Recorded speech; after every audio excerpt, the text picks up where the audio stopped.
With a flourish of her wand, she struck the crescent moon emblem thrice, gently caressing the spine of the tome while intoning. The goddess of wisdom and justice, a harbinger of the Reaper, who clandestinely usurps power from the shadows. Upon utterance, the book would unlock.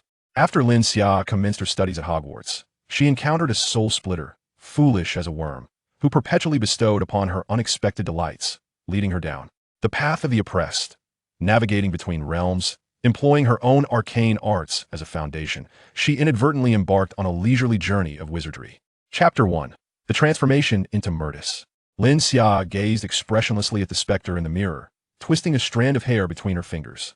A squat, portly woman with a perpetually melancholic visage, her long, perpetually damp black hair framed a pair of thick, pearl-hued glasses that obscured half her face.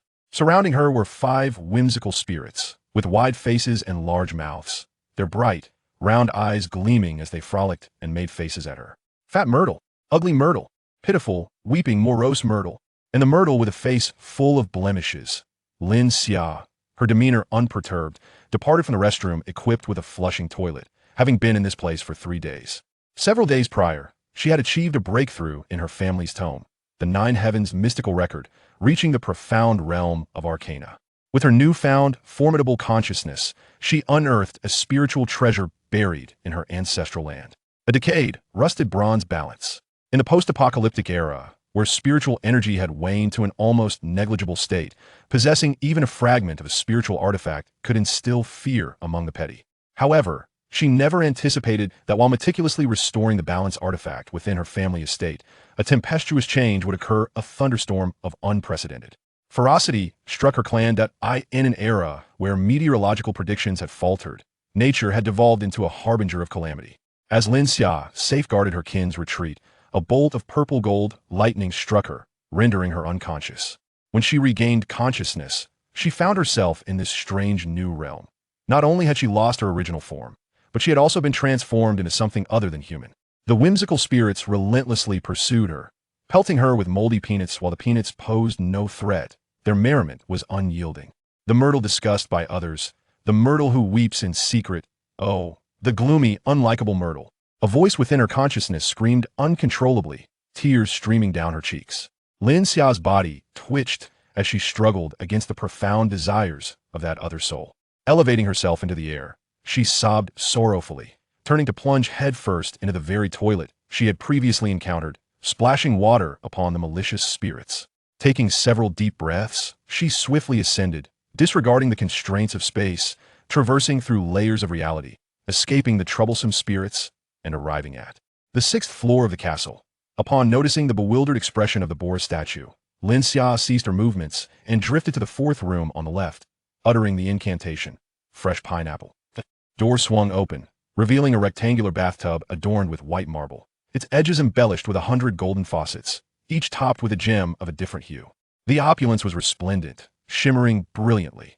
Adorning the wall was a painting of a mermaid, gracefully flicking her tail within a gilded frame, her exaggerated expression declaring, "The Myrtle has returned to spy on the headmaster's bath." Lin Xia stepped into the bath, struggling to twist the faucet open, resigned to soak in the clear water, meticulously cleansing her ethereal form. Though a ghost body remains untainted, she persisted in her ritual, driven by an unwavering obsession. Could she not indulge in a simple bath, even if she could no longer be human? Upon noticing the mark on her left wrist, Lin Xia's eyes flickered. It was a vividly rendered tattoo of a balance scale, a miniature version of the celestial treasure she had previously acquired, complete with identical rust stains. Her wrist pulsed with warmth as a clandestine message infiltrated her mind. This celestial treasure, now inexplicably intertwined with her essence, was known as the Scale of Destiny. She also sensed that the Scale of Destiny possessed a singular opportunity for reversal, a chance to triumph against adversity. Utilizing the scale represented her sole path to liberation from this corporeal vessel. Reflecting upon it now, she mused that the bolt of lightning had not been directed at her, but rather aimed at the scale nestled within her embrace. Drenched, she rose and glided toward the 3rd chamber. This was the headmaster's lounge, reminiscent of a sanctuary for post-bath relaxation, devoid of peculiar paintings that spoke, serving as a refuge over the past few days. Suddenly, the destiny compass in her mind stirred slightly, prompting Lin Xia to focus and sit cross-legged. Among the 5 esoteric arts passed down through her family mountains, medicine, destiny, physiognomy, and divination, her proficiency lay in divination. Upon her arrival in this world, her former adeptness in divination had transformed into the destiny compass within her consciousness, spontaneously revolving at the slightest. Intuition. She had attempted to engage in divination actively, however, whether due to her ghostly nature or the peculiar magnetic field of this realm, her efforts often ended in failure. The destiny compass comprised 11 sectors: divination, physiognomy, astrology, spirit writing, seeking omens, character analysis, star destiny, dream interpretation, aura, observation, musical resonance, talismans, and nursery rhymes. Closing her eyes, Lin Xia felt the destiny compass whirl within her mind. Before long, she opened her eyes, her focus unwavering. Spirit writing, also known as Fu Wan, signified communication with the divine, historically enabling messages from the deities to be inscribed upon a sandboard. In her case, it transformed into revelations about this world. To free herself from this corporeal form, she must fulfill the Myrtle's final wish, to unearth the true culprit behind her demise and exact vengeance. If left to her own devices, she feared it would take her decades to uncover the truth. The entity responsible for the Myrtle's death turned out to be a serpent monster. Its vision was poor, navigating as if inebriated, weaving through the pipes of Hogwarts Castle, that a direct gaze into the creature's eyes would result in immediate death. Even indirect contact, such as seeing its reflection in a mirror or water surface, would lead to petrification. Through the destiny compass, she gleaned pertinent information on how to confront the serpent monster. Terribly afraid of the crowing of roosters and possessing poor eyesight, she yearned to escape this castle, to liberate the spirits confined within its walls. She must rid herself of this corporeal form tonight. She must fulfill the final wish of the Myrtle. Chapter 2. The Scales of Destiny. Turn. Lin Xia once again found herself in the washroom adorned with a flushing toilet, the very site of Tao Jin Yang's demise. On the side of a copper faucet at the sink, a small serpent was intricately engraved, marking the entrance to the secret chamber. Although she was not versed in the language of snakes, her prior glimpses of others unlocking the chamber through the fateful compass allowed her to mimic the necessary sound. Lin Xia was uncertain about the transformation her soul had undergone since arriving in this realm. After all, this spectral form shared two souls, complicating her explorations. Yet, the fact that her essence could suppress that of Tao Jin Yang suggested an extraordinary innate talent, perhaps hinting at some unique abilities. For instance, she believed it would not be beyond her capabilities to replicate the snake language, perhaps even with ease. The repugnant Tao Jin Yang, weeping incessantly atop the water tank, was an eyesore. The bothersome Pai Pai Gui had spotted Lin Xia and approached to pester her. The other soul within her mind began to stir, yearning to break free from its constraints, inducing a slight headache for Lin Xia. Pai Pai Gui, she remarked, what else do you do besides tormenting others? If not for your incessant harassment, Tao Jin Yang would not suffer so. The Pai Pai Gui chuckled mischievously. Tao Jin Yang is angry, but she cannot do anything to us. Mischief brings us joy, and her tears only amplify our delight. Calming her restless spirit, Lin Xia spoke enticingly. I've discovered a rather amusing place. Would you care to bully a giant serpent? The Pai Pai Gui exchanged glances. A high-pitched voice piped up. A snake? Indeed. A rather foolish and clumsy one, with poor eyesight, coiling in place and allowing you to torment it, as long as you avoid looking into its eyes. You could have your fun for quite some time. A chorus of loud, shrill sounds erupted, akin to the hissing of deflating balloons. As the Pai Pai Gui's wicked eyes gleamed with excitement, erupting into laughter, it sounded like a delightful adventure, having never encountered a giant serpent. They resolved to partake in the mischief. Lin Xia advised, you have 1 hour to gather what you need. Remember, do not bring moldy peanuts, as they are utterly ineffective against the serpent. Just a friendly reminder. Oh, and don't forget to bring a rooster, a lively one that crows. The giant serpent is most terrified of roosters. The Pai Pai Gui made a face at her and swiftly departed the washroom, eager to prepare something grand. Watching them leave, Lin Xia floated silently atop the water tank, a favored spot of Tao Jin Yang's for contemplation, soothing her turbulent emotions. Over the past 3 days, the Pai Pai Gui had relentlessly harassed her, and Lin Xia had discerned their nature. They relished in pranks, hurling peanuts at people, placing wastebaskets on their heads, pulling away blankets from beneath them, and tossing chalk pieces. They were fickle creatures, easily swayed by more intriguing pursuits. What perplexed Lin Xia was that the Pai Pai Gui were not true spirits. They were merely manifestations of psychological energy. Yet they possessed the ability to interact with the physical world. What a wondrous realm this was. An hour later, the mischievous spirit Pai Pai Gui had captured 3 magnificent roosters, their origins unknown, likely pilfered from some unfortunate student dormitory, along with an assortment of playful trinkets for pranks. Prompted by Lin Xia, they had thoughtfully procured sturdy bricks, excellent for delivering a good thump. Lin Xia focused on the copper dragon head etched with a small serpent and opened it. The sound that escaped her lips was a peculiar hissing, reminiscent of serpents whispering as they slithered. Suddenly, the dragon head emitted a brilliant white light, spinning rapidly, while the pool began to stir. Gradually, the pool vanished, revealing an exceedingly thick pipe. Without hesitation, Pai Pai Gui dashed inside with jubilant enthusiasm. Lin Xia followed suit, the slide steep and profound, branching into numerous smaller pipes. None as robust as the one they occupied, plunging downward at a sharp angle. Time seemed to stretch, but eventually, the slide ended. Pai Pai Gui retrieved a matchbox and struck a flame. Darkness enveloped them, the walls slick and murky, casting a damp and shadowy atmosphere. How delightful! We are beneath the great black lake of Hogwarts. Pai Pai Gui exclaimed with glee. Shortly thereafter, they beheld the shed skin of a colossal serpent. Its vibrant green hue was striking, hollow within, coiled upon the ground, measuring at least 20 feet in length. A few steps further revealed a towering stone pillar, adorned with two entwined serpents, casting a long, eerie shadow at its base. As they ventured closer, the shadow revealed itself to be a slumbering giant serpent. Nearby, the massive statue of Slytherin silently regarded them, as if it had awaited their arrival for ages. Lin Xia's heart raced. She had seen it once in the fateful compass, yet witnessing it in reality was far more breathtaking. Before she could gather her thoughts, Pai Pai Gui charged forth, bold in mischief, raising the brick in hand and hurling it at the basilisk. "Hey, colossal fool, come at me!" Lin Xia's eyelids fluttered. This wave of enmity was substantial. The basilisk stirred from its slumber, slowly coiling around the pillar, attempting to ascend. However, its immense size rendered it somewhat clumsy. The roosters on the ground seemed to sense an overwhelming dread, beginning to squawk restlessly. Cluck, cluck. Lin Xia noticed that the vividly green basilisk displayed signs of trembling. The Creator is just. The mightiest of beings often possess fatal flaws. Who would have thought that a serpent, alive for millennia, would be intimidated by mere roosters devoid of extraordinary abilities? Unhindered by natural enemies, it was no wonder the basilisk dared to emerge so brazenly. Ha ha, foolish serpent, dim-witted creature. Pai Pai Gui, no longer satisfied with merely hurling bricks, approached the basilisk, flinging a sticky substance at it. It was the mucus of a slug, exuding a peculiar stench, purely repugnant. Pai Pai Gui then unleashed stink bombs, dung bombs, and scattered a generous amount of large bubble powder. The large bubble powder was a special magical concoction that, when applied to a person, would cause the skin to erupt in sores and blisters. Upon the colossal serpent, its armored scales proved impenetrable to the biological projectile.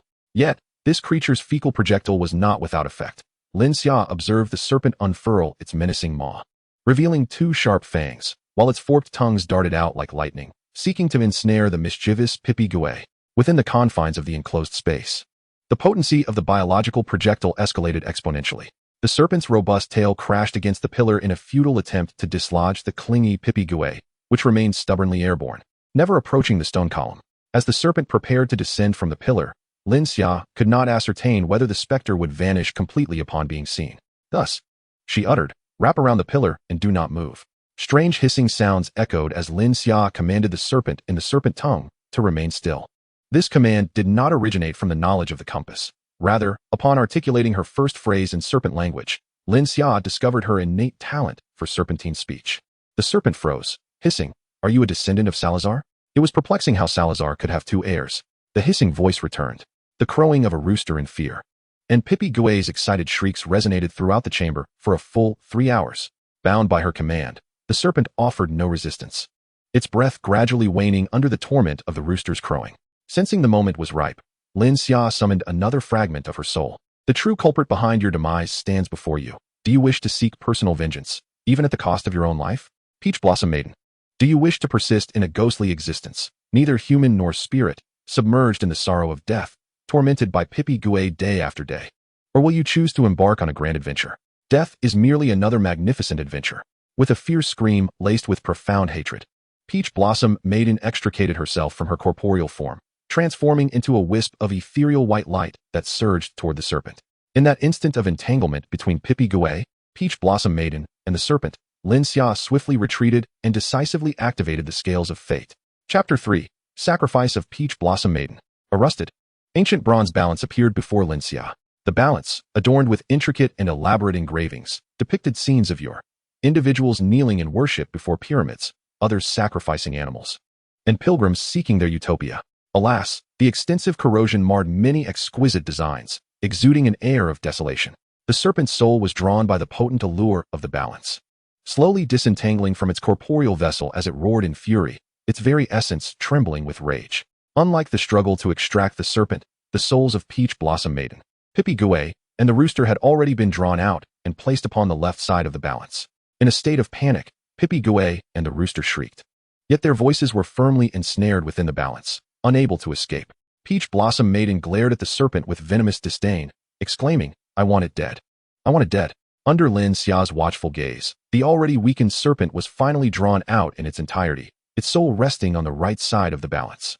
The balance beam immediately began to shift, with the right end, where the serpent monster resided, descending, while the left end, occupied by the myrtle, rose dramatically, creating an almost perfect 180-degree angle. Yet, it was not a true plane. There remained a subtle crack that could be exploited. Without hesitation, Lin Xia harnessed her power to invert the scales of fate. As a result, the right end, home to the serpent monster, ascended rapidly, while the left end, representing the myrtle, plummeted swiftly. The closer it approached the midpoint, the slower the oscillation of the beam became. Ultimately, the left side of the balance, with an almost imperceptible advantage, triumphed over the right end where the serpent monster lingered. In an instant, the serpent's soul fractured, and its physical form disintegrated silently. Witnessing this spectacle, Lin Xia was overwhelmed with myriad emotions. She had overturned the scales of fate, achieving victory through the weak over the strong. The serpent monster, a sacrificial offering to the scales, was thus vanquished. A surge of formidable energy coursed through her being, as the scales absorbed the offering and returned a fragment of that power to her, bestowing upon Lin Xia a sense of invincibility. Her gaze turned icy as she suppressed this illusory strength. On the other end of the scales, the myrtle, the mischievous spirit, and the rooster, although having turned the tide, were not guaranteed survival. Even with their fates rewritten by the scales, their inherent weakness remained. Their souls had already been significantly drained in the struggle against the serpent monster, and placing their souls upon the scales required them to relinquish further energy. Thus, at the very moment the serpent monster completely disintegrated into nothingness, the souls of the myrtle, the mischievous spirit, and the rooster also collapsed into oblivion. On the scales, the myrtle offered Lin Xia a serene smile, one that had never graced her face before, radiant as if piercing through a shroud of gloom. Lin Xia recognized the shape of her lips. "Thank you." She was momentarily taken aback, watching as the myrtle's form dissolved into the void, her emotions a tumultuous blend. The scales of fate could not accommodate just any object as a counterweight. It required two closely related beings, or entities. To fulfill the myrtle's final wish, she needed to sacrifice the serpent monster through the scales, achieving the ultimate goal of annihilation. However, in the process of utilizing the scales, she also had to present a person or event connected to the serpent monster as a counterweight. The myrtle's death was intertwined with the serpent monster, making it a sufficient offering. As for considering the mischievous spirit as a counterweight, Lin Xia scoffed lightly. She adhered to a principle of non-aggression. If someone provoked her, she would not retaliate immediately, but would instead orchestrate their disappearance at the opportune moment. Observing the souls of the serpent monster, the myrtle, the mischievous spirit, and the rooster gradually fade into oblivion, Lin Xia's heart began to settle. She exhaled softly, finally able to escape this prison. Suddenly, her expression shifted, sensing a force of repulsion and erosion pressing upon her soul, rendering it increasingly frail. At that moment, the scales of fate, having absorbed the offering, trembled and exhaled a swirling mist. Emerald for the serpent monster, golden for the myrtle, white for the mischievous spirit, and a barely perceptible crimson mist entwined within. Before long, the mist dissipated, revealing three objects resting upon the scales. The serpent monster possessed two colossal fangs, resplendent like the vibrant tail feathers of a rooster, along with an exquisitely pure golden bead. With a mere thought, Lin Xia produced the golden bead. It emanated a mysterious allure, imbued with warmth and familiarity, drawing her fragile soul, unprotected by flesh, within its embrace. With the bead's safeguarding presence, the castle's repulsive corrosive force dissipated. After a moment as contemplation, Lin Xia directed the golden bead to soar out of the secret chamber, ensuring to securely close the door behind her. Within Hogwarts, a Gryffindor student hurriedly stumbled into the lavatory. Had moaning Myrtle not vanished, she would have surely emerged in a flurry, shrieking, "You imbecile! You've entered the girls' lavatory." The student hastily washed his hands and seized a black leather suitcase, dashing toward the exit, oblivious to the petite golden bead that had nestled itself within the suitcase's lining. "Hurry, hurry! The train is about to depart." The robust Hagrid maintained order on the platform, ensuring that any wayward lambs would not miss the final train. A breathless student arrived, only to be scooped up by Hagrid and tossed onto the train. In the next moment, a puffing sound heralded the official departure of the Hogwarts Express. Hagrid removed his hat and waved to the students, wishing them a Merry Christmas. Hogwarts was a veritable greenhouse, safeguarding its students, Yet, once outside, news spread like a tempest. And even on the train, students could sense the gravity of the situation. The Daily Prophet reported that the Dark Lord, leading his army of Death Eaters, proclaimed his intent to establish a pure wizarding world, with the first wizarding war imminent. The Dark Lord declared, "Eradicate muggles, annihilate all those who cannot wield magic. For wizards are born noble." As storm clouds gathered, the specter of the First Wizarding World War loomed. Could the Order of the Phoenix, led by Dumbledore, withstand Voldemort's Death Eaters? He was the only one the Dark Lord feared. A student, encountering this alarming news, shuddered involuntarily, clutching his head, too afraid to raise his voice. In a tone of utter disbelief, he murmured cautiously, "They actually published the Dark Lord's name?" He shook his head, as if to dislodge the dread from his mind, thinking it was a reckless endeavor to even contemplate. As the train traversed Derbyshire, a faint golden glimmer reflected off a student's black suitcase under the sun's rays, concealed within the golden bead. Lin Xia felt the fateful compass in her mind stir slightly, settling on the divination section. Excellent omen. Journey to Hardwick Hall in Derbyshire, and you shall gain a chance for rebirth, but you must wait over 7 months, ensuring your family has prosperity. Good omen. Travel to the Islington residential area north of the River Thames in London, and you shall gain a chance for rebirth without delay, securing your family's well-being. Poor omen. Depart the carriage, slay Death Eaters, and make a name for yourself, gaining a chance for rebirth, ensuring great wealth, deepening your connection with the world. Yet the path is perilous, fraught with both fortune and misfortune. Chapter 4. The Hogwarts Acceptance Letter. Without hesitation, Lin Xia chose the excellent omen. The fortunes of seeking omens are categorized into 5 types: excellent, good, moderate neutral, and poor. Among these, the excellent omen is exceedingly rare when it does manifest. It heralds immense fortune and a life of ease. The good omen, while not as auspicious, is still a commendable choice if one refrains from excessive greed. The subsequent omens, each increasingly less favorable, need not be pondered upon but may serve as warnings. Lin Xia, concealed within the beads, overheard the discourse among the students. Voldemort, it seemed, was the notorious antagonist of this realm. Her act of vanquishing the Death Eaters would deepen her connection to this world, facilitating her survival. However, in her current spectral state, she was profoundly weakened. Her only reliance, the scales of fate, had already been manipulated, and the next opportunity for reversal remained uncertain. Only a fool would dare to take such risks. One student opened a window, and a brisk, chilling breeze swept in, tempering the fervent discussions. "Oh, my pop rocks." The lively candies were tossed by the wind, landing upon another's examination paper. "No, my paper," exclaimed another student, hastily retrieving it and shaking it off with such vigor that he inadvertently spilled ink onto a nearby student's desk. In a desperate attempt to prevent the ink from staining the floor, the student instinctively cast a levitation charm. Wingardium Leviosa. "Oh dear, no." The students gaped in astonishment as ink floated gracefully through the air, resembling drops of black rain. However, as the spell faltered, it cascaded down upon many students, drenching them in their garments. The prefect rushed over from another area to restore order. Unbeknownst to all, a small golden bead was carried by the fierce wind, drifting through an open window. In 1979, the magical community was rife with trepidation, each individual fearful of being targeted by the Death Eaters, facing death or enslavement through the soul-sucking curse. It felt as though the magical realm had descended into its darkest hour. Voldemort's power and ambition swelled to unprecedented heights, his strength at its zenith. Aside from Dumbledore and the Order of the Phoenix, it seemed nothing could halt his relentless march towards dominion. In 1980, a prophecy quietly reached Voldemort's ears. He grasped only the first half. The one destined to kill him would be born in July, the child of parents who had thrice escaped his clutches. Only Dumbledore possessed the complete prophecy, while even Trelawney, the seer, remained oblivious to the divine message she had uttered. The individual endowed with the power to conquer the Dark Lord was to be born into a family that had triumphed over him thrice. And there was also a great serpent, born of its might. The Dark Lord marked him as a formidable adversary. Yet he possessed an energy unknown to Voldemort, a necessity for one to perish at the hands of the other, for both could not coexist, only one would survive. The Harbinger of Shadows silently observed all that transpired. The one destined to conquer the Dark Lord would be born at the end of the 7th month. Voldemort identified 2 families that fit the prophecy, each expecting a child. He dispatched his Death Eaters to covertly monitor them. On July 31st of the same year, in a quaint estate not far from Malfoy Manor, 2 sorcerers from the distant east were captivated by the enchanting scenery and resolved to conceive a precious fruit of love there. Last month, Narcissa had given birth to a delightful little boy at St. Mungo's, and under the influence of potions, he soon regained his ability to walk. His health restored to its former state. Accepting an invitation from a neighbor, she came to assist in presiding over the birth ceremony.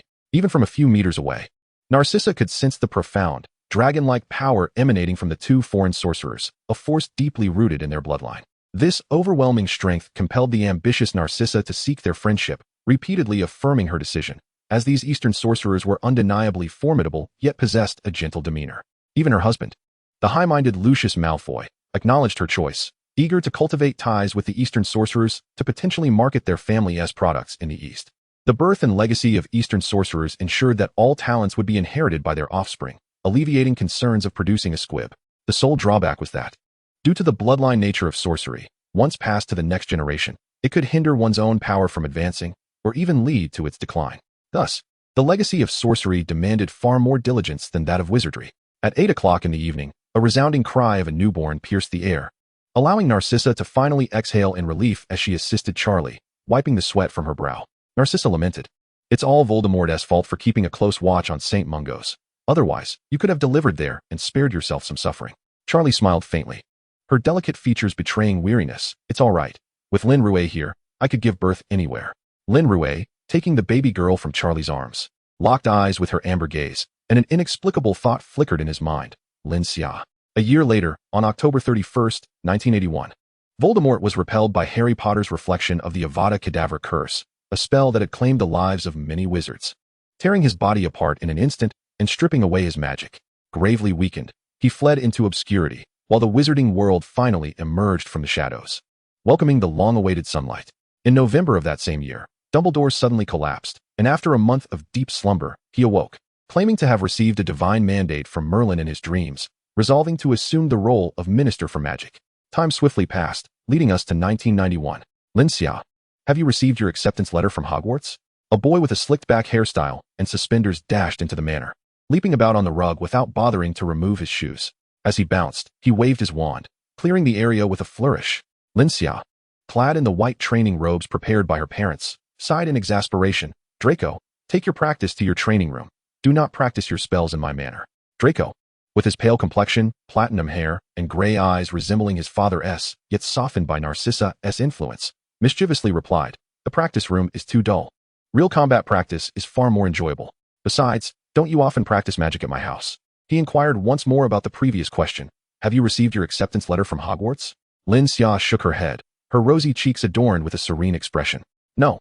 I just celebrated my birthday yesterday. Surely the Academy cannot respond that swiftly." While still in her mother Shaylee's womb, Lin Xia absorbed the life-giving essence of creation. In Eastern terminology, this is referred to as innate energy, which allowed her to seal her memories even before birth. As she grew older, these memories were gradually unsealed, until her body could bear their weight. Having turned 11 yesterday, all her memories were finally unlocked, along with the destiny scale hidden within her being. The compass of fate, as her ability is known, had been with her since birth. Her parents were aware of her divination talent, yet it could not be activated at will. They explained that her bloodline had reverted to that of her ancestors, granting her a partial ability for divination. However, only Lin Xia understood that her powers were unlike those of traditional seers. With her memories now fully unsealed, she realized she had lived 2 lives, and her divination ability was a manifestation of her previous existence. Knock knock. An owl, clutching a letter, tapped its beak against the glass window. Chapter 5. The Enigmatic Bloodline Power of Eastern Sorcerers. Hogwarts School of Witchcraft and Wizardry. Headmaster, Albus Dumbledore. President of the International Wizarding Federation. First-class Sorcerer of the Order of Merlin. Chief Wizard of the Wizengamot. Minister of Magic for the United Kingdom. Dear Miss Lin Xia, we are pleased to inform you that you have been granted admission to Hogwarts School of Witchcraft and Wizardry. Enclosed is a list of required books and equipment. Sincerely, Professor Minerva McGonagall, Deputy Headmistress. Lin Xia turned to the second page, where it detailed the uniforms, textbooks, and various supplies needed for enrollment, accompanied by a price list to safeguard young witches from deceit.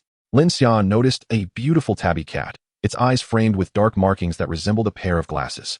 In the next moment, the tabby cat performed a graceful roll through the air, transforming into a tall woman clad in a black cloak. Sporting square glasses and her dark hair elegantly styled in a bun, her demeanor exuding meticulousness. Lin Xia observed a colorful checkered handbag in the woman's grasp, which flashed with a pattern as she moved. The scene abruptly shifted as the woman knocked on a muggle's door, her introduction interrupted. In the background, Draco's excited voice rang out. "I knew you would receive your Hogwarts acceptance letter. With your magical surges every year, if they fail to detect you as a witch, I shall demand an explanation from my father." Lin Xia glanced at him. Draco continued passionately, I shall personally write a complaint letter to Hogwarts.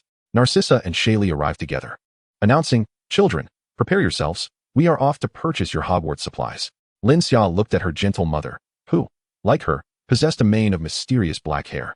Though she had inherited her father's amber eyes, those eyes, resembling thick honey, glimmered with a soft golden hue, exuding an air of tranquil mystery as they gazed upon you. "Mother, I wish to go in the afternoon," she expressed. Shirley glanced at the time and realized it was your training session in the morning.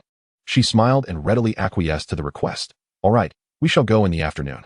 Aunt Narcissa had dyed her hair a glossy black, a shade somewhat reminiscent of Shirley's own. The art of hair dyeing belonged to the Muggle realm. Upon discovering this technique, her haughty demeanor softened slightly as she remarked, "Muggles are not entirely devoid of merit." Although wizards were not particularly concerned about the potential harm of hair dye, easily remedied by a simple potion, Aunt Narcissa aspired to magically adapt this technique for the wizarding world. Recently, she had been experimenting with a hair dye developed by the family artisans, changing colors daily while meticulously documenting her evaluations with her exacting standards. Narcissa praised, "Little Lin Xia truly possesses tenacity. If only my son could learn a fraction of that." Draco, far from discontent, proudly declared, "I can already exchange 10 moves with Lin Xia." Narcissa, without reservation, retorted, "Only 10 moves? I thought you might finally triumph over her." She had become increasingly adept at delivering such blows to her son. Yet, beneath her words, she felt a profound pride for Draco. After all, Lin Xia was a sorceress with the bloodline of an Eastern dragon, endowed with extraordinary strength, capable of devastating an entire beach during annual magical surges. Draco remained behind to serve as Lin Xia's sparring partner. Ever since Lin Xia's memories were unlocked, she had commenced her training in the Nine Heavens Xianyang's secret record, focusing on the first layer, known as the feeding realm. This level required substantial nourishment, ideally from rare and precious resources, as she utilized her body as bait to attract the ethereal energy of heaven and earth for her own refinement. However, in the wizarding world, this practice transformed into the attraction of magical energy. Each time she made progress, an excess of magical energy would accumulate, often leading to surges. To the outside observer, this was a manifestation of extraordinary talent. However, her parents harbored concerns that she might lose control and become a mindless, malevolent embodiment of dark energy. They accompanied her during her training until last year when she finally mastered her body's magical energy. She had shared the techniques that appeared in her mind with her parents, encouraging them to practice alongside her, and they all benefited.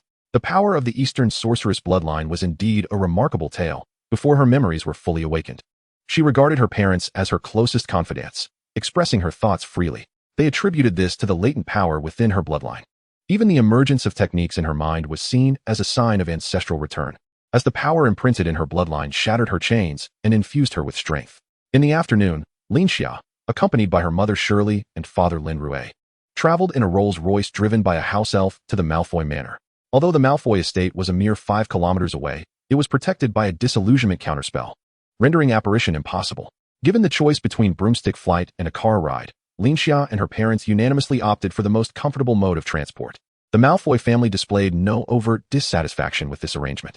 It must be said that ever since the arrival of Eastern friends a decade ago, who exhibited a profound curiosity towards Muggle products, the Malfoy family had begun to embrace these creations. Lin Rue, particularly intrigued, inquired with Lucius about the venue of the Muggle Goods exhibition. The group traversed the Flue network from the manor's fireplace and arrived at Diagon Alley, the bustling shopping street of the wizarding world in London. They first visited Madame Malkin's robes for all occasions to custom order robes. "Oh, my dear, are you purchasing Hogwarts uniforms?" Recently, all the children who visit here seem to be doing just that. "Please, follow me," a short, plump witch-clad in purple attire approached with a warm smile. Before the two could utter a word, a measuring tape sprang to life, encircling them to take measurements, while a floating quill and sheet of paper swiftly recorded their dimensions. The quill pricked the paper, prompting Madame Malkin to mutter about the inferior quality of Muggle products. Lin Xia and Draco curiously surveyed their surroundings. Lin Xia noticed a sign at Ollivander's wand shop advertising summer job openings. Draco queried, "May I add some special requests, such as incorporating the house emblem? I am certain I will be sorted into the illustrious Slytherin house." Ding!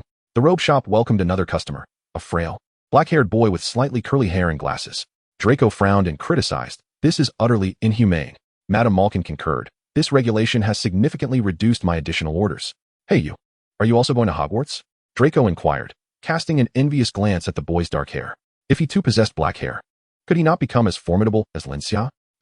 Yes, the black-haired boy replied, appearing somewhat reticent.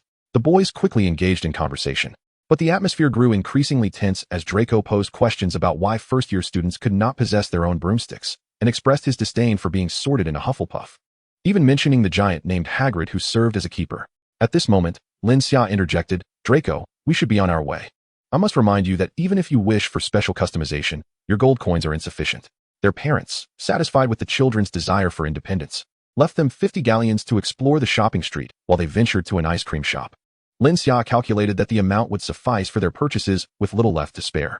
"And I will be sorted into Hufflepuff," the girl stated nonchalantly. Harry Potter noticed the boy's expression suddenly transformed into one of intrigue as he hesitated to voice a single word. Harry mused that perhaps this boy was not as insufferable as he had initially thought. Chapter 6. Crafting Wands. The Malfoy family convened a clandestine meeting. When Charlene requested the tutor to come and teach Lin Xia Muggle elementary courses, she was taken aback, perceiving it as unbecoming of their noble status. Ultimately, after a week of attending the classes, Narcissa underwent a complete change of heart, allowing her son to partake in the lessons and eventually joining them herself. It proved that Charlene possessed far greater foresight than she had anticipated, thus much of Draco's upbringing mirrored that of the Lin family. This time, Narcissa resolved to encourage her son to think independently, planning to inquire about his discontent in a few days. She pondered to herself, truly, she was an open-minded mother. Yet, to her astonishment, the following day, Draco stood before her with a resolute expression, declaring in a solemn tone, "Mother, I wish to attend Hufflepuff." Narcissa was taken aback. Her son must surely be under the influence of a soul-binding curse. As the heir of the Malfoy family, how could he possibly choose to attend such a base, mundane, and tasteless institution? The atmosphere in the grand family parlor was thick with tension. Lucius, with a grave demeanor, remarked, "Draco, you have caused your mother distress." Draco, possessing the same gray eyes as his father, lowered his head in apology. "I am sorry." Lucius's complexion was pale, reminiscent of one who had long been deprived of sunlight. He raised his chin, facing his son. Though not cruel, he remained proud. "Give me a reason. You would not make such a decision without cause." Narcissa lay on the sofa, her back to them, her body trembling subtly, clearly in tears. Draco hesitated before murmuring, "Father, Lin Xia said she would choose to attend Hufflepuff, and I wish to follow her." When Draco was in 4th grade, Lucius believed his mind had matured enough to initiate him into the heir's curriculum. This program spanned 8 years, but Lucius was confident that his son, having inherited his remarkable talents, could complete it in 4. "Father, you said that if one cannot become strong, one must follow the strong. To depend on others is not shameful, as it serves a greater purpose." Lucius narrowed his eyes slightly, pondering the information his son had revealed. Following Lin Xia, considering those two sorcerers, imbued with the power of an Eastern dragon, Lucius had to concede that cultivating a rapport with them had been the best investment he had made in the past 2 decades. As for his investment in Voldemort, that had proven far too disastrous. Lucius replied coolly, "This is your choice. I shall not interfere. However, I must caution you. If you are a strong individual, you can attain even greater benefits." Narcissa's sobs ceased abruptly, and she retrieved a tissue to dab her tears. Had she known her son was following Lin Xia, she would not have wept. She was someone who greatly admired strength, and Lin Xia's family possessed that capital. Lin Xia remained unaware of Draco's decision, and even if she did, it would not concern her. Ever since her memories had fully resurfaced, the compass of fate in her mind had been turning increasingly frequently. Although the insights from the divination were rooted in the past, they did not prevent her from concluding. Gryffindor students were often too reckless and rude. Slytherin was overly calculating. Ravenclaw could be easily subdued as long as they were deemed smarter, but it was the students of Hufflepuff with whom she found the most harmonious relations. Furthermore, she had seen through the compass that the Hufflepuff common room was the warmest and most sunlit. Who would not cherish an environment akin to a garden greenhouse? Simultaneously, she recognized the value of Hufflepuff's network. While many deemed Hufflepuff mediocre, it was undeniable that 50% of the wizarding community in Britain hailed from there. This academy treats all students equally, never discriminating against them. During their school years, only a handful of individuals shine brilliantly, while the majority remain rather ordinary. Life is long, and many students who may not have excelled in academia go on to carve out their own paths after graduation. A unique job seeker arrived at Ollivander's wand shop. Ollivander glanced at the letter of introduction and then at the young visitor before him, perplexed as he asked, "Do you truly wish to work? You are so small. Do your parents approve?" Just yesterday, this little guest had nearly purchased a wand from his shop, yet for reasons unknown, she ultimately left, which saddened Ollivander. He had never encountered a young which so perfectly attuned to that particular wand. Lin Xia nodded, "Mr. Ollivander, my parents have clearly stated in the letter that they support my desire to work and earn my own living." Ollivander replied, "Well, I am merely surprised. Your parents must be quite open-minded. This is not a critique, but rather a commendation." Lin Xia's eyes twinkled as she smiled. revealing 2 charming dimples. I often feel fortunate for that. Upon seeing her smile, Ollivander decisively declared, "Little witch, you are hired." That day, Lin Xia stretched her somewhat stiff muscles from smiling and finally understood why Ollivander had made his decision so quickly. How embarrassing it was to rely on her looks. She never imagined that a day would come when she would earn her keep through her appearance. After a week of working at Ollivander's wand shop, Lin Xia had read all the books in the store, including a highly esteemed volume titled Principles of Wand Making, of which she grasped a significant portion. Unicorn hair, dragon heartstrings, and phoenix feathers. These 3 materials were exceedingly rare and expensive. Ollivander, being quite frugal, where did he procure such supplies? As Lin Xia noted the wand core materials she desired to use, she also wrote down new materials that she felt could be incorporated. The materials for the wands were easier to source. Unlike the cores, they were not as precious. Any tree inhabited by the guardian gnomes possessed extraordinary affinities for magic. She used her saved pocket money to order a batch of wand materials, selecting the most affordable woods, which cost her merely a tenth of her small treasury. These inexpensive timbers rarely appeared in wand shops because Ollivander deemed them unworthy, yet they were perfect for her practice. She sketched, scribbled, and revised until she finally set down her pen and began experimenting with each idea. The automatic crafting tools in the studio were models discarded by the Malfoy family. Draco had overheard her inquiries about where to purchase automated equipment and had secretly taken a set from his family's factory warehouse for her. The first design failed to merge. The second plan shattered and cracked. The third design was unsightly and ineffective. The fourth design. Chapter 7. 3 Solutions. Half an hour later, all 10 meticulously conceived plans had failed. Lin Xia felt the need for a refreshing glass of sparkling blackcurrant juice to calm her nerves. Her interest in wand making stemmed from the vast potential she perceived within the craft. Wizards initially rely heavily on their wands. Yet the Ministry of Magic monitors the spells cast with them, leaving no room for privacy. Many sorcerers, seeking to evade detection, often resort to acquiring a second wand, which is quite the coveted item in the black market, with superior wands fetching a handsome price. To her knowledge, the Malfoy family possesses several wands. Yet only one is recorded by the Ministry of Magic. The wands of her parents were brought from the East, thus eluding the Ministry's scrutiny. However, the true reason for her ability to delve into research is her ample leisure time. A young wizard's magical power stabilizes only after reaching the age of 18, while the cultivation of the 9 heavens' mystical yang secret record is typically reserved for adulthood. Upon arriving in this world, the practices underwent transformation, allowing her to begin her training at the tender age of 10. Nevertheless, her regimen consists merely of foundational exercises, dedicating an hour each day to her studies, which suffices for her.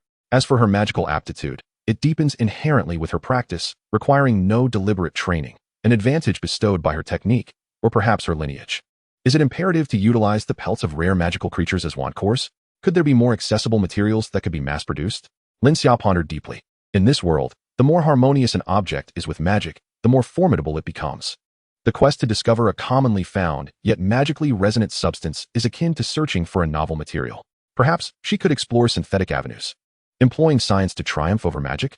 Suddenly, the fateful compass in her mind stirred slightly, settling upon the divination section, revealing the characters for wand. You are calculating the method to create a wand. You have gained inspiration and identified 3 solutions. Optimal. You have uncovered the properties of Devil's Vine. Using its fibers as a wand core, combined with cedar, the wand would exhibit a formidable enhancement for binding spells, yet be feeble against fire spells. This wand would significantly empower those lurking in the shadows, drawing their attention towards you. Medium. You have discovered that the ubiquitous weeds in the magical realm can serve as wand cores. When combined with readily available pine, they can form a commendable conduit wand. Compatible with any user, only slightly weaker than a custom-made variant. Suboptimal. You have recognized the unique effects of magical magnets. Capable of generating a magical field that resonates with spells, you have devised an entirely new method for wand creation. The combination of magnetic iron with magical magnets fosters a connection with magic, though due to low conduction efficiency, it can only realize half of its true potential. This wand becomes the preferred choice for common wizards, as it is inexpensive to produce, albeit rather cumbersome. This innovative wand-making method has garnered you a modicum of attention.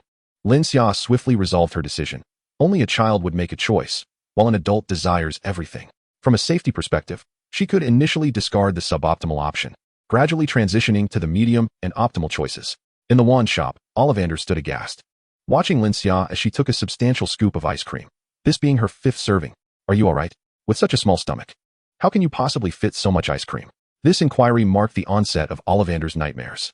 She is unlike any other employee under her guidance. Selling wands does not yield commissions. Thus, after perusing the store's collection of books, Lin Xia unabashedly settled at the cash register to indulge in leisure.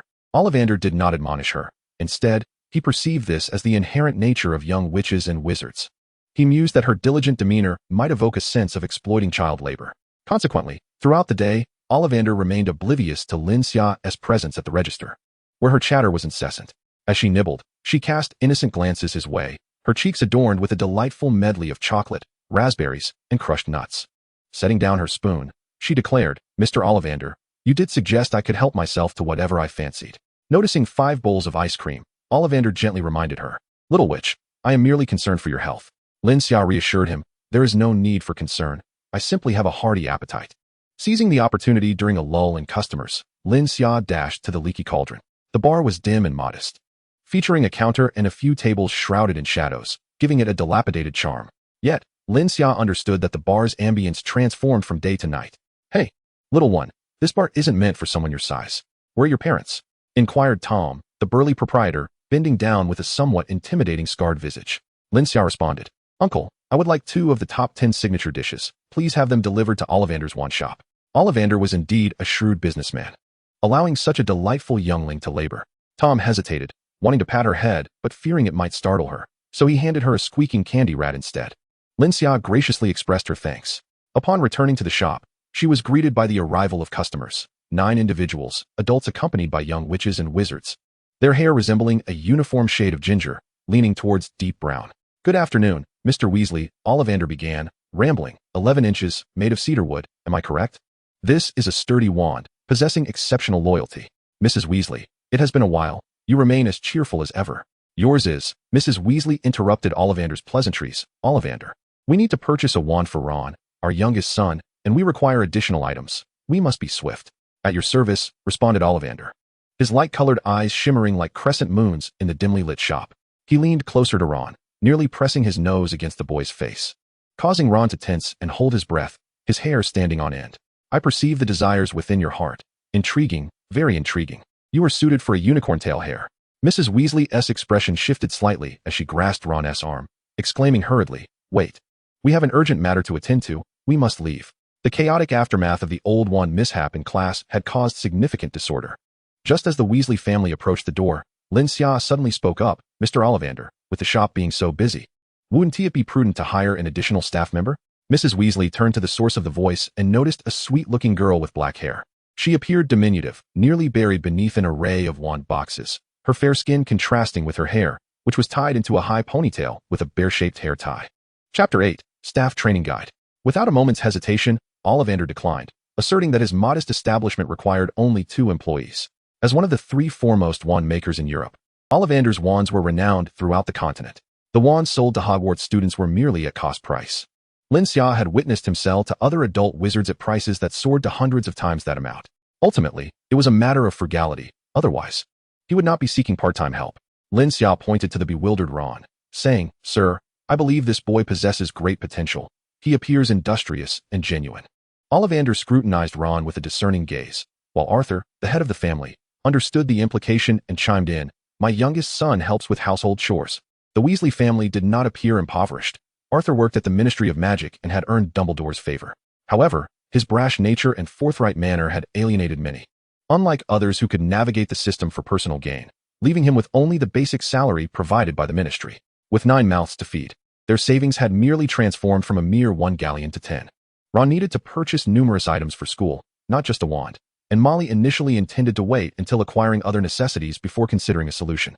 Receiving a knowing glance from Arthur, Molly decisively took the other children away, leaving the anxious and perplexed Ron behind. His mind was a blank, limbs unsure of where to rest. He could have fallen off the stool he sat upon. The wand shop welcomed new customers, prompting Ollivander and another employee to attend to them, while Ron remained at the cash register with Lin Xia. The proprietor of the leaky cauldron personally delivered goods, but Lin Xia skillfully intercepted him at the door. With adept use of the levitation charm, she gathered a large assortment of items and whispered to the proprietor, "Uncle, Mr. Ollivander will settle the bill at the end of the month." Lin Xia's eyes brightened, realizing that embracing a cute demeanor could be advantageous. She returned with a hefty bag and generously shared her bounty with Ron. The leaky cauldron offered alcoholic beverages, yet its top 10 signature items were all desserts. The establishment would not openly promote its special concoctions. The sweet aroma of the food wafted through the air, prompting Ron to mechanically feed himself piece by piece until he felt revitalized. He gazed at Lin Xia with gratitude, convinced that this girl must be a reincarnation of a savior, an angel sent by God to rescue him. However, he soon noticed the empty boxes beside Lin Xia, which far outnumbered his own, as she calmly picked up a piece of strawberry cake and continued to eat. Ron exclaimed, "Oh, it seems angels have quite the appetite." Lin Xia finished all the desserts from the leaky cauldron. Though it appeared leisurely, it had taken her merely 20 minutes. She waved her hand and declared, "All clean." With the refuse neatly wrapped in a bag, Lin Xia expertly snapped her fingers, uttering Wingardium Leviosa, causing the heavy bag to levitate as she dashed outside to dispose of the trash. Ron watched in astonishment as she demonstrated such remarkable magical talent, executing the spell without the aid of a wand.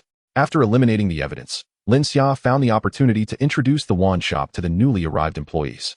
The task was straightforward. When Mr. Ollivander was preoccupied, she would seat new customers and allow them a moment to wait, during which she could recount the storied history of Ollivander's wand shop. Ron, puzzled, pointed at the large sign at the entrance, questioning, "Isn't it all written there?" He shrugged, conceding, "All right." Although he did not fully comprehend, he made a note of it nonetheless. "Most of the time, you will be stationed at the cash register, assisting customers with their change," Lin Xia continued. "Change? What do you mean by change?"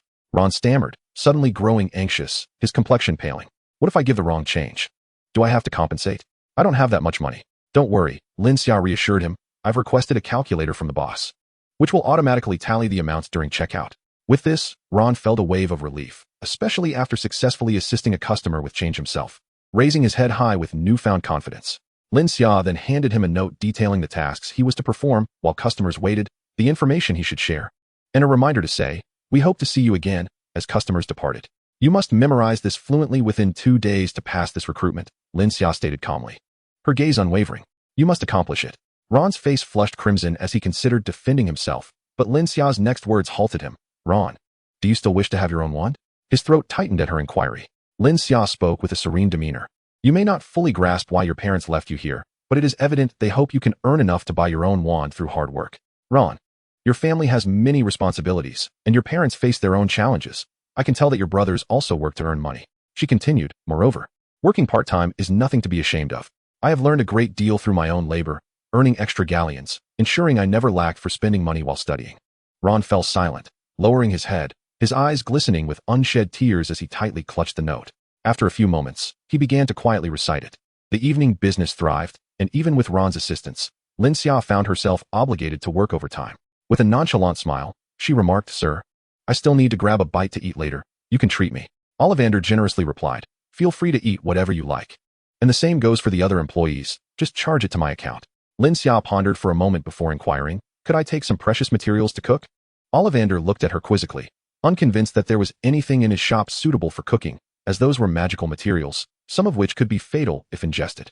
He replied, "You may take 500, but I will not be held responsible. If you suffer from poisoning, the responsibility lies with you." Lin Xia's eyes lit up with excitement. "All right." Ron, busy with his tasks, felt a twinge of temptation upon hearing this. Yet he lacked Lin Xia's boldness and feared the possibility of poisoning. Nonetheless, he realized that even the shop's ordinary meals were far superior to those at home. He suddenly felt that working was not such a disadvantage after all. In the storeroom, Lin Xia gazed intently at the newly arrived supplies, including unicorn hair, dragon nerve, and phoenix feathers, finally reaching for the dragon nerve. Chapter 9. The Supreme Dragon Bone Hot Pot Broth. The dragon's nerve, roughly the size of a palm, resembled a certain type of meat tendon, remarkably fresh and soft before any special treatment, easily torn apart by her hands. Lin Xia circled her palm around the cauldron and softly intoned, "Clear water like a spring." Instantly, a small orb of magical clear water materialized within the cauldron. However, it was insufficient, prompting Lin Xia to repeat her incantation several times. Next, she retrieved a candle from her small pouch, placing it beneath the cauldron.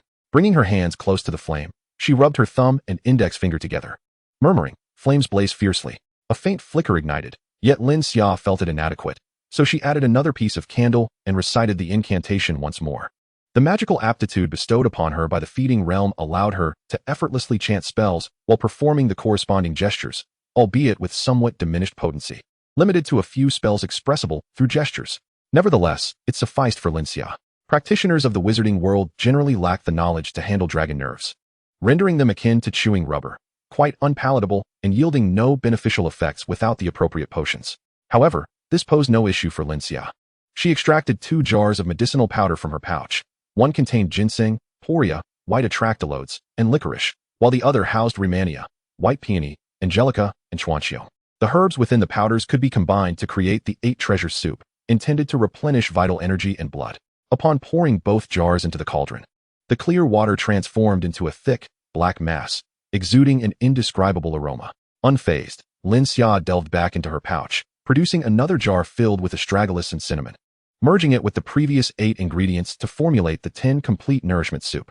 The fragrance within the cauldron intensified. As the concoction reached a boiling crescendo, Lin Xia retrieved a small block of hot pot base from her pouch and tossed it in.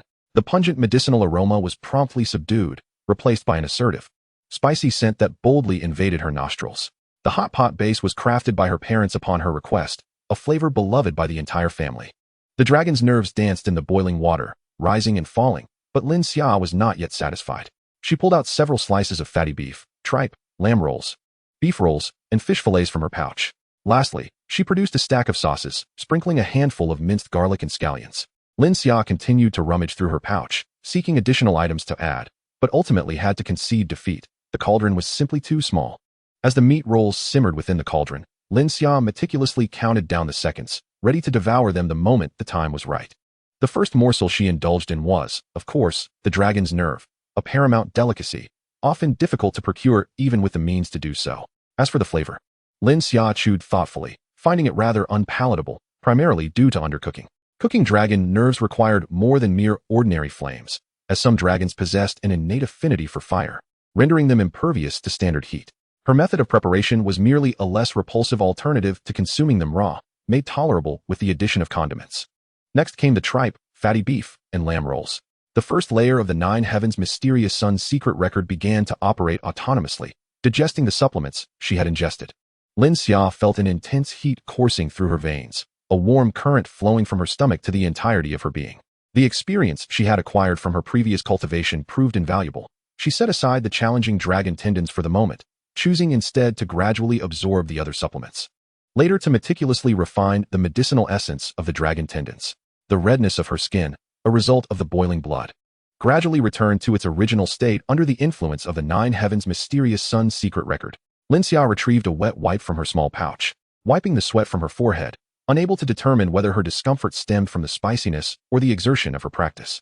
She extinguished the cauldron and placed everything back into her pouch, which had been magically expanded by her parents to the size of a 300-square-foot room, half of which she utilized as her personal kitchen.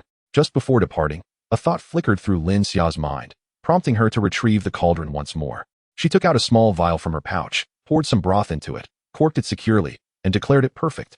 As she opened the storeroom, she waved her hand as if conducting a grand symphony, a thorough cleaning. The lingering aroma of the hot pot dissipated instantly, leaving only the essence of the original ingredients. Upon returning to the shop, Lin Xia busied herself for another hour, during which the clientele gradually diminished. The 2 families, wishing not to disrupt their children's work, settled into idle chatter at the cold drink shop. Lin Xia remained oblivious to the nature of their conversation, only aware that as she finished her shift, her parents came to collect her, and Uncle Arthur was extolling Lin Rue's virtues. "You are a remarkable Eastern sorcerer, aside from Dumbledore. I have never encountered such an erudite individual." Lin Xia mused to herself. Uncle Arthur must have forgotten about Grindelwald, who shared a close relationship with Dumbledore and was equally learned, not to mention the original Dark Lord. The fate compass occasionally spun, forcing her to glimpse many scandals. Before departing, Lin Xia discreetly handed Ron a vial of potion, whispering, "A little treasure for you. Remember to down it in one go. If it proves too much, drink more water, but do not expel it." Lin Rue and Shaylee observed their daughter's subtle actions and the vial, a faint smile gracing their lips as they shook their heads, pretending not to see. Upon returning to the manor, Draco, who accompanied her, appeared sullen, feeling as though he was no longer Lin Xia's closest friend. She had gifted the youngest Weasley son a present, yet had bestowed nothing upon him. Were it not for his studies in the air course, he would have joined Lin Xia in her work. Draco had tasted Lin Xia's family hot pot before. He could tolerate the yin-yang pot, yet preferred the clear broth. The memory of their last hot pot meal, during the snowfall, momentarily eluded him, overshadowed by the striking resemblance between the red oil hot pot broth and the color of the vial. "Mom, my mouth is on fire. Quick, give me some water." On the same night, in different locations, and at different times, they were all engaged in the same activity. The following day, Ron arrived at work with swollen lips. Seething at the sight of Lin Xia but too intimidated to confront her directly, choosing instead to turn away in silence. Lin Xia, with a flourish, produced 2 cooling candies, offering one to him. Have one. This is a special anti-inflammatory candy made by my mother. You wouldn't want to meet clients looking like that, would you? Ron. He gloomily consumed the refreshing candy, remaining silent. Lin Xia clicked her tongue and retrieved a chilled slice of watermelon from her small bag, taking a bite. You miser. You'll be thanking me before long. I specifically added a tonic to the potion that can significantly enhance your physical prowess and strengthen your magical abilities. Ron glanced over with curiosity, muttering, is it really that effective? And what are you eating? The weather was sweltering, and the wand shop had just opened.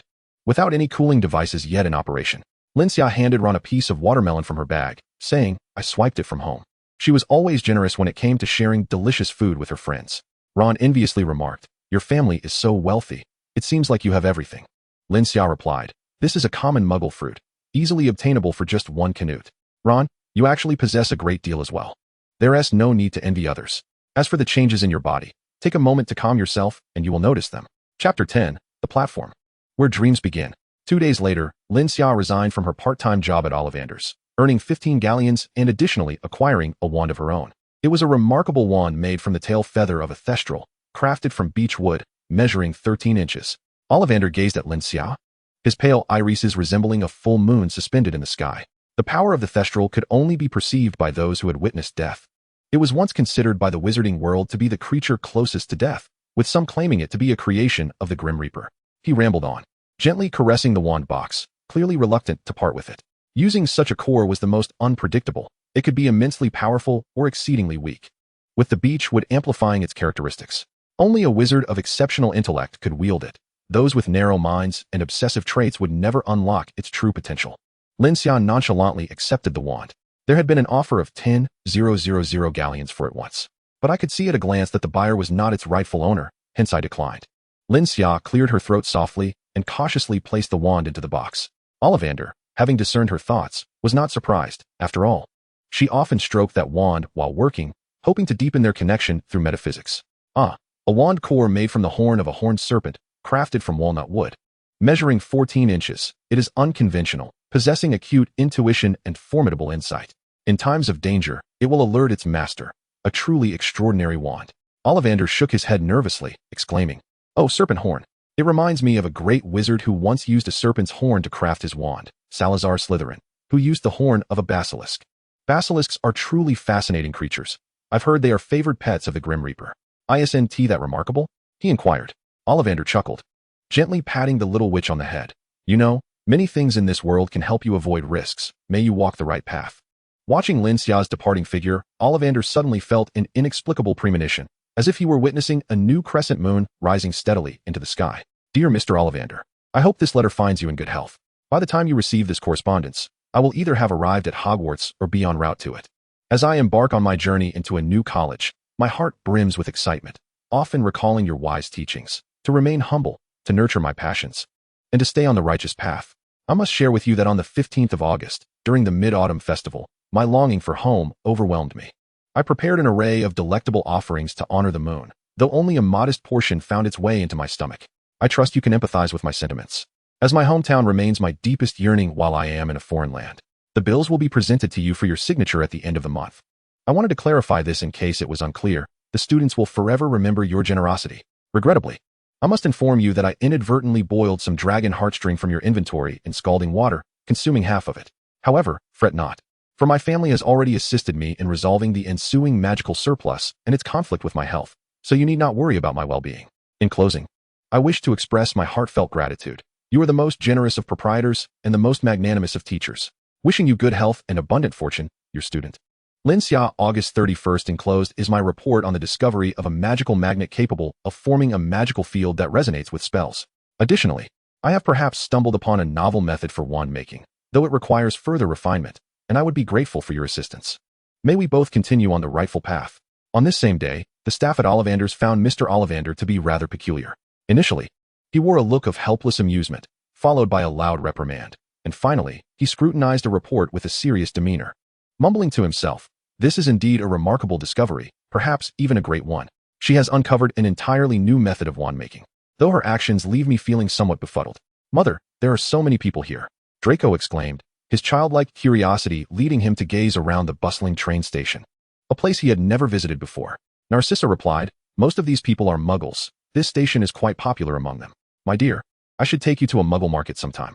That would truly be crowded. Although it lacks elegance, we can find a safe and spacious spot to observe." At last, we have arrived at the barrier between platforms 9 and 10. This is a magical wall, shielded by a muggle-repelling charm, inaccessible to muggles. Shirley handed Lin Xia a small brown leather bag adorned with a charming teddy bear pendant. "Little Xia, once you enter the college, you must be sensible and obedient. If you contemplate mischief."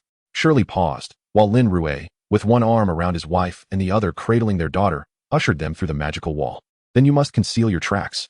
He personally ensured Lin Xia boarded the train, remaining until the locomotive's whistle sounded and the deep crimson steam engine vanished from sight. Before Shirley and Lin Rue finally departed, Lucius and Narcissa had long contemplated their departure, yet the thought of the formidable Eastern sorcerer lingering on the platform, bidding farewell to their child, kept them rooted in place. While they may have felt inferior in power, surely they could not falter in the education of their offspring. Even if they fell short, could they not set an example? Inside the train, it was only when Lin Xia could no longer see her parents that she turned to seek a seat. Draco, leveraging the esteemed reputation of the Malfoy family, politely requested the occupants of a compartment to vacate, generously offering each a compensation of 1 gold galleon. Lin Xia held no disdain for the privileged class. After all, who would willingly shun wealth? However, she gently cautioned, "Draco, should they refuse to yield their seats, do not press them. There will always be someone willing to oblige." Since undertaking both Muggle studies and air courses, Draco had tempered his outward arrogance, though the innate pride of the Malfoy lineage remained deeply embedded within him. With a noncommittal smile, he remarked with an air of boastfulness, "Lin Xia, no one can refuse the Malfoy family, save for those exceptional individuals who require no support." Lin Xia contemplatively gazed at Harry Potter, surrounded by a throng of admirers outside, the boy marked by a lightning-shaped scar upon his forehead, whom they had encountered previously at the robe shop. "Draco, you are mistaken, for he is an example. He vanquished the Dark Lord without ever relying on the ancient Potter legacy." She gestured towards Harry outside. Draco fell silent, his neck craned in surprise. Lin Xia incisively stated, "You remain a child, ensnared by the allure of familial glory, far from maturity. You fail to grasp that true honor is earned through one's own endeavors, not through mere boasting." Chapter 11. Peanuts, Sunflower Seeds, and Sparkling Water. Draco felt a surge of indignation, glaring at Lin Xia, who always seemed intent on undermining him. Admittedly, he acknowledged Harry Potter's extraordinary talent, having bested even the terrifying Dark Lord. Yet he believed himself to be no less worthy had he been chosen by the Dark Lord as an infant. The Malfoy family would stake all their honor for him. Leisurely, Lin Xia extracted a frozen mung bean dessert from her small bag, sipping it through a large straw while languidly shaking her fist. "Draco, if you disagree with my words, we can resolve this in another manner." Draco straightened his posture, his expression growing serious as he retrieved a book from his bag. Knowing that Lin Xia often asserted her dominance through physical prowess, he pondered what stance he should adopt to shield himself from a potential beating. A gentle knock resounded at the compartment door, which then swung open. "Is anyone here?" A boy with deep brown hair and freckles on his nose entered.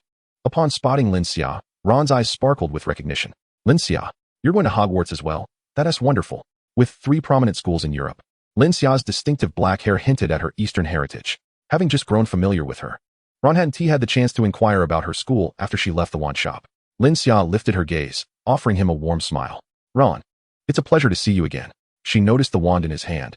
"It seems you have acquired your own wand." Ron nodded, his face flushed with excitement, eager to share his experiences from working at the wand shop.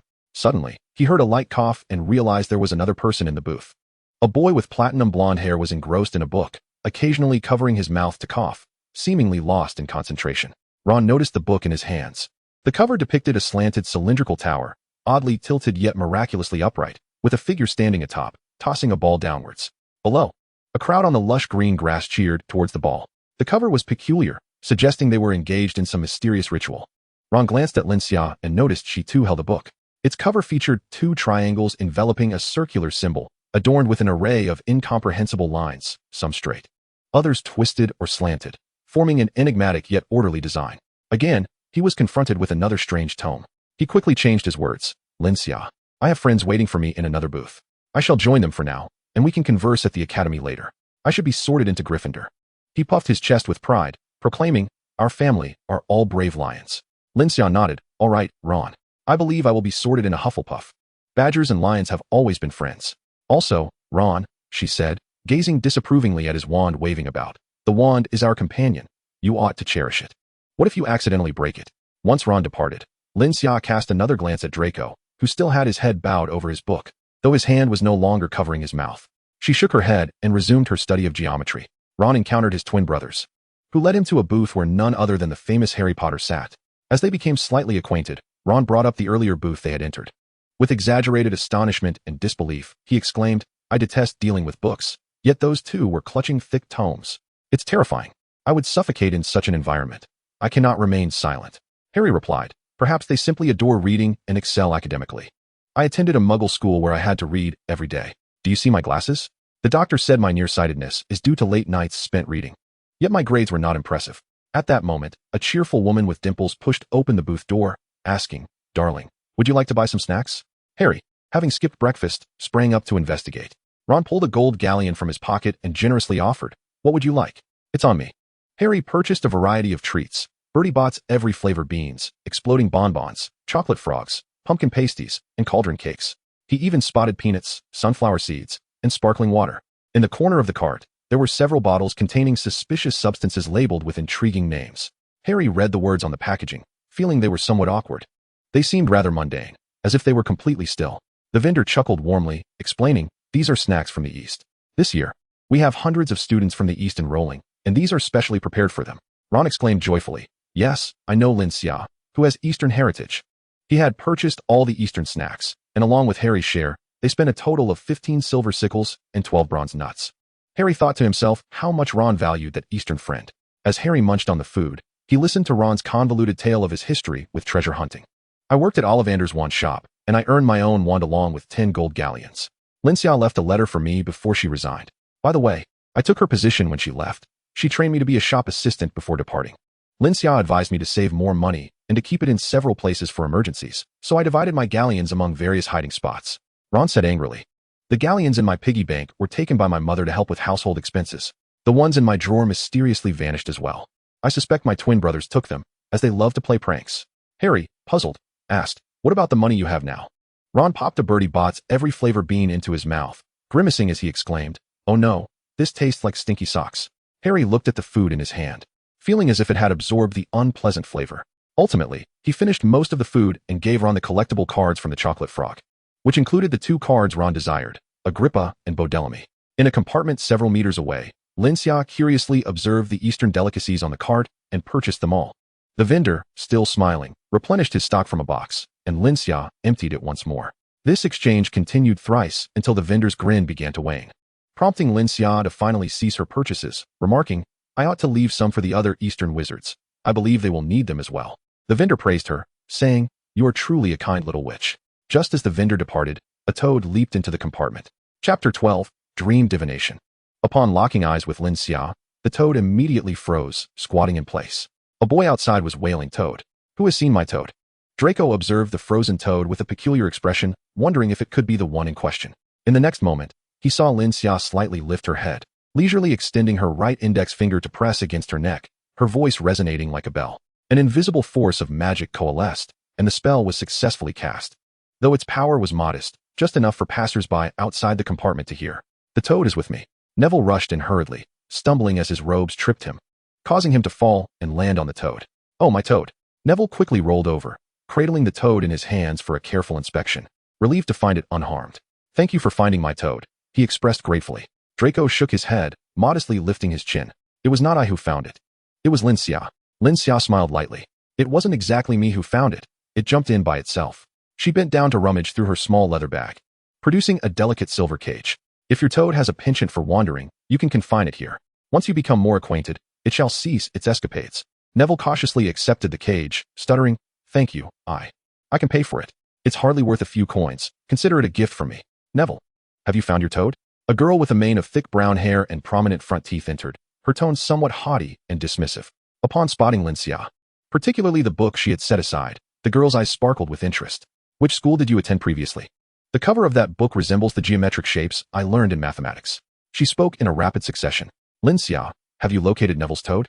Ron and Harry, who had been assisting in the search, entered the compartment and saw Neville delicately placing the toad into the cage. Lin Xia reiterated her earlier statement. "I am Hermione Granger. I have attended primary school, unlike some of the other young wizards who lack formal education. I believe we shall have plenty to discuss." Hermione extended her hand. Since boarding the Hogwarts Express, she had noted how different these young wizards were from her. They seemed disinterested in learning and struggled to comprehend her words. To her astonishment, she discovered that they had not even attended primary school. Could they perform basic arithmetic? Did they possess logical reasoning skills? Were they familiar with the principles of magic? Not to mention the workings of steam engines, the conversion of thermal energy and electrical energy, and the speed of light. Lin Xia politely shook Hermione's hand. Thank you. I am Lin Xia. Would you care to read with me? Hermione felt a flicker of interest but hesitated, not wanting to abandon her newly acquainted friends. Regretfully, she replied, Once we arrive at Hogwarts, I will seek you out to read together. Ron quickly added, Lin Xia, I'll find you to play once we get to Hogwarts. Lin Xia readily agreed. Certainly, it's a promise. After the group departed, Lin Xia cast a contemplative glance at Draco. She noticed that as Harry approached, Draco brushed his robes several times, eager to rise. Though Draco feigned indifference towards Harry Potter, it was undeniable that he harbored a degree of admiration and sought his attention. After all, he was the remarkable boy who had vanquished Voldemort in infancy. Lin Xia cautioned him. Draco, judging by those around Harry, he prefers the company of ordinary individuals. If you are overly ostentatious, you may provoke his disdain. Draco, caught off guard by her insight, initially felt a twinge of embarrassment, then dejectedly inquired, How then should I engage him in conversation? Lin Xia casually replied, It's quite simple. Begin with discussing favorite snacks. She turned to gaze out the window, observing the darkening sky. Suddenly, the compass of fate in her mind stirred slightly, settling on the realm of dreams. A wave of drowsiness washed over her, prompting her to lean back in her seat and close her eyes. Draco pondered for a long while, raising his head to say something, only to find her asleep. He retrieved a small blanket from his bag and draped it over her. He murmured, How can she sleep so soundly? She truly isn't nervous at all. The surroundings were somewhat dim, resembling a basement filled with an abundance of closely packed documents, while numerous candles floated in the air. How many have chosen the option of self-sorting this year? A burly man with a scruffy beard emerged from the shadows, his silhouette resembling a large black spider. A total of 1,800 students were admitted, of which 800 were recruited externally. Among the local students, 200 opted for self-sorting, with 2/3 being muggles. While 500 external students chose the same, their family backgrounds yet to be determined. The little elf seated nearby raised his head, his eyes wide, adorned with gold-rimmed glasses, sparse hair, and large ears, flamboyantly sporting a pure gold earring and wearing a suit. The elf adjusted his glasses and remarked that within a month, all information must be gathered and submitted for review by Headmaster Dumbledore himself. The scruffy giant mumbled, Next time, I must request a salary increase. The investigative work is becoming increasingly arduous, with some families even residing in the distant Arctic. The elf, with a serious demeanor, declared, The calamity brought upon the wizarding world by the Dark Lord is far too severe. The wizarding community is evolving rapidly. These are new bloods, and we must be diligent. Let us hasten, for every second wasted will cost you a single galleon. The scene gradually blurred, and suddenly a gust of wind swept through as someone entered the basement, causing a pen to roll off the documents, which rustled loudly. At the moment Lin Xia's consciousness detached, she glimpsed a page of student records. Mickle bang. Lin Xia, wake up. We are about to arrive at Hogwarts. Draco shook Lin Xia and called out to her. She stirred from her slumber, rubbing her sleepy eyes. Outside the window, the sky had darkened. Beneath the deep purple expanse, mountains and forests loomed, while the train began to decelerate. Finally, the train came to a halt, and the young wizards pushed and shoved towards the doors, stepping onto the platform, where the heavy night fog and chill caused many children to shiver. First-year students, welcome to Hogwarts. A booming voice resonated as Hagrid, with his giant lineage, waved his pink umbrella. Immediately, vibrant fireworks shot into the sky, forming 4 distinct patterns. The majestic red lion roared as it landed. The sinister green serpent slithered ominously. The formidable blue eagle soared into the crowd. The tall and handsome yellow badger scattered a shower of stars. Wow! The little wizards gasped in awe, exhilarated and instantly awake. Some young wizards shouted with excitement, Hogwarts! Hogwarts! Lin Xia was jostled forward by the crowd, while Draco tightly grasped her hand, exclaiming, My father has never told me that Hogwarts is this magnificent. Lin Xia rolled her eyes slightly. Even at this moment, he was still thinking of his father. Amidst the jubilant cheers of the crowd, a soft whisper reached her ears. No, this cannot be. It is entirely different from what is written in the book. Chapter 13, The Sorting Hat and the Houses. Lin Xia did not seek the source of this voice, for she had an inkling that she would soon encounter its owner. The words spoken, contrasting with the written word, stirred excitement on Lin Xia's face, while her mind pondered. Could it be a prophecy or something akin? The divination skills she had mastered in her previous life were futile in this realm, now transformed into a compass of fate within her mind. Nevertheless, she knew that divination existed in this world, referred to as prophecy. Come along, First-year students, follow the tall upperclassmen, do not stray, and watch your step to avoid stumbling. Hagrid bellowed. The young wizards trailed behind the towering Hagrid, shielded by the upperclassmen, as they advanced steadily, soon arriving at a path adorned with red, green, blue, and yellow ribbons.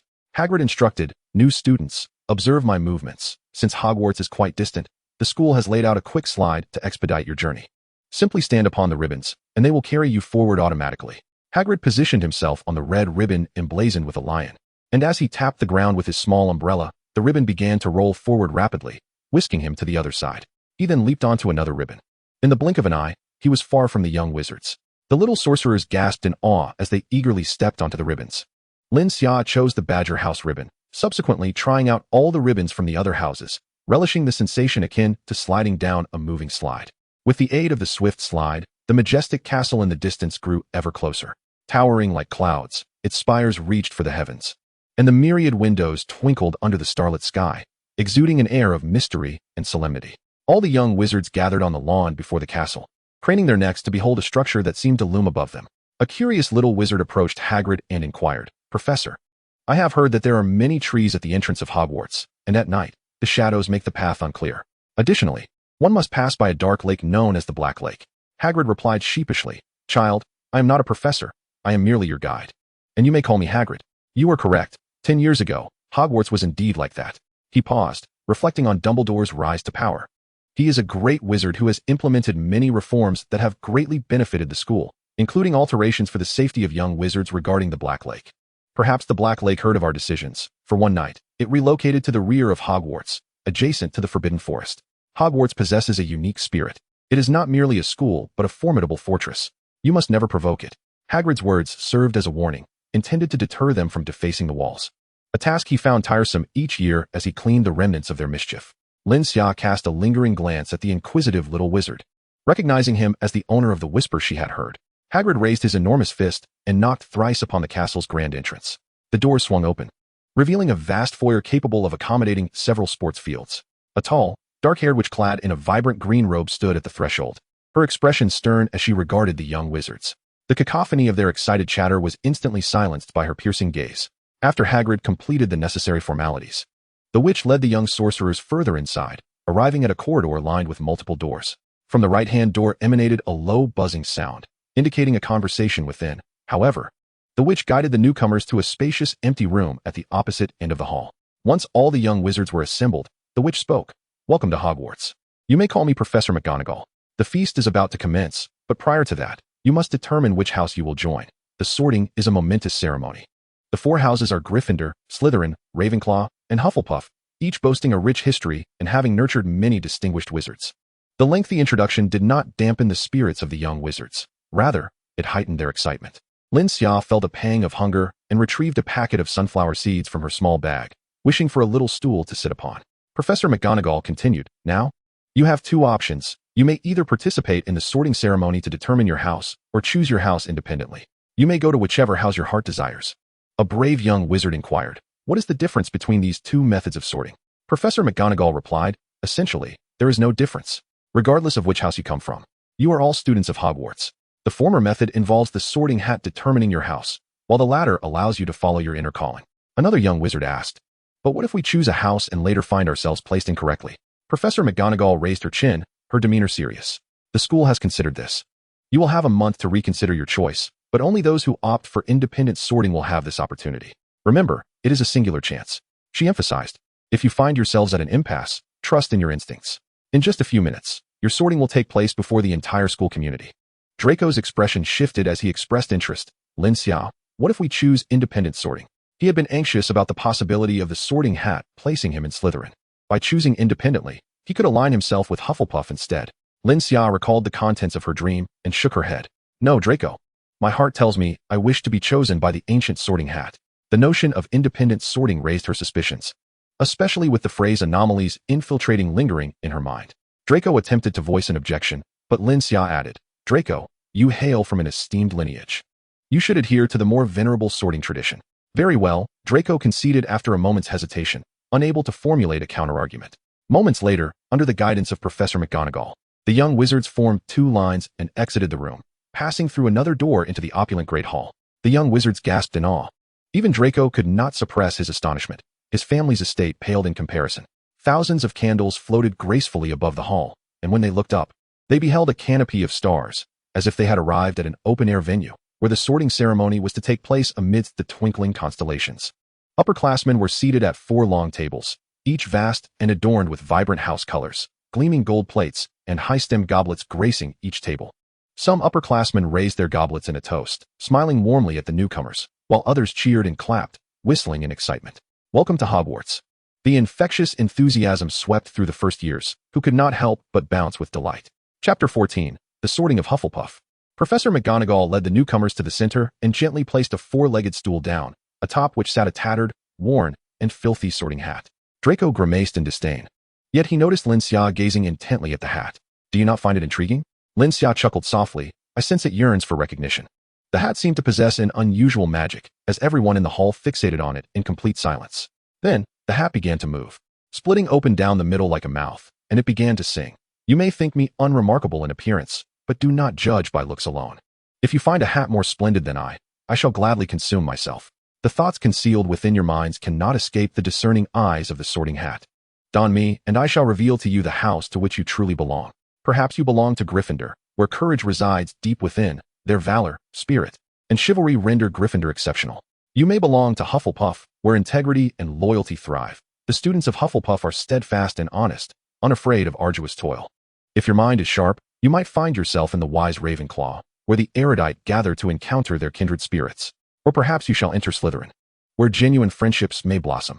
Lin Xia listened with rapt attention, but suddenly, the compass of fate in her mind began to spin, halting at the section for divination. This time, Lin Xia astonishingly perceived the omen, which read, You are being influenced by nursery rhymes, guided by the deep-seated desires of your heart, to act in accordance with the words of the rhyme. With only 2 fortunes to choose from, the outcomes appeared starkly divergent. Thus, entering Slytherin would undoubtedly subject her to meticulous scrutiny. Lin Xia silently rubbed her ears, as if they itched, vigorously massaging them while whispering rapidly, Close your ears. Close your ears, close your ears. After an indeterminate number of repetitions, she could no longer discern the conversations around her. Only the indistinct rustle reminiscent of footsteps on fresh snow. She did not turn to look at the long table. If her memory served her correctly, the professors of the academy were seated behind it, and Dumbledore, the headmaster of this school, should also be present. Yet, she had not noticed this individual before. How could it be?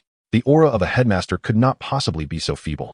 This indicated that he was deliberately diminishing his presence, discreetly observing everyone around him. Lin Xia tugged at the curious Draco, who, upon seeing her expression, froze momentarily and leaned in with a hint of panic. Lin Xia, is something wrong with your body? Lin Xia could not discern his words clearly, only focusing on the movement of his lips. Draco, listen to me. I am perfectly fine. The nosebleed earlier was merely a consequence of indulging too much.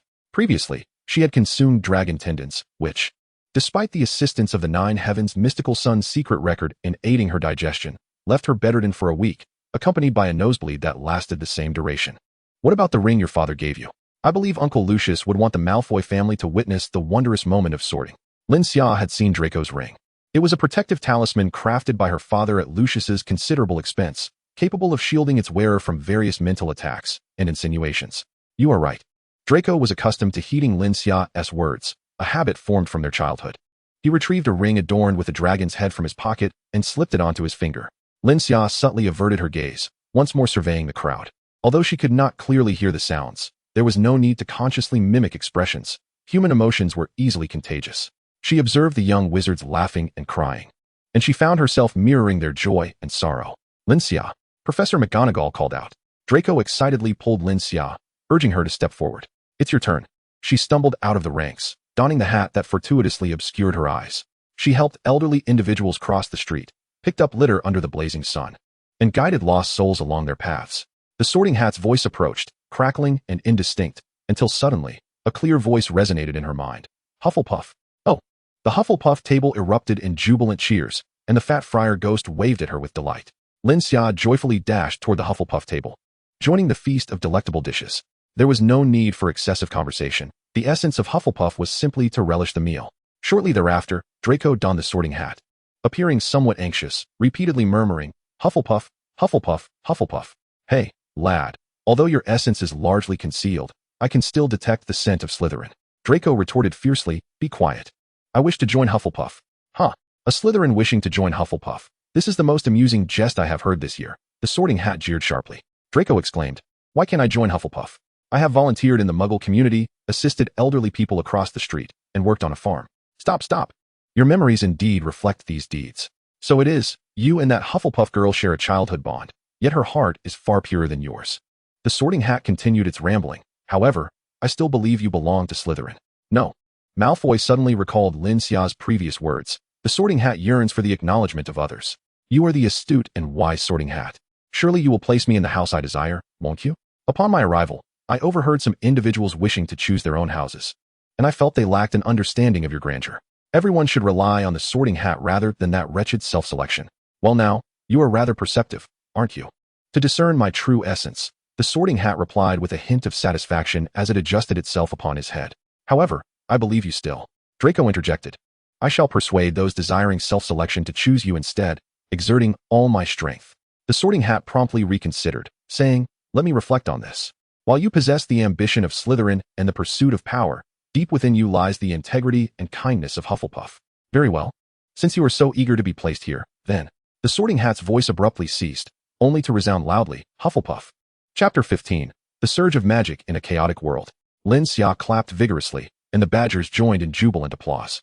Only Slytherin, Gryffindor, and Ravenclaw remained silent, exchanging glances. The Serpents of Slytherin murmured, am I seeing this correctly?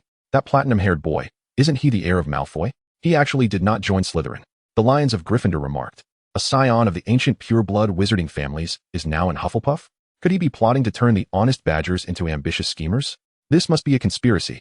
The Eagles of Ravenclaw pondered. The heir of a pure-blood family in Hufflepuff. Does this herald the rise of Hufflepuff? A worthy opponent to observe.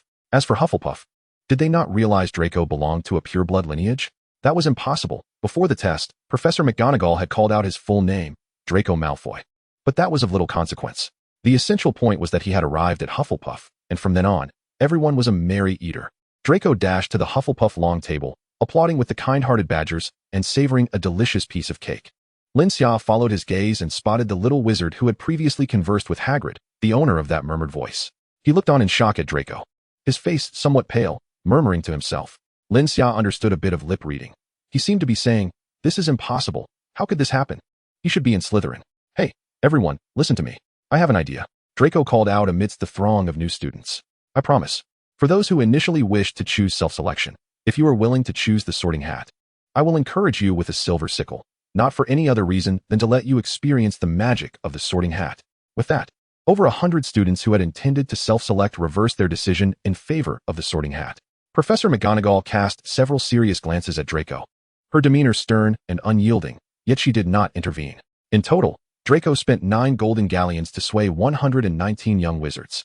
After experiencing the enchantment of the Sorting Hat, the young wizards transformed into enthusiastic advocates, eagerly sharing their remarkable encounters with their peers who had yet to undergo the sorting process, thereby subtly persuading a handful of them.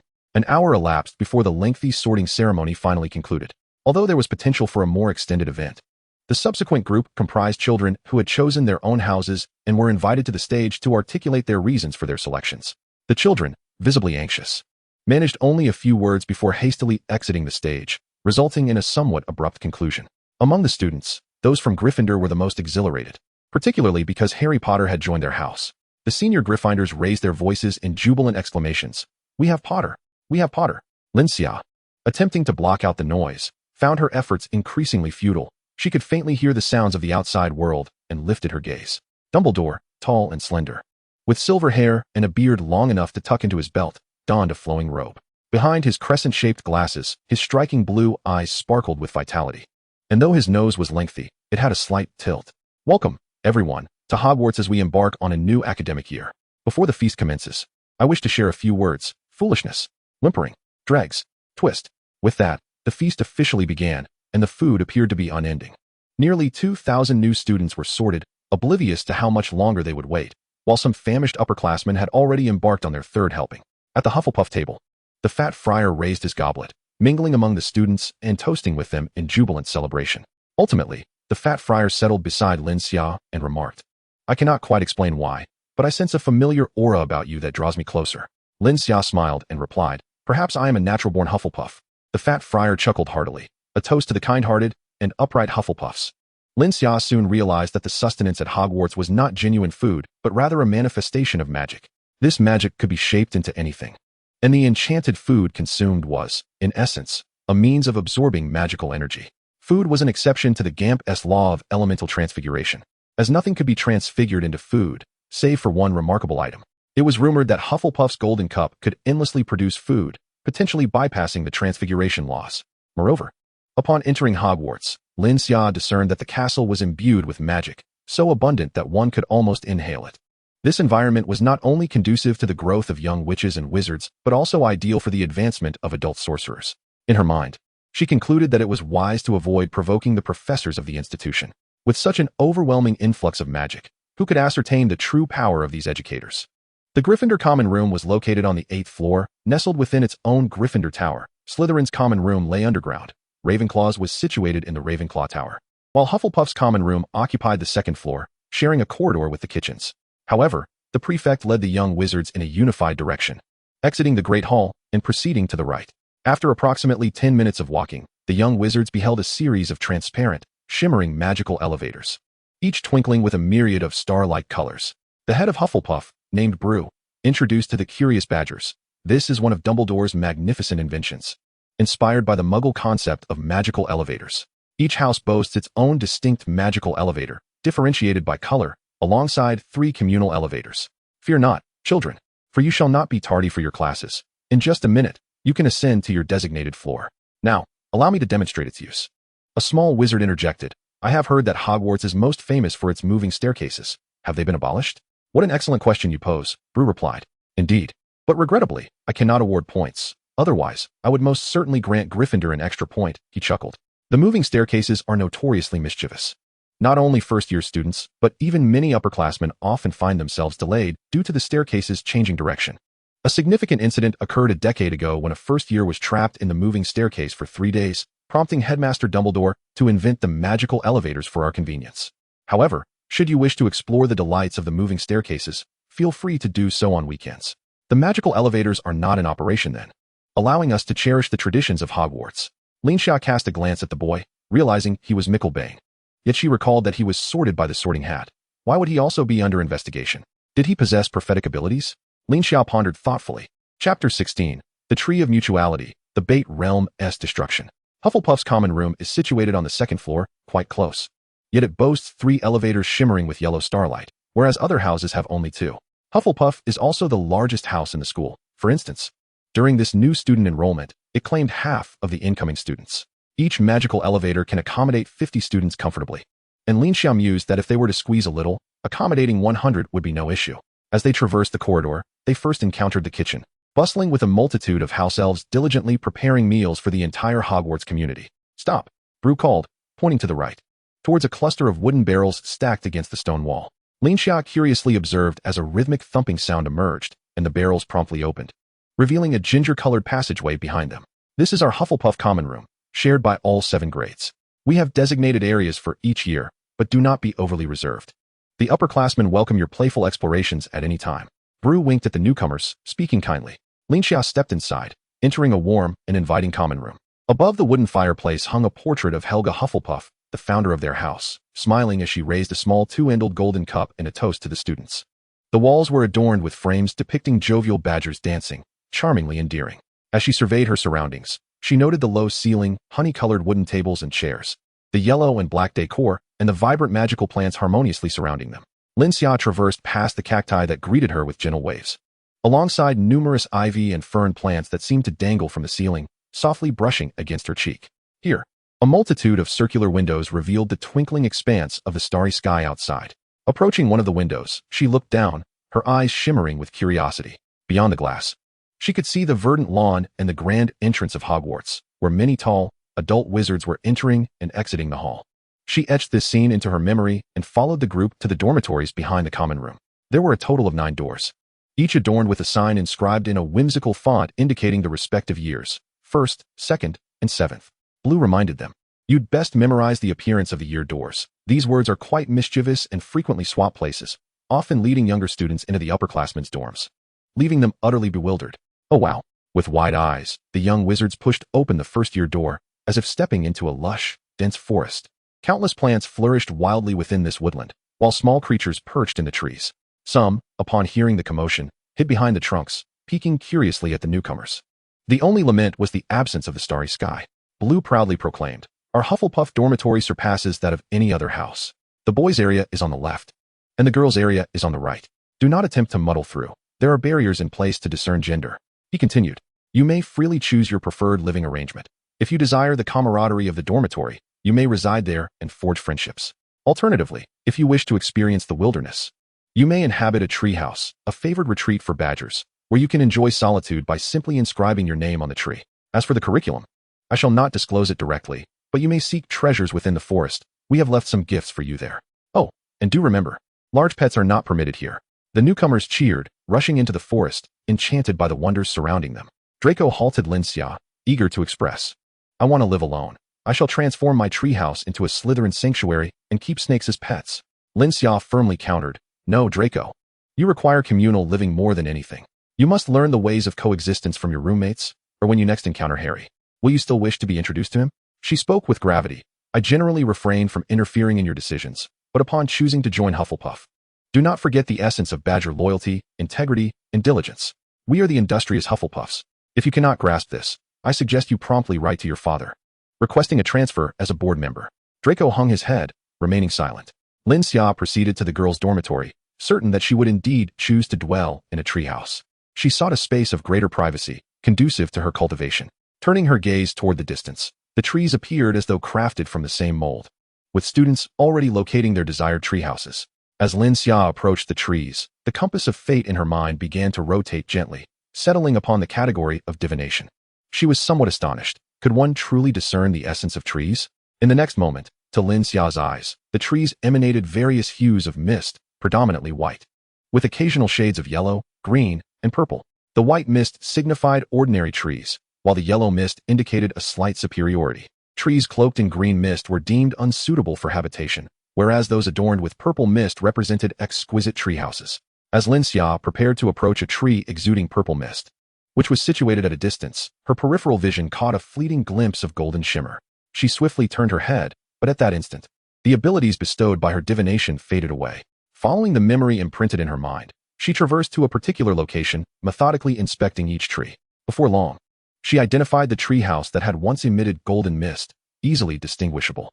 This treehouse was exceptional, starkly contrasting the simplicity of ordinary treehouses. Its living room, kitchen, and bedroom were meticulously designed, resembling a compact, duplex villa. Lin Xia pondered. Based solely on the arrangement of the dwelling, it could certainly be deemed exquisite. Yet it fell short of the extraordinary qualities signified by gold. This treehouse must possess other extraordinary characteristics. Ancient martial arts could unlock the latent potential within the human body. Her parents believed this was a legacy of their ancestral lineage, thus joining her in practice.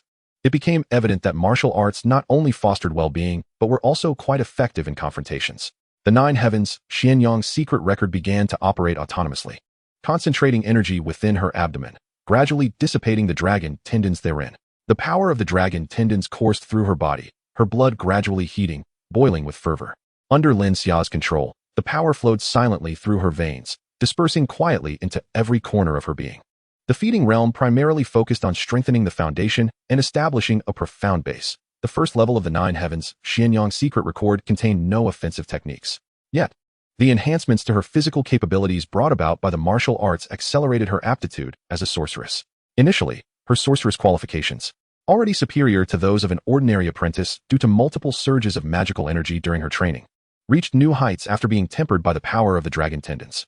Furthermore, after consuming an abundance of magical sustenance that day, the food transformed into a torrent of magical energy surging into her body, culminating in a powerful release. Crack! A faint sound echoed within her mind, and 1/3 of the thresholds of the feeding realm shattered. Chapter 17. The Little White Cat and the Soul Sacrifice. The following morning, Lin Xia's biological clock roused her automatically. She retrieved several leather suitcases from her small bag, preparing to wield her wand for the first time to cast a spell. "Organize," she uttered. Her wand gracefully twirled in the air, encircling the items and spaces she wished to tidy. A wave of magical energy surged forth, and Lin Xia swiftly sensed its potency. Although she merely delineated a small area, the entire treehouse trembled under the influence of the magic. The suitcases opened automatically, and items leaped forth, arranging themselves according to their owner's habits. Lin Xia furrowed her brow. Casting spells with her wand was evidently more effective than without. Yet she had not yet reached a level where a signal amplifier was unnecessary. However, it is evident that a small breakthrough in her magical prowess has slightly enhanced her wizarding qualifications, yet it has rendered her incapable of employing her powers with precision, resulting in considerable energy wastage. She had intended to expend only a fraction of her magical energy, but instead, she drained a third of her total reserves. Lin Xia glanced at the clock that had automatically adjusted itself, revealing it was 6:30 in the morning. She donned the Hufflepuff uniform bestowed by the prefect the previous night and resolved to embark on a morning jog, seeking to refine her magical finesse in her own manner. Her approach was quite straightforward. The most effective way to familiarize oneself with magical energy was to exhaust it and then allow it to gradually replenish, deepening her control over it during the recovery. During her first run, she refrained from using her wand, opting instead to wave her hands through the air, casting dozens of cleansing spells until her magical energy was completely depleted. As her energy slowly recovered, she began to manipulate the returning magic, adjusting the intensity bit by bit. By the time she commenced her second lap, her body had already memorized the nuances of the newly refined magical control. At that moment, Lin Xia ventured deeper into the woods. Suddenly, she halted, noticing a yellow and black striped gift box resting on the grass. Looking around, she observed that the only sounds were those of chirping birds perched on branches, their beady eyes curiously gazing at her, tilting their heads in intrigue. She crouched down and opened the gift box, realizing, so this is the present the prefect mentioned? Inside, she found a Hufflepuff class schedule and a large box of magical feed, which was adored by cats, dogs, birds, badgers, and other creatures. There was also a small note, which Lin Xia picked up and read aloud. The magical feed has been enhanced. It may attract other magical beings. Good luck. She speculated that this might be a playful prank from an upperclassman. If the intent was truly mischief, a label would not have been affixed beforehand. Curious about the magical creatures inhabiting the forest, Lin Xia decided to scatter the feed as she ran, simultaneously using her wand to cast cleansing spells. She sensed that the air around her became noticeably fresher after each spell, though she wondered if it was merely her imagination. Among the creatures, one particularly assertive being caught her attention, a small white cat. It insisted on being the first to trail behind her, devouring the initial morsel of feed, while other creatures obediently followed behind to pick up the leftovers. Should any creature attempt to surpass it, the cat would bristle, adopting a combative stance, unleashing fierce paw strikes and emitting an indignant yowl. What a domineering little feline. Upon returning to her treehouse, Lin Xia had fully acclimated to the altered strength of her wizarding abilities. Standing at the entrance, she pondered for a moment before tapping her wand against the wooden door, causing a magical imprint to materialize. With a flick of her wand, she inscribed, Golden Treehouse, Resident, Lin Xia. As she opened the door, a white figure leapt gracefully past her, bounding into the house and effortlessly springing onto the sofa, where it scratched its ears with its hind paw and softly called out to her. Meow. Lin Xia shook her head gently, addressing the little creature. I am not suited to care for you. She spoke the truth. During her visit to Hogwarts, she had not brought a pet, only an owl for delivering messages, which she kept in the Ollery.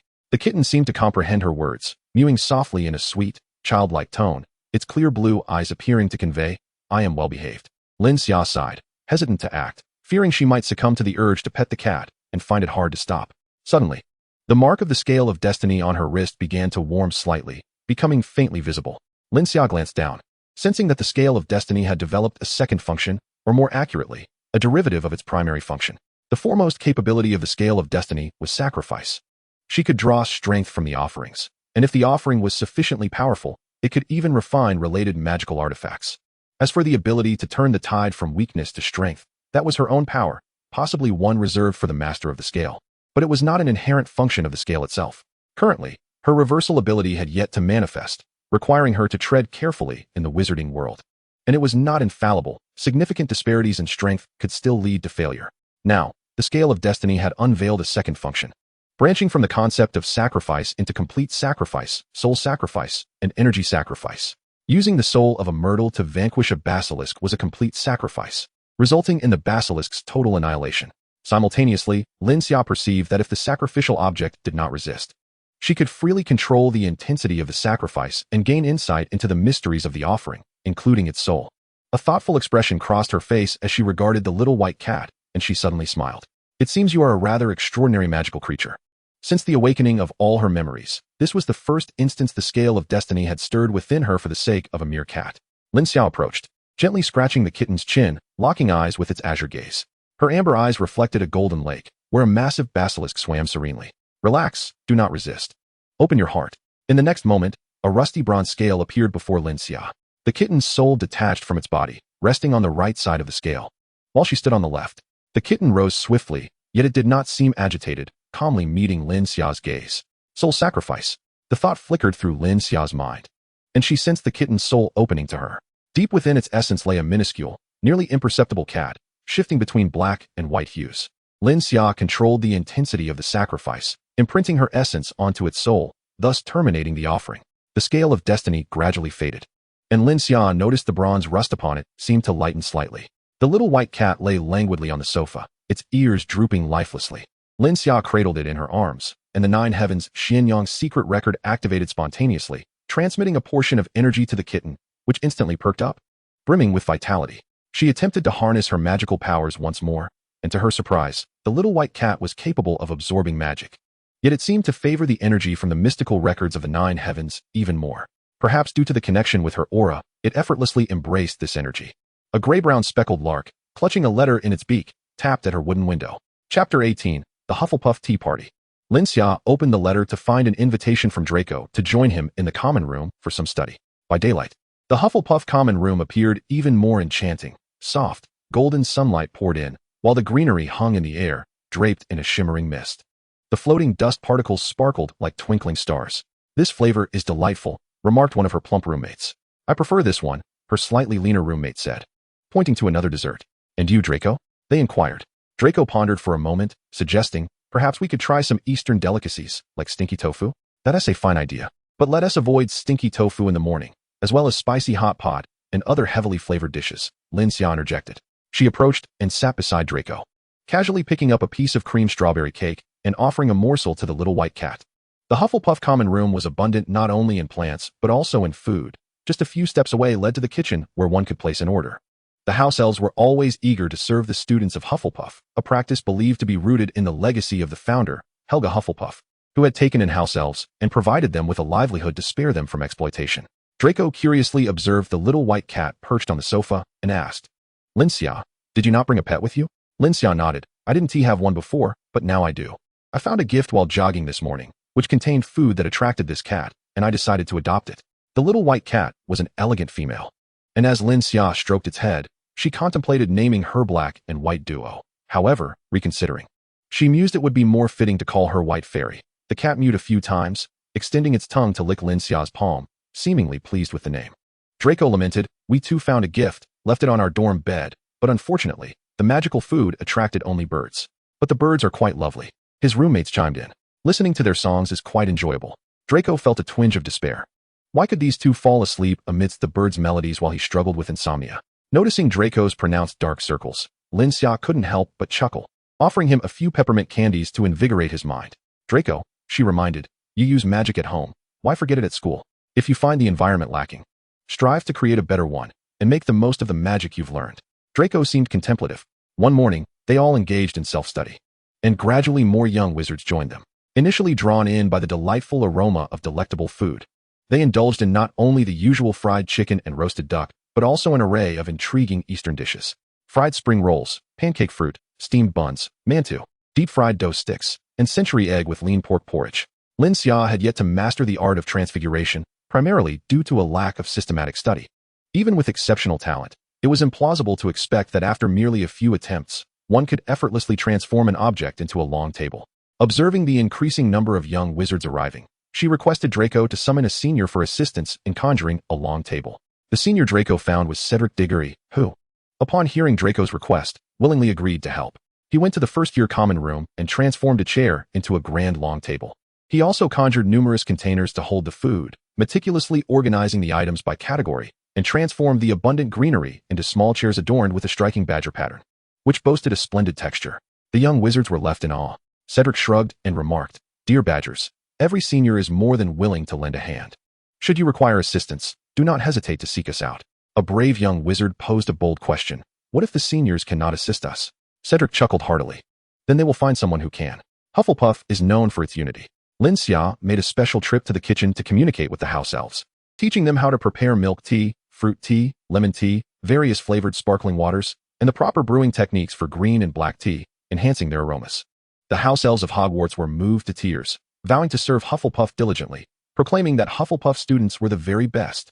With the addition of tea beverages, the common room transformed into a grand tea party. Sipping her milk tea, Lin Xia opened her book on herbology. Nothing brought greater joy than reading uncomplicated texts in such a delightful atmosphere. Shortly after Cedric's departure, he summoned another group of seniors. He noticed that this year's Badgers were quite eager to learn, often holding books even while eating and playing, prompting him to invite friends to assist in guiding them.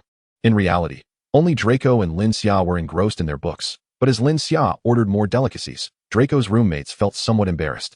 They could not simply indulge without reading. Thus, they followed suit, picking up books to read.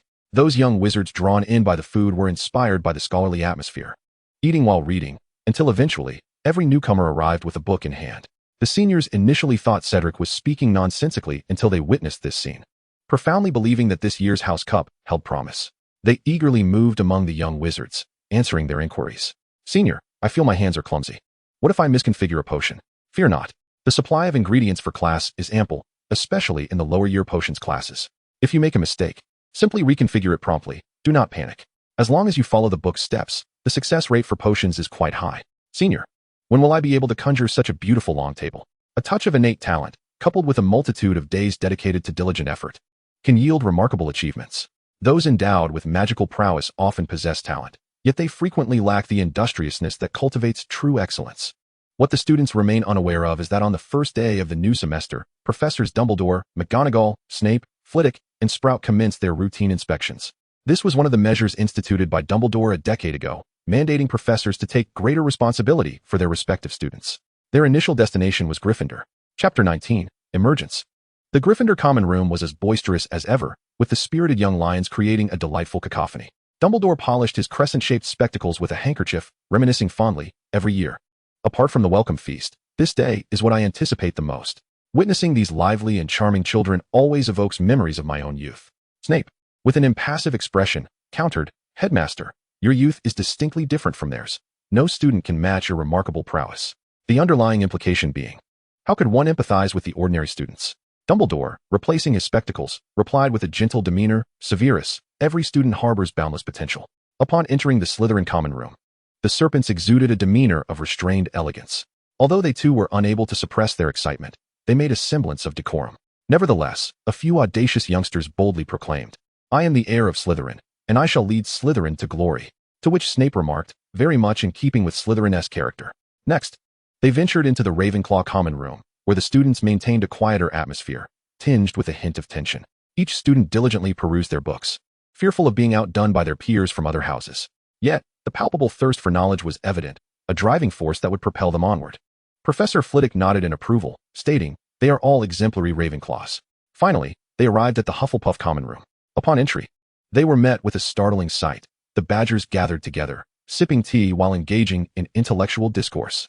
The ordinarily casual Hufflepuff common room had transformed into a space of solemn elegance, suffused with the fragrance of knowledge.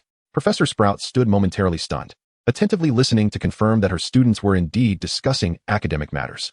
The peculiar incantation of the slug-vomiting curse amused her, reminiscent of lemon yellow cake. She pondered the flavor of the slugs within that spell and how they might taste when roasted. Perhaps she should first practice the incantation as posture, even if it did make her feel somewhat culinary. Professor Sprout's expression was a mix of bewilderment. While they were discussing knowledge, there seemed to be something slightly askew about it. Nevertheless, the fact remained that the Badgers were engaged in discourse. Upperclassmen mingled among them, addressing the first-year students' queries, fostering a spirit of mutual assistance and familial affection. Among them, several young Badgers exhibited notable wizarding potential, able to evoke magical resonance solely with their hands, without the need for wands. Dumbledore expressed his admiration, noting that the magic of young wizards is often unstable, particularly in moments of excitement, leading to a phenomenon of magical resonance where words manifest spells effortlessly. Little did he expect to witness such a scene on the very first day of school, and to observe numerous instances of it, notably with the students maintaining remarkable emotional stability. Severus Snape gazed intently at Draco, who was practicing his incantation, attempting to cast spells without a wand. Drawing upon the omnipresent magical energy in the vicinity, he succeeded swiftly. The child, who was originally destined for Slytherin, found himself in Hufflepuff. Could it be that he would transform Hufflepuff in his wake? A pang of sorrow struck Snape. Such a prodigious talent ought to belong to Slytherin. Professor Flitwick marveled as well, declaring that stable emotions represent a formidable strength, compared to the chaos often induced by heightened emotions. Maintaining control over one's magic and harmonizing it with the ambient magical factors is a far more arduous task. Professor McGonagall observed two students practicing a transfiguration spell, directing their efforts toward a badger figurine on the table, striving to alter its expression. Notably, they were not using wands. One girl with black hair managed to evoke a subtle change in the badger's demeanor. McGonagall yearned to reveal herself immediately, to retrieve the girl's wand and hand it to her, urging her to try again with a serious expression. For she could discern the girl possessed a remarkable talent for transfiguration. Professor Sprout chuckled, summarizing, "They are all united and friendly Hufflepuffs." Once the professors departed, Lin Xia suddenly lifted her gaze toward the doorway. "Draco, do you sense anything?" Still grappling with his transfiguration, Draco finally recalled that he possessed a wand and need not resort to hand gestures like Lin Xia. "No, why?" he inquired. Lin Xia glanced at the ring Draco held, which emitted no warning, and shook her head. "It's nothing. Perhaps I misinterpreted." On the expansive lawn, other classes engaged in flying lessons, with Madame Hooch escorting the young wizards to a spacious corner. Due to the potential for accidents during flying lessons, each class was accompanied by a nurse and a first aid attendant, in addition to the teacher, making a total of 3 adults present. Madame Hooch first instructed them on the pronunciation and posture for the summoning charm, advising them to practice verbally and physically without their wands. She meticulously corrected each young wizard's stance, ensuring they were prepared before permitting them to wield their wands. "Is there anyone willing to demonstrate?" "Mistakes are perfectly acceptable, children," Madame Hooch encouraged. Draco eagerly volunteered, "I will."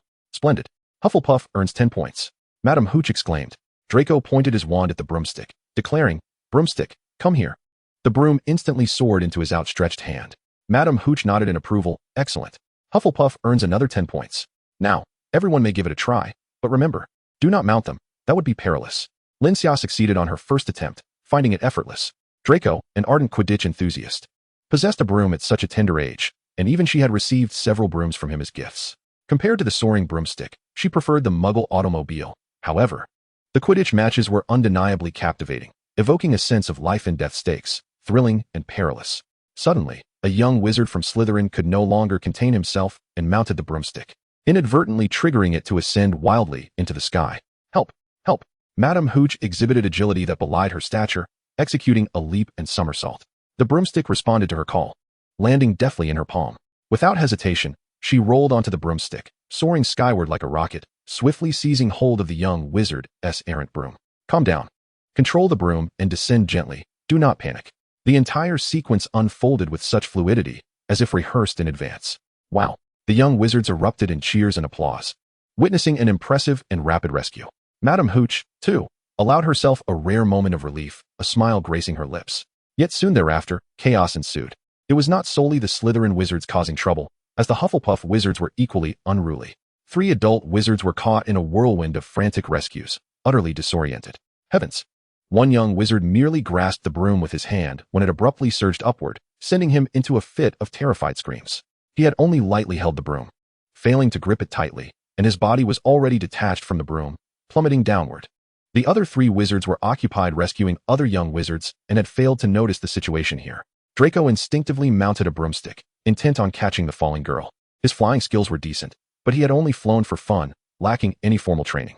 Draco soared a bit too swiftly, narrowly missing the girl. Some young wizards covered their eyes, unable to bear the sight. Suddenly, a steady, powerful, and methodical voice rang out, "Wingardium Leviosa." The young wizard, who had been plummeting rapidly, felt his descent slow, gradually floating upward. It was only then that Madame Hooch noticed the unfolding predicament, her hand flying to her mouth in astonishment. Goodness! How did that young wizard end up in the air? Lin Xia maintained her incantation of Wingardium Leviosa, her wand emanating a beam of white light that connected to the young wizard. Under her control, he gently descended to the ground, unharmed. A thunderous applause erupted, with the Hufflepuff and Slytherin young wizards generously bestowing their accolades upon Lin Xia. Mastering the broomstick was not an extraordinary feat, as some young wizards possessed an innate talent for flying and could grasp it after a few attempts. However, employing the levitation charm to effect a delicate descent was no simple task. The Hufflepuff young wizards whispered to the Slytherin wizards, "She's incredible. When I use the levitation charm, it merely causes feathers to flutter." A Slytherin wizard's lip twitched in disbelief as he exclaimed, "You can use the levitation charm? Wait, isn't that a spell we're supposed to learn in a few days during charms class? I've read the textbook and attempted to practice." Yet it yielded no results. The young wizard from Hufflepuff cast a peculiar glance at him, inquiring, Surely you must not be serious. If you are uncertain, you may seek assistance from the upperclassmen, who are more than willing to provide guidance. The Slytherin wizard fell silent, pondering the notion of benevolent upperclassmen. Oh, perhaps they did not attend the same Hogwarts? Madame Hooch promptly approached, assessing the condition of the young witch. Fortunately, you seem unharmed, my dear, she said, gently stroking the girl's hair. Otherwise, I would be at a loss as to how to explain this to your parents. Madame Hooch expressed her indignation. I have long advocated for the replacement of our fleet of flying brooms, but the administration has insisted on their continued use, believing them to be adequate. Now, look what has transpired. Many of the brooms are malfunctioning. Draco descended from the sky, landing on the lawn and hurriedly rushing to explain to Madame Hooch. She waved him off. I understand your intent to rescue your classmates, but this is far too challenging for the young wizard. Hufflepuff's dedication to their peers and proactive rescue efforts earns them an additional 10 points, she declared, casting a satisfied glance at Lin Xia. The Hufflepuff students erupted in cheers. This flying lesson had truly showcased Hufflepuff's prowess. Other classes were also in session on the lawn, comprising students from both Hufflepuff and Slytherin. Lin Xia's exquisite mastery of levitation had left a lasting impression on many. Additionally, Draco's gallant figure atop his broom was etched into the minds of numerous girls. In just one afternoon, the reputations of Lin Xia and Draco swept through Hufflepuff and Slytherin alike. Word spread quickly. What began as mere admiration for two impressive Hufflepuff wizards morphed into tales of Hufflepuff birthing two prodigies. Moreover, due to the Hufflepuff students' open-heartedness towards their peers from other houses, their candidness transformed into a rumor among Slytherin students that all Hufflepuffs were exceptionally intelligent, eventually evolving into the notion that Hufflepuff wizards were so brilliant that the professors provided them with special attention. This gossip swiftly permeated the wizarding community, and by the following day, students from other houses were already aware that this year's Hufflepuff had produced numerous talents. The next morning, they attended potions class. This session was a joint endeavor between Hufflepuff and Gryffindor, marking their inaugural experience in potions.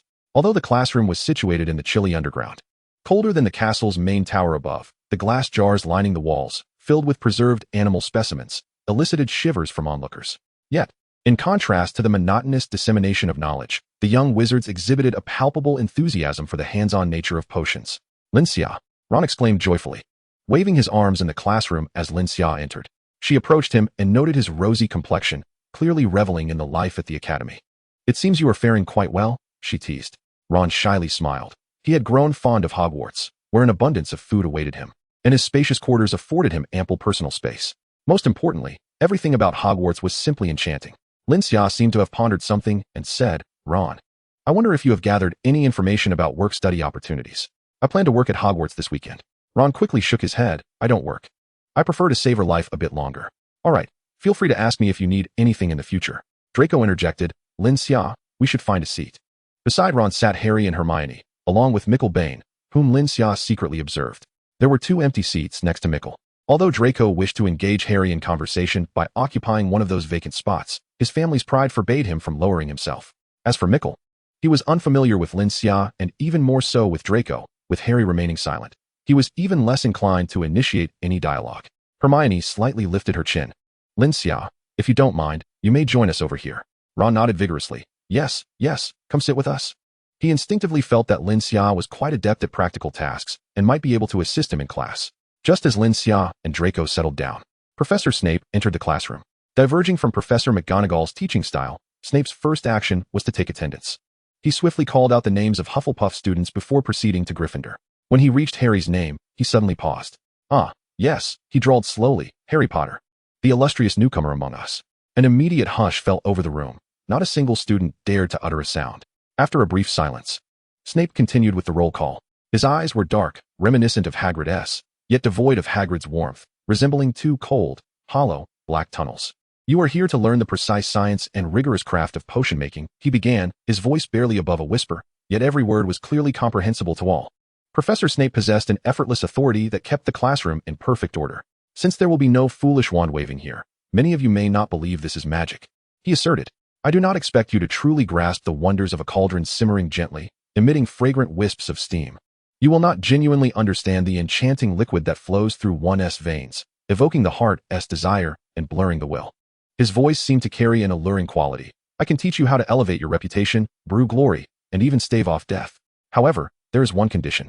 Snape's tone shifted to one of mockery. That is, you must not be the kind of fools I often encounter. Lin Xia followed his gaze and noticed he was glaring intensely at Harry, as if preparing to launch an attack. Chapter 21. Hufflepuff gains 1 point. Snape was undeterred by Mickle's sudden audacious remark and continued to direct his attention towards Harry Potter. Snape fixed his gaze upon him. If I were to add daffodil root powder to an infusion of mugwort, what would I obtain? As he spoke, he could not resist glancing at Mickle. Throughout the previous night, until the moment he succumbed to slumber, Mickle incessantly recited these key points, absorbing them through repetition. With an impassive demeanor, Snape remarked, "Why hesitate? In the realm of potions, there is no room for indecision. A mere second of hesitation while adding ingredients can render an entire potion futile. Gryffindor loses a point." He turned to Potter, asking, "If I were to request you to procure a piece of bezoar, where would you seek it? Tell me, what distinguishes aconite from wolfsbane? Both belong to the same family of plants, collectively known as aconite." Professor Snape's gaze was fixed upon him, akin to a hawk poised to strike its prey. Unyielding and insistent. What is the purpose of the pus from the root of the babbler, and what are its color and scent? Beside Harry, Hermione and Mickle raised their hands high, nearly unable to contain their eagerness to stand. They maintained their raised hands throughout Snape's interrogation, confident they possessed the answer to this query. He whispered, "However, I suspect that both Hermione and Mickle know the answer. Perhaps you could inquire of them?" Snape let out a cold snort, casting a sinister glance at the others. "Have you all comprehended? Why not commit these to memory?" The young wizards immediately scrambled to take notes, the sound of quills scratching against parchment filling the air, as Professor Snape turned and strode away. "Potter, for your insolence towards the instructor, Gryffindor loses another point." With the theoretical portion concluded, it was time for practical application. Professor Snape divided the young wizards into pairs, seemingly at random, yet upon closer inspection, it became evident that each composed student was paired with a more impulsive one. Lin Xia found herself grouped with Neville, the boy who had sought a toad on the train. "How fares your toad?" she inquired. Casually, she added, "I believe that unruly pets ought to be replaced promptly. Perhaps it simply isn't a suitable match for you."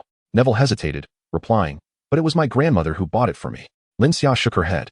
"Does the wisdom of our elders always hold true? I often find myself teaching my parents how to wash vegetables and cook at home." Neville pondered her words. He was still too young to fully grasp their meaning, yet he sensed a semblance of truth in her assertion. During their inaugural potion class, they were tasked with concocting a simple remedy for scabies. Snape, draped in his lengthy black cloak, paced behind the students, skillfully manipulating their emotions, particularly those of Gryffindor. The observant young wizards instinctively sensed that the potion's master held an aversion towards them, leading to a cautious approach in their experiments. In contrast, their Hufflepuff classmates appeared considerably steadier, seemingly oblivious to Snape's disfavor, diligently following the textbook steps with meticulous focus. "Neville, add 2 sprigs of dried nettle. Do not let your gaze wander. Concentrate." Lin Xia's quill and parchment floated beside her, autonomously recording the values she articulated, as Neville hastily retrieved 2 sprigs of dried nettle. Once the correct weight was confirmed, he set it aside and reached for the powdered snake fang. "Neville," Lin Xia's voice called out, momentarily halting his actions. With unhurried composure, she advised, "Do not rush. Consult the textbook. As you go to retrieve the powdered snake fang, what steps should we undertake?" Navi instinctively remarked, "Put on the specialized gloves." A flicker of annoyance crossed his face as he muttered, "I had memorized it, but it slipped my mind." Lin Xia nodded in understanding. "It's all right. Practice makes perfect. Go fetch the gloves, and for now, try handling 2 venomous fangs." Under her guidance, Navi quickly adapted. Although his movements were rather clumsy and he appeared to be the only one actively engaged, his pace in potion-making gradually surpassed that of his peers. "Fool! Are you attempting to poison yourself? Who told you to handle venomous fangs without any protection? Hurry and wash your hands."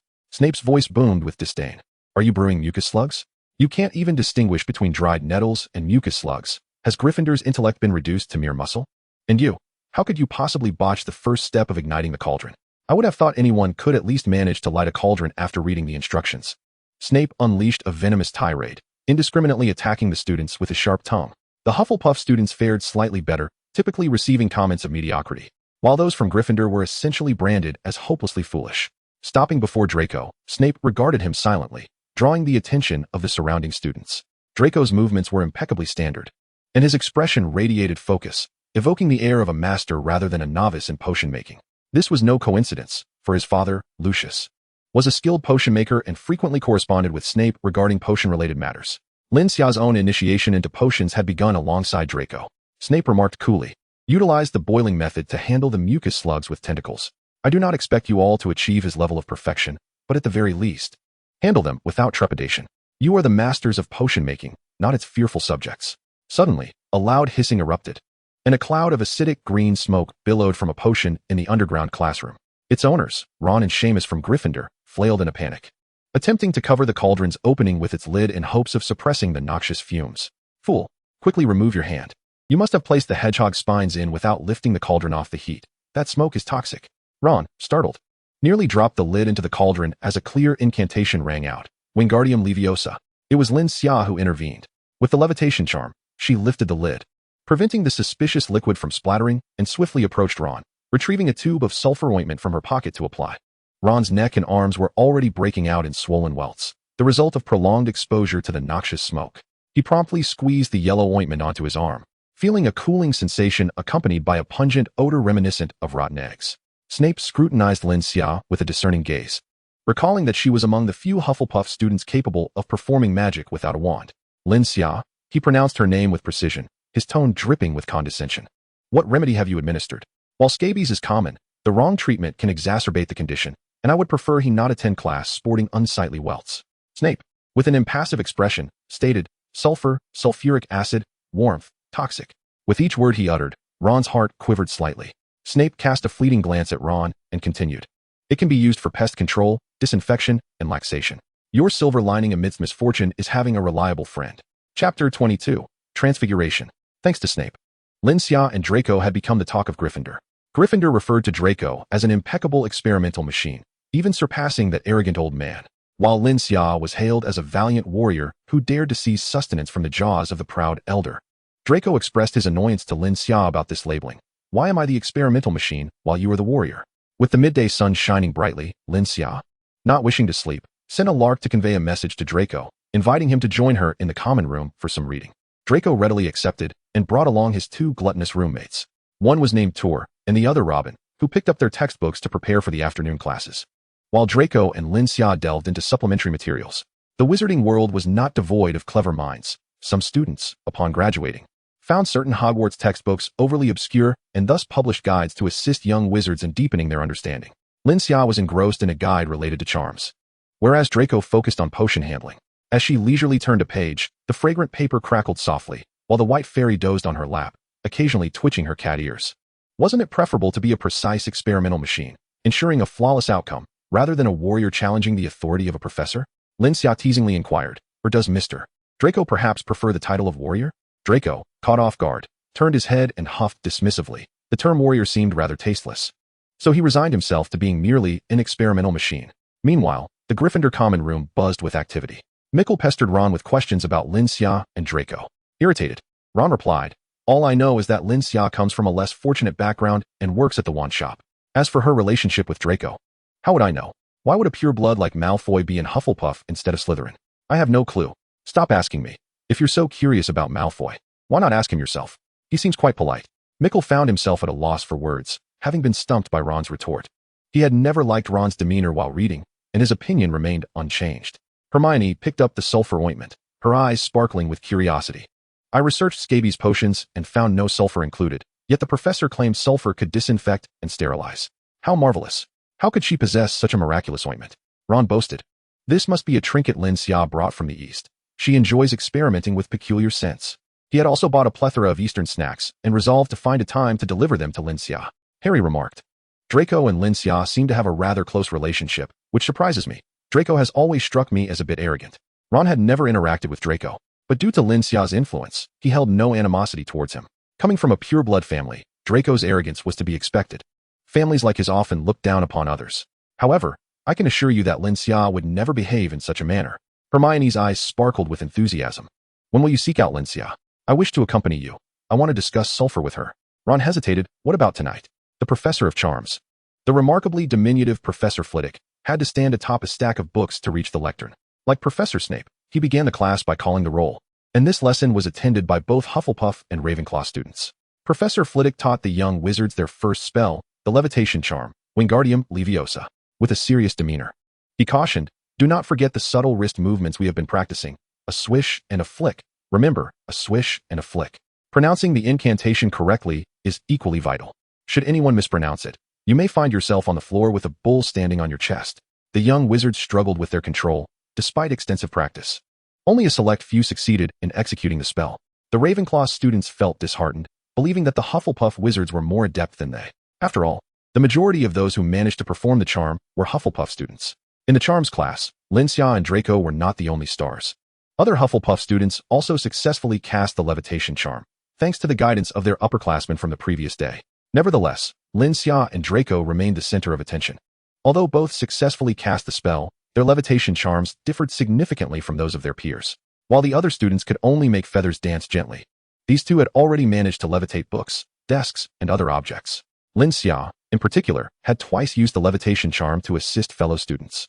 Excellent work, Professor Flitwick exclaimed, clapping his hands. The Hufflepuff students executed their movements impeccably, earning Hufflepuff an impressive 30 points.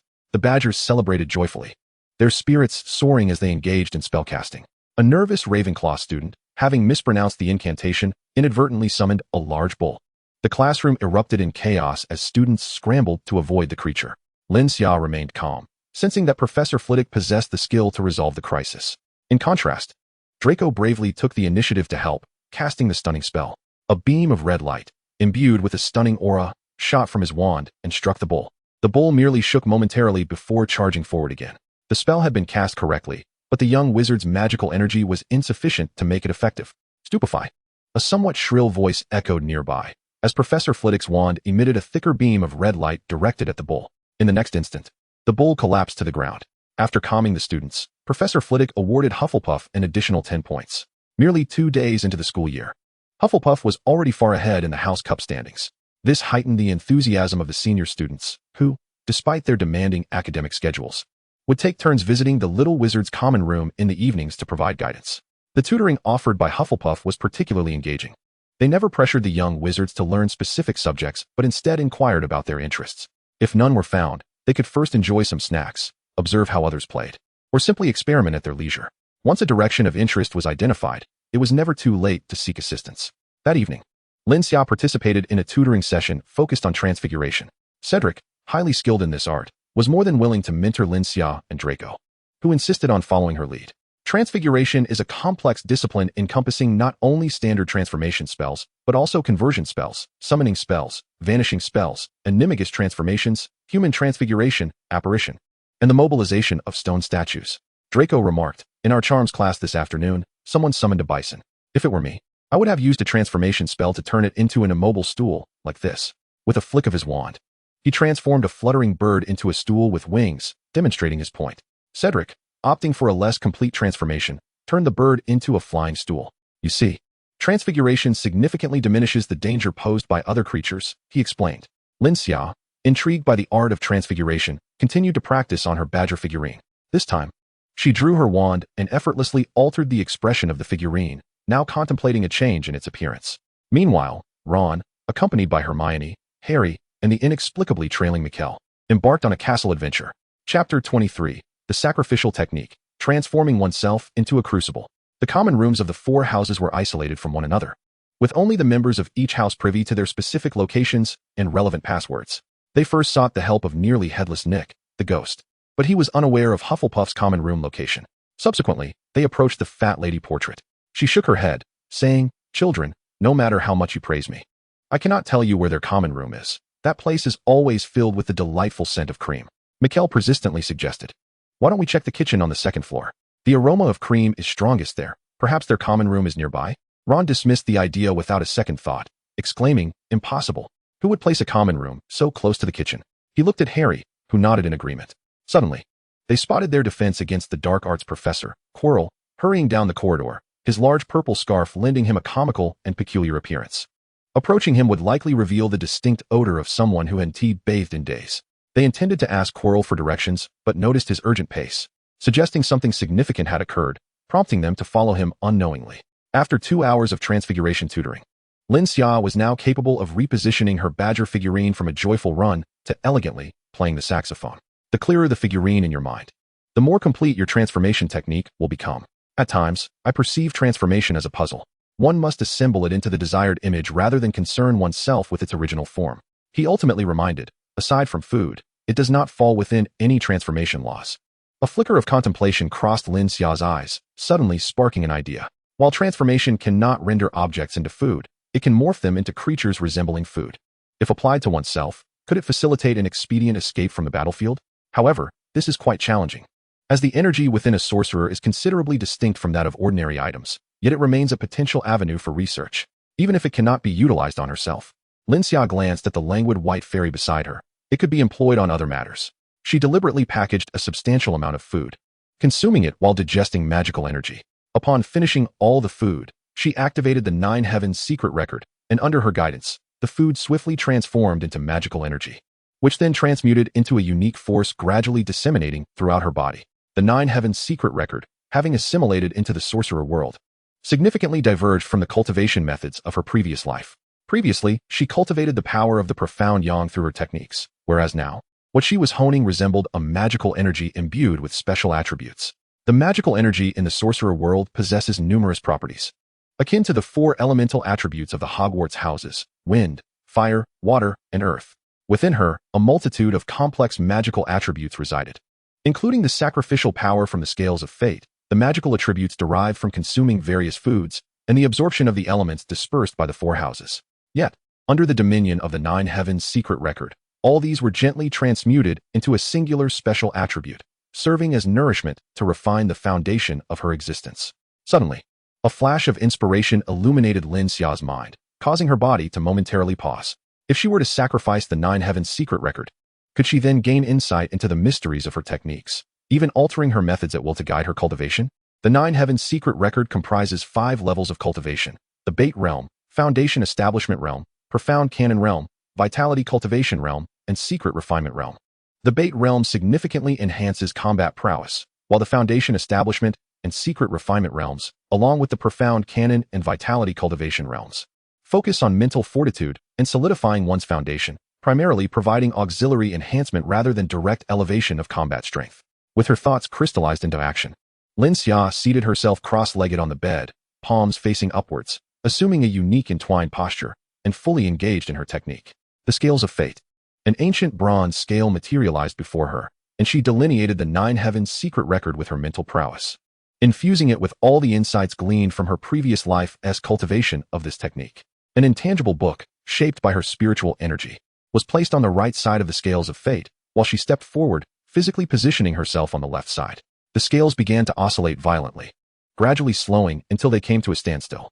Lin Xia's eyelids fluttered. Astonishingly, she was merely a fraction heavier than the Nine Heavens secret record. In that moment, she found herself in a state unlike that which she experienced when sacrificing the little white cat. The little white cat is no ordinary creature. It bears the indelible mark of her soul, having become an integral part of her strength. Furthermore, her body grows stronger with each passing day, and her reservoir of knowledge and experience expands continuously. Each day, she emerges more formidable than the last. In the grand scale of fate, this is but a slight weightier than her martial arts. Had she not acquired the little white cat, she might have found herself inferior even to her techniques.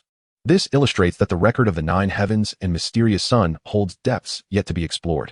Lin Xia, no longer hesitating, chose to undertake a complete sacrifice. It felt as though some force rapidly stripped her body, extracting her bones one by one. A wave of intense pain surged through her, nearly causing her to lose consciousness. Gritting her teeth, she summoned a flicker of spirit. After all, the record of the Nine Heavens and mysterious sun was a manifestation of her own consciousness and would not resist the act of sacrifice. Thus, the entirety of this technique's mysteries unfolded before her. A torrent of vast knowledge surged toward her, revealing not only the insights of the record of the Nine Heavens and mysterious sun, but also the techniques from her previous life that she had studied from her family's arsenal, as well as those from adversaries she had encountered. It was no wonder it bore such weight. She had encapsulated all her insights related to cultivation.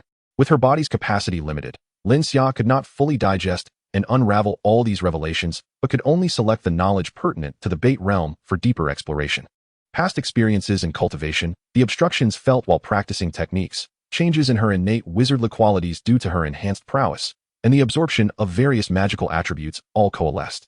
Upon gaining insight into the entirety of the first layer of the record of the Nine Heavens and mysterious sun, she intertwined all of it, deriving a brand new cultivation technique based on her desired path. In the Bait realm, she would become the bait herself, refining energies from all directions to nourish her being. Her eyes blazed with an inferno, her thoughts raced with fervor, igniting sparks of inspiration as her entire being felt as though it were submerged in boiling water. Why not transform herself into a furnace, igniting all external energies that surged toward her, converting them? Lin Xia harbored a premonition. At the moment she ascended from the realm of Bait to the foundation stage, her wizarding aptitude would be elevated to an extraordinary height. She hastily bathed, neglecting to observe the changes in her body, and was soon overwhelmed by an intense wave of drowsiness, collapsing into slumber. The compass of fate within her mind stirred to life, slowly rotating until it rested upon the dream divination section. Suddenly, Lin Xia found herself in a dream. Within this ethereal realm, she beheld Mikhail Bain, his head bowed and his expression one of deep concentration as he pinned his diary upon a bed adorned with red curtains. To her astonishment, the characters he inscribed were none other than Chinese characters. Could it be that Mikhail possessed Eastern lineage? Today, I accompanied Ron to seek out Malfoy and Lin Xia. Lin Xia is a character previously unmentioned in the books, which is noteworthy. However, Hogwarts has diverged significantly from its literary representation. The student population has multiplied several-fold, making the presence of unfamiliar faces hardly surprising. It is crucial to observe Malfoy, whose fate has been entirely altered. Why has he not joined Slytherin, but rather opted for Hufflepuff? There must be a significant disruption at play. In search of Hufflepuff's common room, the trio stumbled upon Professor Quirrell's peculiar behavior. He was often engaging in soliloquies, seemingly accompanied by a ghost. Professor Quirrell is a ticking time bomb. Who could have anticipated that the Dark Lord was concealed behind his head? This latent threat must be addressed post-haste. At present, I am far too weak. I cannot even contend with a troll, let alone Quirrell. Should I inform Dumbledore? No, Dumbledore possesses the ability to read minds. What if he uncovers my memories as a time traveler? Perhaps I should simply advise Harry more frequently, as he is, after all, the destined protagonist. As the scene gradually dimmed, Lin Xia caught a final glimpse of Mikhail's handwriting, which slowly faded into obscurity. Good morning, Lin Xia. The Hufflepuff common room was suffused with a sweet aroma, as young wizards greeted her joyfully, exhibiting their affection and kindness. This fondness stemmed from Lin Xia's generous sharing of various Eastern pastry recipes, which had captivated the young wizards' palates. How could there exist such a plethora of marvelous culinary techniques in the world? Beyond salt, soy sauce, salad, and butter, there were also exquisite seasonings like vinegar, Sichuan pepper, chili, and scallions. One young wizard was munching on spicy strips, crunching delightfully, giving a thumbs up to his companions. So addictive, such a thrill. Lin Xia first made her way to the kitchen to order breakfast for the day. Soup dumplings, juicy buns, pan-fried buns, and golden cakes. Oh, and a few plates of steamed spare ribs and chicken feet. Thank you, everyone. The house elves of Hogwarts were once again moved to tears. Miss Lin Xia has expressed her gratitude. I shall work diligently. Miss Lin Xia is the finest of Hufflepuff. It is our honor to serve her. At Hogwarts, the notion of food wastage was non-existent. All food within the castle was conjured through magic, and any uneaten provisions would dissipate back into magical energy. However, many students believed that the endless supply of food was due to Hufflepuff's golden goblet residing in the kitchen. Draco paused, his brow furrowed in confusion as he inquired. Lin Xia, have you changed a bit? Lin Xia inquired with great curiosity. For instance, if the person was not well acquainted, they might not have discerned the change. As expected, upon arriving at the common room, no young wizard remarked on her transformation. Instead, it was Draco who noticed it. Furrowing his brow in uncertainty, Draco remarked, "It seems you have become even more beautiful, but that cannot be right. You were already quite lovely." Lin Xia shook her head, insisting, "My appearance has not changed." Draco muttered, "You have indeed become more radiant. To put it poetically, one might say you are now resplendent." Draco, observing this, began to draft a schedule. During his previous studies in Muggle subjects, he had developed the habit of planning. He sighed internally, having assumed that attending Hogwarts would spare him from the relentless grind typical of Muggle education. Yet, with Lin Xia around, it became apparent that he could not afford to slow his pace. Members of the Malfoy family must never be outshone by any prodigy. Inquiring about the day's plans with Tor and Robin, Draco was met with blank stares as they exchanged glances, shaking their heads in confusion. Enthusiastically, Draco extended an invitation. "If you have no plans, why not join us?" Tor and Robin nodded in agreement, recognizing that a little companionship was hardly a burden. The Hufflepuffs had 2 classes that morning, the first being Transfiguration, a novel experience for them, and the second, Potions, which they had already encountered once. Both classes were shared with Gryffindor. Lin Xia noted that Hufflepuff and Gryffindor had many classes scheduled together, while Slytherin was paired with Ravenclaw. She pondered whether this arrangement was intentional or if there lay some deeper reasoning behind it. With the magical elevator in operation, the young wizards had never been tardy. Lin Xia had deliberately adorned herself with a checkered hairpin and a tie featuring the English plaid pattern, interwoven with yellow, black, and hints of red. Upon entering the Transfiguration classroom, they were greeted by the sight of an elegant calico cat perched at the lectern, framed by a ring of black markings around its eyes. Lin Xia was particularly fascinated by Transfiguration, taking a seat in the front row, with Draco closely following and pulling Tor and Robin along with him.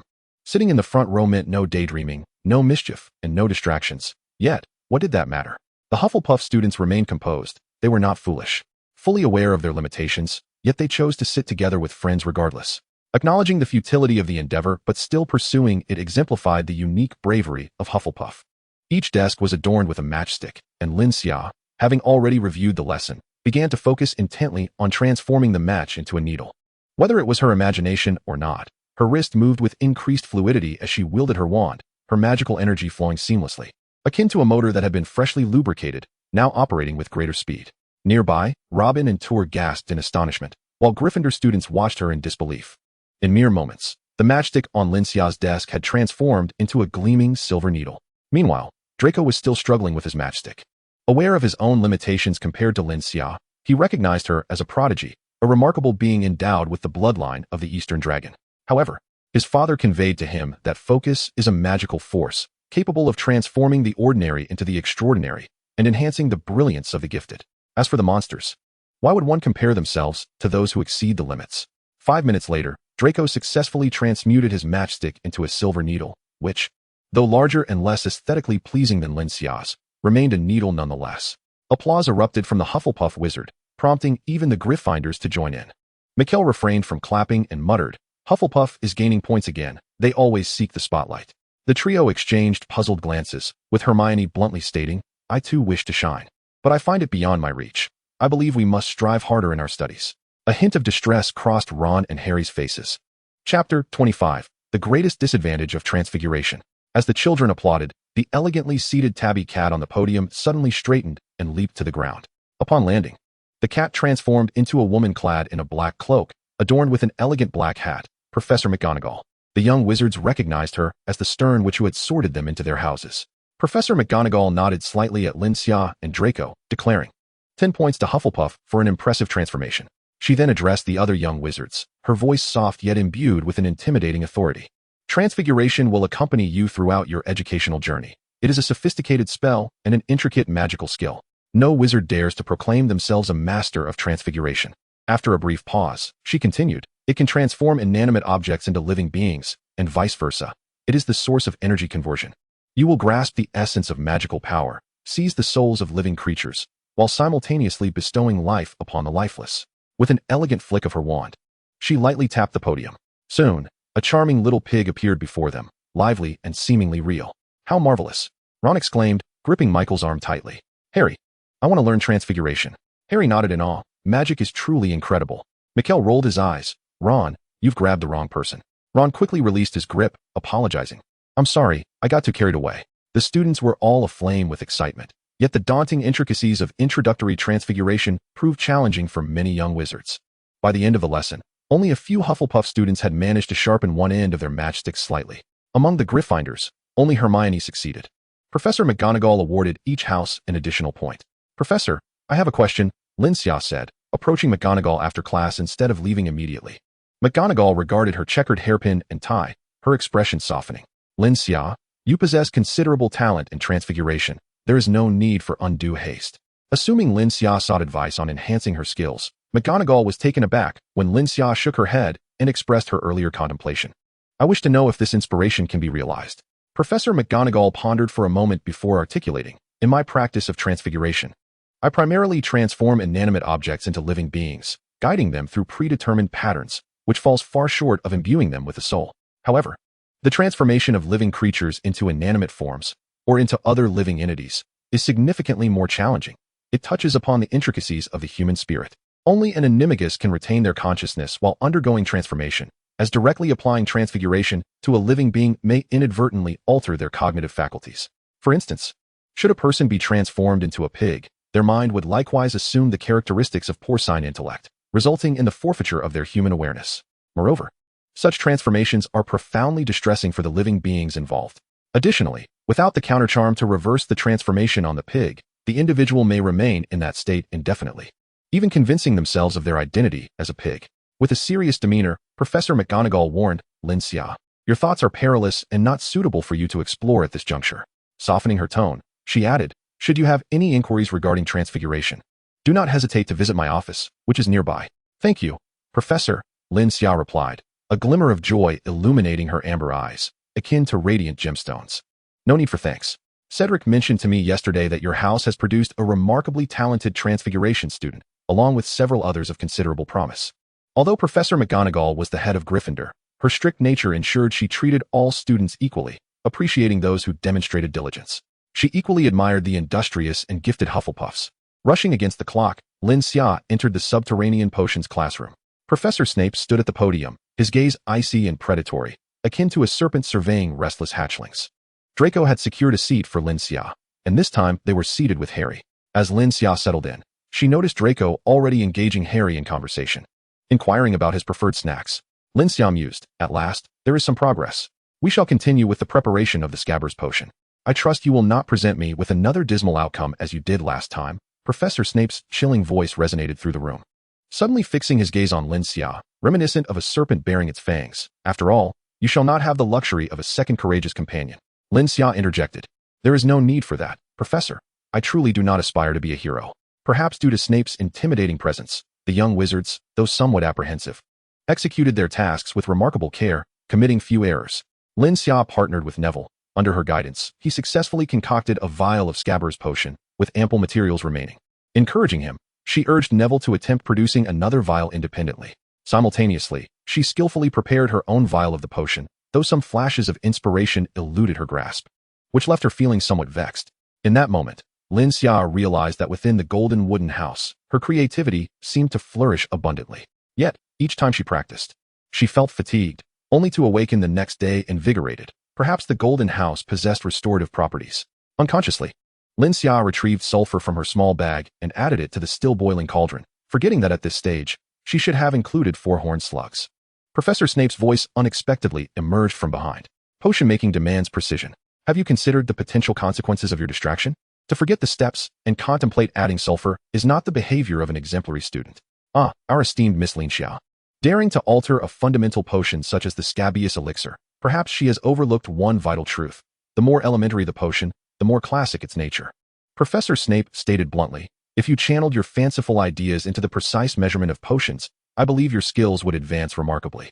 Calmly, Lin Xia regarded him, explaining that the introduction of sulfur into the mixture would render it acidic, effectively neutralizing the alkalinity produced by the subsequent addition of porcupine quills, thus serving as a neutralizing agent. Furthermore, sulfur is often processed into a gel suspension for pest control, safe for both humans and livestock, minimizing the risk of phytotoxicity in crops. Hence, I believe sulfur might indeed be incorporated into the scabious elixir, she concluded, a subtle smile gracing her lips, her voice resonating with a youthful yet unwavering confidence. "I do not question the traditional formulations. I merely wish to explore broader possibilities." As Snape's obsidian gaze met hers, he momentarily envisioned a girl with emerald eyes, equally radiant and self-assured. "Where did you acquire your knowledge of sulfur's properties?" "From a medical text dedicated to traditional Chinese medicine." Snape pivoted, dismissing her, and directed his attention to the other young wizards. "Have you completed your scabious potion? Instead of observing others, perhaps you should focus on the state of your own cauldrons." After a brief pause, he casually added, "Lin Xia, come to my office at noon." Chapter 26. The Rights and Responsibilities of Uncompensated Labor After Class. The Hufflepuff students gazed at Lin Xia with concern, fearing she might incur the wrath of the serpentine potion professor. Draco offered, "I'll accompany you. My father has a good rapport with Professor Snape. He won't treat you harshly on account of my father." Ron nodded in agreement. "Lin Xia, let Draco go with you." Hermione interjected, "We should all go together. We cannot allow Lin Xia to face the professor alone." Recalling Snape's stern demeanor, Ron shook his head in fear. "With Draco's connections, he won't be reprimanded, but we might end up punished." Draco shot Ron a knowing glance.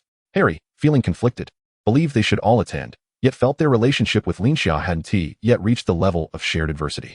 Torn between desire and reluctance, he found the situation too complex. Lin Xia raised a hand, calling for silence. "I appreciate your concern, but rest assured, he is a professor and will not harm me." Her eyes twinkled with mischief as she added, "Moreover, I suspect his invitation is not unwelcome.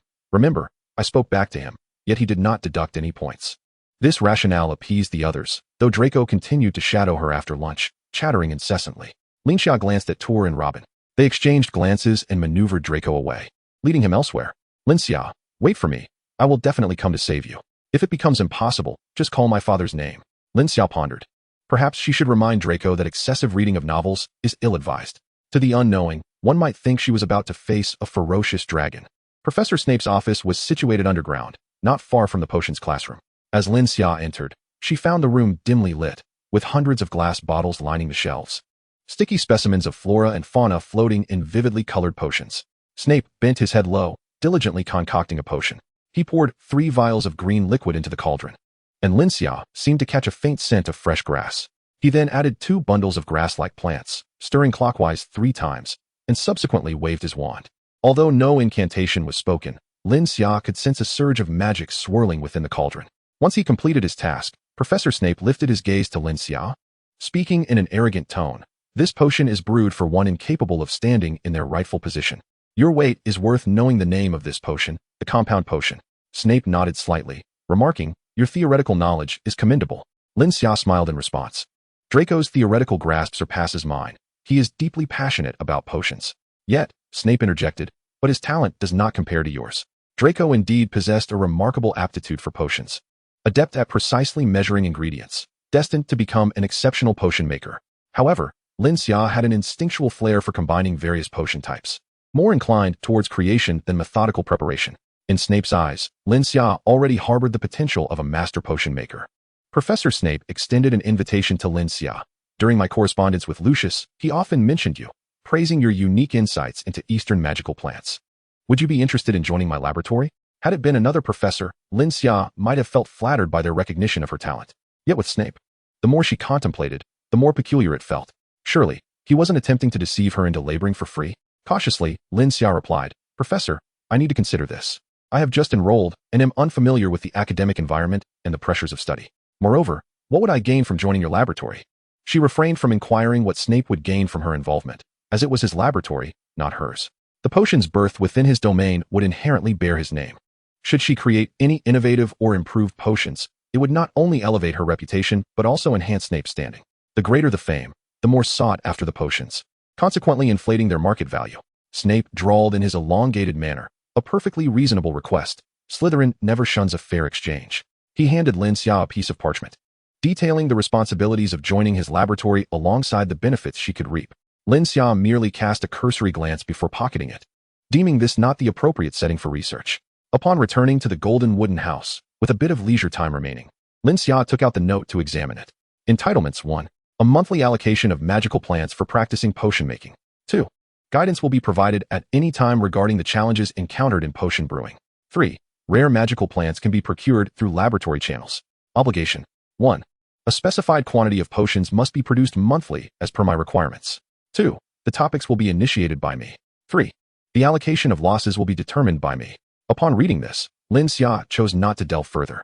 Although the benefits were evident, I could also purchase potions from Uncle Lucius, likely at a comparable price. Once committed, the constraints were all too apparent. Was this not simply an exchange of guidance for free labor? The most crucial aspect was the distribution of the profits from the potions I crafted, which was not addressed in the document. Surely, he did not intend to monopolize it? Lin Xia shook her head. It was a classic case of a servitude contract. After setting the note aside, she seized the opportunity to rest, eager to test the capabilities of the golden wooden house. After approximately 20 minutes, she was awakened by the magical alarm clock, discovering her spirits remarkably revitalized, akin to the freshness of a morning awakening. Her eyes sparkled. Indeed, this wooden house possessed a unique ability to alleviate fatigue. The golden hue signified the extraordinary, and the golden wooden house likely offered benefits beyond mere recuperation, possibly enhancing inspiration as well. She resolved to investigate further at a later date. In the afternoon, she attended her herbology class, arriving punctually at the greenhouse with Draco and his roommates. The herbology classes were conducted in greenhouses located outside Hogwarts, categorized into the first, second, and third greenhouses based on the year of study. Professor Sprout entered wearing a drab gray outfit, her hands clad in dragonhide gloves, with a few stray weeds caught at the cuffs, embodying a humble and unpretentious agricultural figure. She cheerfully announced, "Welcome to herbology. You will continue to study this subject until your 5th year. Now, take out your 1,000 magical herbs and fungi, and we shall begin with a brief introduction to the properties of herbs. Rather than lecturing you on theoretical knowledge, I would prefer you to personally discover the characteristics of these plants. For instance, the highly effective white ash in the wizarding world, from which the essence can be extracted, has the remarkable ability to heal cuts and lacerations almost instantaneously, leaving no scars." As Professor Sprout spoke, she guided the young wizards in observing the white ash. She demonstrated by tearing off a wing of a flying insect, applying the juice of the white ash, and in no time, the insect resumed flight. In less than a minute, merely a few seconds, the insect appeared unharmed from the previous injury, soaring once more. It was indeed a moment of witnessing a miracle. The young wizards watched in awe, and Lin Xia was no exception. Although her early exposure to potion-making and herbology came from the Malfoy family, each encounter with the wondrous white ash left her in admiration of the creator's favor towards it. After class, as Lin Xia gathered her belongings to leave, Professor Sprout called her over. "Lin Xia, please come to my office." A curious Slytherin student looked on and, with a hint of sarcasm, remarked, "Wow. The clever and outstanding Lin Xia has been summoned by the professor. Surely, she must have done something wrong?" Another companion exaggeratedly chimed in. "She has been summoned by the professors twice. Professor Snape and Professor Sprout have both sought her out simultaneously. It must be trouble." It seemed that Lin Xia's days were destined to become tumultuous. "Ha ha." Draco glared at them furiously, swiftly drawing his wand and aiming it at them. "Silence. You bunch of pests." The Slytherin students, accustomed to their affluent backgrounds, often exhibited a sense of superiority. They were unaware of Lin Xia's true nature, only knowing that she hailed from Eastern lineage, which did not place her among the aristocracy of the wizarding world. Observing Lin Xia's recent prominence, some younger wizards felt a twinge of jealousy. Draco, equally remarkable, was unable to be mocked due to his powerful family. Could they truly deride Draco or Lin Xia? Lin Xia seized Draco's wand, disapprovingly stating, "Do not act impulsively. Your wand should not be aimed at fellow students. According to school regulations, students engaging in duels face severe penalties." Draco shot a glare at the Slytherin students. "What are you staring at? Do you wish to fight me? Leave at once." The students' faces flushed crimson. They wanted to retort but feared provoking Draco, especially after witnessing his swift draw of the wand. They were soon ushered away by their fellow Slytherins. Lin Xia turned to Draco. "I understand your disdain for them. I share your sentiments. Yet, we can choose to resolve this in a different manner." Her eyes held a profound meaning, suggesting a method that adhered to the rules, one that would leave no incriminating evidence. Draco considered her words thoughtfully. Lin Xia patted his shoulder. "Leave this matter to me." Professor Sprout's office was situated near the greenhouse, and her workspace was unlike that of other professors. It resembled a vegetable garden. It was said that this was Professor Sprout's newly relocated office, as her potion garden had mysteriously suffered the loss of various herbs, prompting her decision to catch the thief herself. Professor Snape, suspecting that the culprit was a magical creature, had agreed to investigate the matter openly. Lin Xia's expression was somewhat peculiar. While it was clearly human mischief, it had been distorted into a tale of magical creatures wreaking havoc. From stealthily pilfering herbs to boldly investigating the incident and requesting materials from Professor Sprout, it was quite remarkable how two potion professors had stooped to such levels. Lin Xia gazed earnestly at Professor Sprout, eager to partake in the endeavor. She merely wondered if the dear professor would grant her this opportunity. Professor Sprout smiled as she poured Lin Xia a glass of water. "Sit. There's no need to be nervous. I merely wish to chat with you. Do you know Cedric? He is the most outstanding student from Hufflepuff in a decade, and he speaks highly of you." Lin Xia took a sip of the water, discovering it was grape-flavored, refreshingly cool and perfect for summer. "Headmaster, I am familiar with Senior Cedric. I consult him about transfiguration every evening." Professor Sprout's demeanor became slightly serious. "Let me be direct. I have heard that Snape has kept you after class for speaking out against him. Has he punished you?" She continued. "Child, how did he punish you? If it was too severe, I shall intervene. Hufflepuff will not allow any student to suffer unjustly." "You are correct. It is indeed that surly old man who is overly meticulous," Professor Sprout exclaimed with indignation.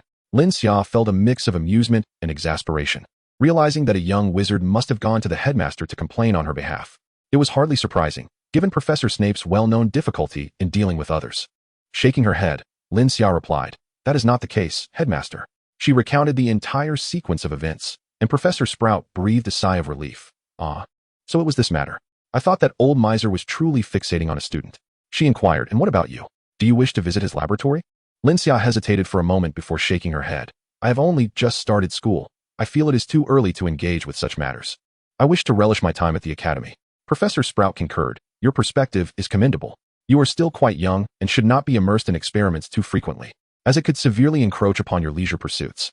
Although Snape is indeed miserly, frequently harping on me about ingredient wastage and requesting reimbursements, his potion-making skills are undeniably exceptional.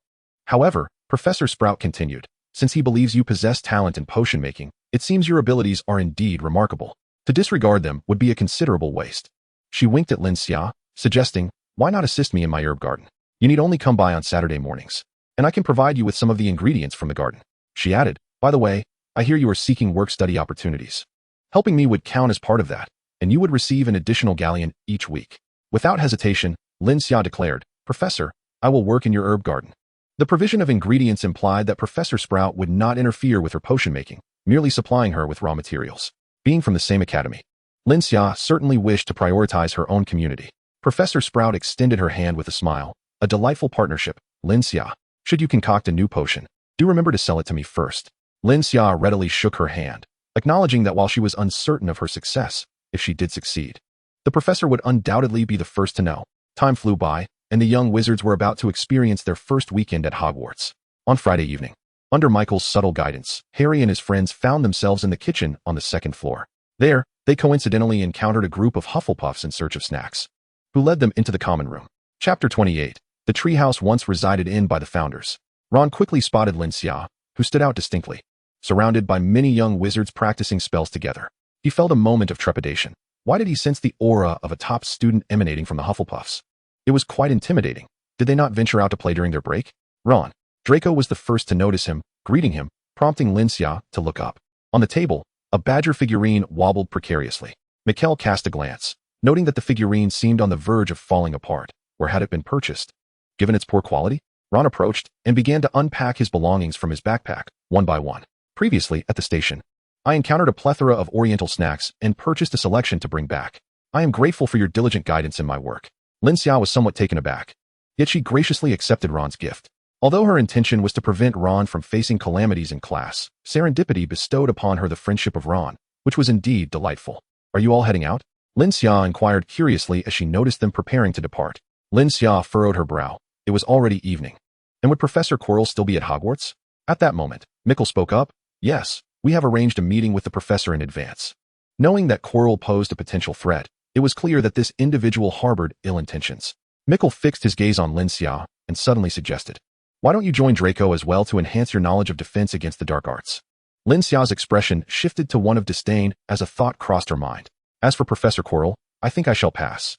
My instructor for defense against the dark arts is not him, but another teacher, who I believe teaches quite well. Draco shook his head in agreement, his expression even more disdainful. No, as soon as I approach Professor Quirrell, I feel he has not bathed in ages. I suspect there may be lice hidden within that large turban he wears. This remark left Hermione feeling somewhat hesitant. Mikkel quickly interjected, we have already arranged with the professor. If we were to stand him up, it would likely leave a poor impression. We should hasten to meet him. Harry concurred, suggesting, let's go take a look first.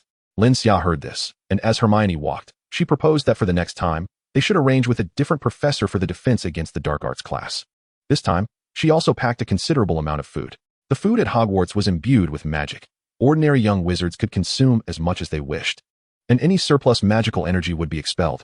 However, she was different. Through the 9 heavens, Xianyang's secret record furnace, she could absorb as much of the magical energy as possible. Thanks to her daily practice, her proficiency in her cultivation gradually improved. Lin Xia had a premonition that in about a month, she would steadily break through to the second threshold. If she could acquire rare treasures akin to dragon nerves or exquisite delicacies during that time, her progress would accelerate even further. Lin Xia felt a twinge of regret, unfortunately. No matter how many letters she wrote afterward, Mr. Ollivander refused to sponsor her with that half-piece of dragon nerve as funding for her new wand development. Standing in the living room, she assumed an unusual posture, her skin flushed and warm, while the scales of fate upon her wrist faintly glimmered, transforming oneself into a furnace. The swirling magical energy seemed to bubble within her, converting into strength. Lin Xia's body resembled a large pot, tightly sealing the lid to prevent any captured magical energy from escaping. Suddenly, her expression changed as she sensed a dense aura of magic floating within the cabin. After activating her furnace technique, she became particularly attuned to fluctuations in external magical energy. She had previously sought to observe whether there were regions within Hogwarts abundant in magic, intending to practice there to expedite her progress. To date, the highest concentration of magic was found in the kitchen, followed by the various classrooms. The common room also possessed considerable magic, but it was excessively noisy. As it stands now, the golden wooden cabin she inhabits astonishingly possesses such a high concentration of magical energy. The magic contained within the golden cabin is nearly indistinguishable from that in the kitchen, far surpassing that of the classroom. Lin Xia's eyes sparkled with delight. Truly, this golden extraordinary cabin evidently has the ability to autonomously gather magical energy. It is a natural haven for cultivation. After an hour of practice, Lin Xia concluded her training and began to inspect the cabin's surroundings. She found nothing amiss. Curiously, she pondered, that thick mass of magic, despite having absorbed a portion, still left a significant amount lingering outside. Where could all that magic have gone? shaking her head. She examined the cabin's floor plan, contemplating the construction of an additional laboratory. Whether for wand crafting research or potion development, a laboratory was essential. Perhaps she could repurpose part of her bedroom to create the lab? After some contemplation, she dismissed the idea, realizing that the sleeping quarters were too close to the laboratory. What if an accidental mishap during potion making led to an explosion that affected her bedroom? How wonderful it would be if she could conjure a laboratory out of thin air. Lin Xia sighed. She mused whether a student could occupy two tree houses, one for living and another for experimentation. Yet, that too seemed unwise. For what if someone inadvertently trespassed into the experimental cabin? The contents of the laboratory were far from ordinary, necessitating strict confidentiality. At that moment, she sensed the robust, hidden magic re-emerging, compelling her to look up. In the center of the living room, a black vortex materialized, swiftly expanding into the form of a door. It was a yellow and black door adorned with the image of a badger. The creature donned a wizard hat and wielded a wand. Casting a spell upon a golden cup, Lin Xia was momentarily taken aback, a thought flashing through her mind. Could it be that the treehouse she resided in was once occupied by the founder of Hufflepuff? If that were the case, it would explain the extraordinary quality of this treehouse. After observing for a while, she tentatively prodded the door with her wand, receiving no response. Contemplating her options, she retrieved a small bear pendant, activated her furnace technique, and, with utmost vigilance, pushed open the wooden door. With a creak, the door swung open, revealing a sight that left Lin Xia utterly astonished. It appeared she had indeed stumbled upon a laboratory. The laboratory was unadorned, starkly empty, and modestly sized, just about the dimensions of the cabin's living room. Upon entering, she noticed the absence of dust. Instead, it was imbued with a substantial accumulation of magical energy, almost in a liquefied state, rendering the air quite humid. If a small magical power generator were placed here, it could undoubtedly provide electricity for over a century. Lin Xia observed that the surrounding ambient magic was continuously converging towards this laboratory, forming a miniature magical whirlwind. A sudden spark of inspiration ignited in her mind, and after clearing her throat, she tentatively inquired, "Create a clean table?" In the next moment, a pristine, orderly table materialized out of thin air. Lin Xia's lips curled into a smile, reminiscent of a maestro conducting a grand symphony, as she pointed at various objects: chairs, crucibles, reagents, and beakers. As her words fell, each item transformed through the power of magic. It was utterly enchanting. Suddenly struck by inspiration, her eyes sparkled with suppressed excitement as she exclaimed, "Conjure a dragon's nerve." Yet, the laboratory remained unchanged. Lin Xia felt a deep sense of disappointment. She had anticipated such limitations. Chapter 29. The Sparrow Occupies the Magpie's Nest.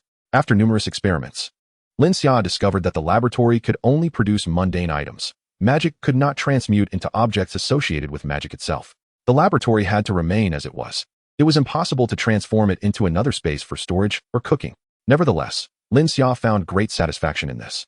For the magical essence within the laboratory was far denser than that of the outside world, and it remained entirely confidential. Here, she could not only conduct experiments, but also cultivate her skills, achieving twice the results with half the effort.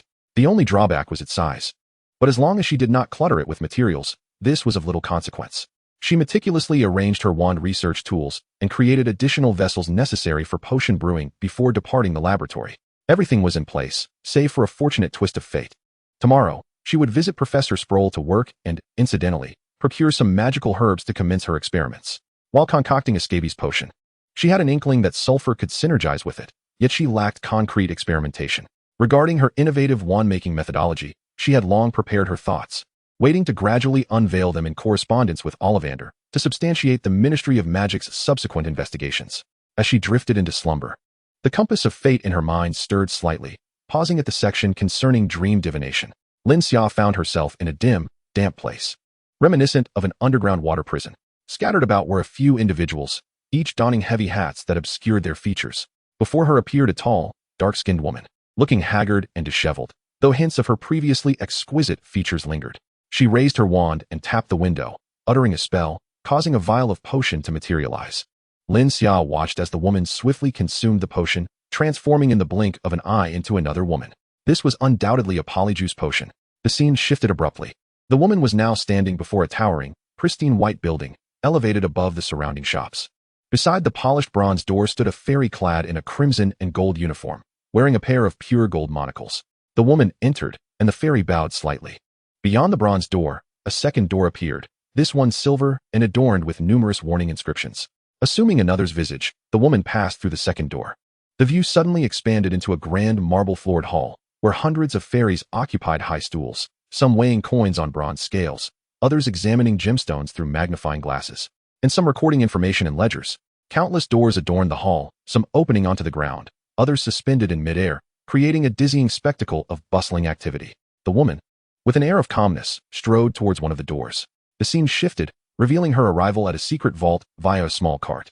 Suddenly, Lin Xia felt a pang of anxiety as she beheld the golden cup of Hufflepuff emerging from the vault.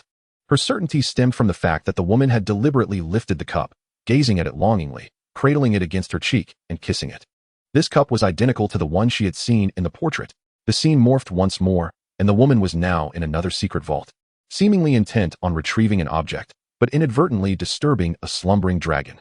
Amidst a ferocious roar, the woman fled swiftly, and Lin Xia's last glimpse was of the door receding into the distance.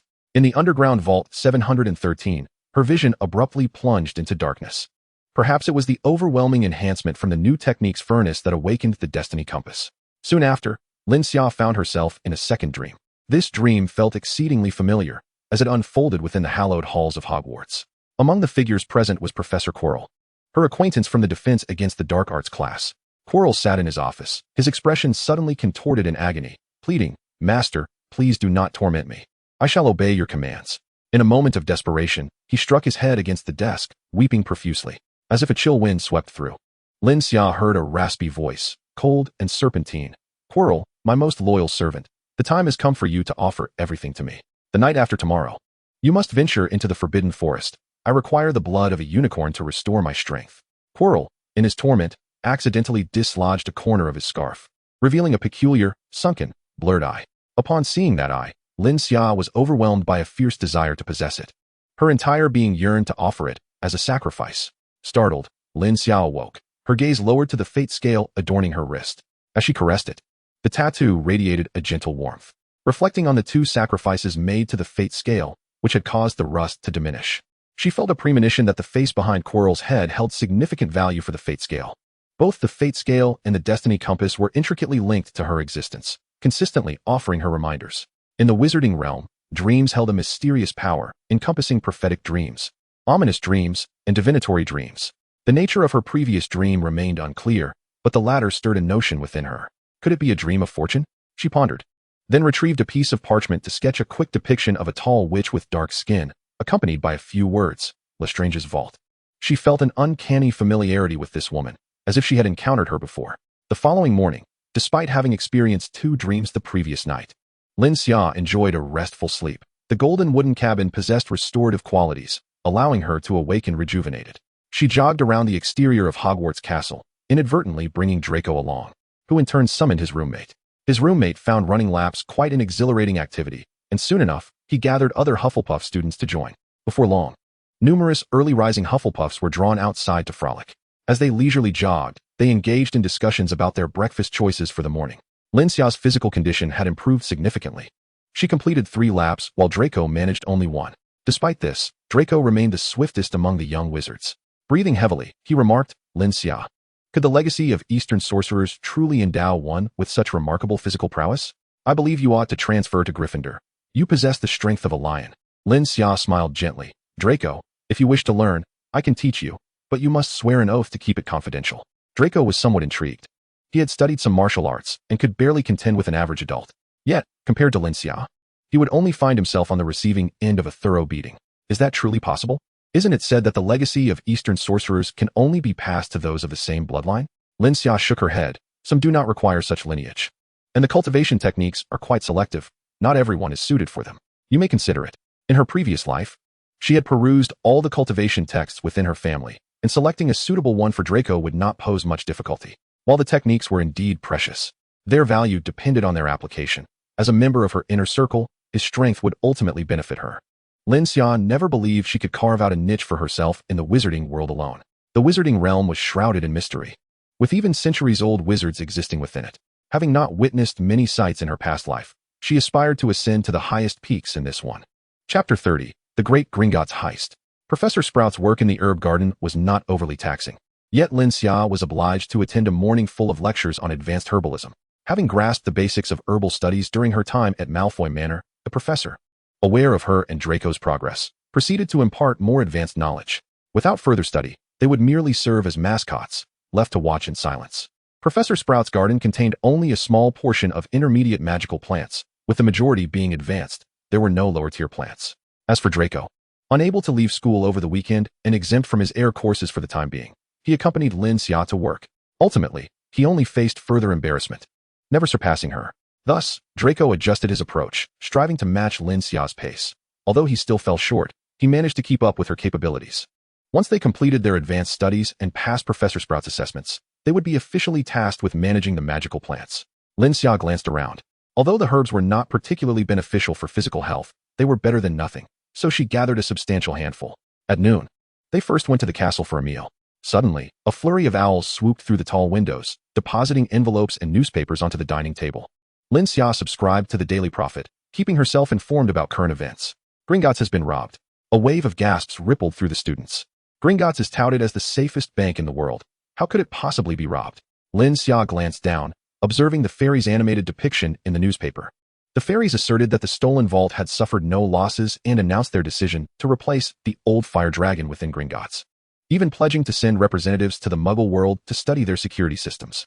Draco also caught sight of this news, cursing vehemently. We are wizards. What good would learning Muggle security systems do? No matter how sophisticated the password, a simple decryption spell can unravel it. These fairies are utterly incompetent. I question whether my assets in Gringotts can be safeguarded adequately. The wizarding community generally held a disdainful view of the Muggle world, finding magic to be exceedingly convenient for accomplishing myriad tasks. Even if Lin Xia were to acquire knowledge of the Muggle realm, it would merely serve to hone her logical reasoning.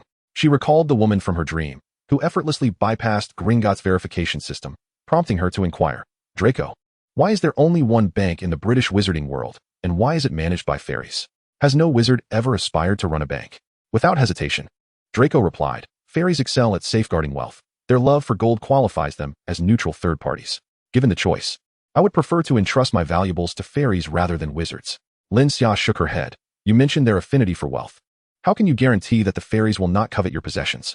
Draco faltered, momentarily at a loss for words. Throughout his life, he had been indoctrinated with the belief that the fairy bank was entirely secure, never contemplating the possibility of theft. In Lin Xia's view, the magical world lacked a coherent monetary system, with the annual increase and issuance of galleons shrouded in uncertainty. Were it not for the interconnections among the global magical communities, which remained independently detached from any inclination toward monetary warfare, the fragile currency system of the British wizarding world could easily crumble. Draco, Lin Xia remarked. There is an ancient saying in the East, those not of my kin will have different hearts. The moral compass of the fairies may vastly differ from that of humanity. I believe it prudent to first comprehend the essence of the fairies before deciding whether to entrust our wealth to a bank. For instance, my small vault is always worn on my person. If the bank yields no interest, why would I choose to deposit my assets there? Subsequently, Lin Xia ventured to the library to conduct research, while Draco opted to remain in the common room to practice transfiguration. The only known library at Hogwarts was located on the 5th floor, though there might be others nearby, unbeknownst to Lin Xia. She recalled the adult wizards she had seen entering and exiting Hogwarts on the first day of school, a contemplative expression crossing her face. It seemed to her that Hogwarts concealed numerous secrets, of which a mere fraction was accessible to students. The magical elevator was closed on weekends, leaving many young witches and wizards to curiously explore the moving staircases. As Lin Xia ascended a flight of stairs, the staircase unexpectedly transformed, connecting her to another location. At a loss for words, she found herself reluctant to proceed. She stood in place for half an hour, the staircase showing no signs of change, while the small wizards who chose to descend gradually arrived on the 4th floor, gazing at Lin Xia from a distance of 2 meters. Lin Xia offered them a wry smile. They were from Gryffindor. Lin Xia, why don't you come down? We've all made it up here, suggested a petite girl. Just as Lin Xia was about to respond, the staircase beneath her suddenly trembled violently, detaching from the section ahead. The small wizards gasped in alarm, and Lin Xia, caught off guard, could only grasp the handrail tightly. In the next moment, the stair's surface shifted, unexpectedly veering off in another direction. Lin Xia found herself dangling from the handrail, her feet suspended in midair. Oh my goodness, Lin Xia, are you alright? What spell should we use to rescue you? The little witches shouted in a flurry of panic. Lin Xia, accustomed to physical training and possessing robust fitness, assured them, don't worry, I'm fine. I have a solution. She planned to cast a featherweight charm to gently float down. Once she steadied herself, she sprinted forward, finally encountering the moving staircase leading to the 5th floor after such a long wait. This staircase ultimately directed her to an unfamiliar classroom. and as she opened the door and stepped inside, she halted abruptly, realizing it was an abandoned room.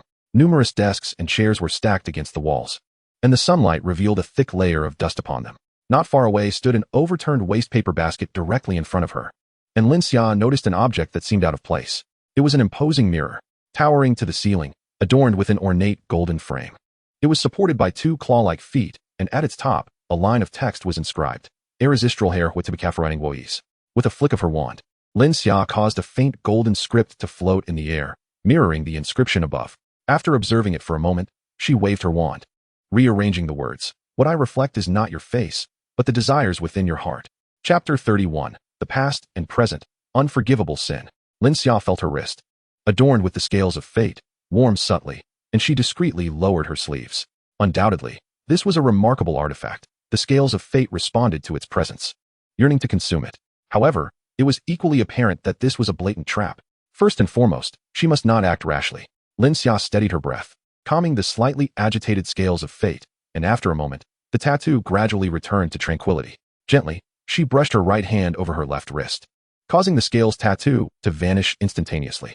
Cautiously, Lin Xia surveyed her surroundings, retreating step by step, intent on leaving this peculiar abandoned classroom. The compass of fate in her mind began to turn slowly, eventually halting at the divination section. A profound message seeped into her consciousness, prompting Lin Xia to pause and immediately commence a divination. In her heart, she silently pondered, to stay or to leave. Above the fateful compass, a pale azure shadow of a tortoise shell erupted, revealing an array of intricate patterns. Lin Xia observed the designs for a considerable time. In her previous life, her most proficient skill among the 5 arts of metaphysics was divination. Interpreting the results of such minor matters was certainly not a challenge for her.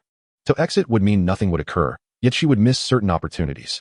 To remain, however, would usher forth favorable events, benefiting her future. Lin Xia turned her gaze towards the grand and ornate mirror, her resolve solidifying as she approached it. The notion of sacrifice was out of the question. A lavish mirror appearing in an abandoned classroom was inherently peculiar. Lin Xia leaned towards the belief that this mirror had been intentionally placed here by someone, be they a student or a professor, who had undoubtedly predetermined its purpose. Nevertheless, the tortoise-shell divination indicated that benefits would arise from this mirror, which left only one course of action: to draw near, to make contact.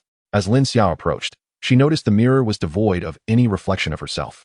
Yet, as she moved closer, her hand nearly grazing the surface, her eyes widened in shock. She nearly let out a startled cry, her heart pounding like a drum, echoing fiercely.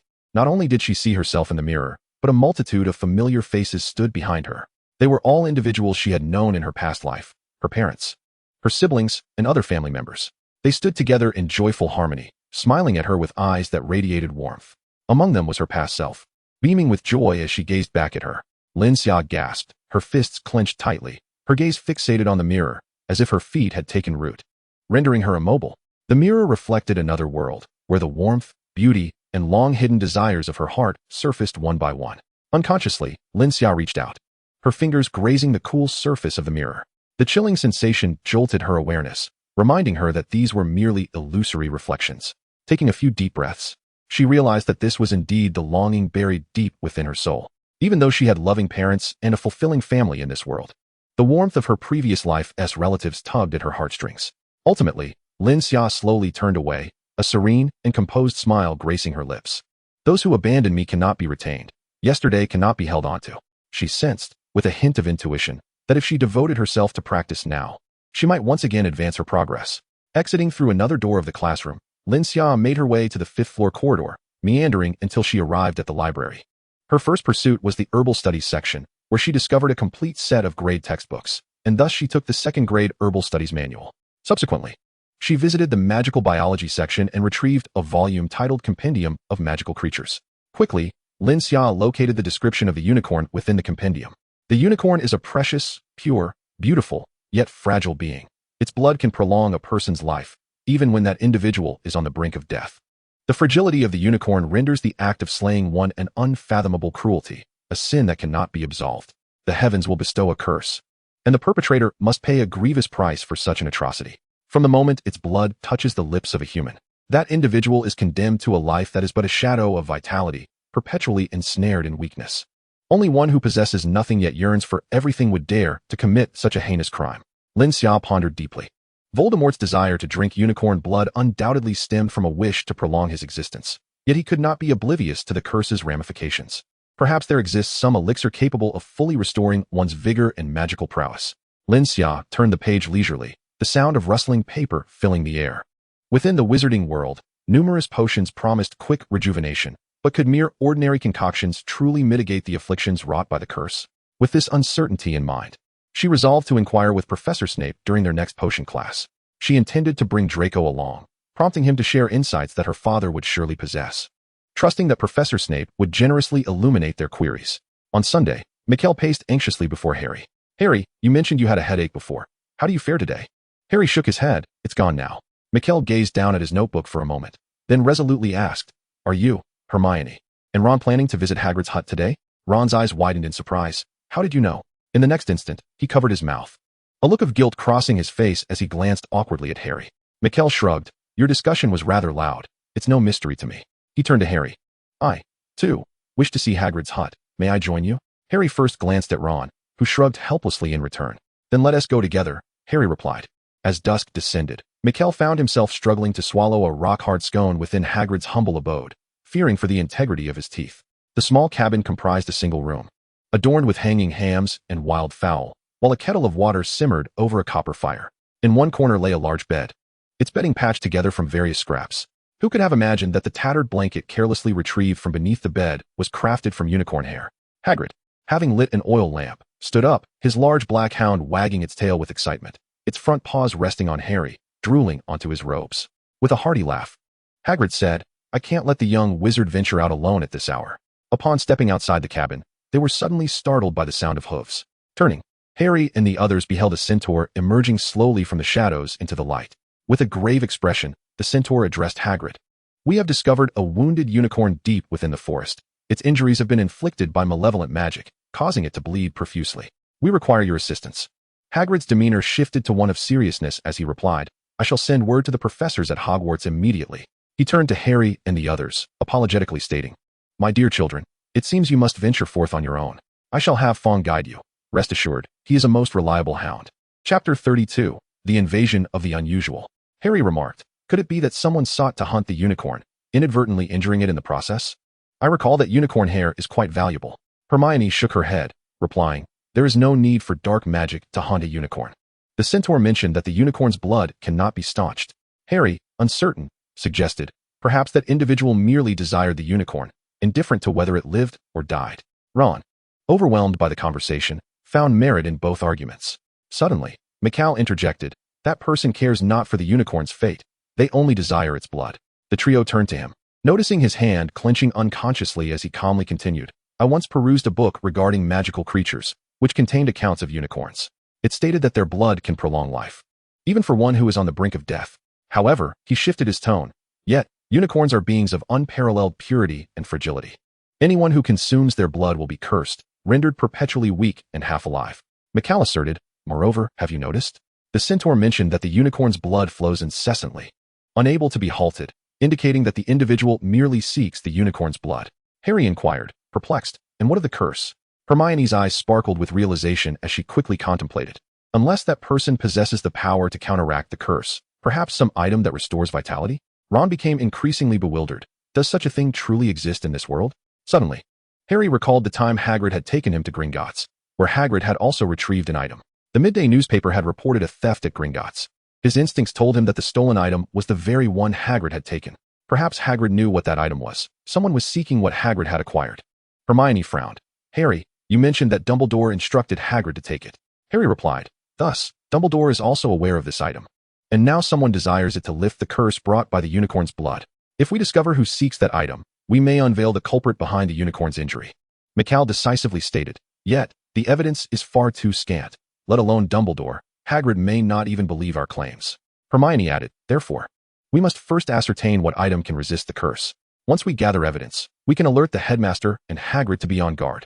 Suddenly, Fong, who had been leading the way, began barking furiously. They all looked over but saw nothing, and Fong soon returned to a state of calm.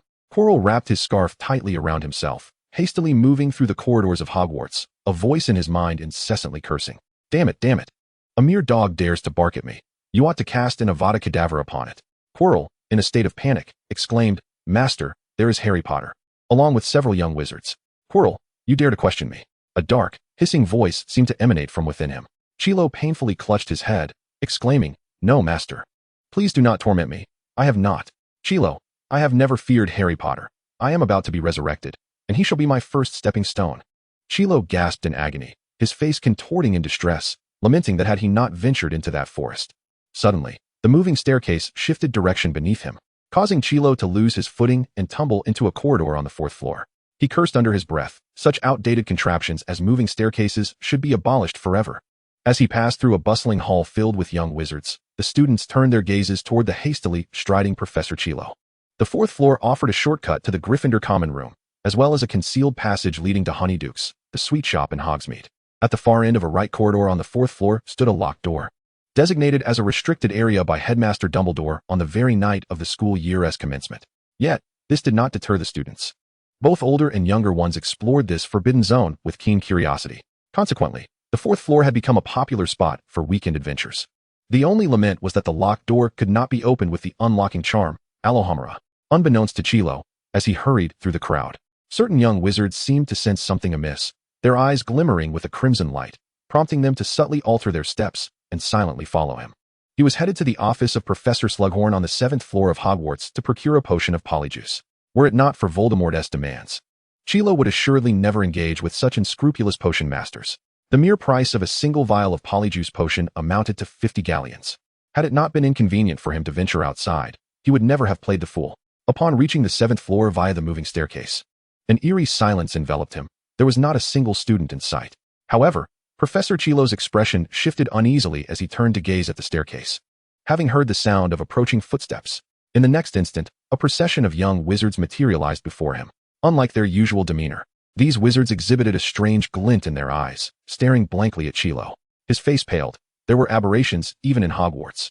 He possessed limited knowledge about these entities, aware only that they were creations of his master from a decade prior, beyond even his master's control. In their usual state, these aberrations blended seamlessly with ordinary wizards. But at specific moments, they would spring into action, hindering certain events or actions, opposing some wizards. Curiously, once the aberrations accomplished their tasks, the wizards would faint. Upon regaining consciousness, they would retain no recollection of their actions, and their physical state remained unscathed. This phenomenon was diagnosed by St. Mungo's as aberration possession amnesia syndrome. No one knew if they had been possessed, as these entities lacked a tangible form, existing instead as an ethereal presence. It could occur in the blink of an eye, and one might find themselves tainted by the essence of the aberration. At present, it is evident that the wizards possessed by the otherworldly beings exhibit notably reddened eyes. Each young wizard advanced towards Chilo, who swiftly drew his wand and recited an interference counterspell. An invisible barrier enveloped the 5th floor, effectively sealing off all sounds emanating from that level. Chilo was reluctant to expend his magical energy on such a large soundproofing barrier, yet he had no choice. Among the wizards targeted by these entities, 7 out of 10 were malevolent dark wizards. He certainly did not wish to attract the attention of Dumbledore. Subsequently, he cast a spell of obstacles upon all the young wizards. Chapter 33, The Struggle for the Scarf, a Sacrifice. The wizards following Chilo were predominantly younger students, with few among them being upperclassmen, and they had scarcely mastered a handful of spells, making them relatively easy to manage. However, those young wizards seemed as though they were under the control of the otherworldly beings. As they fell, they uniformly drew their wands. A series of flickering lights coalesced at the tips of their wands, gathering without being released, continuously siphoning magical energy from within the young wizards. A look of sheer terror crossed Chilo's face as he recognized the incantation, the Howl spell. This was a counterspell specifically designed to break interference spells. Functioning as an alarm system of colossal proportions, upon the intruder's arrival, a piercing howl would resonate. The amassed magical energy was overwhelmingly potent, ensuring that the interference counterspell would undoubtedly be shattered. Chilo hastily crouched down, shielding his scarf which was on the verge of being swept away by the sonic wave, and simultaneously cast a spell to incapacitate all the young wizards. Faint. A deafening shriek erupted, audible throughout the entirety of Hogwarts.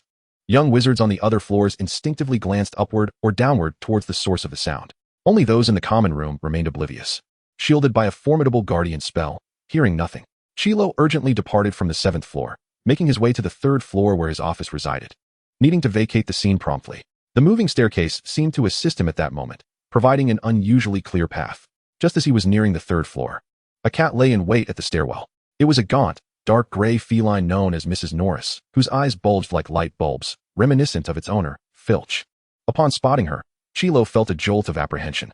This cat often patrolled the corridors alone, and should any rule be broken in her presence, even the slightest infraction, she would swiftly alert Filch, who would come puffing and panting within mere minutes. Chilo steadied himself, shaking his head, and reluctantly directed his wand at Mrs. Norris, mustering a strained smile. I am a professor, not a student. He had no desire to take action against a mere cat, while she was not terrifying. The frightening aspect lay in the fact that Filch would certainly make a commotion over a dead cat. If Dumbledore were to be summoned for an investigation, his whereabouts would likely be compromised. Chilo slowly brushed past Mrs. Norris, nearing the third floor, when suddenly, the cat emitted a chilling shriek. Chilo stumbled, the sound rivaling even the earlier howl. Foolish cat, you have forced my hand. Hero swiftly turned around, his wand directed at the source of disturbance. However, he was soon engulfed by the sound of heavy footsteps, resonating with a weight far beyond that of mere students. Meow, Lady Loris yowled, her fur bristling in terror. Yet, Hero dared not act. Instead, he hastened to the fourth floor, darting into the nearest room. You fool, unable to handle a mere cat. You are utterly unworthy of being a Death Eater. Were it not for your unwavering loyalty as my servant, I would never have chosen you. Just as he resolved the immediate crisis, a hissing voice echoed in his mind. Master, the approachers are undoubtedly wizards. I cannot contend with them all. They are far too powerful. You imbecile, what are you waiting for? Leave this room at once. That cat surely saw you. If it weren't for his need for Kiro's corporeal form, he would have relished the thought of casting the killing curse upon him. Meow? Another piercing scream echoed, tightening Kiro's chest as he turned to face the impending threat. A heavy blow from the cat struck him squarely in the face, its claws fiercely gripping his temple before it leapt forward, leaving deep scratches as it landed atop his head. Kiro could scarcely recall the appearance of the assailant, only remembering its orange-yellow fur. Fool, get that cat off your head. The cat's sharp claws relentlessly scratched at his nape, soon breaching the defense of his scarf, which was on the verge of being shredded. Get down, get down. Kiro frantically waved his hands to shoo it away, covering the scarf. But the pain from the cat's claws embedding into his palm was unbearable, prompting him to quickly withdraw his hands. The scarf was soon torn from him, and without a glance back at Kiro's nape, the cat seized the scarf and dashed for the door. By the time he gathered his wits, the detestable fat feline had already fled.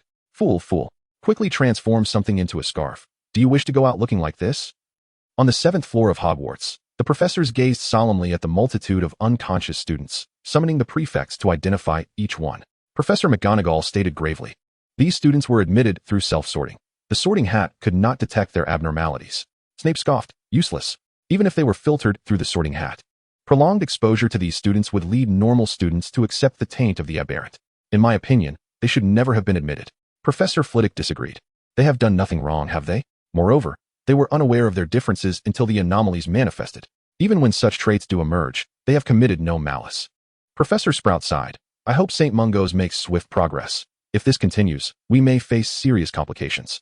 Just as the professors were about to disperse, Professor Quirrell, hastily covering his scarf, arrived in a flurry. Professor Snape, with his characteristic indifference, remarked, Professor Quirrell, I fear your speed would scarcely suffice for escape. I am genuinely curious how you once evaded fierce beasts in the forest.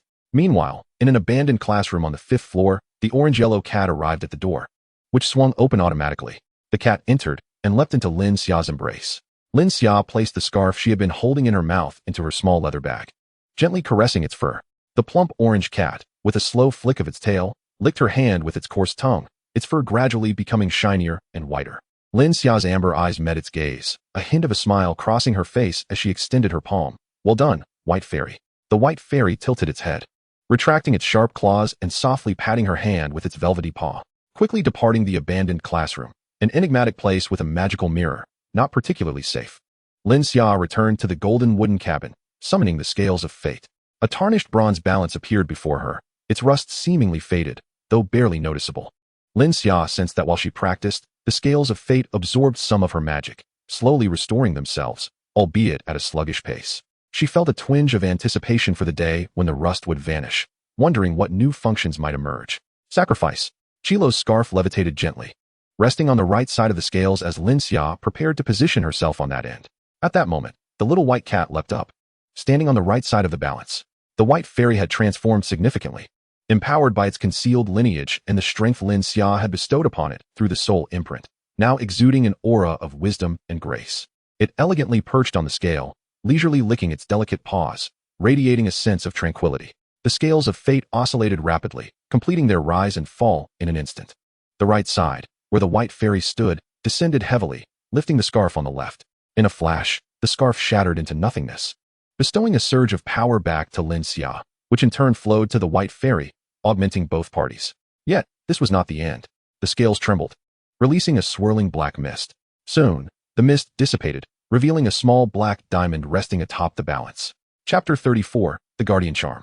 Lin Xia picked up the diamond, which shimmered with a radiant glow, and a revelation of its essence flashed through her mind, filling her with astonishment. The memory diamond, as its name suggests, is a rare artifact specifically designed to store memories. While its effects do not rival those of the pensive, it is nonetheless a remarkable find. As for the pensive, it is regrettably not something accessible to everyone. Most wizards automatically forget less vivid memories. The pensive also deepens recollections, allowing those stored within to be vividly experienced. Lin Xia shook her head, lamenting that the memory diamond was too small, limiting its capacity for memory storage, and she lacked a specialized vessel to trigger these memories. It seemed there was still more to extract from Voldemort. She was curious. Given the state Voldemort was in, the memories he retained in his mind must be exceedingly precious. On the first day of school following the weekend, news spread across all grades about a group of students who had fainted. Several first-year Hufflepuff students had also collapsed. Some young wizards speculated that they had all contracted the same illness, leading to simultaneous fainting, concluding that a new virus must be circulating at Hogwarts. No. I believe they are more akin to having fallen under a curse, one that compels them to succumb to slumber at a specific hour. Reflect upon your conscience. Do you truly believe this? A curse that not only induces them to fall asleep simultaneously, but also in the very same location? It feels rather reminiscent of puppetry. Could they perhaps be manipulated by some unseen force? The young wizards, through a series of fortunate accidents, have vaguely discerned the truth of the matter. In an instant, the atmosphere within the school turned tense, with protective charms selling extraordinarily well. Many young wizards, concerned for their safety, spared no expense in acquiring a charm to keep close at hand, some even adorning their wrists, allowing their charms to shimmer subtly as they moved, which was rather stylish. Hogwarts lacks commercial establishments. All food is provided by the school, while other necessities can be sent for via owl post to their parents. However, the nearby village of Hogsmeade boasts numerous shops, a favorite weekend destination for many students. Some astute individuals, seizing upon the unsettling news, ventured early through the school's secret passage to Hogsmeade, purchasing a sizable stock of protective charms. They engaged in a lucrative endeavor, buying low and selling high, reaping substantial profits. Ron, I wish to purchase a few more charms. Could your twin brother supply me in advance? Draco inquired of Ron. Lin Xia and Draco arrived at the classroom ahead of time, only to discover that the Gryffindor quartet, known for their habitual tardiness, had arrived even earlier. Hermione was convinced that a potion existed capable of instantly restoring one's energy and vitality. It was merely unknown to them. Ignorance does not imply absence. Thus, she enthusiastically urged everyone to arrive early for potions class, hoping to uncover a clue among the tomes stored at the back of the classroom. To Hermione's dismay, however, the collection consisted solely of texts pertaining to human and animal anatomy. Lin Xia quietly reviewed the textbook while Draco, seated beside Ron, could not contain his curiosity. He had acquired 2 protective charms, gifting one to Lin Xia. Yet, he felt that possessing just one was insufficient. The thought of hundreds of young wizards fainting simultaneously in the same spot was too chilling. He wished to procure a few more to carry on his person. Funds were not an issue. Unfortunately, the charms were in such high demand that they had long since sold out, and any further purchases would require pre-ordering. Ron, momentarily stunned, widened his eyes and retorted, "You mean to say my brother can actually procure them?" Draco replied, perplexed, "Indeed, your twin brother is the primary supplier. Are you unaware of this?" Ron exclaimed incredulously, "I had no idea. They even expressed concern for me, offering to sell me their protective charms for merely 3 galleons, which constitutes my entire fortune." Lin Xia raised her head, curious, as 3 galleons was significantly more than the 2 galleons Draco had paid. Hermione interjected, "You've all overpaid. They were selling charms at the girls' dormitory for just 1 galleon. The group exchanged glances, momentarily uncertain whether to be outraged by the twins' disparate pricing or to pity Ron for being so ruthlessly taken advantage of by his own kin. Ron's face was a tumultuous canvas, a chaotic blend of shame, indignation, embarrassment, and sorrow, akin to a palette smeared with glue. Aye. Snape's voice suddenly pierced through the chatter from behind the crowd. Let us observe the illustrious Harry Potter, along with his companions and a few miscreants from Hufflepuff. His icy gaze swept over them, noting their disregard for the lecture as they engaged in idle conversation. Gryffindor and Hufflepuff will each lose 10 points. The Gryffindor students had become somewhat immune to such penalties. Since the beginning of term, They had not accrued any points in potions class. As for Hufflepuff, to be candid, their desire for the house cup was not as fervent as that of other houses. While they appreciated the occasional point gain, the loss of points did not seem to dampen their spirits significantly. The lesson continued with the preparation of Scabbers' potion, marking the culmination of their studies. In the next class, they would delve into new potion concoctions. Lin Xia remained paired with Neville. With her timely guidance, Neville successfully completed the Scabbers' potion once more, regaining a semblance of confidence. He mused to himself that he possessed a modicum of talent for potion making. Meanwhile, Lin Xia finished the potion in mere minutes, experimenting with the surplus ingredients and sulfur to create new combinations. She had attempted various formulations in the laboratory of the Golden Hut, but still lacked that elusive spark of inspiration. At this juncture, she resorted to the most rudimentary method of varying the sulfur content, conducting repeated experiments until she identified the optimal solution, a rather haphazard gamble, akin to a blind cat stumbling upon a dead mouse. Snape passed by Lin Xia repeatedly, several times on the verge of speaking, but each time he was thwarted by the flawless, impeccable Scabbers' potion she had set upon her desk. At last, the class concluded, and the students fled like startled birds, a significant portion dispersing in a cacophony. Those who remained hastily gathered their belongings, eager to depart. Only Lin Xia and her companions lingered. Lin Xia initiated a conversation with Snape, directly inquiring, "Professor, is there an item that can maintain one's vitality while also dispelling curses?" Chapter 35, The Emergence of the Magnetic Wand. Snape regarded Lin Xia from his elevated position, his expression inscrutable, and replied in a measured tone. "It is exceedingly difficult for a potion to possess the capacity to dispel curses. As for your inquiry regarding vitality restoration, that is precisely the function of an energy potion. Unless you have procured a substandard product." Lin Xia pondered for a moment before asking, "What if the curse pertains to inhibiting vitality restoration? Could an energy potion be effective?" Snape replied dismissively, "It cannot. Potions merely restore vitality, whereas curses operate on a mental or even a spiritual level. The two do not exert influence in the same realm." Lin Xia persisted. "So, is there such a miraculous item that can both restore vitality and resolve curses?" Snape retorted imperiously, "Lin Xia, you are merely a student. Your duty is to focus on your studies, not to indulge in idle curiosity like another student. Knowing too much is of no benefit to you at this stage. Are you intent on flaunting your seemingly vast, yet profoundly superficial knowledge among a multitude of fools?" Severus Snape's words were devoid of compassion, and Hermione's expression instantly soured. Nevertheless, Lin Xia remained unfazed. She gazed at him with her amber eyes, a tranquil smile gracing her lips. "Professor, that was not my intention. I am merely fulfilling my role as a student, and it is entirely natural to possess an eager thirst for knowledge, is it not?" Her eyes sparkled with clarity, and Snape felt as though he glimpsed a serene golden lake within them. "Why?" Lin Xia continued. "Is it regarding the alchemical item specifically designed to dispel curses?" Professor Snape turned away, his tone indifferent. "Lin Xia, I sometimes genuinely question your status as an exemplary student.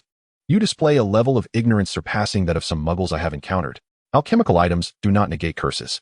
To lift a curse, one must either discover the counter-curse or employ another potent object to overpower it, rendering the curse ineffective." With that, Snape departed, leaving Lin Xia with lingering questions she could not voice.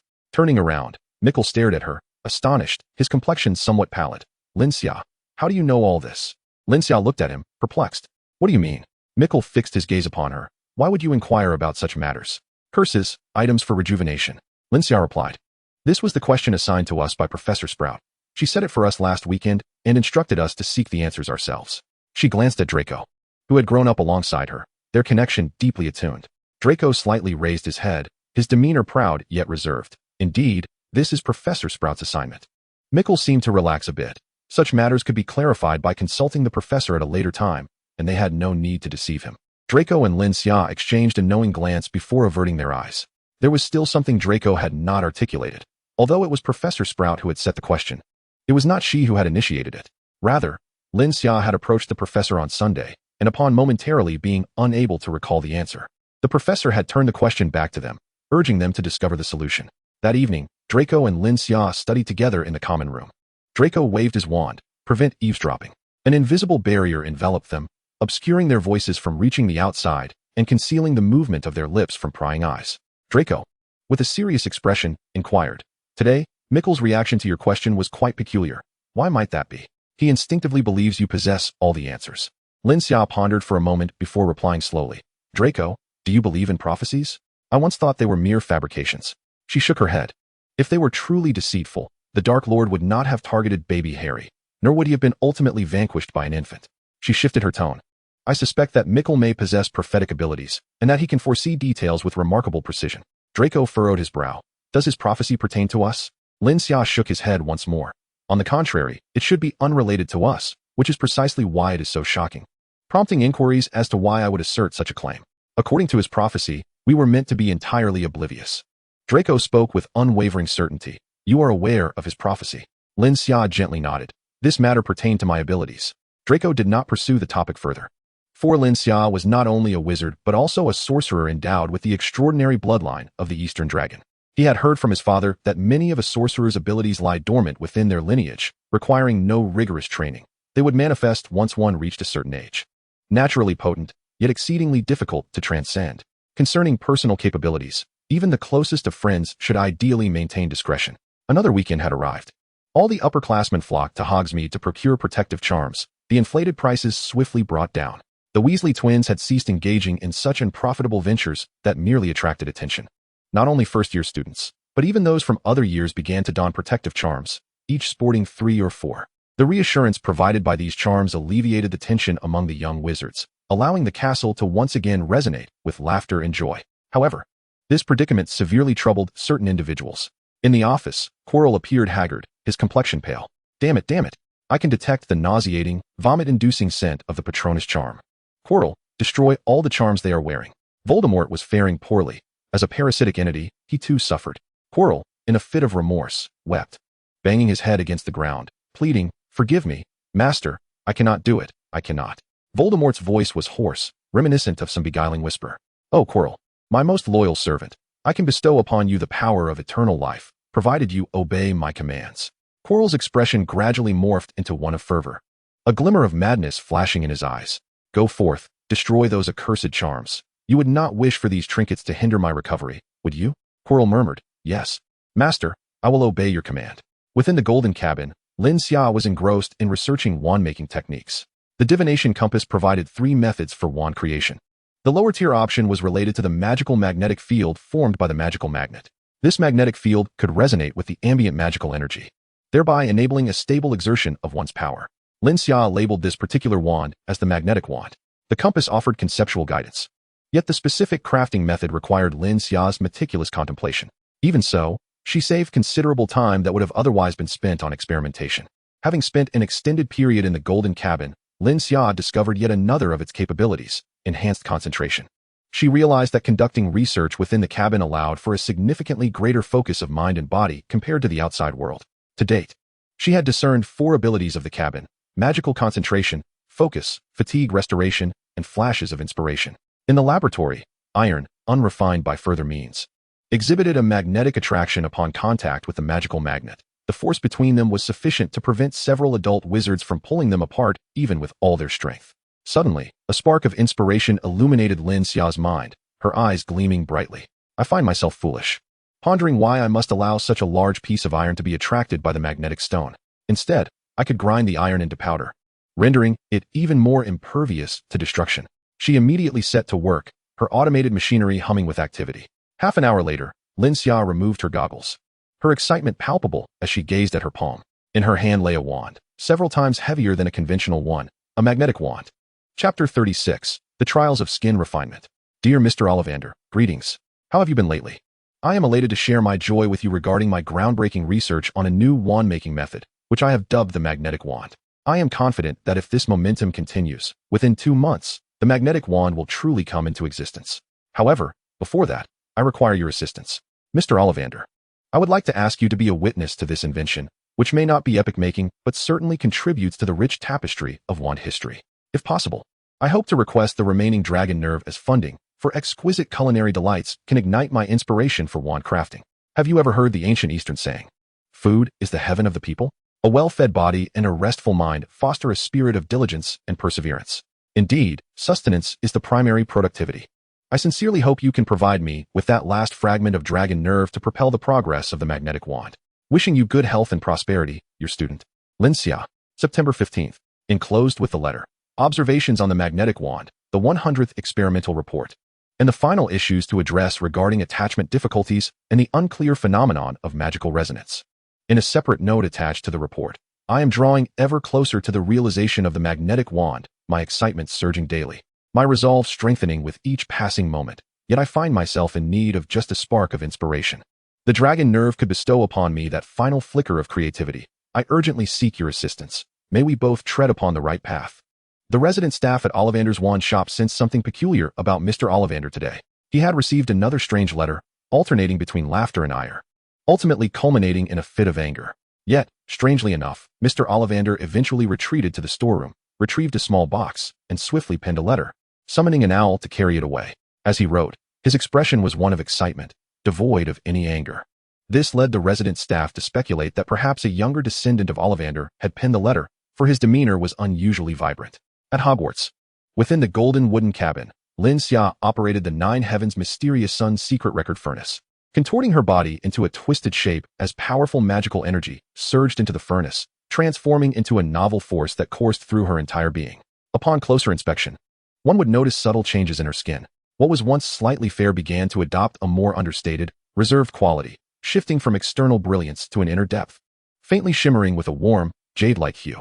In the realm of bait mastery, two significant thresholds exist, the skin refinement gate and the flesh refinement gate. Each of these is further subdivided into 3 minor stages.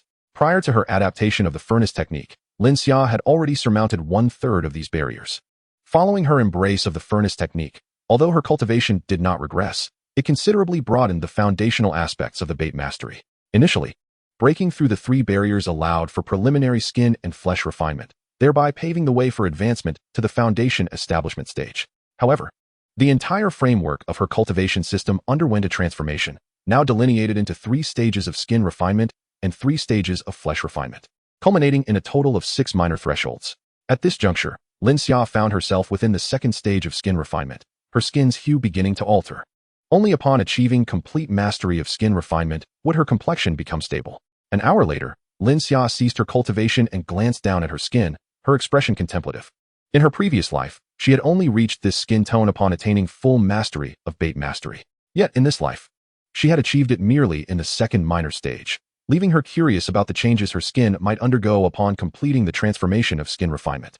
Nevertheless, she reasoned that it would likely remain within the realm of normal human skin tones, for she was practicing not some nefarious art, but rather a legitimate Eastern wellness technique, albeit modified by her own hand, seemingly drifting further from its original intent. As another school day dawned, the first-year class schedule underwent alterations. Several professors had engagements that required their absence, leading to adjustments across the board, resulting in Hufflepuff's first-year defense against the dark arts class being rescheduled to Tuesday.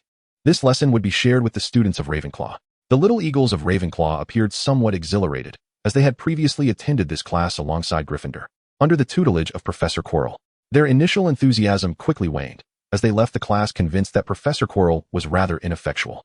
However, setting aside the educational content, it was indeed quite entertaining to listen to Professor Quirrell recount his adventures in the wild forests of Eastern Europe. Despite the peculiar odor of garlic emanating from beneath his purple scarf and his pallid visage, seemingly drained of vitality, as if by a vampire, Lin Xia retrieved her guide to defense against dark arts, which did not delve extensively into defensive spells against dark magic, but focused more on emergency treatment methods and an understanding of dark magic, providing insights into some of the more shadowy magical creatures. At the podium, Professor Ottehafers read from the textbook while wielding his wand to cast an image spell. An image materialized before the young wizards, depicting a vampire. The students observed intently, noting that the vampire's most formidable and vulnerable attributes were its fangs, while the rest of its anatomy bore little distinction from ordinary magical creatures. This glaring weakness rendered vampires comparatively weaker than other magical beings. Many hunters exploit the vampire's insatiable thirst for blood, particularly when faced with blood enriched with potent energy, which often leads them to lose their senses. In the image, the vampire hunted animals within the forest, using its fangs to siphon their blood. Yet, when confronted with magical creatures significantly larger than themselves, they had no choice but to retreat. This visualization alleviated much of the young wizard's fear, revealing that vampires were not quite as terrifying as they had imagined. Lin Xia, flipping through her book, unexpectedly stumbled upon a page titled Werewolves. Werewolves, giants, and boggarts, all creatures that once pledged allegiance to the enigmatic figure, are categorized as perilous beings of dark magic. This tome merely provides a cursory introduction, noting that werewolves transform under the full moon, driven by an uncontrollable urge to bite. Those who fall victim to their bite will inevitably become werewolves themselves. Note, extremely dangerous, Maintain a safe distance upon encounter. Within the educational texts, the threat posed by werewolves is deemed significantly greater than that of vampires, with combat prowess that surpasses them. Upon the conclusion of the dark arts defense class, the Ravenclaw students unanimously expressed their approval, declaring that after attending Professor Oddi's lecture, they had no desire to return to Professor Chilo's classes. Some anxious ravens have already sought notes from the earlier sessions from their badger peers. One can only hope to be perpetually guided by Professor Oddi. As the thought of encountering Professor Chilo again is unwelcome, what nonsense does he even teach? Lin Xia sat opposite a Ravenclaw student, unable to suppress her complaints.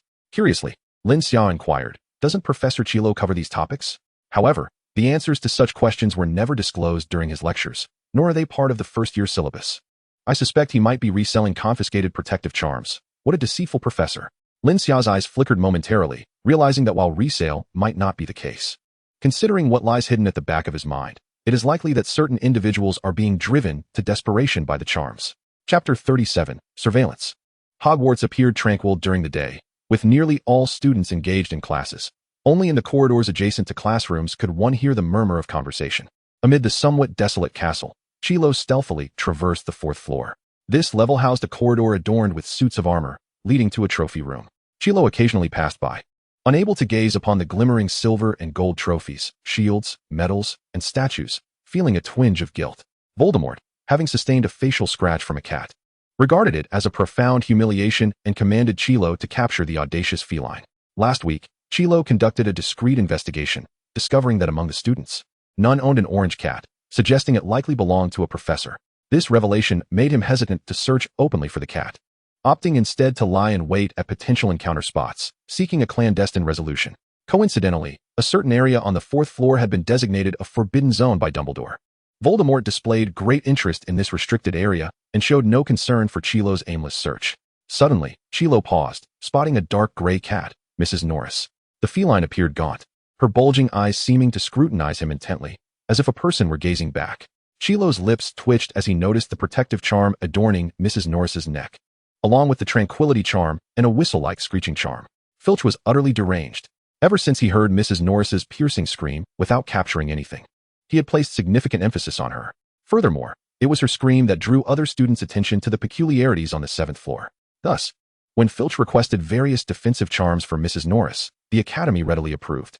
In Hogwarts, it seems that no student possesses more security than this one cat. Chilo dared not provoke it, and upon seeing it, he would be reminded of the agony inflicted by the orange cat's brutal claws.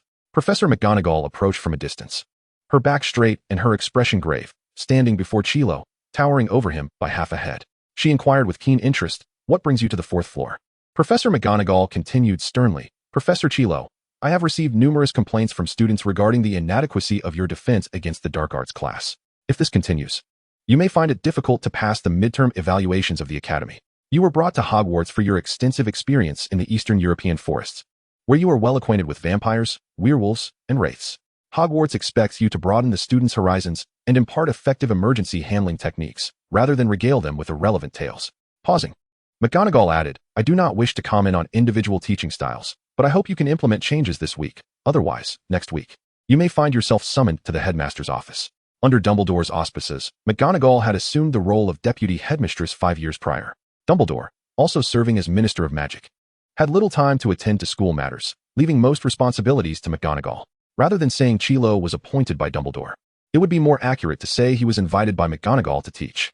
After hearing the students' feedback, McGonagall found it perplexing how a wizard with such rich experience could teach so poorly.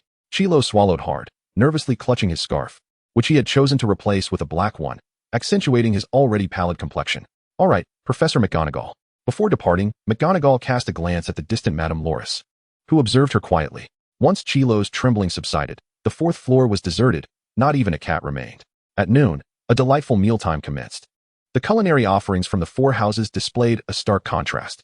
Gryffindor, Slytherin, and Ravenclaw served traditional English fare, complemented by various pastries and occasionally experimental dishes crafted by the kitchen. However, Hufflepuff's dining table revealed a significant transformation, with Eastern cuisine dominating its expanse. Each badger seemed to cradle a cup of milk tea, sipping while dining. The rich blend of fresh milk with fragrant black or green tea provided a novel taste sensation, all conveniently packaged in bottles adorned with the house's emblem. A badger in a yellow and black uniform wielded a knife and fork, indulging heartily in the delicacies. Students from the other three houses craned their necks, eager to discover the contents of the bottles. Gryffindor was the first to embrace Eastern cuisine. The Weasley twins rushed to the kitchen, requesting the house elves to serve some of Hufflepuff's dishes and inquiring about the contents of the bottles. The external clamor and chaos did not dampen the spirits of the Badgers as they enjoyed their meals.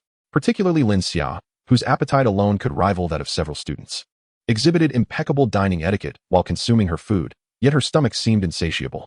The other Badgers were utterly impressed by her voracious appetite.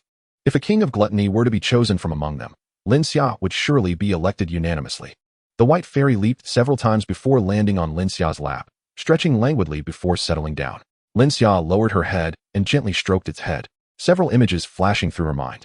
The conversation between Professor McGonagall and Chilo, along with Chilo's furtive explorations on the fourth floor, danced like a poorly tuned old television, prone to fading to a blank screen at any moment. The sounds were indistinct, reminiscent of the murmured incoherence of dreams spoken in sleep. She scratched the white fairy's chin softly, prompting it to squint contentedly.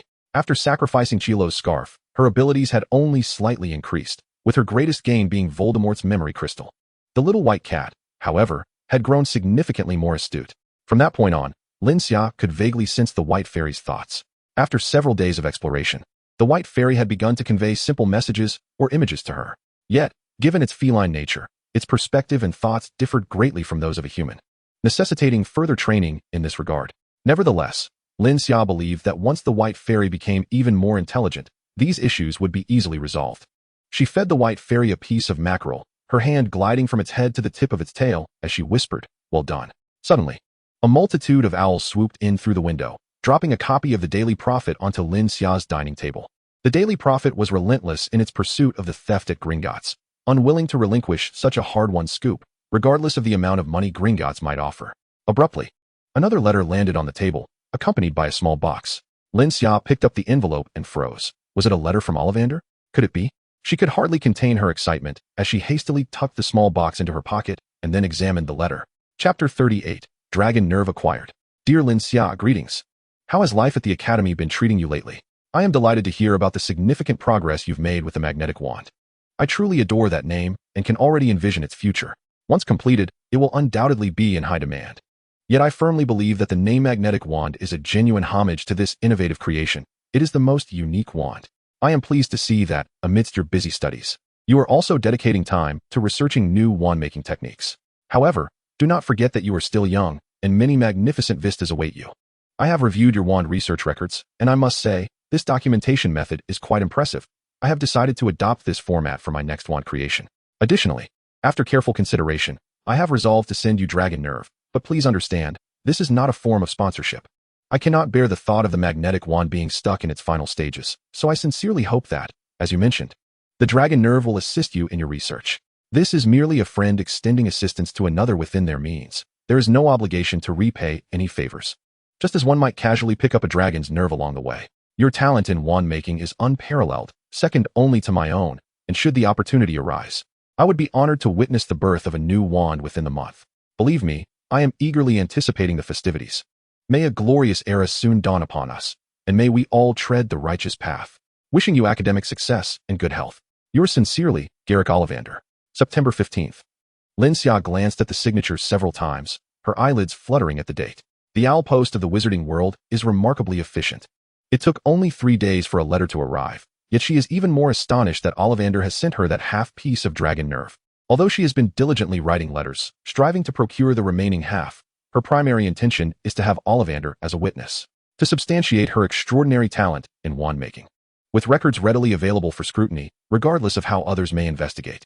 After all, this is not merely a one-off transaction. There are 2 other formidable wands awaiting her development.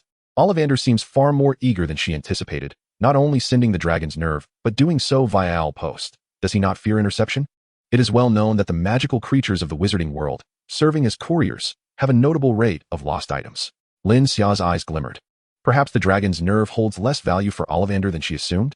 With top-notch treasures at her disposal, there is no time to waste. She resolved to indulge that very night.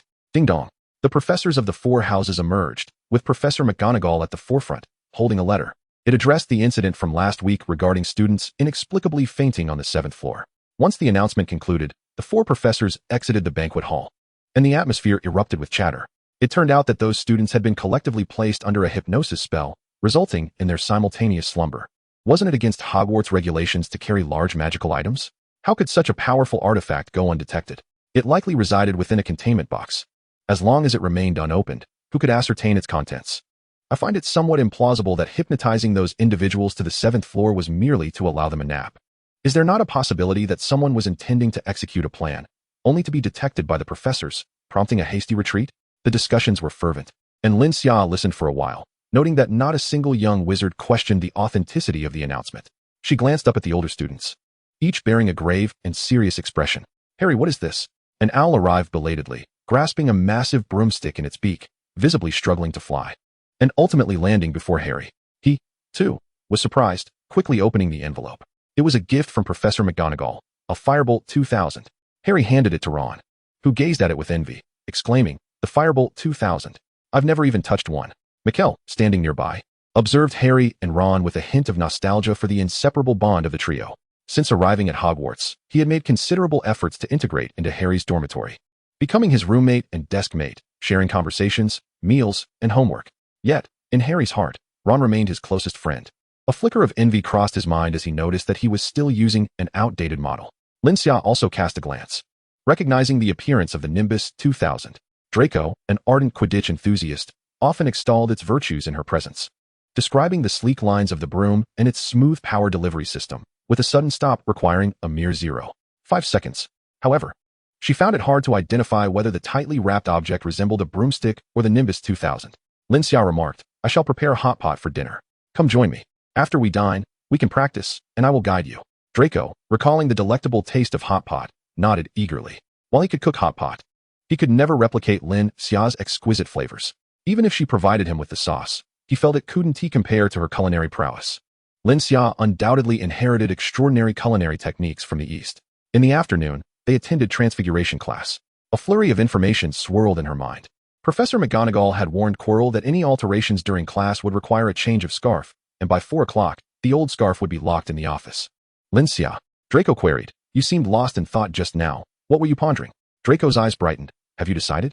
Lin Xia nodded, implying, "I have. Spicy hot pot with peppercorns, and a clear broth for mushroom soup. Perhaps we could add another dish as well." At 4 o'clock, Quirrell inhaled deeply, adjusted his collar, and entered the classroom, prepared for the lesson. He understood the necessity of obeying Voldemort's commands, as he could not neglect his duties, although he did not desire it. Voldemort had a relentless ambition to be the defense against the dark arts professor, attaching himself to Quirrell and seeking to indulge in his whims. For the sake of teaching evaluations, Quirrell had to take his responsibilities seriously. Unbeknownst to him, 2 elegant cats were perched gracefully at his office door. Chapter 39. Quirrell aims to harm me. Upon receiving a message from the divination compass, Lin Xia utilized the imprint of her soul's essence to convey information to the White Fairy. She planned to attract Filch to open Quirrell's office door to retrieve the exchanged scarf, ensuring safety. Once the essential message was relayed, Lin Xia refrained from further communication with the White Fairy, focusing solely on her transfiguration class. Despite her curiosity about the White Fairy's situation, she was unable to ascertain any details. Currently, she could only send messages unidirectionally, while the White Fairy could only convey its thoughts through touch. Outside Quirrell's office on the 3rd floor, an orange cat, exuding a delightful fragrance, sat at the entrance. Its fur appeared somewhat stiff as it leisurely licked its paws, occasionally emitting soft meows. Soon, Mrs. Loris, with her dark gray fur, was drawn by the cat's calls, gazing at it quietly. Meow. The 2 cats faced each other for quite some time until Mrs. Norris was the first to divert her gaze, looking towards Mr. Chilo's office. Meow. The orange tabby suddenly emitted a piercing scream. Mrs. Norris was startled, her fur bristling as she instinctively recoiled a step. Meow. The 2 felines began to wail in unison. Within a minute, the caretaker, Mr. Filch, huffed and puffed his way over. At first glance, he spotted the orange cat, his expression wary, as if the feline were a bad influence on Mrs. Norris. Fortunately, the 2 cats did not appear overly affectionate, which somewhat eased Filch's mind. The cats continued their mournful cries directed at the door. Filch looked up, his brow furrowed, and he retrieved a large set of keys from his person, methodically searching until he found the key to Mr. Chilo's office. In a raspy voice, he declared, "Anyone who violates school rules must face consequences, be they student or professor." Filch seemed to place great faith in Mrs. Norris's instincts. Despite having no acquaintance with Professor Chilo, he was convinced something was amiss. As the caretaker of Hogwarts, he was responsible for maintaining order, ensuring that students did not wander or engage in nighttime escapades that breached school regulations. Furthermore, he managed all the keys to Hogwarts. Filch was confident that no one knew the myriad secret passages and hidden routes of Hogwarts better than he. Go on, my dear. Seek out what you believe to be amiss. Filch grinned at Mrs. Norris, his yellowed teeth accentuating his gaunt appearance in a rather unsettling manner. Only after both Filch and Mrs. Norris had entered the office did the tabby cat follow with a light step. It quickly surveyed the room and soon discovered a locked chest, recognizing a familiar scent emanating from within. The tabby bared its teeth and hissed at the chest, prompting Mrs. Norris to leap forward, seemingly having also detected something amiss, her fur once more standing on end as she joined in the cacophony of distress. Filch leaned closer to the chest, his sparse hair brushing against it as he attempted to peer through the small cracks to discern what lay inside. Yet, no matter how hard he tried, it proved futile. He then rummaged through his jangling keys, finally retrieving one that gleamed with a golden hue. The golden key shimmered as it was poised to unlock, radiating an unusual magical essence. With a click, the key slid smoothly into the lock. Crack! The chest sprang open. Filch looked down, astonishment flickering in his eyes as he exclaimed, "Professor Chilo has a penchant for thievery. So many protective charms, some even inscribed with students' names. How intriguing. It has been ages since Hogwarts witnessed an incident of a professor pilfering students' belongings." Just as Filch was about to extract the protective charms, a black and white striped snake suddenly lunged from the depths of the chest. The snake's mouth opened wide, aiming to bite Filch's hand, leaving him utterly unprepared and frozen in shock. Mrs. Norris's fur bristled once more, and she let out a heart-wrenching cry. Just a fraction, merely a fraction, and the black and white patterned snake was about to sink its fangs into Filchy's palm. Filchy fell to the ground, his heart racing, his body rigid with fear. Meow? The orange cat extended its claws, fiercely pressing down on the snake's vulnerable spot. The snake writhed and twisted, its mouth agape, revealing sharp fangs and venomous tongues. Yet it could not bite the cat's paw. A snake, indeed. No, it is Chilo.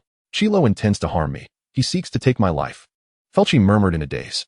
Moments later, as if exhausted, the snake ceased its struggles. The orange cat glanced at the box, where a dozen scarves lay in one corner, all of similar design. The scarf worn by Chilo was easily identifiable, the foulest of the lot. The orange cat then looked at Filchy and Mrs. Norris, both seemingly stunned. One sprawled on the ground, unable to rise, the other merely meowing. The cat, human-like in its disappointment, felt a sense of frustration akin to that of nurturing a hopeless cause. It relaxed its paw slightly, and the snake, feigning death, swiftly slithered out of Chilo's office. The snake has escaped, Filchy finally exclaimed after a moment. Meanwhile, the orange cat had seized one of the scarves, its plump body agilely leaping away from the office. Filchy murmured, "The cat has also left. It is a good cat. It saved my life." A bustling hot pot gathering is lively, yet her specially enhanced hot pot is truly extraordinary. The trio from Gryffindor, no, to be precise, the quartet, had not yet reached the level of sharing such gourmet delicacies with her. The white fairy despises water, but more than the unpleasant feeling of damp fur, she loathes the stiffness of her hair, which feels nothing like her own. Lin Xia first visited her, noticing that the orange dye had nearly washed away as she swam in the bathtub. This sparked an impulse in Lin Xia to keep a few fish in the tub. Lin Xia then embraced her, waving her hands forward, clean and fresh. The remnants of orange dye nestled between the cat's claws were instantly absorbed, forming clumps that were discarded into the trash. Lin Xia smoothed down her damp fur, casting a drying spell. Before long, the water stains vanished, leaving the white fairy's fur fluffy and radiant. Simply put, easy to stroke. Lin Xia gently tapped her nose, urging her to become clever, for perhaps she might one day wield magic herself. In the afternoon, she conveyed messages to the white fairy through their soul imprint, yet without her presence. Many transformations could not be accomplished via magic, necessitating the most rudimentary methods. Thankfully, everything went smoothly. However, Lin Xia pondered that this could not continue indefinitely. Perhaps she could procure a few magical items for the white fairy in case of emergencies. Chapter 40. Right on target, the perfect supplement. Lin Xia carried the white fairy to the living room, her gaze fixated on Chilo's old scarf. The fateful balance on her wrist warmed slightly, lacking the prior intense desire for absorption. Compared to the previous old scarf, this one bore little trace of Voldemort's essence. Lin Xia summoned the scales of destiny, placing the old scarf of Chilo on the left side, while the little white cat effortlessly leapt onto the right side of the scale. The scales began to rotate swiftly, the right side descending while the left side ascended, soon settling into a diagonal line. Sacrifice. A fleeting thought crossed Lin Xia's mind, and within moments, the scarf rapidly disintegrated, crumbling into nothingness amidst the world. A barely perceptible force rebounded onto her, its effect rather subtle, likely providing her with 2 days' worth of cultivation benefits. Lin Xia seemed to sense something and turned her gaze to the little white cat that had just jumped down from the scales. It shook its body, leisurely stretched, gently flicked its tail, and lowered its head to groom its paws. Its fur appeared to shimmer more brilliantly, resembling satin. After observing for a while, Lin Xia picked it up and stroked its fur. Indeed, the texture felt even more exquisite. The scales trembled slightly, as if attempting to exhale vapor, but ultimately came to a halt, refraining from further action. Lin Xia received feedback from the scales of destiny, her expression contemplative. Indeed, to transform the aura of the scarf into a wondrous object, the energy seemed somewhat insufficient. However, this was not entirely a misfortune, as it allowed her to discover another function of the scales of destiny, the ability to store the energy of offerings. Unfortunately, she lacked many special items to ascertain how much energy the scales could store. Lin Xia was undeterred. If one scarf was insufficient, surely two would suffice. If not, three would do. A large pot was divided into two sections, designed in the pattern of the Tai Chi symbol, one side filled with scalding, spicy pepper soup, and the other with fragrant, delicate mushroom broth. Lin Xia's creations were abundant in ingredients, spicy enough to ignite the senses and fresh enough to enchant the palate. The seasoning had long been prepared and stored in a small pouch. When craving hot pot, all she needed to do was retrieve it and plunge it into boiling water. Draco observed enviously from the side, feeling that Lin Xia's meticulous and precise manner of adding ingredients to the pot rivaled that of crafting potions, revealing a hint of culinary talent within her. The golden wooden cabin was situated in the girls' dormitory, which Draco could not enter. So Lin Xia hosted the gathering in the common lounge. This lounge, besides the spacious hall, also featured small private rooms for conversation. Generally speaking, these private rooms offered a reasonable level of confidentiality, as one could not overhear the discussions from outside. Yet, under the overpowering aroma wafting through the air, this semblance of privacy proved inadequate. Many wizards conversing within the rooms found themselves simultaneously sneezing and marveling at the delightful scent. This unmistakably emanates from delicious Eastern cuisine. I once detected this aroma from spicy snacks. They exclaimed, "Are they eating large spicy snacks? My heavens, is this level of spiciness even bearable for mortals? Shall we pause for a moment?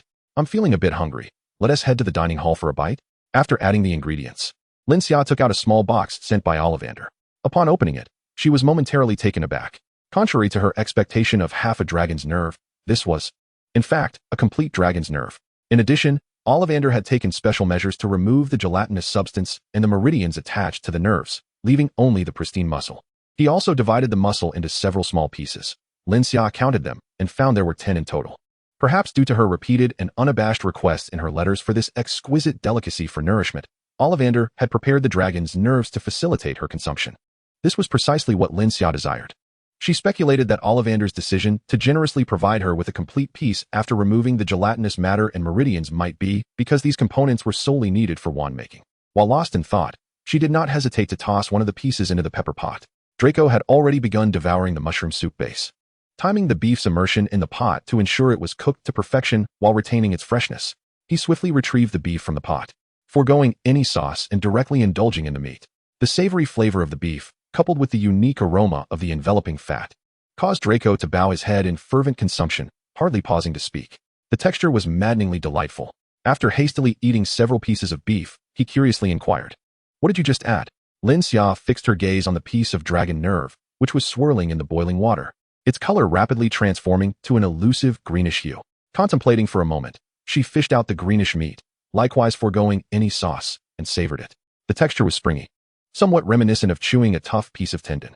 However, once swallowed, it quickly dissolved, and a warm sensation surged within her stomach. This warmth rapidly spread throughout her body, enveloping her in a comforting heat. Draco nodded in realization. "Dragon nerve? What dragon nerve?" His eyes widened in disbelief as he exclaimed, "You actually consume dragon meat? Does the bloodline of the Eastern dragon not reject eating its own kind? Is consuming kin to enhance oneself some form of powerful secret technique?" Seeing Draco's expression, Lin Xia understood he had misinterpreted the situation and shook her head. "Why shouldn't I eat it? It is a supplement, a top-tier delicacy. Just because I possess a hint of Eastern dragon bloodline power does not mean I am truly a dragon." Draco chuckled sheepishly, his eyes glinting with desire as he asked, "Can I have some too?" Dragon nerve, the meat of a giant dragon. It looks incredibly nourishing. The last time he had consumed the red potion Lin Xia provided, although it had burned his throat, he could not deny that the immense magical energy within had nearly triggered a magical upheaval. Since then, Draco had sensed a subtle change in his physique. For instance, while riding a broomstick, his maximum speed had increased, and his reflexes during sudden stops and turns were noticeably quicker than before. Lin Xia both shook her head and nodded, stating, "You cannot eat a whole piece. But you can sip the soup." Then, seemingly struck by a thought, she smiled with intrigue. "The extent to which you can absorb the power of dragon tendons depends on how much of the pepper soup you can drink." Draco gasped, feeling as though his teeth were already aching even before he had a sip, and his stomach was churning. Half an hour later, both of them were sated and content. Draco consumed 3 mouthfuls of the pepper soup with the same resolve as a warrior severing his own limb. And only after swallowing a cooling candy did he feel that his mouth had not erupted. Lin Xia recited the cultivation mantra, ensuring Draco memorized it, and guided him through his initial practice. The technique he was to undertake was the renowned family method, the secret record of the purple gold Xian gang. While the secret record of the 9 heavens, Xian Yang, was reserved for the clan's heirs. The secret record of the purple gold Xian gang served as the training for their trusted aides. Both methods commanded great respect externally. The former was grand and focused on health and longevity, while the latter was offensive in nature, with formidable power at each stage. Compared to other techniques, it was relatively easier to master quickly, though it posed risks of bodily harm and could negatively impact one's lifespan, though this was particularly relevant in apocalyptic circumstances. In such dire times, with the cessation of extraordinary resources, cultivation became akin to extracting one's latent potential, with nourishment failing to keep pace. However, in the wizarding world, Lin Xia was confident in her ability to prevent any damage to Draco's body. In the future, as her own skills deepened, she might even assist Draco in refining this technique, crafting a unique cultivation method tailored to him. Chapter 41. Breaking through the second barrier of skin refinement. Once Draco could autonomously execute the technique, her guidance would conclude, as practicing such methods could evoke unusual sensations and influence emotions. Lin Xia advised Draco to find a secluded place for his training. "I practiced in a treehouse. If you cannot find a suitable location, you may seek out a treehouse in the dormitory forest." She paused, then added, "However, I do not recommend you move out of the dormitory. You need to interact more with your peers and experience the outside world." Draco's face flushed. He felt as if he were engulfed in boiling water during practice. He nodded, yet inwardly mused that if all his contemporaries were like Lin Xia, it would be better to avoid them, lest he succumb to isolation after facing inevitable setbacks. Lin Xia bottled the remaining broth from the pepper soup. The residual power of the dragoness tendons was too feeble for her needs. Yet it would be beneficial for someone like Draco, who had just begun his cultivation journey. Manage it as you see fit. Consume 1 bottle during your practice. If you can handle it, then take 2 or 3. Once you finish, come to me for more. She tossed dozens of vials of elixirs to Draco. He winced slightly and, in a gentle tone, suggested, "Lin Xia, could you possibly add the dragoness nerves to the mushroom soup next time?" Lin Xia glanced at him, discerning his thoughts, and chuckled in amusement. "It's not that I wouldn't want to place them in a clear broth. Rather, the spicy broth is more conducive for cultivation. The heat provides a stimulating effect on the body, and if you can endure it, it proves to be an effective stimulus." Draco pondered this, but he couldn't shake the feeling that Lin Xia had opted for the spicy broth simply because she enjoyed it. Upon returning to the golden wooden cabin, Lin Xia commenced her daily cultivation. After ingesting the dragon's nerves, she utilized the furnace's properties to lock in the effects within her stomach, preventing any volatile release. Now, fully engaging the cultivation technique of the 9 heavens mysterious Yang's secret record furnace, Lin Xia completely unleashes her digestive capabilities in her abdomen. A thread of dragon muscle energy flows through her bloodstream, dissipating throughout her body. Thump, thump, thump. Her heart beats steadily and powerfully, propelling blood in a positive circulation, refining and hammering energy, which is then absorbed by various parts of her body. The effect of a small segment of dragon muscle energy is just right, allowing her to absorb it entirely without waste. While Lin Xia closes her eyes in meditation, she remains unaware that, as she concentrates on her practice, magical energy rapidly converges above her head in the laboratory, resembling a miniature tornado. This magical force continuously floods into her body, and with the assistance of dragon muscle energy, Lin Xia suddenly experiences a tingling sensation on her skin. However, this feeling is fleeting. After a few minutes, her body returns to normal. An hour later, Lin Xia concludes her training and opens her eyes, exhaling deeply. During her practice, the moisture within her body evaporated quickly, leaving her throat parched. She swiftly drinks a large gulp of water, alleviating the itch in her throat, and rubs her skin with her hand. No layer of skin is shed, but a layer of dust is removed. Her skin feels more resilient than before. When she takes an ordinary dagger and tests it, she finds it surprisingly resistant. Only with significant pressure does the blade leave a faint red mark, which soon heals. She has surpassed the second stage of skin refinement. What was initially a month-long endeavor has been accomplished in a mere fortnight, aided by magical energy, offerings, and dragon muscle. Lin Xia quickly showers and then collapses onto her bed, succumbing to deep slumber. Unlike the protagonists in novels who break through with elation, She must maintain intense focus during her training, leaving her utterly exhausted. A single misstep could lead to a dangerous deviation. The previous version of the Nine Heavens' mysterious Yang secret record was not as extreme, allowing for a degree of error. However, this furnace version, while significantly more potent, has also escalated the difficulty to its zenith. As she drifts into sleep, the well-known compass in her mind begins to rotate once more, stopping at the dream divination section. This space is narrow, accommodating only two individuals side by side, with a deep and winding alley. Lin Xia observes numerous pieces of equipment belonging to dark wizards, skulls, movable statues with severed limbs, and bottles filled with eye-popping concoctions. The passing wizards are tightly wrapped, exuding an aura of danger.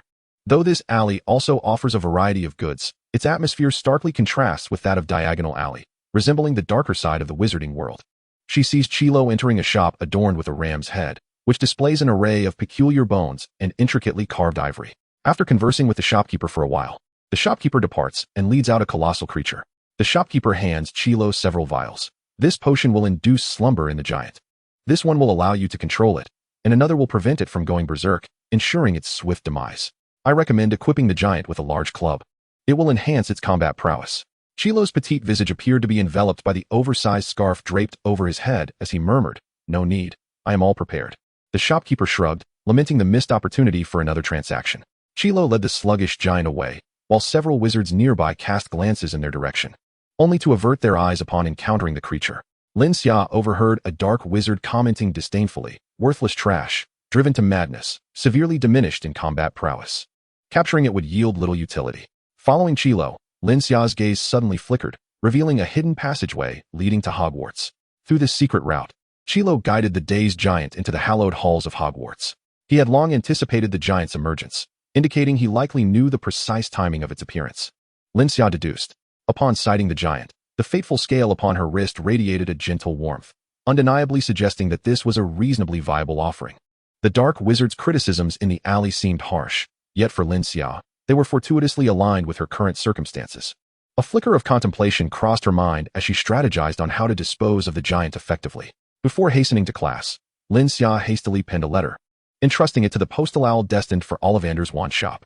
She noted that the class schedule had undergone considerable alterations. The fixed joint classes with the other houses had vanished since the beginning of the term. Previously, Hufflepuff had shared transfiguration lessons with Gryffindor, but today's class was restructured to include both Gryffindor and Slytherin. Although the number of students remained unchanged, there were fewer attendees from some houses, while others had increased. Such reorganization led Lin Xia to suspect that Hogwarts had recruited additional instructors. Perhaps, in the next class, students from all four houses would convene together. Professor McGonagall maintained a strict demeanor towards her students. The restless Gryffindor students often faced reprimands, yet it did not imply that Slytherin would escape unscathed. Generally, Slytherin students hailed from affluent backgrounds, having been introduced to magic at an early age, which bred a sense of arrogance. Their spellcasting was often subpar, and their attentiveness in class lacking. Commencing the lesson, Professor McGonagall instructed everyone to continue practicing spells on the matchsticks, transforming them into silver needles. The Slytherin students, disinterested in ordinary matchsticks, had brought along their opulent, customized versions, engaging in playful antics with one another. Lin Xia observed the very individuals who had previously mocked her among them. Chapter 42, a further upgrade in transfiguration talent. With her head bowed, Lin Xia waved her wand, only to freeze in astonishment the next moment. She had never so vividly experienced the flow of magical energy. A premonition washed over her, suggesting that she could now manipulate the output of her magic. What she had once deemed refined technique paled in comparison to her newfound understanding of the magical flow. Lin Xia felt confident that she could now surpass her former selves. Instinctively, she waved her wand once more at the matchstick, which had already transformed into a silver needle, and ultimately morphed it into a silver leaf bookmark. Draco, Tully, and Robin sat beside her, while Harry and others occupied the seats in front. Upon hearing the unmistakable sounds of gasping from the back of the classroom, Hermione turned to look, her eyes widening in astonishment as she inhaled sharply. Harry and Ron, alerted by the commotion, also turned to witness the scene, their expressions mirroring the same shock. They were aware of Lin Xia's exceptional abilities. Yet witnessing her perform transfiguration firsthand was even more astonishing than they had anticipated. They observed as the leaf bookmark slowly stood upright, beginning to dance with lively leaps to the left and right, before morphing once again into a model of a badger. This badger, holding a saxophone, was accompanied by a smaller badger with a violin. The two badgers gradually transformed from silver into a spectrum of colors, becoming increasingly lifelike. Suddenly, Ron grasped Harry's arm. his eyes wide with disbelief. Is that badger actually moving? I think I saw it move. Harry quickly nodded in affirmation. It's moving. Their hands are moving. Draco cautioned them. Keep it down. Lin Xia hasn't completed her final transformation yet. Ron's lips twitched, a flicker of despair crossing his eyes as he pondered whether they were indeed in the same transfiguration class. Transforming a matchstick into a badger figurine was already an impressive feat, yet Lin Xia aimed to make the badger come alive. As she channeled more and more magical energy, her wand waved almost instinctively. Uncertain of why she was making such gestures, she simply felt that it would enhance her magical output. At last, just as her magical reserves neared depletion, Lin Xia ceased her wand movements. Before her, the two small badgers leapt off the table, bouncing toward the podium, where they began to play a melody. Wow! The students gasped in unison, wearing expressions akin to Ron's. The spectacle was utterly breathtaking. Professor McGonagall watched the scene with palpable excitement. A student with such a talent for transfiguration was a rarity she had encountered only once in the past decade. However, due to Lin Xia's limited magical capacity, the two badgers could only perform half a melody before they ceased and transformed back into two matchsticks on the podium. Professor McGonagall, her demeanor serious, addressed the class. Continue practicing. Mastering the fundamentals of transfiguration can be challenging, but once you grasp the concepts, you too can achieve what Lin Xia has accomplished. Her words carried no hint of insincerity. She turned her gaze to Lin Xia, her expression softening considerably, and nodded. You have successfully grasped the basics of transfiguration. You are exempt from this semester's final assessment, and I shall award you full marks. Hufflepuff receives 30 points. Oh yeah. The little badgers cheered, clapping their hands on the table in lieu of instruments. Meanwhile, the Slytherin students watched with envy and jealousy, yearning to dampen the excitement. Yet none dared to voice their thoughts. Deep down, they knew they could not even transform a matchstick into a silver needle, let alone conjure badgers that could play music. The class continued. As Lin Xia depleted her magical energy, she concentrated quietly to restore it gradually. Without the use of magic, her sensitivity to magical forces diminished. But perhaps due to the remnants of magical traces she had absorbed, Lin Xia discerned the areas of concentrated magic within the classroom. She rose and made her way to the back of the room, textbook in hand, as if preparing for an advanced study session. She discreetly retrieved several silver needles from her small handbag and, as she passed by the group of Slytherins, casually dropped them onto the ground. With a flick of her wand, she lightly tapped the air behind her without glancing back. A surge of magical energy emanated from her body, enveloping the silver needles, which seemed to sprout legs and scurried rapidly to the rear of several Slytherin students. Suddenly, they were pricked. Ouch! Who just stabbed my backside? The three Slytherin students immediately leaped up, belligerently shouting at their peers. Was it you? One of them accused a Gryffindor student. The Gryffindor merely smirked. Why don't you take a look at what's behind you? The Slytherins turned to see a customized matchstick lying beneath them, their faces shifting from pale to flush. The Gryffindor lions erupted into laughter. Huh. They've been pricked by their own matchsticks. It seems those bespoke items aren't all they're cracked up to be. Draco, hearing the commotion, glanced up and recognized the distressed trio, a glint of mischief crossing his eyes as he turned to Lin Xia. Just then, Lin Xia caught his gaze and winked at him. After class, Hermione invited Lin Xia to the library for some reading, to which Lin Xia readily agreed, bringing Draco along, who in turn invited his roommates. In the library, Hermione quietly inquired of Lin Xia, have you found any alchemical items that can restore energy and vitality? Mikkel, who was tidying his books, paused, his ears perked up. Lin Xia shook her head. No, primarily because I lack relevant materials on alchemy, and I can't find any information on the subject in the library. Hermione sighed. I'm stuck at this step as well. Alchemy is a profound and mystical art, with no publicly available resources for study. It is said to be taught through an ancient tradition of master-apprentice relationships. To learn alchemy, one must first find a teacher. It is rumored that alchemy is divided into ancient and modern forms, with ancient alchemy being the most mysterious and profound, while modern alchemy is somewhat more accessible, yet still beyond the reach of the average person. Hermione shared her findings with Lin Xia, information gleaned from her discreet inquiries. In contrast to Hermione, Lin Xia felt she had made little progress. After contemplating for a moment, she proposed an innovative direction. Alchemy is undoubtedly magnificent and manifests in various aspects of our lives. For instance, the magical elevators at school and the enchanted carpets outside must be alchemical creations, utilizing some alchemical knowledge. Perhaps we could investigate this avenue. Hermione murmured, indeed. That is a splendid idea. Lin Xia, are you free this weekend? Perhaps we could research together in the library? Hermione bravely extended the invitation. Lin Xia nodded. As long as it's not Saturday morning, I'm free at any other time. Draco interjected. Count me in. I wish to learn as well. Hermione breathed a sigh of relief, her smile brightening. Great. You're both welcome to join. Mikkel listened quietly, his brow furrowed as he glanced at Harry and Ron. Hermione. Lin Xia, And Draco forming a study group? The course of events has taken a disconcerting turn. Mikhail pondered deeply. Should he intervene in all of this? Suddenly, a bold thought surged within him. Should he not replace Hermione and become the new triumvirate of Gryffindor, usurping her position? Chapter 43, The Inherited Gift of Flight. Yet, when Mikhail truly resolved to supplant Hermione and serve as the intellect of the trio, he soon discovered that such a role was not as effortless as it appeared. It required not only exceptional wisdom, courage, and audacity, but also mutual understanding between the parties involved. Mikhail came to the realization that Hogwarts was no longer the institution he had read about in books. No one could elucidate why Malfoy, who regarded Harry as his lifelong adversary, could banter and shake hands with him during flying lessons. The following morning, Hufflepuff joined Gryffindor and Ravenclaw for their flying class. Due to the school's acquisition of entirely new broomsticks, the safety measures had significantly improved. Madame Hooch no longer fretted over young wizards flying recklessly and causing untoward incidents that might delay rescue efforts.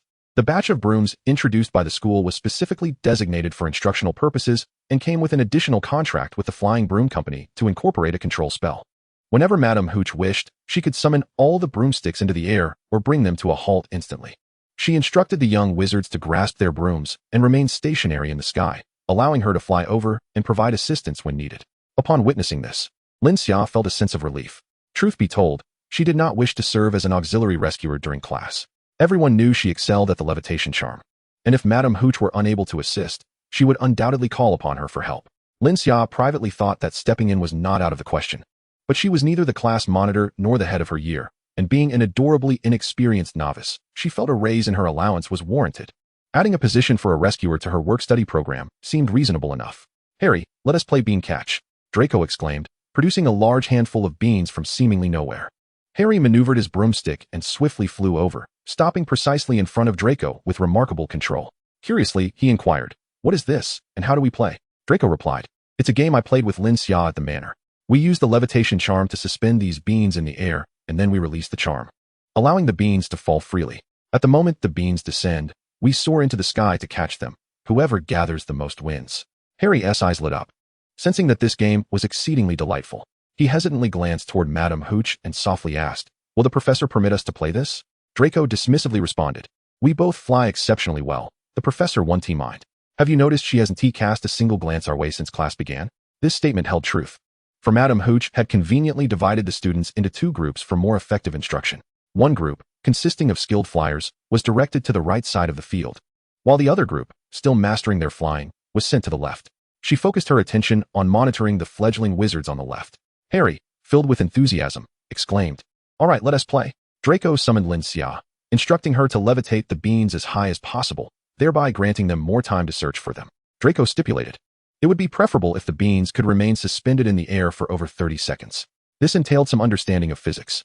The beans they were utilizing were exceedingly light, each weighing less than 0.01, and were unlikely to cause harm when dropped from a height. However, ensuring a 30-second suspension in the air posed a challenge, as Lin Xia could not guarantee that these beans would be harmless. Hermione volunteered, "I can solve this physics problem. I will calculate the height." Lin Xia shook her head. "There's no need for such trouble. Let us not forget, we possess magic. Moreover, at such heights, it remains uncertain whether your eyes can track the beans as they descend." After a moment of contemplation, she pointed her wand gently at the beans. In no time, the beans sprouted tiny wings resembling those of dragonflies. Before the witnesses, the beans took flight. Ron gaped in astonishment. "My goodness, can transfiguration be utilized in such a manner?" The beans can actually fly. Once the beans had soared into the sky and dispersed, Lin Xia announced, "I will count to 10, and you shall catch them. 10, 9, 8, 3, 2, 1. As her voice fell, Draco and Harry shot upwards like arrows, eager to capture the flying beans. Lin Xia's transfiguration was still not adeptly controlled. These beans merely mimicked the flight of dragonflies. They did not change direction or evade capture, thus rendering the task relatively simple. Draco caught 10, while Harry managed to catch 8. They were thoroughly enjoying themselves and soon commenced the second round of competition. By the end of the class, they had played 3 rounds. And in the third round, Harry's score finally surpassed Draco's by 1 bean. Draco appeared somewhat disheartened, feeling that his talent on the flying broomstick was not as exceptional as he had believed. Hermione consoled him. "It is entirely normal to lose to Harry. His flying talent is hereditary." Harry was taken aback, as it was the first time he had heard such a notion. Hereditary talent? Hermione continued, "Indeed. There is a trophy display room on the 4th floor. Have you never visited? I happened to see it once while passing by. One of the trophy recipients was James Potter, who had once represented Gryffindor and won the House Quidditch Cup, being hailed as the most outstanding seeker. A glimmer of excitement crossed Harry's eyes. Hermione, could you take me to see it? Of course. After the flying lesson concluded, and with no other engagements, Lin Xia, Draco, and the others accompanied him. The trophy display room was adorned with numerous trophies and medals, housing not only gold medals, but also silver and bronze. The golden, silver, and bronze gleams nearly blinded them. The room required no artificial lighting. The radiance from the medals alone was sufficient to illuminate the space splendidly. Under Hermione's guidance, they indeed spotted a trophy engraved with the name James Potter. Harry delicately caressed the trophy, a glimmer of admiration and reverence flickering in his eyes. Realizing how remarkable his father truly was, Draco quietly confided in Lin Xia, I suddenly feel that losing to Harry Potter isn't such a painful experience after all. Although it may sound excessive, at least I still have my parents. Lin Xia nodded subtly. Draco, our parents love us dearly. She noticed that while Harry was intently examining the medal, Michael Bain, positioned ahead of them, frequently turned his head towards her direction. Their gazes occasionally met, and Michael acknowledged her with a nod before calmly averting his eyes. Lin Xia couldn't help but glance at Draco beside her, a thoughtful expression crossing her face. Michael's attention was not on her, but rather on Draco beside her. Upon returning to the Hufflepuff common room, Lin Xia continued her studies in Transfiguration under Cedric's guidance, and Draco likewise, unwilling to lag behind her. Once the tutoring session concluded, Lin Xia reminded Draco to reserve an hour each day for practice and to feel free to approach her with any questions. Finally, she cautioned him. You've been spending time with me these past few days. Be wary of Michael Bain. I have an unsettling feeling about the way he looks at you. Chapter 44, An Unintentional Slip. Lin Xia recalled his diary and nodded. In his prophecy, the trajectory of your fate has undergone a significant change. Have you not noticed? He has always been quite concerned about you. Draco shook his head. I haven't noticed. There are simply too many people observing me every day, with so many gazes. How can I possibly keep track? Lin Xia remarked. I almost forgot. This lad sports a slicked-back hairstyle, quite comparable to Chow Yun-Fat's charm. What about you? Is there no mention of you in his prophecy? Draco found it peculiar, as he perceived Lin Xia to be far superior to himself. Lin Xia replied, I do not appear in his prophecy. In any case, do take care. It was not until the following day, just before his defense against the dark arts class, that Quirrell discovered the peculiar situation with his chest. To his dismay, it had evidently been opened. Quirrell meticulously counted, realizing that the serpent his master kept was missing, along with one of his scarves. Aside from that, he had suffered no financial loss. Quirrell's body trembled as he banged his head against the desk, his voice faltering. Master, someone has stolen your snake and also taken my scarf. Have we already been discovered? His complexion was pale, his voice quavering, filled with regret. He should not have placed the chest in such a location. It should have been secured elsewhere. We must flee. Master, we must escape Hogwarts at once. Fool. A muffled hissing sound came from behind his head. If something had truly been discovered, you would have been apprehended long ago. What else is missing? Quirrell glanced at the contents of the chest. The protective charm lay atop, which he did not dare to disturb. Voldemort despised protective charms. And as Quirrell was host to Voldemort, he too held a strong aversion to them. Quirrell whispered, No, master. We must first locate the snake. I have use for that serpent. Voldemort issued his command with authority. This black and white patterned snake was one that Quirrell had procured at Voldemort's behest, having waited a full fortnight for its arrival, initially intended solely for self-defense. If Chilo's presence is revealed, he could still inhabit the snake. Chilo has been growing increasingly foolish. Voldemort has begun to place greater importance on this serpent. Once it matures further, he will seek a new vessel. Meanwhile, Lin Xia's herbology class is progressing smoothly. Professor Sprout mentioned during the lesson that at the edge of the Forbidden Forest, there are occasional sightings of white fresh grass and other magical fungi. In the past, young wizards used to wander there, gathering fungi to sell to me. Ron's eyes gleamed with curiosity as he asked, Professor, can mushrooms be sold for money? Professor Sprout raised an eyebrow. Of course, soups made from magical fungi are quite delectable and enhance magical absorption while alleviating pain during healing. St. Mungo's does accept them externally. However, St. Mungo's requires a substantial quantity, and you young wizards gather too little. Aside from mushrooms, if you happen to find white fresh grass, the price is even higher. A well-preserved specimen can fetch 5 silver sickles. However, many young wizards cannot distinguish between mushroom types and may inadvertently pick poisonous ones, leading to poisoning and a stay in the hospital for several days. Therefore, if you wish to gather, you must prioritize safety, Professor Sprout said with a serious expression.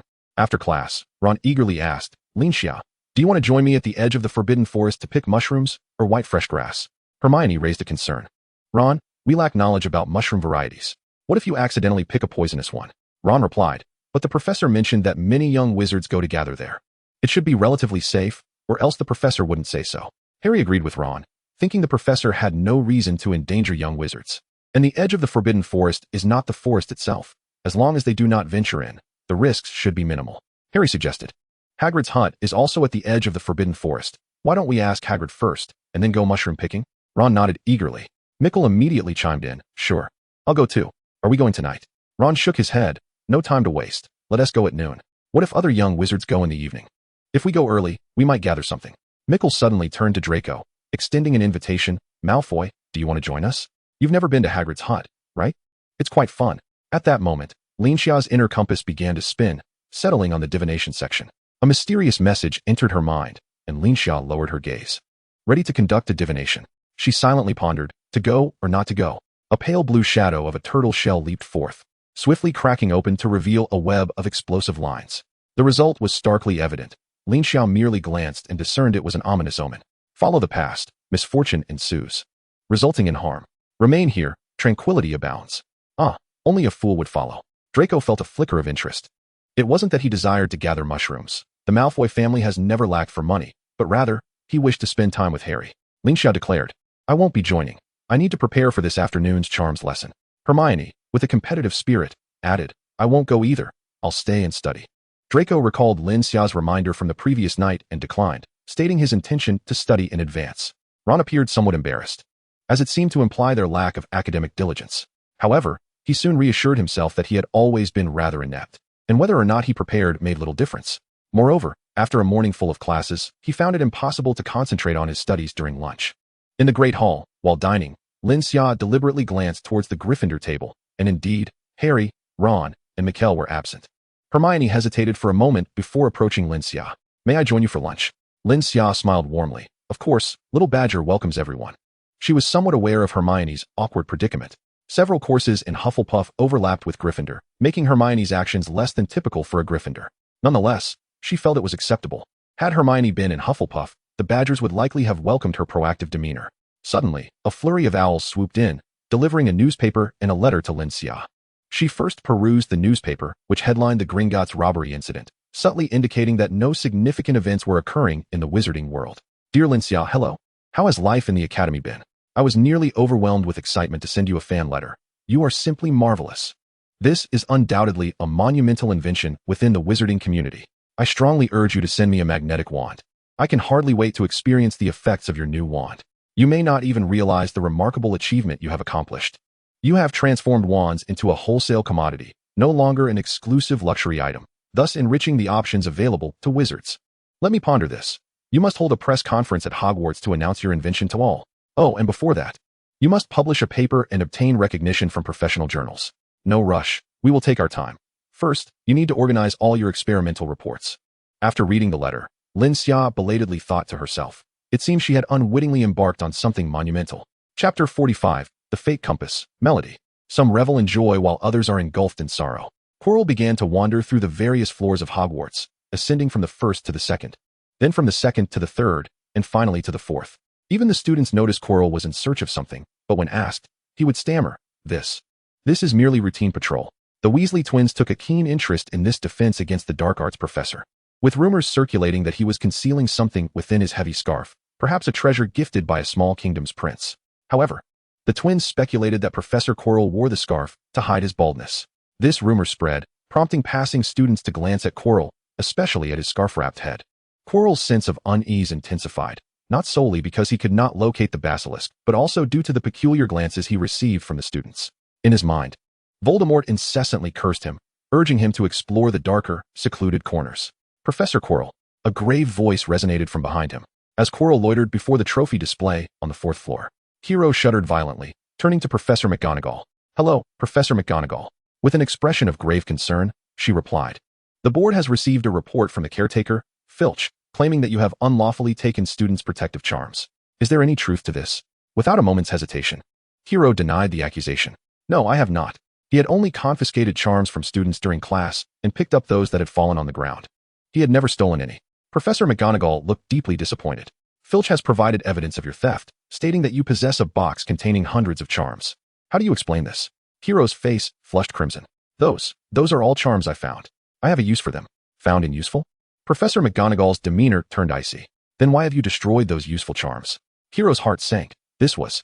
Professor McGonagall was no longer interested in hearing his explanation and coldly stated, "What you say is of no consequence. Come with me to the board and explain yourself to the other professors." The news of Professor Kiro's confinement spread like wildfire throughout Hogwarts. The reason was that the defense against the dark arts class, which Kiro was supposed to teach that afternoon, had been replaced by another professor. When a young wizard inquired about Kiro's whereabouts, the substitute professor bluntly replied that he had been confined. It seemed Kiro's popularity at Hogwarts was rather lacking. "I never thought professors could be confined. What heinous act did Kiro commit?" Draco inquired with curiosity. Lin Xia, too, was intrigued and devised a plan. He spent a silver sickle to acquire what was rumored to be reliable information. He discovered that the Weasley twins had reported that it was caretaker Filch who had accused Kiro of stealing students' protective charms. Upon hearing this, the gathered students erupted in astonishment. "No wonder my charms keep disappearing without explanation. It turns out Professor Kiro has been stealing them." They had heard that he enjoyed punishing students wearing charms during class, confiscating them if they failed to answer questions correctly. Why would he steal charms? He must intend to resell them to us, that unscrupulous professor. After the afternoon's charms class, the upperclassmen, displaying commendable diligence, personally approached Draco with the latest developments. Professor Kiro had been released, having proven that he had not stolen anything. The charms were all ones he had picked up from the ground or confiscated from class, totaling over 100. Despite this, the young wizards remained uneasy. They worried that their charms might be taken by Kiro under various pretexts. Although Kiro did not sell them, he was notorious for his harsh treatment of charms. George remarked, "The school will surely take some measures. You need not worry." Oliver nodded, adding, "We have received some news, though it is not yet confirmed. An announcement should be made tonight." That evening, while dining in the Great Hall, Professor McGonagall tapped her glass, commanding the attention of all the students. She solemnly announced the school's latest regulations. The school is set to establish a grocery store that will supply students with a batch of protective charms. Should students wish to purchase additional items, they may leave a message, and the store will consider stocking them based on demand. With the announcement of this regulation, the lucrative business of reselling protective charms in Hogsmeade has been utterly extinguished. Concurrently, Professor McGonagall has solemnly declared that the conduct of all faculty members will be scrutinized. Any acts of theft or harm towards students' belongings will result in a warning. According to school policy, Professor Quirrell has received a severe reprimand. Should there be a second infraction, he will face expulsion. Additionally, the school will establish a suggestion box where students can anonymously report any improper behavior by professors. Professor McGonagall stated, "Hogwarts is a place of education, not a breeding ground for scoundrels. Children, I encourage and support you to speak the truth boldly." Following this announcement, she further remarked that the school would soon initiate a campaign to eradicate pests and serpents, urging everyone to take care of their pets to avoid removal by the school. The young wizards visibly exhaled in relief. In her mind, the compass of destiny began to rotate slowly, landing on a melody that had never before appeared. Lin Xia was momentarily taken aback. She could hear Professor Snape's thoughts. That repugnant creature, Quirrell, had not been expelled from the school. He had not committed theft. How vile. I must deal with his scarf. It was soaked with his tears during the interrogation. Professor McGonagall instructed me to go to his office and fetch him a new scarf. That filthy old scarf. Touching it would be a desecration of my hands. I ought to have destroyed it on the spot rather than merely disposing of it. A lark flew in from outside and perched upon Draco's shoulder. Draco unrolled the note tied to the bird's leg, his expression turning to one of shock. Lin Xia, Harry and the others were injured, missing the entire afternoon of classes, and are now resting in the infirmary. Lin Xia frowned. Could they have ventured to the edge of the forbidden forest at noon, resulting in their injuries? Draco nodded. Indeed, it is said they encountered Devil's Snare. Had it not been for Hermione's cleverness in recalling that it could be dispelled with Lumos, they would have been trapped for much longer. Ron and Harry's legs were reportedly fractured.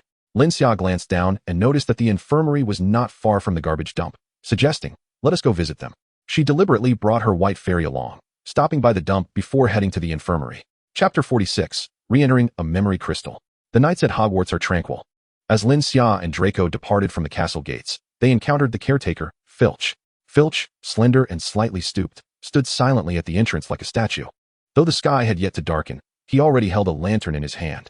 His keen gaze scrutinized every young wizard entering and exiting the castle, causing passers-by to instinctively tense. In contrast, Lin Xia and Draco appeared relaxed, significantly more so than the other students. Filch swiftly noticed the two contented young wizards and contemplated halting them to inspect for any contraband, intending to assert his authority. Suddenly, he paused, his gaze drawn to the small white cat cradled in Lin Xia's arms. The feline's coloration bore resemblance to that of Madame Loris, though the latter exuded a far greater elegance. With a twinge of feline affection, Felch decided against causing trouble for the two students. Once outside the castle, Draco discreetly cast an anti-eavesdropping charm before murmuring to Lin Xia. Did you perceive something peculiar in Felch's gaze just now? Lin Xia remained non-committal, perhaps.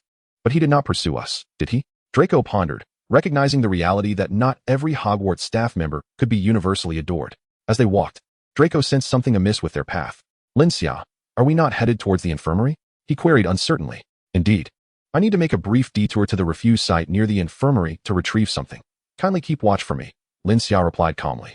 Draco, suddenly enlightened, remarked. Ah, that explains your sudden interest in visiting a classmate.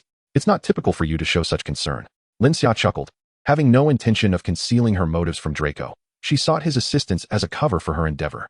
Two individuals working together was certainly preferable to one alone. Before long, they arrived at the foul-smelling refuse site.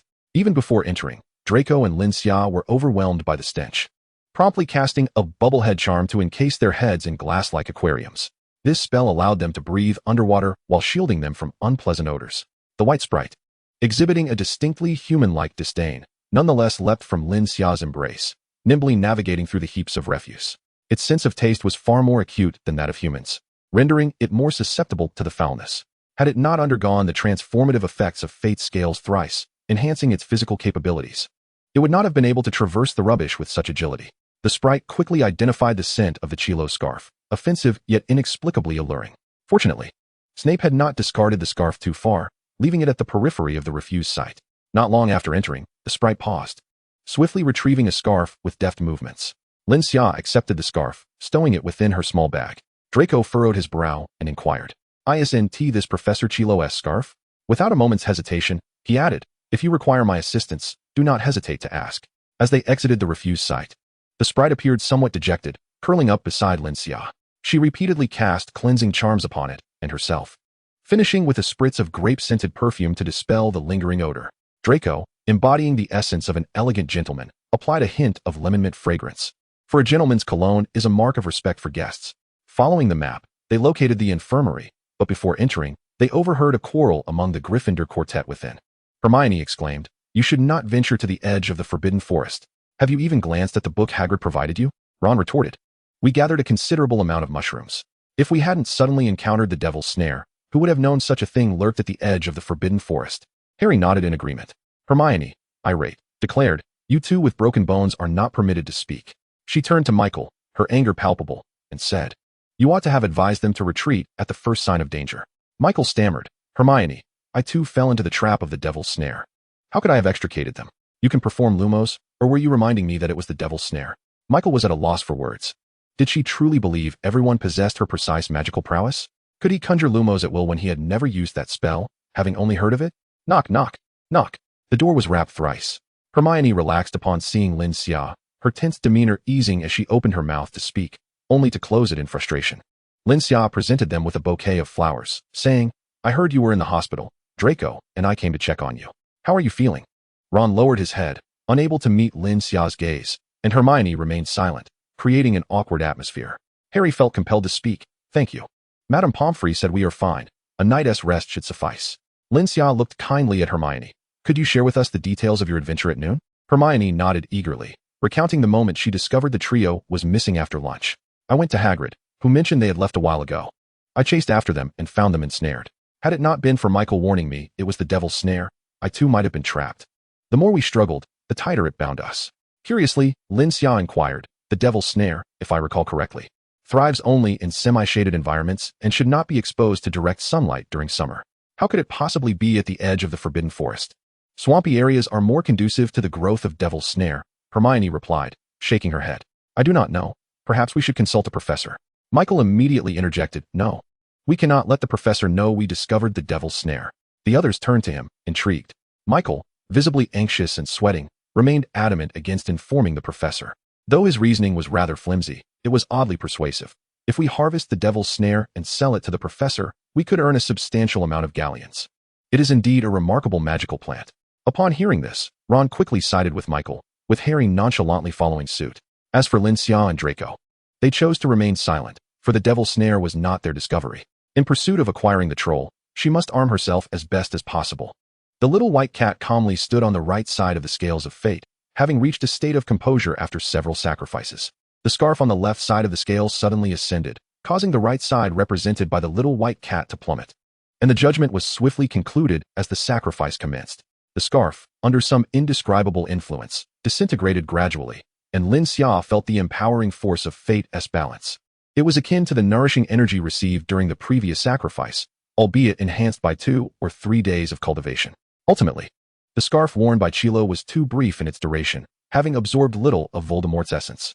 The white fairy gracefully leaped down from the scale, leisurely licking its fur. This time, the sacrifice did not result in any noticeable change, yet Lin Xia sensed that its gaze had become more luminous.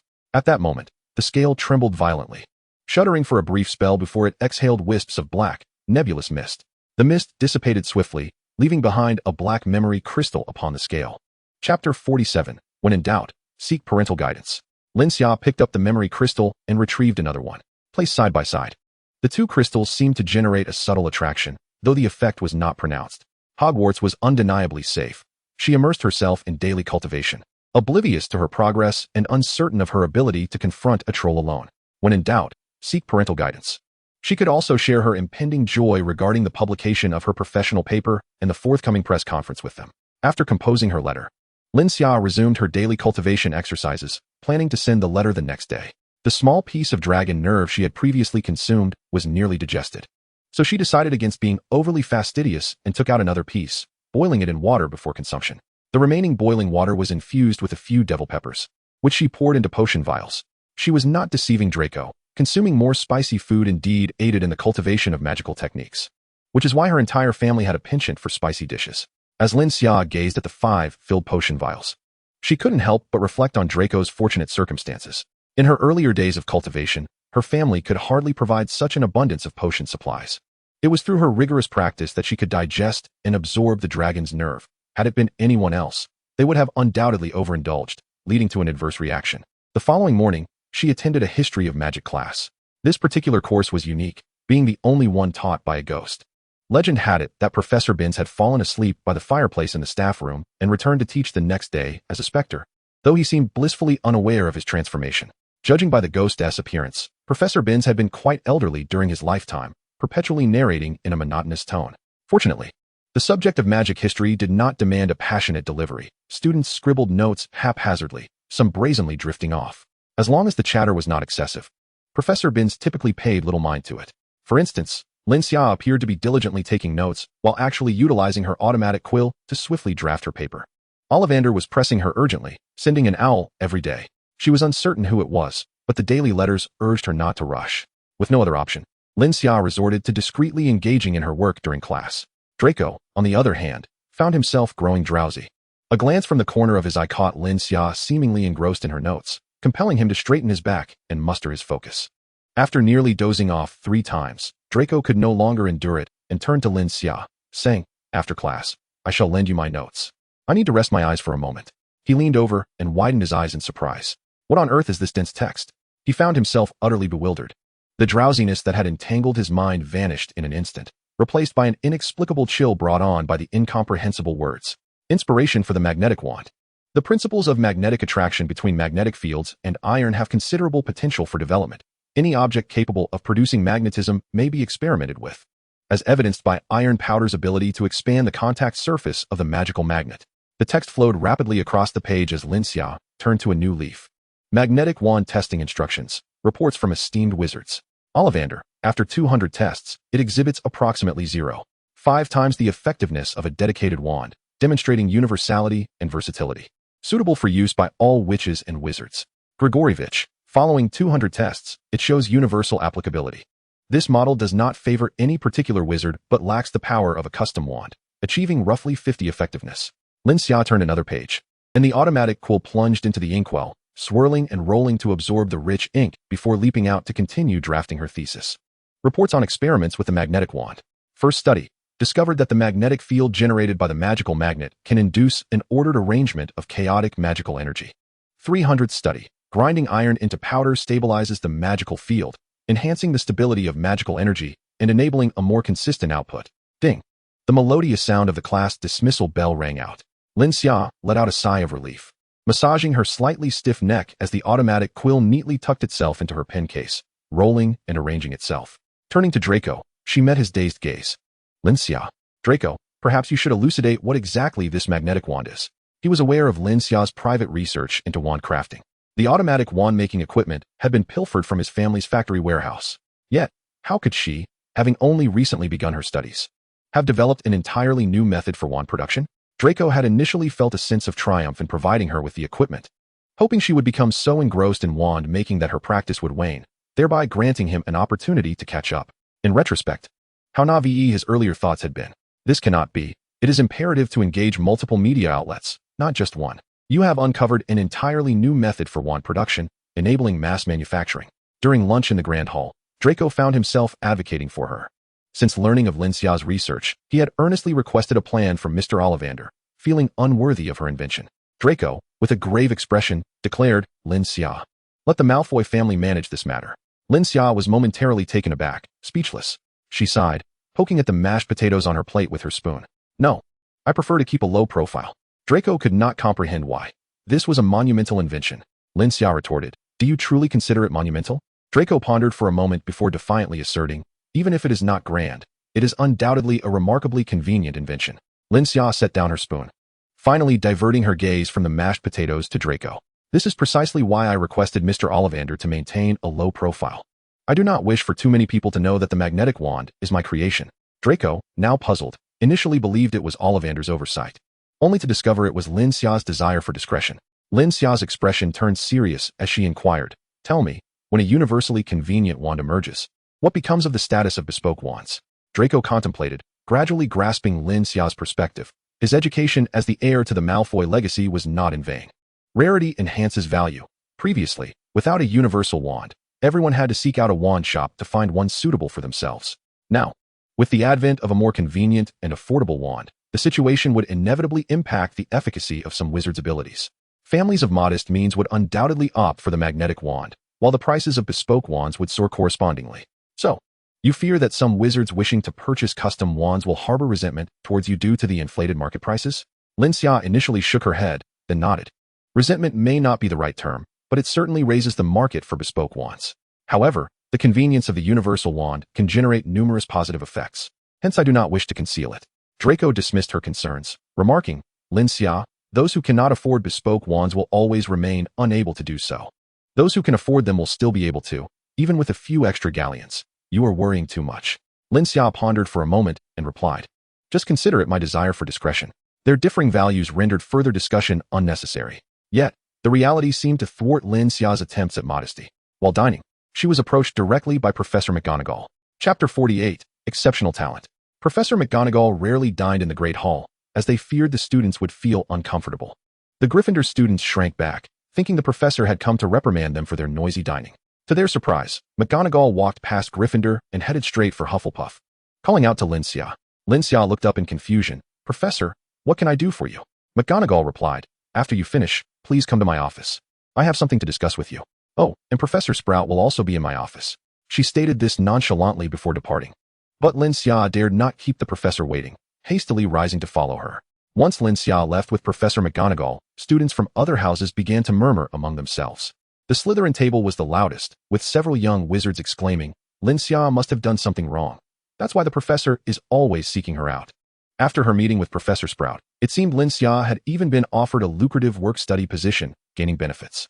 The three Slytherin students, flushed with embarrassment and anger, declared, this time, she will surely get into trouble. Draco shot a fierce glare at the group, this time not aiming his wand at them, but rather at their bowls and utensils. Chaos erupted. Ah, a snake. A snake unexpectedly appeared in the bowls of the three students, a small, non-venomous creature writhing and twisting upon the dining table. The three Slytherin students, startled, fell to the ground. At that moment, Draco had already stowed away his wand and swiftly departed from the scene. Witnessing this spectacle, Hermione furrowed her brow in concern. In Professor McGonagall's office, Professor Sprout was also present, both wearing serious expressions as they regarded Lin Xia. This left Lin Xia somewhat bewildered. She believed she had not transgressed any school regulations. Had her momentary distraction during History of Magic been discovered by the two professors? Professor Sprout was the first to speak. Lin Xia, you have developed a new method for wand crafting. Why did you not inform me? Professor McGonagall nodded in agreement. Indeed. It was fortunate that Ollivander sent me a letter to remind me, or I would have forgotten to assist you in applying for the outstanding student grant. With Dumbledore absent, She, as the deputy headmistress, was responsible for managing Hogwarts administration, and student applications for outstanding student status required her approval. Lin Xia was taken aback. Isn't there no scholarship for first years? Professor McGonagall shook her head. There is indeed a scholarship for first years, but the criteria for obtaining it are more stringent than for other years. However, if one manages to secure the outstanding student scholarship in their first year, it can be combined with scholarships from subsequent years. Professors typically do not mention first-year scholarships due to the challenging conditions. Professor Sprout then explained the outstanding student system at Hogwarts. From the second year onward, the distinction between gifted and less gifted students becomes evident. As students progress through the years, the disparity between those with talent and those without becomes glaringly clear. However, first-year students are all at the same starting line, having only just begun their magical education. Even if some young wizards excel in every subject, their level of excellence may still be superficial. A mere summer or winter break could allow others to catch up. Thus, to qualify for the outstanding student scholarship in the first year, a young wizard must demonstrate exceptional abilities that set them apart from their peers. Lin Xia had already devised a novel wand during her first year. If she could not attain outstanding student status, who could? A faint smile creased Professor McGonagall's typically stern visage. Lin Xia. It has been quite some time since Hogwarts has seen a first-year student with such talent.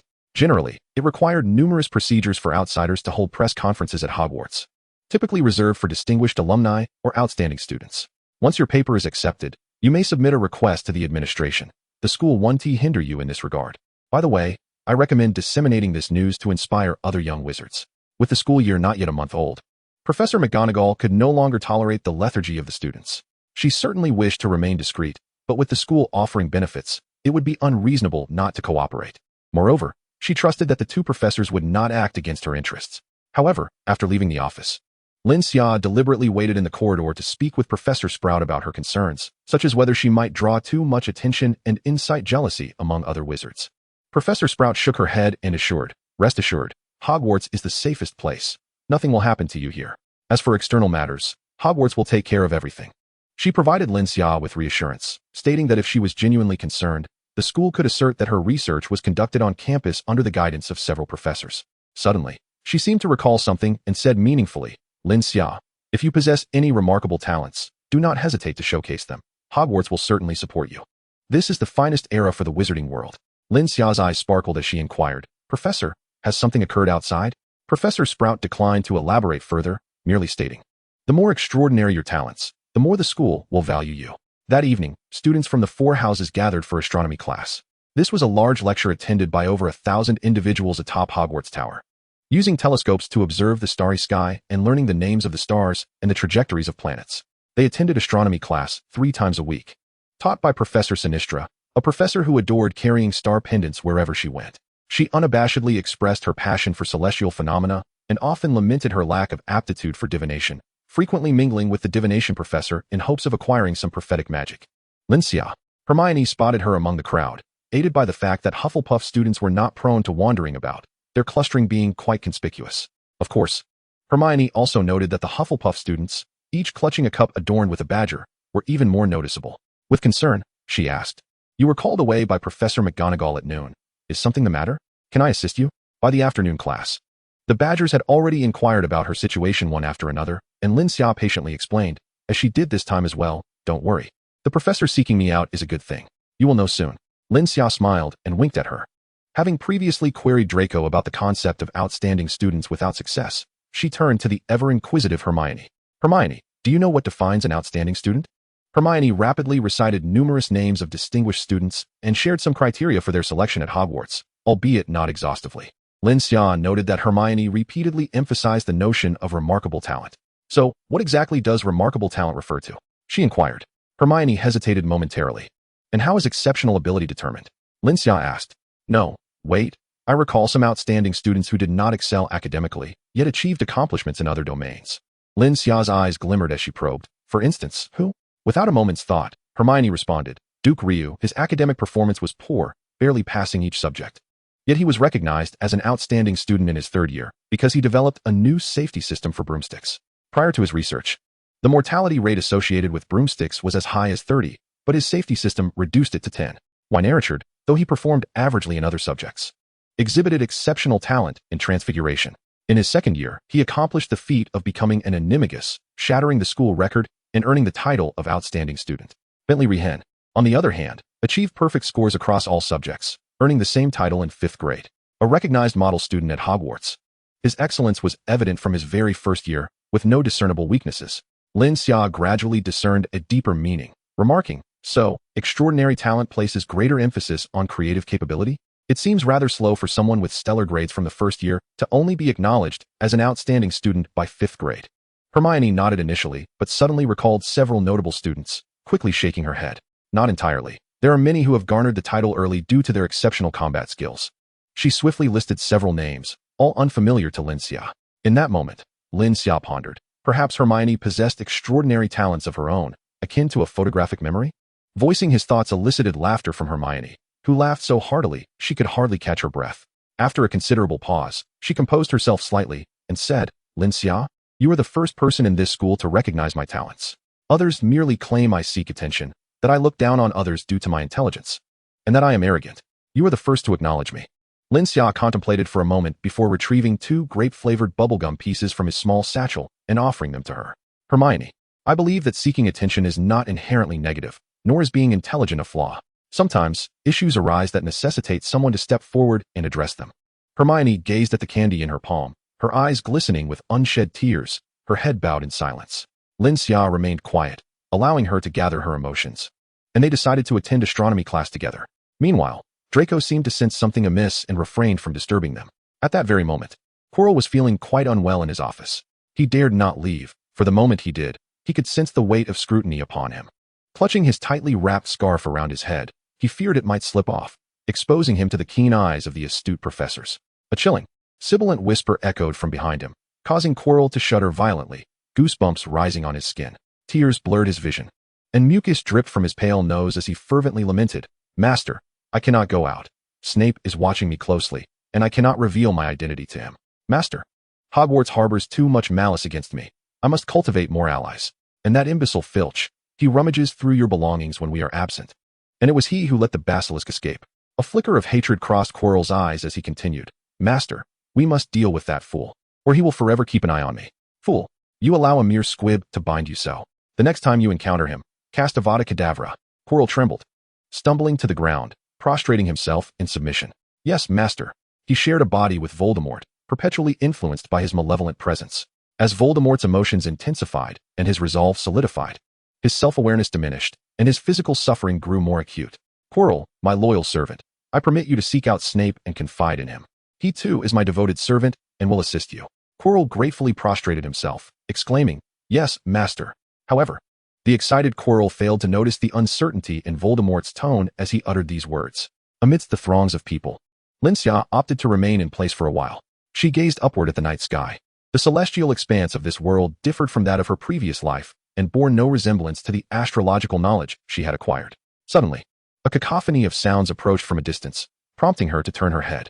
Mickle exclaimed loudly, "Ron, your levitation spell posture is lacking, remember? It's a wave and a shake."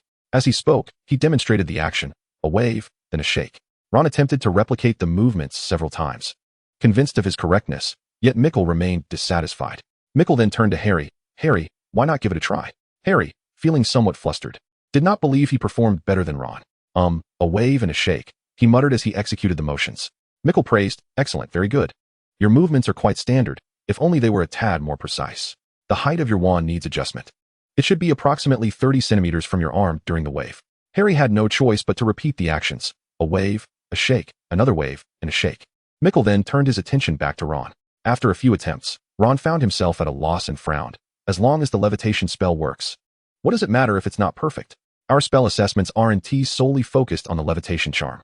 Mickle disagreed, saying, "The levitation spell has numerous applications. When used correctly, its effectiveness rivals that of disarming spells. Do you not find that rather impressive?" Ron replied, "It is impressive, but you can't expect us to master it all at once. If I could learn that quickly, my homework wouldn't always be at the bottom." As they passed by, Hermione interjected, "Ron, Harry, Mickle." She slightly raised her chin. "If you wish to learn the proper posture, I can teach you." The thought of Hermione's academic prowess made Ron hastily shake his head. "No, thank you. Harry, didn't you say you needed to grab some things in the common room? Let us hurry." Harry, confused, was swept away by Ron before he could respond. Mickle followed closely behind, not bidding them farewell. Draco frowned. They were lacking in decorum and should have said goodbye. Lin Xia remarked softly, "Draco, We cannot impose our standards upon everyone, expecting all to meet them. True upbringing reflects self-discipline rather than the shackles imposed upon others. A flicker of insight crossed her eyes. From their dialogue, she gleaned an intriguing notion. Chapter 50. The Venomous Fungus. It seems that thoughts during the day manifest as dreams at night. While she slept, the compass of fate in Lin Xia's mind subtly turned. Halting at the section on dream interpretation, Lin Xia awoke from her sweet slumber, discovering herself in a dimly lit corridor of Hogwarts. The corridor was shrouded in shadows, illuminated only by the lamps affixed to the walls, and she could hear the faint sound of dripping water. Suddenly, she paused, as if catching a whiff of the delightful aroma of roasted pumpkin wafting down from above. The dream had become increasingly vivid, with even scents now tangible to her senses. Tap, tap, tap. The hurried sound of footsteps echoed, and Lin Xia turned toward the source. From the shadows emerged Quirrell, stepping into the bright light before quickly moving beyond it. His figure was half illuminated, half concealed in darkness, his face seemingly split in two by a distinct gray line of light and shadow. He appeared anxious, striding forward with urgency, and Lin Xia followed him to a wall adorned with a painting of erratically floating eyeballs. She watched as he lifted the painting, revealing his wand to tap several bricks while reciting a spell. To her astonishment, the wall suddenly swung open, revealing a surprisingly vast space within, larger and more expansive than the basement classrooms. At its center, a giant troll was imprisoned. Lin Xia's eyes widened in recognition. This was the very troll Quirrell had purchased from the narrow alley. Compared to what she had seen before, the troll appeared emaciated, its cheeks sunken and its breath weak and labored. If left any longer, it might succumb to starvation. Quirrell, in disbelief, clutched his head. "Oh no, I've arrived too late. You are on the brink of starvation." He insisted, "You cannot die. I need you to draw attention to yourself. And I have even prepared your weapon." He hurriedly retrieved the troll's club, placing it into its grasp, hoping to restore some vigor. The troll grasped the club but only slightly stirred, its arms once more drooping in exhaustion. "No, no, you must not perish." Quirrell gritted his teeth in frustration. "If it weren't for Snape and McGonagall watching me so closely, I would have found the chance to meet you sooner." He bit his own finger, using the blood to draw a special crimson rune on the troll's back. With the final stroke, the rune glimmered faintly. Quirrell's face turned pale, while the troll shook itself, visibly revitalizing, its eyes fluttering open. It could stand. Quirrell gazed at the troll, a ghastly smile creeping across his sickly visage. "Go on. Unleash chaos." Suddenly, Lin Xia awoke from her dream.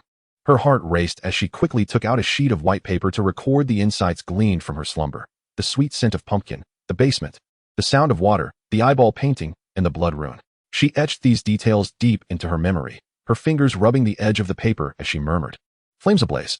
The edge of the paper ignited spontaneously, and just as the fire threatened to reach her, Lin Xia released her grip. In a moment, the paper was reduced to ashes. She blew gently, scattering the remnants until not a trace remained. Suddenly, Lin Xia's eyes sparkled, and she could not help but snap her fingers. An idea seemed to dawn upon her, but she shook her head, saying, "No, we cannot afford to be too pressed for time, lest we invite complications." However, Mikhail Ben appeared to harbor some secrets, presenting himself as an unpredictable variable. Lin Xia was acutely aware that the visions seen in the dream of divination were not immutable. Initially, when she observed the sorting situation within the academy while on the train, it bore little resemblance to the subsequent reality of the house divisions. Under Draco's influence, the number of students opting for self-sorting was considerably fewer than what she had envisioned in the dream.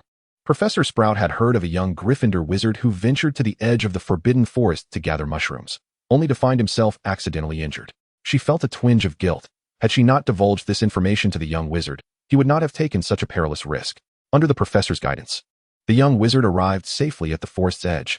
Upon their arrival, they spotted Hagrid standing beneath a tree, waving at them. The young wizard recognized the towering figure, the very one who had led them into Hogwarts. "Hagrid, it's been ages. How have you been? Hagrid, could you lift me up? I wish to see farther.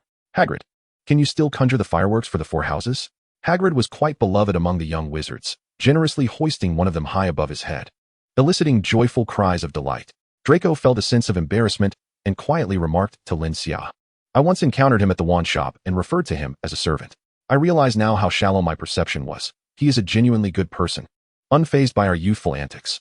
Draco, proud and accustomed to his affluent upbringing, had never been overlooked. Yet, a visit to the Muggle world with his mother revealed to him that adults there often lacked patience with children, even when they were their own. Lin Xia observed, "So when Harry heard you say that, he was quite upset, but you remained oblivious." Draco's expression fell. "No wonder I could never seem to connect with him." Lin Xia smiled gently. "If you strive to amend your ways, he will surely notice the change in you." "Really?" Draco inquired, skepticism evident in his voice. Lin Xia nodded. Indeed, when you treat others with sincerity, they will reciprocate in kind. Young wizards, gather around quickly, for this is the 7 stars mushroom, Professor Sprout called, urging everyone to draw near. The 7 stars mushroom was easily identifiable, with a white cap and, notably, its stem adorned with 7 black spots. It was renowned for its delightful flavor in soups and served as a mild analgesic, devoid of adverse effects. She pointed to another variety of mushroom adjacent to the 7 stars mushroom. This is the bite mushroom. Do not be misled by its fearsome name. It is also quite delicious, resembling a large mouth. When harvesting, remember to grasp its stem firmly and pull it from the soil with determination. If you inadvertently touch its cap, the bite mushroom will retaliate with a fierce bite.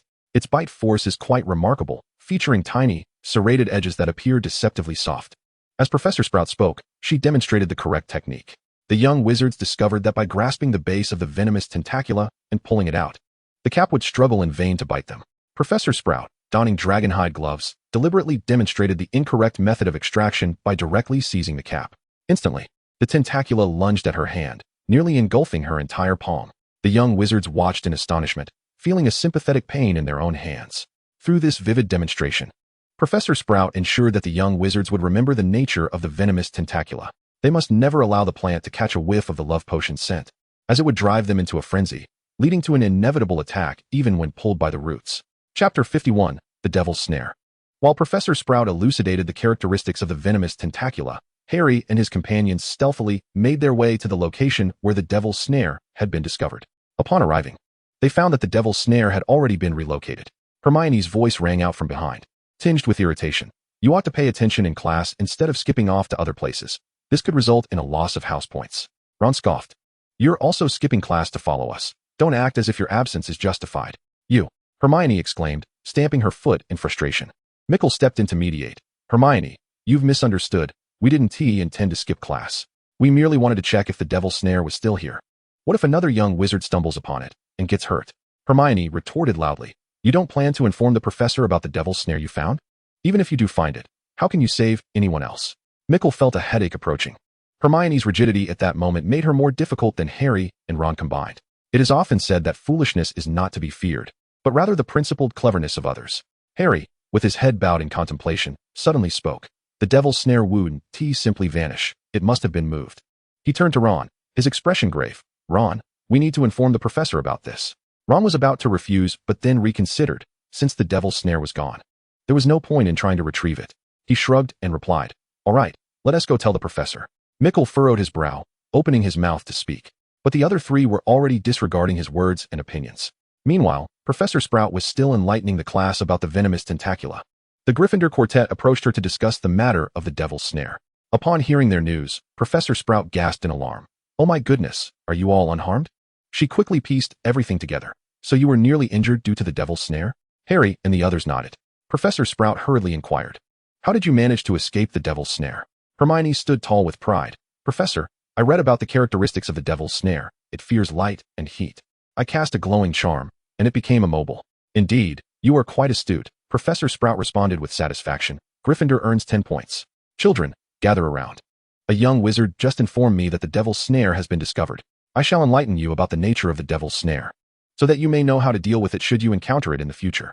Professor Sprout imparted a spell to the young wizards on the spot. The flickering luminescence they practiced was the levitation charm, which is considerably simpler than the flickering light itself. Perhaps having endured the trials of the levitation charm for some time, the young wizards swiftly grasped this new spell.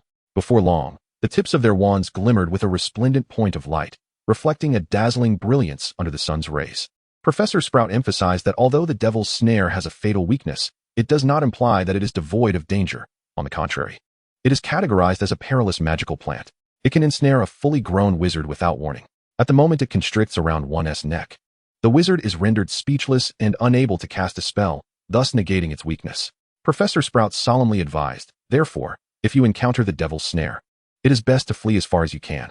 The devil's snare is not adept at camouflage. With careful observation, one can easily discern its differences from ordinary magical plants. Since they are situated near the Forbidden Forest, Lin Xia expressed her concerns that the young wizards might wander off, potentially straying into the treacherous woods. She proposed to Professor Sprout the idea of continuing the lesson but incorporating engaging, hands-on activities for the students. Professor Sprout readily agreed and asked the young wizards if they would be interested in a practical lesson to assist her in harvesting bite-back mushrooms, promising to reward them based on their efforts. The young wizards eagerly consented, with Ron exhibiting the most enthusiasm. He would not shy away from an opportunity to earn some gold. However, in his haste, Ron's technique faltered, leading to several instances where he ended up brushing against the mushroom's cap, only to be fiercely bitten by the fine, serrated edges of the bite-back mushroom. Each time he yelped, it felt as if his hand had been caught in a rat trap. He would cry out upon being bitten and again when withdrawing his hand. Fortunately, Professor Sprout carried with her some Murtlap essence, and after applying a few drops to Ron's wounds, they healed swiftly. By the end of the session, through his diligent efforts, Ron had earned a galleon, the highest earnings among all the young wizards, even though he had also sustained the most bites.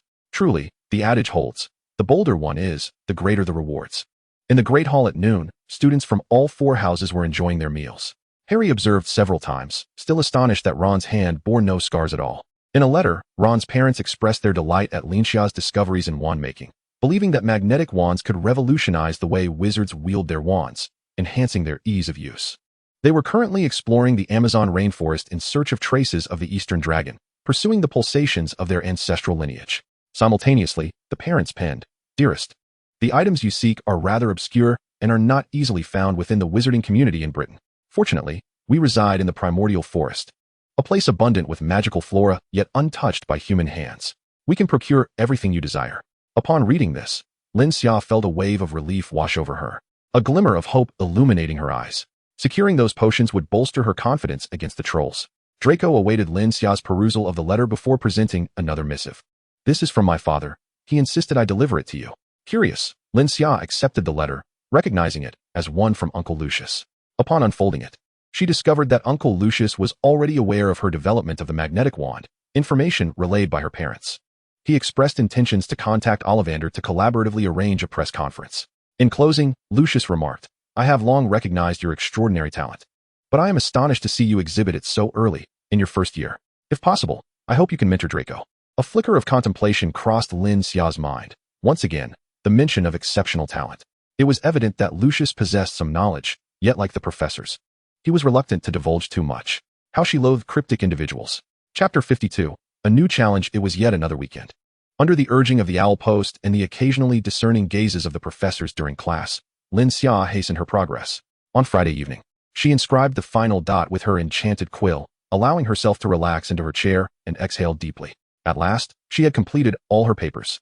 Initially, she had presumed that penning these essays would be a straightforward task, given her possession of all the experimental data, along with Ollivander's personal evaluations and the assistance of another old friend in assessing her magnetic wand. However, as she delved into the writing process, Lin Xia realized that the intricate formatting and reports were instrumental in meticulously organizing her research on the magnetic wand. Upon completing the final paper, a profound realization dawned upon her. She now possessed the confidence to be hailed as the mother of the magnetic wand. In that very moment, she dashed to the tower, summoned her owl, and dispatched all her papers to Ollivander. Mastery is a gradual and protracted journey. No prodigy can attain greatness without the accumulation of time. While she practiced, she also summoned a lark to remind Draco not to neglect his daily studies. With a companion in her endeavors, Lin Xia found joy in her role as a diligent reminder. The following day, Saturday morning, the weather was splendid. October had arrived, ushering in a slight chill. Yet the days at Hogwarts remained warm and radiant. Only with the onset of dusk did one truly feel the onset of late autumn. An hour later, during the grading session, both students received perfect scores. Professor Sprout expressed her satisfaction, complimenting them. "You are among the most outstanding Hufflepuffs I have encountered." Draco, ever polite, interjected, "Professor, I would prefer if you omitted among." Professor Sprout said with a smile, "You all must strive diligently. Let us not speak of distant goals. First, aim to reach Cedric's level." Draco's expression grew somewhat solemn. Although Cedric was merely a third-year student, he had to concede that the latter possessed an unparalleled talent in transfiguration. He cast a glance at Lin Xia, who indeed had the potential to surpass him. Professor Sprout collected the exam papers and declared, "Since you all have passed my test, you may officially assist me today. First, help me package the devil's snare." The professor led them to a dim corner of the greenhouse, lifting a black cloth that concealed a plethora of vibrant devil's snare. Upon suddenly encountering sunlight, the once menacing tendrils of the plant immediately drooped and lay flat. Professor Sprout instructed, "Carefully count their roots and stems, dividing the over 100 plants into separate piles. Remember to keep your wands glowing throughout the process." Lin Xia inquired curiously, "Professor, Are these the same devil's snare that Harry and the others discovered? If they did not see any other devil's snare at the edge of the Forbidden Forest, then it must be this batch. Lin Xia and Draco diligently began to package the plants, refraining from asking Professor Sprout why they needed to separate this particular batch of devil's snare. Since they were working, they adhered to the mindset of diligent workers. One should not inquire about matters not disclosed by the employer. Throughout the morning, Lin Xia and Draco managed to package approximately 30 heaps of devil's snare, with each heap containing 100 plants.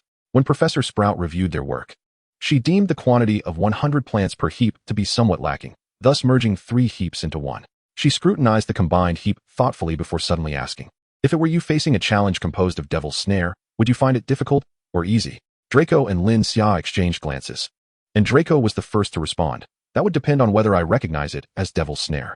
If I identify it quickly and respond appropriately, it would not be particularly difficult." Lin Xia concurred. I shared Draco's perspective. Professor Sprout appeared somewhat hesitant, remarking that unless one were caught off guard by a trap laden with devil's snare, it would not be particularly surprising. Though she was uncertain if those attempting the challenge would be aware that it was indeed devil's snare. After pondering for a moment, Lin Xia proposed, "Professor, how about we take a different approach and add another challenge?" Professor Sprout listened attentively. Lin Xia continued calmly. "For example, we could hide a venomous tentacula among the devil's snare. When someone encounters the devil's snare, we could devise a method to apply some essence of the Confundus charm upon them, thereby inciting the venomous tentacula. The Confundus charm could provoke the venomous tentacula into a frenzy, but it was not without means of resolution, as Professor Sprout had mentioned in class. As for Draco, he had only acquired 30 plants, which he considered a modest encouragement from the professor. Consequently, he felt a sense of being underestimated.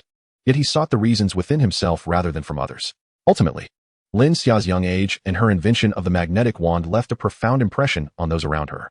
Students who fail to grasp the importance of following trends are not regarded as diligent learners.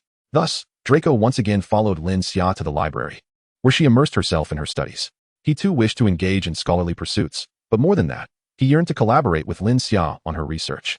It was not merely a desire to leech off her endeavors. Rather, he sought to absorb her insights and methodologies. When Draco articulated his thoughts, Lin Xia regarded him with a hint of surprise. Could it be that in this era, there truly existed individuals willing to selflessly contribute without expectation of reward? Draco, with a serious demeanor, nodded affirmatively. "Lin Xia, being in your presence instills in me a profound sense of urgency. I aspire to transform this urgency into motivation. My father once advised that when one feels lost, they should follow in the footsteps of someone formidable, which is why I have resolved to shadow your path once more." He added, "After careful consideration, I have concluded that learning alongside you is far more beneficial than self-study. This has been my experience throughout my life." Lin Xia could not help but smile. This was indeed an irrefutable rationale. Some individuals thrive in self-directed learning, constantly pushing their own boundaries, while others require external stimuli to recognize that there are greater heights to strive for and more capable individuals to emulate. Chapter 53. The Prevalence of Poverty in the Wizarding World. After a moment of contemplation, Lin Xia mused, "Currently, my primary focus lies in the realms of wands and potions. I have already developed a magnetic wand and do not intend to embark on a new project until the press conference for the magnetic wand is concluded. However, in the domain of potions, I genuinely require assistance, and your aptitude in potion making is quite commendable. If you could lend your support, that would be most welcome." She had never been a lone wolf. The more intricate and expansive the experiment, the more essential collaboration became. Lin Xia had always excelled in resource utilization, and human resources constituted a vital asset as well. She quickly identified tasks that Draco could undertake. "How about this? You could write to Uncle Lucius and inquire about the possibility of securing a laboratory for us at Hogwarts, ostensibly for wand research, while we discreetly pursue potion studies. Without a laboratory, we are confined to conducting our research in the common room, which does not guarantee safety, and we cannot monopolize a space indefinitely." Draco nodded in agreement, though he typically disliked seeking assistance from his parents, feeling it signaled a lack of maturity. However, with Lin Xia's request, it felt different. "Furthermore, if feasible, I would hope to designate a specific location as our laboratory." Draco, intrigued, inquired, "Which location?" Lin Xia produced a map and pointed to a certain spot on the second floor. "This is an abandoned classroom. When I passed by, I felt it would serve excellently as a laboratory. Moreover, the second floor aligns with our common room and houses the classrooms for defense against the dark arts, transfiguration, and history of magic, allowing us to swiftly attend our lessons. There is also an infirmary on the second floor, capable of addressing minor injuries. Teachers are on duty during weekends, enhancing our safety, which makes it an ideal choice for us. Within Hogwarts, there exists a small infirmary, accommodating no more than 2 or 3 individuals at a time. When they visited Harry, they had gone to the infirmary located outside the castle. The space is quite ample, and the variety of medications is extensive, making it feasible to accommodate dozens of injured individuals in a single day. However, the majority of the patients treated there tend to be those who have encountered accidents during flying lessons or unexpected incidents during Quidditch matches. The primary reason for choosing this location is that Lin Xia senses an immense accumulation of magical energy in the empty classroom, reminiscent of the Golden Cottage. It is deemed a replica, as the pace at which magic gathers in this classroom is not as swift as that of the Golden Cottage, nor does it possess the ability to contain the amassed energy. The classroom continuously emanates magical power, which is what alerted Lin Xia during her chance passage. At that moment, she contemplated that if she could obtain the rights to use this empty classroom, she would devise a method to trap the dissipating magical energy for her own purposes. Very well, Draco acquiesced. I shall write to inform my father. While Lin Xia spent her busy weekend, she was unaware that the paper she submitted to a professional journal had reached the editor-in-chief without delay. Editor, the contributor you asked me to keep an eye on, Lin Xia, has sent in her manuscript. In an office somewhere in London, the editor-in-chief, Fahrenheit, raised an eyebrow upon hearing his assistant's reminder, his forehead creased with numerous lines. Adorned with silver-framed spectacles, he appeared to be a refined and scholarly figure, his gaze brimming with wisdom. In truth, his position as the chief reviewer of a professional journal in the wizarding world attests to his exceptional talents. Some small alchemical items in the wizarding realm are his inventions, including the magical slide utilized at Hogwarts, the enchanted elevator developed in collaboration with Dumbledore, and the recently launched magical camera that has garnered much admiration. Farron nodded. Bring her manuscript to me. I shall review it at once. Pondering something, he smiled knowingly. Perhaps it is a commendable invention, even before her paper arrived. I have already received letters from 3 old friends, all recommending Lin Xia. Upon reading the theme of the paper, his already serious demeanor grew even more solemn. This invention is remarkable, he exclaimed, swiftly perusing the content. Although the principle of the magnetic wand appeared deceptively simple, Farron believed this invention surpassed all others he had studied in magnitude. His own inventions merely improved the lives of wizards, while Lin Xia's creation could fundamentally alter the wand-using habits within the British wizarding community. Is there poverty in the British wizarding world? Farron was certain there was, and in considerable numbers. Each graduating class is sizable, yet only those with exceptional grades can secure opportunities, while many with average performance must resort to perilous ventures in the wilderness. They may possess ample outdoor experiences, yet this cannot conceal their destitution. Magic is exceedingly convenient for wizards, significantly reducing the need for manual labor. As a reviewer for a professional journal, he has conversed with numerous experts who have noted that the job market becomes increasingly challenging each year. If the production cost of the magnetic wand is indeed so low, it could liberate many from financial constraints and potentially disrupt the existing paradigm of wand usage. Moreover, it is not solely the impoverished who would be inclined to utilize the magnetic wand. As a wand devoid of attributes, it can be adapted by anyone. Even though its power diminishes by 50% during use, it remains sufficiently potent for certain urgent situations.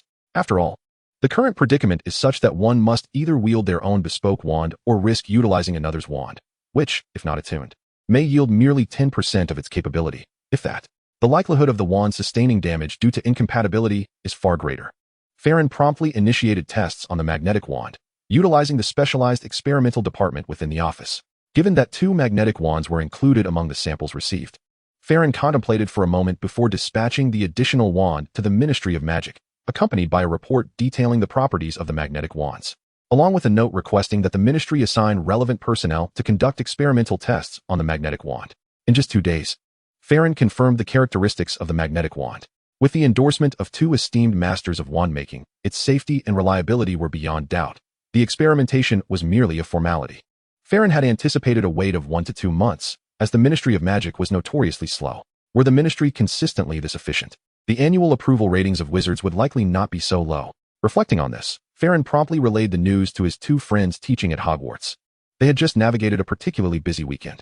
As for the Devil's Vine collected through diligent work study, Draco had also entrusted his portion to Lin Xia, who temporarily housed it in her golden wooden cottage. The secret record of the purple gold profound was indeed recognized within the family as a powerful and expedited method of cultivation. Draco, having practiced for merely half a month, had already entered the baiting realm, unlocking the first stage of skin refining, with subtle changes to his magical aptitude. However, these changes were faint, unnoticed even by Draco himself. It was Lin Xia, perceptive to shifts in magical energy, who sensed something amiss. While tutoring Draco, she pondered the operational principles of this technique. In her previous life, her family members who practiced this method met with premature ends, largely due to its tendency to stimulate latent potential, necessitating the consumption of vast amounts of energy. When external energy intake was insufficient, it began to draw upon one's lifespan. The more lifespan consumed, the greater the energy supplied to the technique, leading to a paradox where the more powerful the technique became, the shorter the lifespan of its practitioner. Thus, she provided Draco with a potion to bolster the dragon's nerves, compensating for the immense energy required by the technique. At the dining table, Draco handed Lin Xia a letter penned by his father, expressing regret as he relayed. He stated that he cannot apply unless your thesis is published in a professional journal, which would then give him reason to propose investment in outstanding students to the board of directors. Chapter 54, Publication in Journals. Lin Xia glanced at the envelope and was not surprised by this outcome. If power could indeed trample rules, Hogwarts would not have stood upon this land for over a millennium. After all, beyond its ability to attract magical energy, the vast resources of the Black Lake and Forbidden Forest surrounding Hogwarts were formidable. Yet, all of these abundant resources belonged solely to Hogwarts, not to any external organization, including the board of directors. The board of directors can merely offer suggestions. They cannot possibly influence the operation of Hogwarts. Lin Xia remarked. I sent my professional paper to the journal last week. If all goes well, it should be published in about a month or two, at which point the laboratory can apply for the necessary resources. Draco frowned. That is too long. Lin Xia shook her head. It's quite swift already. This is the required procedure. Before that, she needed to devise a method for hunting trolls. Suddenly, the great hall fell silent, and Lin Xia could almost hear the anxious gasps of some young wizards. She looked up to see Professor McGonagall and Professor Sprout approaching together, passing the Gryffindor table before finally stopping at the Hufflepuff first-year table. Before the professors could speak, snippets of gossip reached her ears. They're here for Lin Xia again. Oh, she is truly favored by the professors. Surely Lin Xia hasn't done anything wrong, has she? Why do the professors always seek her out? I've never received such attention. The professor smiled at Lin Xia, suggesting that there must be good news in store for her. In the next moment, Professor McGonagall's voice, tinged with amusement, called out, Lin Xia, come to my office. Professor Sprout cleared her throat several times, casting a glance at the other badgers, emphasizing, it's good news. As Lin Xia followed the two professors, the great hall erupted into chatter. Why were the professors so partial to Lin Xia? Did she do something commendable? You guys have no idea about Lin Xia's performance in Transfiguration class. If only you possessed her talent, Professor McGonagall would be just as amiable towards you. That is impossible. Senior Cedric is also quite skilled in Transfiguration, and doesn't he receive such treatment? The Hufflepuffs truly seemed poised for a rise, not only stealing Malfoy's spotlight, but also showcasing the exceptional Lin Xia. Due to Professor Sprout's earlier comment, the young wizards shifted their speculation from whether Lin Xia was in trouble to what kind of good fortune she might be experiencing. Hogwarts, after all, offered too few entertainment activities. If something occurred within a house, it would quickly become common knowledge. In no time, even the upperclassmen were aware of the first-year student named Lin Xia, who was cherished by two professors. Mikkel had been watching Draco intently, and, noticing Draco hurriedly finish his meal and leave the great hall, turned to ask Hermione, Hermione, do you know what good deed Lin Xia has done? Ron, upon hearing this, looked over with curiosity. Yeah, Hermione, you spend your weekends following Lin Xia to the library. Surely you know something. Hermione frowned and clarified. It's not that I follow Lin Xia to the library. We meet there to study together. And it's not just Lin Xia and me. Draco also goes to the library. You should join us. That way, your grades won't suffer during finals. Ron shrugged nonchalantly. Final exams are still far off. It's only been a little over a month since school started. Hermione was not particularly fond of Mikkel, sensing an ulterior motive in his actions, though she had no evidence, just an instinct. She hesitated before replying. I'm not entirely sure. I only know that she has been engaged in research related to wands and occasionally writes papers in the library. Harry exclaimed in surprise. Papers? Upon hearing those two words, a cascade of densely packed text flashed through Harry's mind. He comprehended each individual word, yet their combination rendered them entirely unfamiliar. Ron's eyes widened in astonishment. Goodness. I would not be overly surprised if she suddenly told me she could graduate. A thesis, after all, is something only professors write. The great hall buzzed with lively discussions as young wizards eagerly expressed their opinions. Meanwhile, Lin Xia, at the center of this discourse, accompanied the two professors to Professor McGonagall's office. She swiftly scanned the document, which stated that Lin Xia, as recommended by them, had composed an exceptionally outstanding thesis, already validated by a professional institution and approved by the Ministry of Magic. Unless unforeseen circumstances arose, her work would be published in the magazine Magical Marvelous Inventions the following day. Lin Xia looked at the two professors in astonishment. What is this? Professor McGonagall, her serious demeanor softening into a smile, congratulated her. Tomorrow, your thesis will be published, and the entire wizarding world will come to know of your invention. Professor Sprout, brimming with excitement, remarked, "Child, this is the first time I've witnessed a Hufflepuff wizard achieving such accolades in their first year. I will promptly apply for a first-year excellence award on your behalf, and if all goes well, you will present your work in the exhibition hall of Hogwarts this weekend." She gently embraced Lin Xia, exclaiming, "Child, I am so proud of you." Lin Xia felt a bit dazed. Everything was happening so swiftly. Happiness arrived with alarming suddenness. She had believed it would take at least a month for her thesis to be published. The speed of the magazine's review process aside, how could the Ministry of Magic be so efficient? Was this truly the same ministry often criticized for its sluggishness? Suddenly, a spark of inspiration illuminated Lin Xia's mind, and she tentatively inquired, "Professors, do you know Editor Fei Luan?" Professor McGonagall replied calmly, "He was a student in our year, and we share a cordial relationship." Lin Xia pressed on, "What about your connection with the ministry?" Professor McGonagall seemed to anticipate Lin Xia's thoughts, casting a knowing glance her way and shaking her head. "We do not possess such extraordinary influence to command the ministry." After concluding their serious discussion, Professor McGonagall promptly dismissed them. Professor Sprout accompanied Lin Xia as they stood at the entrance of the Hufflepuff common room. Suddenly, the professor spoke, "Lin Xia, do not forget about our headmaster." Lin Xia paused, as all the clues suddenly aligned in her mind. If the professors were advocating on behalf of the magazine, then undoubtedly, it was Headmaster Dumbledore who was exerting influence on the ministry. After all, their headmaster also served as the Minister of Magic. Professor Sprout winked at her and patted her shoulder. "Little wizard, ensure you rest well. I will organize the agenda for the press conference this evening. You are still young, and all the professors will support you, so do not worry." Once Lin Xia entered the common room, she finally grasped the situation, exclaiming, "Indeed, having connections in high places makes matters much easier." Chapter 55, Opening Bets. Draco met Lin Xia in the common room, and her first words to him were, "Write a letter to Uncle Lucius, for my affairs have come to fruition." Draco was momentarily taken aback, his lips parting slightly as he struggled to contain his excitement, fervently waving his hand. "Lin Xia, I knew it. Nothing could possibly deter you." Perhaps it was the professor's tacit approval, or perhaps the young wizards had keenly sensed something amiss, but the rumors surrounding Lin Xia did not dissipate with time. Instead, they burgeoned. Even the older students joined in the discourse. Notably, the Weasley twins made a special effort to wager on when Lin Xia's benevolent deeds would be revealed. The first tier, within a day, odds of 120. The second tier, within 3 days, odds of 110. The third tier, within a month, odds of 115. Draco frequently engaged with the twins for items and information. Thus he was immediately apprised of their wagering and eagerly relayed the news to Lin Xia. Her eyes sparkling with intrigue, Lin Xia inquired, "How much do you have?" Draco replied with enthusiasm, 100 galleons. "Are you interested in placing a bet?" Lin Xia found the Weasley twins quite astute in their business endeavors, enjoying a commendable reputation among the younger students, despite their penchant for teasing their brother Ron. Why not gamble? It was as if free money was being offered to them. She would soon receive the manuscript from the magazine. Draco's eyes lit up with anticipation. "How much do you have?" "Let us place all our bets on the first tier. The odds are substantial." Lin Xia pondered for a moment. "First, inquire about the current prize pool from the twins. We cannot deplete their funds and leave them in the red. Profit should be mutual. Harmony brings wealth." Draco dashed off to gather information. However, perhaps due to Draco's close association with Lin Xia, everyone knew he was her good friend, which aroused the twins' caution. They refrained from disclosing the prize pool amount and instead proposed a novel collaboration. Later that evening, Lin Xia closed her book upon hearing Draco's news and smiled. "You mean they wish to collaborate with me to share the prize pool?" Draco nodded, somewhat chagrined. "When I expressed my desire to bet, the twins refused, claiming that if I persisted, they would stop accepting wagers from even first-year students." Lin Xia inquired languidly, "Did they mention the distribution ratio?" Draco replied, "They proposed a 50-50 split."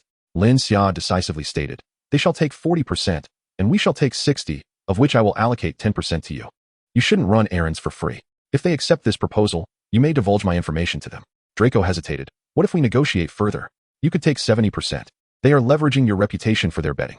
Lin Xia shook her head, her tone meaningful. "They must earn something as well, otherwise, they will not remember you for future opportunities. A 40-60 split is ample. Furthermore, remind them not to accept large bets. This is merely for amusement. They must not risk the students' fortunes. Should it become excessive, the school will surely intervene." Draco assured, "Rest assured, they are indeed quite experienced. With a minimum bet of 1 copper canute and a maximum of 1 silver sickles, gold galleons will not be accepted." That evening, Draco, representing Lin Xia, reached an agreement with the twins. Upon learning that news would break tomorrow, the twins immediately inflated the odds and declared that betting would close tonight. Ron, catching wind of the situation, hurried to his brother to place a wager. The Gryffindor common room buzzed with excitement that night. With both lower and upper years rarely gathering together, placing bets while discussing Lin Xia's affairs. Ron squeezed through the crowd, conservatively choosing a bet for the 1-month mark. While his brothers exchanged glances without uttering a word, Harry was also pulled into the fray by Ron to place a bet. While Mickle was unwilling to wager even a single silver sickle, Hermione, however, was different. She placed bets across all 3 tiers, each amounting to a silver sickle, dubbing it the Law of Victory. Perhaps due to Hermione's resolute expression, combined with her exceptional academic aura, Ron followed suit and wagered on the other 2 tiers as well. Later, in the golden wooden cabin, Lin Xia was wholly absorbed in her training. Before commencing, she prepared a piece of dragon nerve as sustenance for her practice. Initially, she believed that 10 pieces of dragon nerve would suffice to help her break through the 3rd level of skin refinement and advance to the flesh refinement stage. However, upon continuous consumption, she discovered that her body's absorption of the dragon nerve was becoming increasingly negligible. It seemed as though her body had developed a tolerance, beginning to resist the absorption of such supplements. Just like with medication, even beneficial supplements lose their stimulating effect when consumed excessively. Lin Xia contorted her body, executing various challenging and extreme movements in hopes of stimulating the potential of her organs and even her cells. An hour later, she concluded her training, the redness of her body swiftly fading, returning to its usual state. Lin Xia glanced down at her arm, slightly furrowing her brow. It was somewhat regrettable. She felt she had surpassed the halfway mark of the 3rd level of skin refinement. If her training resources were adequately replenished, she was confident she could achieve a breakthrough this month. Hogwarts had indeed expanded its faculty. Although the student body remained unchanged, students from all 4 houses attended classes together, finally achieving a mixed-house learning environment. Perhaps the school had realized that this year's newcomers were particularly poor in potion handling, leading to an increase in potion class duration. Fortuitously, Harry was absent from this particular lesson. Unfortunately, Professor Snape's temper remained as volatile as ever. When Harry was present, he had targeted Gryffindor. Now, without Harry, he turned his ire towards all houses. Even Slytherin was under his scrutiny. The young wizards were currently studying the Wakefulness Potion, the 2nd potion learned after the Scabbers Potion. The purpose of the Wakefulness Potion is to prevent one from entering a sleep state and to rouse someone from anesthesia or a concussion. Perhaps you should visit the restroom to see just how much nonsense you've been absorbing. Not a single one of the repeatedly emphasized points has been retained. I have stated numerous times that 6 snake fangs must be added to the mortar. 6. A young Slytherin wizard could not help but voice his grievances to his companions. I distinctly recall he spoke for merely 20 minutes on theory, and then insisted we engage in practice. How could he have lectured so many times? Suddenly, Snape's voice emerged coldly from behind him. It seems you are quite dissatisfied with my teaching methods. Why not ascend to the podium and allow all students to witness your demonstration? This was a statement, not a question. The student stiffened, rendered mute by fear. Snape continued, his tone deliberate. What is this? Is this the noble quality esteemed by Slytherin, a lack of courage to confront challenges? Or do you consider yourself more foolish than those reckless Gryffindors, the mediocre Hufflepuffs, or the talkative Ravenclaws? He commanded, now, immediately, step up to the podium. I do not wish to repeat myself for a 3rd time. Snape's voice was chillingly low, akin to the hissing of serpents. And coupled with the damp and dim atmosphere of the basement, the terror was palpable. Reluctantly, the Slytherin student ascended the podium to commence brewing the awakening potion from scratch. It was nothing short of a catastrophe. Chapter 56, The Enigmatic Hogwarts Badge. From the very first step, they faltered, mistakenly adding 6 snake fangs instead of the required 7. Is this the extent of Slytherin's prowess? 10 points deducted. Snape regarded the student with a frigid gaze. Proceed, start anew. And let me observe how many mistakes you can truly make. Lin Xia remained grouped with Neville, under her calm guidance. He was no longer swayed by his surroundings and focused intently on concocting the potion. However, Snape clearly wished to single out Lin Xia, using her as an example. It appears you are all quite enamored with Lin Xia, the illustrious first year who has already garnered accolades for her excellence, yet she is not a potion. She cannot empathize with your foolishness. If you truly expect her to rescue you, you might as well pray daily to Merlin, hoping he grants you a modicum of intelligence. Lin Xia. Snape's tone shifted, calling her name. Lin Xia had no choice but to rise. Professor, she acknowledged. Snape's cold gaze bore into her. Why have you allowed Neville Longbottom to handle the potion? You two shall stand at the podium and demonstrate your skills for all to see. Let everyone discern whether your status as an exemplary student is merely superficial or truly deserved. Lin Xia replied with serene composure. Very well, Professor. The preparation of the awakening potion was not particularly arduous. First, 6 snake fangs were to be placed into the mortar, followed by the addition of 4 standard ingredients, which should not yet be ground. Next, 6 measures of dried billywig stings were to be added to the cauldron, whereupon the alcohol lamp was to be ignited and adjusted to medium heat for 30 seconds. The medium heat step was often where the most errors occurred. as young wizards frequently failed to achieve the correct temperature before commencing to heat the ingredients. Lin Xia first moved the alcohol lamp away, allowing it to burn more fiercely. Once she measured the flame with a magical thermometer and confirmed it reached the medium heat standard, she carefully positioned it beneath the cauldron.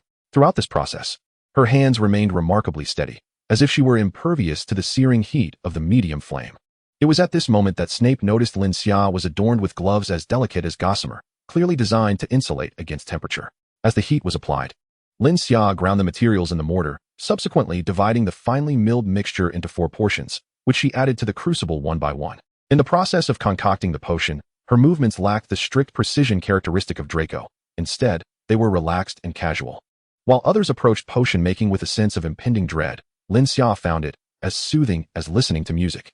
Perhaps influenced by her demeanor, the young wizards felt emboldened, realizing that the awakening potion appeared more manageable than they had anticipated. Within half an hour, Lin Xia successfully brewed a portion of the awakening potion. Snape, keenly perceptive of the shift in atmosphere, furrowed his brow but ultimately chose to remain silent.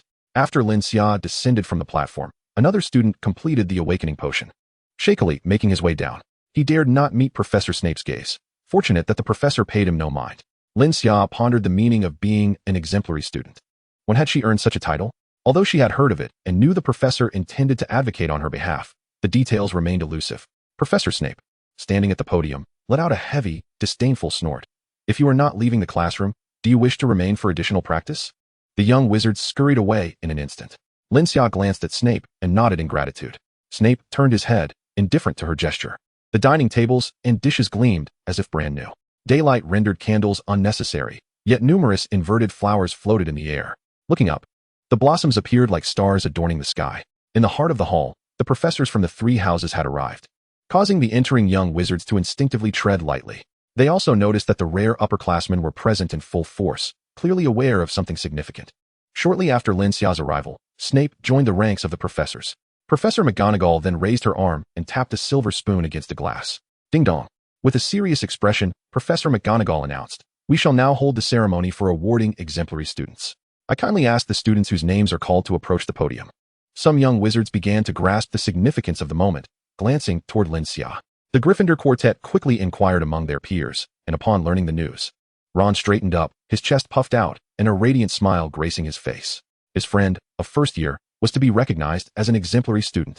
The ceremony for exemplary students was not solely for Lin Xia. Professor McGonagall began calling names starting from the 7th year. However, the 7th and 6th year exemplary students were absent until she reached the 5th year, when a series of towering and striking wizards emerged from the house tables. As the names descended through the years, the young wizards noted that the number of exemplary students dwindled until finally arriving at the 1st year. First year, Hufflepuff, Lin Xia.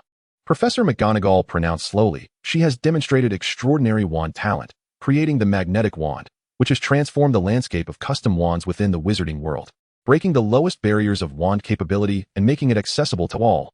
Thus, she is awarded the title of exemplary student at Hogwarts." The Badgers of Hufflepuff clapped enthusiastically, basking in the glory, while students from other houses joined in the applause. They had just learned from the upperclassmen that in the 1st year, very few students managed to attain the title of outstanding student. Those who do are as rare as a phoenix feather. This title not only serves as a prestigious emblem, but also represents an exceptional defensive alchemical artifact. The more magical energy infused into it, the sturdier the protective shield becomes. If it happens to be damaged, it will restore itself by the following day. It is impervious to theft, resistant to damage, and remains unblemished by dust. This is undoubtedly a creation intimately connected with Hogwarts, deserving of the title of a marvel. As the awards ceremony concluded, the students appeared much more relaxed, merrily indulging in delicious treats. Professor McGonagall then announced, "This Saturday, 1st year outstanding student Lin Xia will hold a presentation on the magnetic wand in the Great Hall of Hogwarts. Students interested in attending are welcome." Once this announcement was made, the professors from the 4 houses departed. The students erupted into excitement once more. Ron hurried over to the Hufflepuff table, squeezing in beside Lin Xia, and exclaimed, "Lin Xia, Professor McGonagall definitely said that on purpose. She wants everyone to know how remarkable you are. I will definitely be there to support you." In Chapter 57, Rising Fame, the young wizards were unaware of the true power of the magnetic wand. They only recognized the impressive accolades bestowed by the professors. They were even less aware of the honor associated with hosting a presentation at Hogwarts. However, the upperclassmen understood the significance of this event. If Lin Xia were not an outstanding student and had not invented the magnetic wand, a creation capable of transforming the wand dynamics in the wizarding world, she would not have received such personal recognition from the professors. Some upperclassmen wished to approach Lin Xia for dialogue, but Cedric intervened. With a smile, he remarked, "If you are so curious, you may adjust your current tasks to attend the presentation on Saturday and show support for our new Hufflepuff." Cedric, this little badger is quite impressive. Achieving outstanding student status in the first year. The privileges granted to her by the school are something even I envy, he continued. Having also received the Outstanding Student Award earlier. His expression shifted slightly as he added, "But she is still only a first year, making it difficult for her to collaborate with us on tasks. Those privileges are nearly meaningless to her." "Oh, just a first year, and you all are on high alert? Are you afraid?" Taunted Tam Peachy from Gryffindor, causing Slytherin's Eliza Galea to appear somewhat flustered. "Tam, do you not envy the privileges of that new student?" Both were fourth-year students, while Cedric was merely a third year, refraining from getting involved in their banter. "Enough already. If you continue, one might think we, the outstanding students, are quarreling," interjected Wood from Gryffindor. As many 6th and 7th-year students busied themselves with tasks, the 5th-year students had become the highest visible grade within the school. The recent award ceremony for outstanding students included participants from both the 6th and 7th grades, yet none were present. This was not unexpected. While completing schoolwork is undoubtedly important, certain opportunities lie beyond the confines of the classroom. Upon receiving her accolade, Lin Xia sensed a wave of malice emanating from the crowd. It was somewhat regrettable. She was not particularly bothered by others seeking to trouble her. Having practiced the Nine Heavens' mysterious Yong's secret record for a month, she remained uncertain of her own capabilities. With a rustling sound, a flock of owls swooped in through the high windows, descending in groups to drop letters, newspapers, and packages upon the dining table. Lin Xia, quick-witted, moved her freshly ordered red tea aside just in time. With a thud, a pile of weighty items landed on her table. Eagerly, akin to unboxing a surprise, Lin Xia opened the package to discover 5 copies of magical marvelous inventions. Glancing at the price, she noted that each magazine cost 10 silver sickles, neither exorbitant nor particularly inexpensive. She handed one to Draco and, noticing Ron's curiosity, offered him another. "What are these magazines?" Ron inquired. Suddenly, he felt the weight of the magazine in his hands. It was far from the frivolous fashion and beauty publications his mother favored. Instead, it was a substantial journal focused on inventive research. As he flipped through the pages, a wave of trepidation washed over him, overwhelmed by the dense text. Terrifying. Without lingering, Ron clutched the magazine tightly and departed. A gasp arose from the crowd as a young wizard exclaimed that Lin Xia's name had appeared in today's Prophet and Sing the opposite newspapers. These widely read publications had both featured her invention. Lin Xia surmised that the magical Marvelous Inventions magazine must have leaked the news, prompting the newspapers to print her information overnight. From the Prophet, astonishing invention, the magnetic wand. As bespoke wands become increasingly predictable, how far off is the day when every wizard can order their wand at will? Lin Xia's magnetic wand will be unveiled at a press conference this Saturday afternoon at Hogwarts, with the Prophet providing ongoing coverage. From Sing the Opposite, the magnetic wand. A remarkable invention. According to the professional journal Magical Marvelous Inventions, this wand is compatible with any wizard and can be utilized by all attributes, albeit with a mere 50 reduction in power. This extraordinary wand was invented by Lin Xia, a first-year student at Hogwarts, who has been recognized as an outstanding student. Let us applaud this young inventor and hope she continues to excel in wand research, bringing us more delightful surprises. Her press conference for the magnetic wand is scheduled for Saturday, October 15th, at 2 p.m. in the first-floor auditorium of Hogwarts, with Sing the Opposite set to provide the latest updates on our young hero, Lin Xia. In addition to these major newspapers, Hermione mentioned during astronomy class that several smaller publications had also featured her story. For instance, publications such as the Humorous Daily, the Chronicles of Oddities, and the Outstanding Youth Gazette have all featured your news. Lin Xia remained unfazed, calmly stating, while the magnetic wand may be utilized by all wizards, its potency pales in comparison to a bespoke wand, with a 50% reduction in effectiveness being a significant flaw. Hermione, brimming with excitement, exclaimed, "That's why they are all paying attention to you, hoping you will continue to improve the magnetic wand."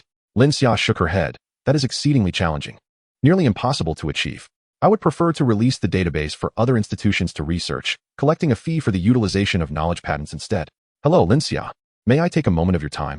Approached a girl with waist-length golden hair and faint eyebrows, adorned with peculiar glasses. Lin Xia harbored doubts about whether those glasses could truly discern the world. The unfamiliar girl tucked her wand behind her ear, sporting carrot-shaped earrings. Her wand nearly entwined with the carrots, and around her neck hung a necklace fashioned from butterbeer bottle caps. This girl exuded an aura of eccentricity. Lin Xia sensed no malice from her, and out of curiosity, inquired, "Who are you?" "My name is Luna, a first year from Ravenclaw." and I am the daughter of the editor-in-chief of the Contrarian.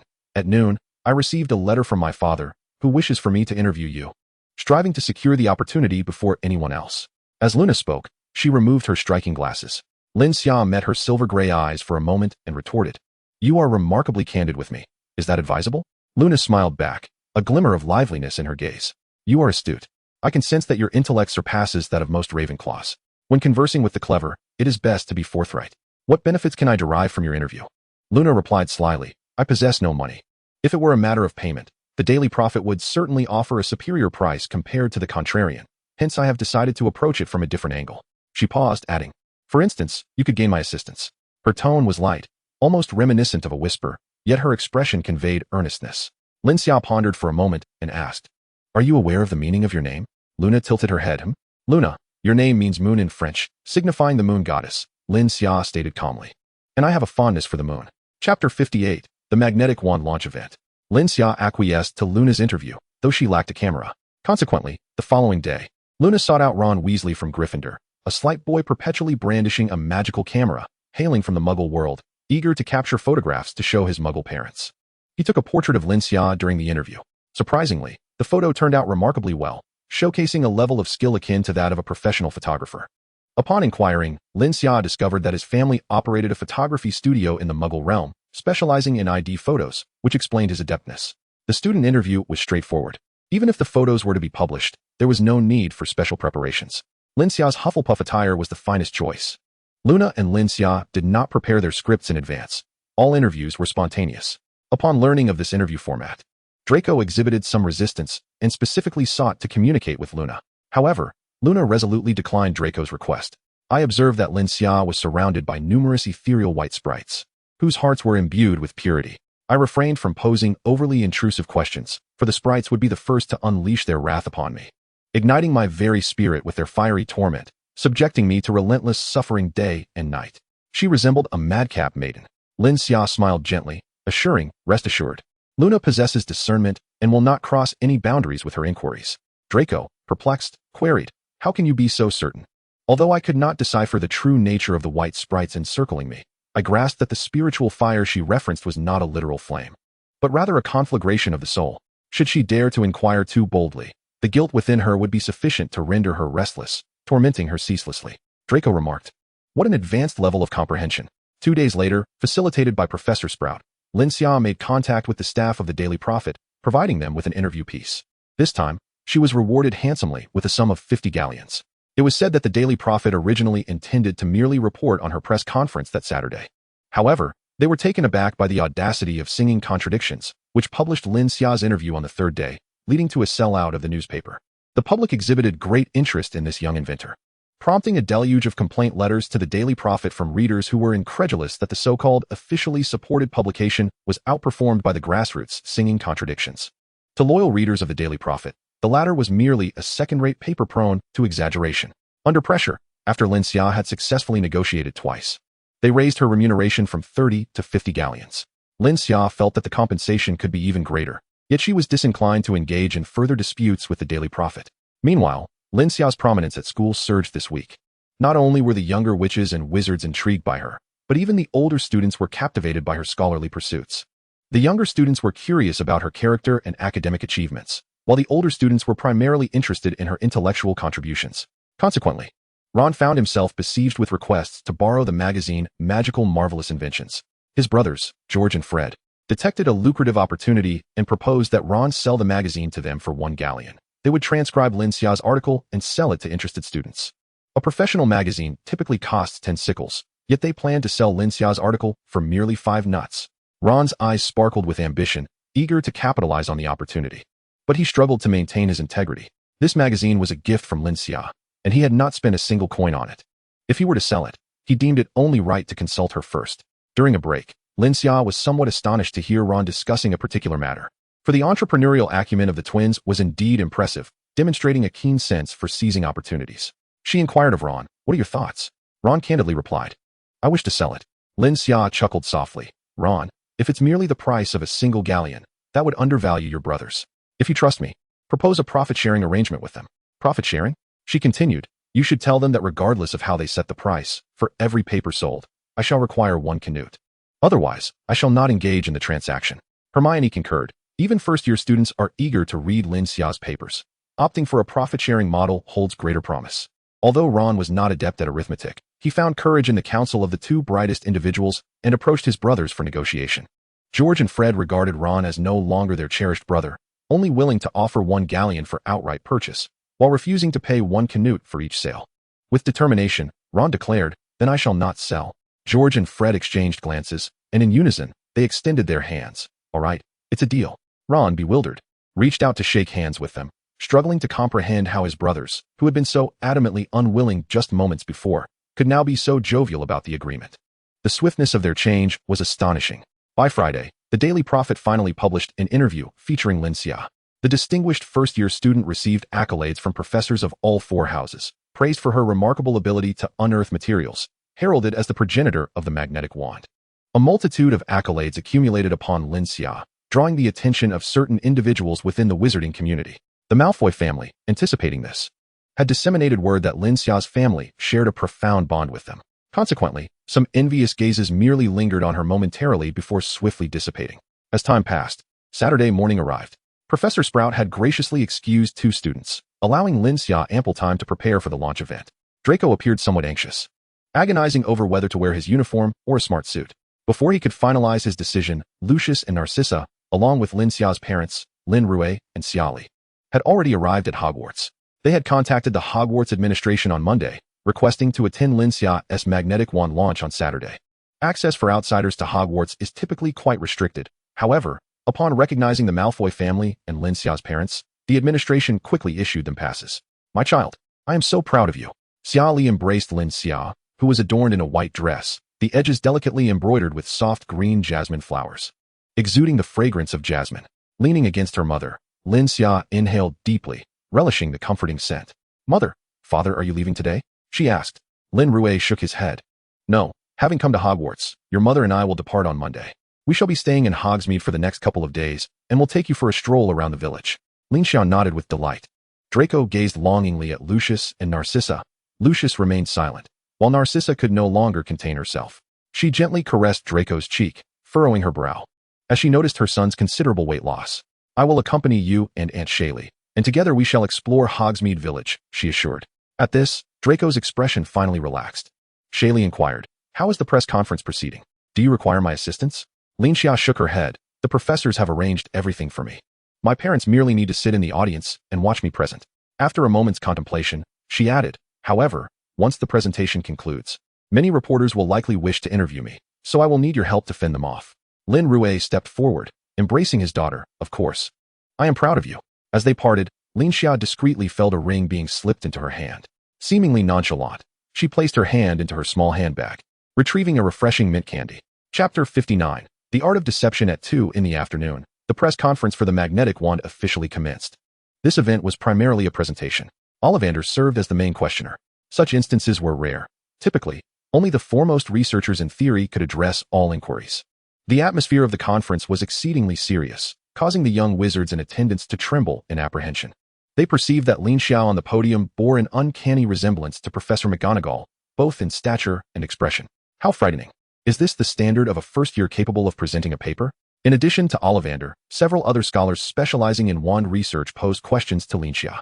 The principles behind the magnetic wand were not overly complex. The magical magnetic field and magic could resonate with one another. However, the magical magnetic field was intangible, leading few to recognize its significance. The magnetic field, through its ferromagnetic properties, manifested the magical magnetic field in the form of iron. Once materialized, the magnetic field possessed the ability to influence reality, enabling it to resonate with magic. Both the magical magnetic field and iron were indispensable, with an additional material required for auxiliary processing. This supplementary material constituted a barrier in the production technology of the magnetic wand. Although the principles of the magnetic wand had been published, many wizards had attempted to research them without success. Unless authorized by Lin Xia, no one knew what additional substance, apart from iron and magical magnetism, was necessary to achieve true resonance. Only such a magnetic wand could be considered mature and ready for market. An hour and a half later, an unexpected silence enveloped the room. After a brief pause, as no one else rose to inquire further, Lin Xia proactively asked, "Are there any lingering uncertainties?" The silence persisted. Minutes seemed to stretch, but eventually, Ollivander stood and began to applaud. Others promptly followed suit, rising to offer her applause and cheers. Below the podium, the thunderous ovation resonated, as they regarded Lin Xia with fervent admiration. In this moment, Lin Xia transcended mere identity. He embodied the aspirations of countless individuals. The wizarding world yearned for talent, craving fresh blood to invigorate its ranks. Their hopes rested upon Lin Xia's invention of the magnetic wand, marking merely the beginning of his illustrious journey. Ollivander, with fervor and passion, proclaimed, "Lin Xia, congratulations. You have passed the trials set forth by us all. From this moment forth, you shall be hailed as the mother of the magnetic wand. Through your knowledge, you have captivated everyone present and made your voice known in the realms of academia and invention." Lin Xia felt a slight flutter of his eyelids, sensing the exaggeration in Ollivander's words. Given the events planned for the evening, he wished Ollivander would refrain from further compliments, fearing that such a claim might lead to an inevitable backlash. Fortunately, Ollivander did not continue to extol his virtues. Instead, he presented Lin Xia with an invitation to the Inventors Guild, suggesting he visit during the winter break, before affectionately ruffling his hair and taking his leave. During this visit to Hogwarts, Ollivander also had many old friends to reconnect with. Click, click, click. A barrage of bright flashes erupted as media reporters, eager to exhaust their magical cameras, clamored to capture an abundance of photographs. While the magnetic wand was commendable, its power was ultimately limited, rendering it less prestigious for publicizing. Yet, could they not praise Lin Xia, this prodigious young genius, instead? Editors from both the Daily Prophet and Chanting Dissonance issued stern directives to the journalists. Capture every moment of Lin Xia. Relentlessly photograph him. As Lin Xia found himself encircled by reporters, his parents, Lin Rui and Xia Li, swiftly cast protective spells to shield him, standing before him with warm smiles as they engaged with the press.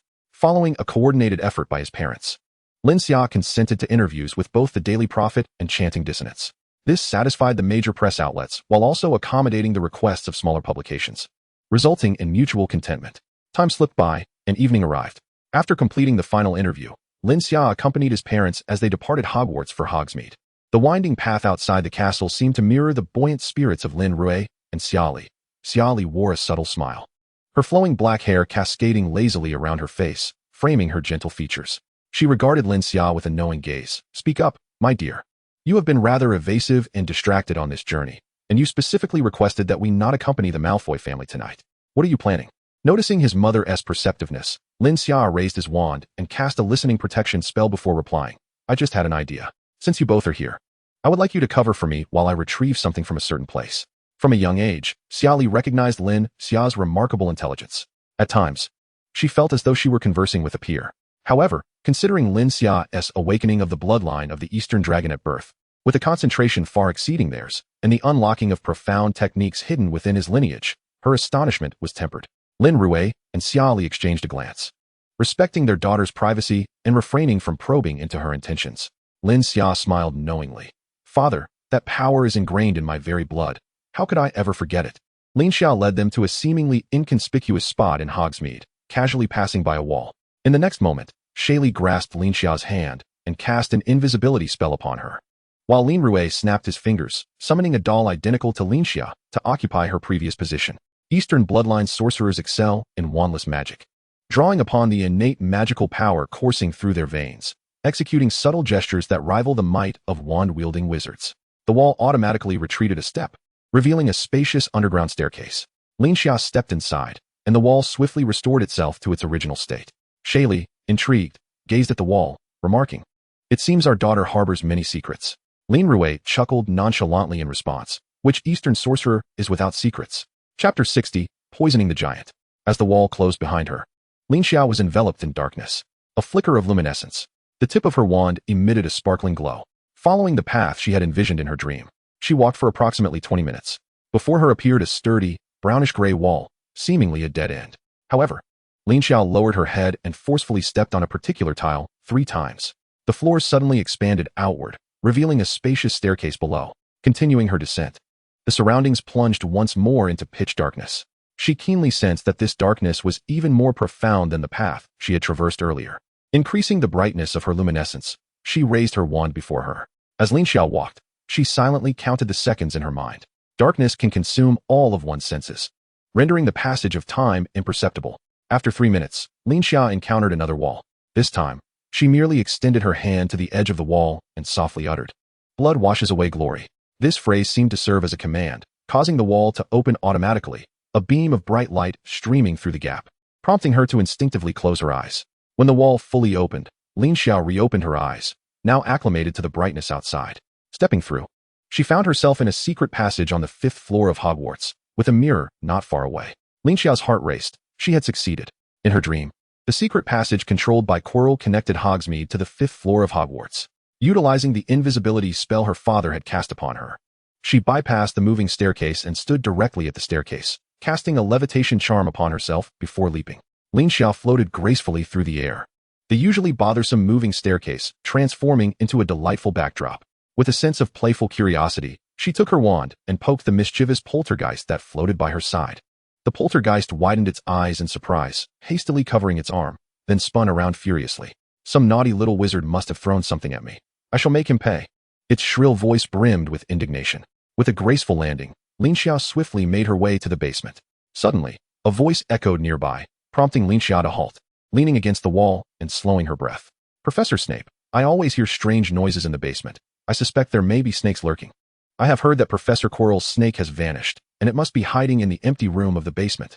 Mickle exclaimed excitedly to Professor Snape, showing none of the trepidation that other Gryffindor students displayed upon encountering Snape, akin to mice before a cat. Snape, in his characteristic haughty tone, replied languidly, if there is a snake in the basement, it will undoubtedly become a specimen in the potions classroom. Mickle countered, but Professor, I truly heard the hissing and slithering sounds of a snake last week when I came to class, and I was not alone. Ron heard it too.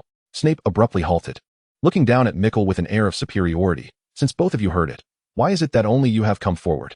Mickle faltered, whispering, Professor, Ron is somewhat afraid of you. Snape regarded him coldly. Yet, Mr. Mickle, it appears you harbor no such fear. You, like that overly eager young lady, have been trying to draw my attention in class. Mickle, I am the professor, and as a student, should you not display a modicum of respect? At least that enthusiastic young lady does not exhibit such rudeness in my presence. Snape interrupted Mickle before he could respond. Furthermore, should you hear any peculiar sounds again, remember to report it immediately and specify which classroom it emanated from. The basement is vast. Do you expect me to accompany you in searching every room? Snape turned on his heel and strode out of the corridor, delivering a merciless critique as he walked. Mickle left the corridor with a grim expression. It was indeed futile to hope that Snape would investigate the empty room in the basement to uncover the troll's hiding place. After they had all departed, Lin Xia took a long, deep breath, having nearly lost her composure moments before. She emerged from the shadows, contemplating Mickle's words. If she recalled correctly, Mickle had always arrived at class with Hermione, Ron, and Harry. Ron could not keep secrets, nor could Hermione. If they truly had heard Snape's speech, both would have informed her, warning her to be cautious. Lin Xia's eyes flickered, and she suddenly turned to the painting hanging at the end of the corridor, where 8 eyes danced erratically. If the true aim was to locate the troll, everything began to make sense. She approached the painting, gazing intently for a moment as the melodic chimes from above signaled 9:30, a reminder to students against wandering the halls at night. Grasping the corner of the painting, she rotated it clockwise, revealing the bricks behind. She extended her wand and tapped a specific brick, uttering an incantation, blood washes on her. The wall opened automatically, as if conjured from a dream, revealing an unusually large secret door. Just as Lin Xia was about to push it open, she froze. The door was secured with a large lock. This lock had not been present the last time Quirrell visited. Lin Xia raised an eyebrow and aimed her wand at the lock. Alohomora. With a clank, the lock clicked open, and Lin Xia stepped through the door. The space beyond the secret door was quite spacious, with the troll securely bound in the center by iron chains. Its arms were elongated, its ears similarly so, and its nose grotesque. The visage appeared somewhat gaunt. It sat there in a state of despondency, perhaps not sufficiently famished, far from the frailty witnessed in dreams. The creature caught a whiff of a foreign scent wafting through the air and slowly lifted its head, locking eyes with Lin Xia. In that moment, Lin Xia discerned a glimmer of excitement in its gaze, a spark that hinted at the thrill of the hunt. The behemoth gradually rose, towering at a height of 12 feet, clumsily ambling towards her with a resounding thud. However, a clang echoed as its leg chain restrained it, limiting its advance to a mere 6 meters from Lin Xia. The creature, filled with frustration, let out a low, menacing growl, extending its long arms. Though emaciated from hunger, its robust arms still bore visible sinews that twitched with each movement, muscles encased by the prominent veins. Yet, those arms ultimately halted 2 meters away from Lin Xia. In the end, it proved a futile endeavor. Even as it strained to elongate its fingers, it could not reach her. The creature, agitated, kicked at the chain that bound it. Its mind, unclouded by drugs, grew restless, yet it was less dazed than before. Its not-so-astute brain finally conceived the notion of tearing away its restraints. At that moment, Lin Xia, too, contemplated a solution for the creature. Although she yearned to engage in combat with the giant to assess the efficacy of her revised techniques, she quickly realized that it was not as weak as she had imagined, and its sheer size was daunting. Thus, she reached into her small pouch, rummaging until she unearthed a ring. The ring had been enchanted with a spell to expand its internal space, allowing Lin Xia to retrieve a vial of potion, a poison. To be precise, after consuming the antidote beforehand, she uncorked the vial and tossed its contents near the giant. The sound drew the creature's attention, prompting it to lower its head in curiosity, eager to pick it up. Mere moments later, the giant collapsed, lifeless, foam bubbling at its mouth, its jaws twitching involuntarily. A minute passed, and the creature lay still, peacefully closing its eyes. Lin Xia did not approach. Instead, she summoned the Scale of Fate. Chapter 61. Breaking through the third level of skin refinement. A rusted, ancient bronze scale materialized before Lin Xia. She scrutinized it carefully. Upon her initial summoning, the scale had been completely covered in verdigris. Now, not only had the patina diminished significantly, but the intricate, bygone images seemed to have been partially restored, glimmering with renewed clarity. Lin Xia focused intently on one of the depictions, attempting to glean insight from it. After several minutes of straining her eyes, she found herself unable to discern anything. Shaking her head, she acknowledged that the restoration of the Scale of Fate was insufficient, and her own strength was too meager to unravel its mysteries. Her gaze shifted to the fallen giant, and she declared, "Scale of Fate, sacrifice." Lin Xia opted for a complete sacrifice, a force drawing the giant towards the scale, which had offered no resistance. As it neared the Scale of Fate, its form was incessantly reshaped by an unseen power, shrinking until it could rest upon the scale's right side. Only at that moment did Lin Xia ascertain that the giant had indeed perished, succumbing to the poison prepared by her parents. Lin Xia stood resolutely at the left end of the balance scale, as the fateful apparatus began its slow rotation. The colossal beast of death offered no resistance. The right end ascended sharply, while Lin Xia's side plummeted rapidly, forming an almost straight line. The balance soon reached its verdict. In the next instant, the creature's body disintegrated into fine powder, leaving no trace behind. As Lin Xia stepped down from the scale and regained her footing, she immediately felt a surge of immense vitality coursing towards her. Her expression shifted slightly as she straightened her posture, bending one leg backward to assume the initial stance of the Nine Heavens, Xianyang's secret record furnace. The Nine Heavens, Xianyang's secret record furnace encompasses various cultivation methods. One could meditate or adopt yoga-like poses for training. Each method yields distinct effects. Meditation focuses on nurturing and inner cultivation, while yoga postures activate latent physical potential, promoting cellular evolution. Lin Xia favored the yoga approach for 5 days to enhance her physical transformation, while dedicating 2 days to meditation for bodily nourishment. A torrent of overwhelming heat surged forth, quickly reaching the limits of what her body could contain. The furnace. Gritting her teeth, Lin Xia contained the force, preventing it from dissipating, transforming it into a powerful resource within her. What if she could no longer endure? She must endure, though the beast lay weakened. It was not incapacitated. The energy it transmitted posthumously surpassed even the most potent dragon essence. Holding steadfast to her purpose, she disregarded the internal turmoil and devoted herself to transitioning through various postures, allowing the intense heat to circulate throughout her body repeatedly. Once, twice, thrice the cycle continued. Unbeknownst to her, as the heat flowed, her skin began to crack, crimson droplets seeping forth and cascading downward. At that moment, the balance scale silently unfolded, placing her upon one side. The blood flowed into the scale, absorbed, and then returned to Lin Xia in a continual cycle. Time passed, and Lin Xia felt her body expanding and strengthening, her meridians widening significantly. Energy that had once been beyond her reach was now accessible, until she could no longer contain it. A faint crack resonated within her. She had broken through the third stage of skin refinement, officially entering the first stage of flesh refinement. Lin Xia opened her eyes, her amber irises now shimmering with brilliance, a hint of golden light flickering within. Glancing down, she was momentarily stunned, gently tugging to reveal a layer of skin. The breakthrough of the third stage of skin refinement had shed a layer, unveiling smooth, pristine skin akin to that of an infant, radiating a pearlescent glow. Raising her hand, she pressed firmly against her arm, feeling an immediate resistance. Her skin had become more resilient. It appeared delicate, yet ordinary blades could no longer breach her surface defenses. A thought crossed her mind as she noticed an unusual occurrence with the balance scale. The scales of fate appear to be even more agile than before, with the bronze patina subtly diminished.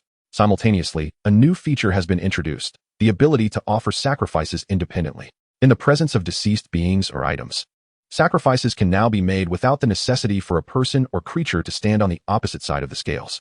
This innovation renders the act of sacrifice more convenient while also mitigating the harm to living beings that would otherwise stand upon the scales. Lin Xia, as the master of the scales, is fortunate. The extraction of her power for the weighing of sacrifices does not excessively deplete her physical form. However, the same cannot be said for other creatures. Take the white fairy, for instance. Each time a sacrifice is weighed, her strength is diminished. This power may pertain to her vitality, abilities, or potential, yet the specifics of what is consumed remain unknown to Lin Xia. Were it not for the fact that the white fairy receives some form of return from the scales after each sacrifice, leading to her own growth, Lin Xia would certainly not permit such reckless behavior. She stepped away from the scales, leaving behind her shed skin, blood, and various impurities. The concept of independent sacrifice. Everything upon the scales disintegrated inch by inch, as a gentle breeze swept through, leaving no trace of dust. A faint resurgence of power coursed through Lin Xia, exceedingly subtle. Had she not just experienced a breakthrough, rendering her sensitive to fluctuations in energy, she might have missed it entirely. Just as she intended to store the scales away, they suddenly trembled, exuding waves of green mist, intermingled with strands of purple fog, indicative of potent toxins. Before long, the mist dissipated, revealing two items resting upon the scales, a green bracelet adorned with protruding spikes, and a purple potion vial. Lin Xia grasped them, her intuition awakening, and she understood the purpose of these two artifacts. Giant's bracelet. When worn, it grants the wearer temporary possession of a giant's strength, albeit with difficult control. Mutated venom essence. This poison, having traversed through a giant's body, underwent a nameless transformation, making it equally challenging to manage. Lin Xia stored both items in her small pouch. As the scales of fate transformed into an ethereal shadow, merging into the tattoo on her wrist. Just as she was about to depart, she hesitated. Turning her gaze towards the spot where the giant had lingered, there lay a puddle of residual venom, remnants of the poison. After a moment of contemplation, a smile graced her lips, and with a significant tone, she remarked, "Well, consider this a surprise for the upcoming Chilo." Fortunately, she did not encounter Felky or Lady Loris. Upon reaching the first floor, she treated herself to a dose of Yagati Merviosa. She sensed subtle changes when casting her spells, yet there was no time for detailed exploration. Lin Xia's body began to ascend slowly, akin to a delicate feather, passing by the third floor. She casually glanced down the corridor, spotting 3 Slytherin miscreants embarking on a nocturnal adventure, stealthily making their way to the third floor with the intent of breaching the defense against the dark arts classroom. Her eyes glinted with interest. Fortuitously, she recognized these 3 Slytherins, her rivals. Drawing her wand, she cast a transfiguration spell upon their garments. Chapter 62, Among Peers. I Reign Supreme. A student stood at the outermost edge, tasked with monitoring the corridor's situation. His impatience grew as he turned to inquire, "Are you ready yet?" "Just a moment. I'm almost through," replied the student, attempting to pry open the door, his forehead glistening with sweat from anxiety. Suddenly, a gasp echoed from behind him, causing his companion beside him to draw in a sharp breath as well. "Why you?" The student prying the door, already on edge, turned to see what was happening. "What are you doing?" A skull rested upon his shoulder. A series of shrill screams erupted, sending the students fleeing in terror, their legs trembling beneath them. At that moment, Lin Xia floated to the 5th floor and peered down, discovering that Felchi was climbing the stairs to the 3rd floor, oil lamp in hand, panting heavily. Through the secret passage on the 5th floor, Lin Xia smoothly exited Hogwarts and arrived at Hogsmeade. As she emerged from the wall, she found Lin Rue and Xiali waiting for her, their faces alight with smiles. "Oh, those students wanted a photo with you, so I sent a doll to take one with them," Xiali said, producing the photograph for her to see. Lin Xia looked closely, momentarily believing it to be a genuine image of herself. The photo was dynamic, capturing her expression vividly. Lin Xia remarked, "Father's duplication spell has become increasingly masterful." Xiali gently patted her shoulder. "That is also due to the excellent techniques you have shared with us. Otherwise, our strength would have regressed with the severance of our bloodline. Well, it is getting late. I sense many changes in your body and have countless questions to ask you. But you need rest more than anything now." Lin Xia embraced her mother, a glint of mischief in her eyes as she whispered, "Mom, I want to sleep with you tonight." Lin Rue cleared his throat emphatically. Lin Xia then turned to her father. "Dad, will you practice with me tomorrow? Hogwarts is quite safe, and I haven't exercised in ages." Lin Rue readily agreed. Only then did Lin Xia release her mother and, smiling, lead them to their reserved residence. Lin Xia was confident that during their practice, she would astonish her father. The following morning, as usual, Lin Xia went for a morning run, taking in the scenic beauty of Hogsmeade. Her parents, like her, maintained their morning jogging routine, leading the way. Hogsmeade is the only village in England entirely devoid of muggles, and its proximity to Hogwarts attracts a myriad of students. However, it was not just students. Many wizards frequented the area, rivaling the vibrancy of Diagon Alley. Along the central avenue, various shops lined the streets, and Lin Xia noted dozens, including Honeydukes, the Three Broomsticks, and the Hog's Head Inn. Upon returning from her run, she found Draco and his companions already waiting outside their residence. Aunt Narcissa warmly embraced her, stating that she had mapped out their itinerary and was prepared to shop for gifts for her and Draco. Uncle Lucius slowly raised his gaze, his elegant, light golden hair shimmering in the sunlight like the sheen of currency, his gray eyes cold when directed at outsiders, but tranquil when resting upon Lin Xia. Congratulations, little inventor, the mother of the magnetic wand. In the haste of yesterday's visit, I failed to present you with a gift. I hope it is not too late to do so now. Lin Xia raised an eyebrow, expressing her anticipation for what Uncle Lucius might bestow upon her. Draco, unable to conceal his excitement, added, Lin Xia, I have prepared a gift for you too, but it won't arrive until Monday. Aunt Narcissa remarked, Lin Xia, I shall forego a gift and instead offer you some clothing. Aunt Narcissa had a penchant for purchasing garments for her, even if those clothes could not be worn at Hogwarts and were unable to adjust in size, ultimately ending up unused. Yet, she remained undeterred in her enthusiasm. Aunt Narcissa could hardly contain her eagerness to take Lin Xia shopping, but at that moment, Lin Xia cast a glance towards her father. Lin Rue interjected. Hold on a moment, I have some matters to discuss with Lin Xia. He led her into their residence, arriving at the training room, a space they had reserved a week in advance, featuring a grand floor-to-ceiling window. From the comfort of their home, they could enjoy a sweeping view of much of Hogsmeade. Lin Rue initially contemplated delaying for a few minutes to demonstrate his regard for his daughter. However, when Lin Xia emerged in her white training attire, charging towards him with determination, he promptly discarded his concealed intentions. Bang! The two figures collided before swiftly separating.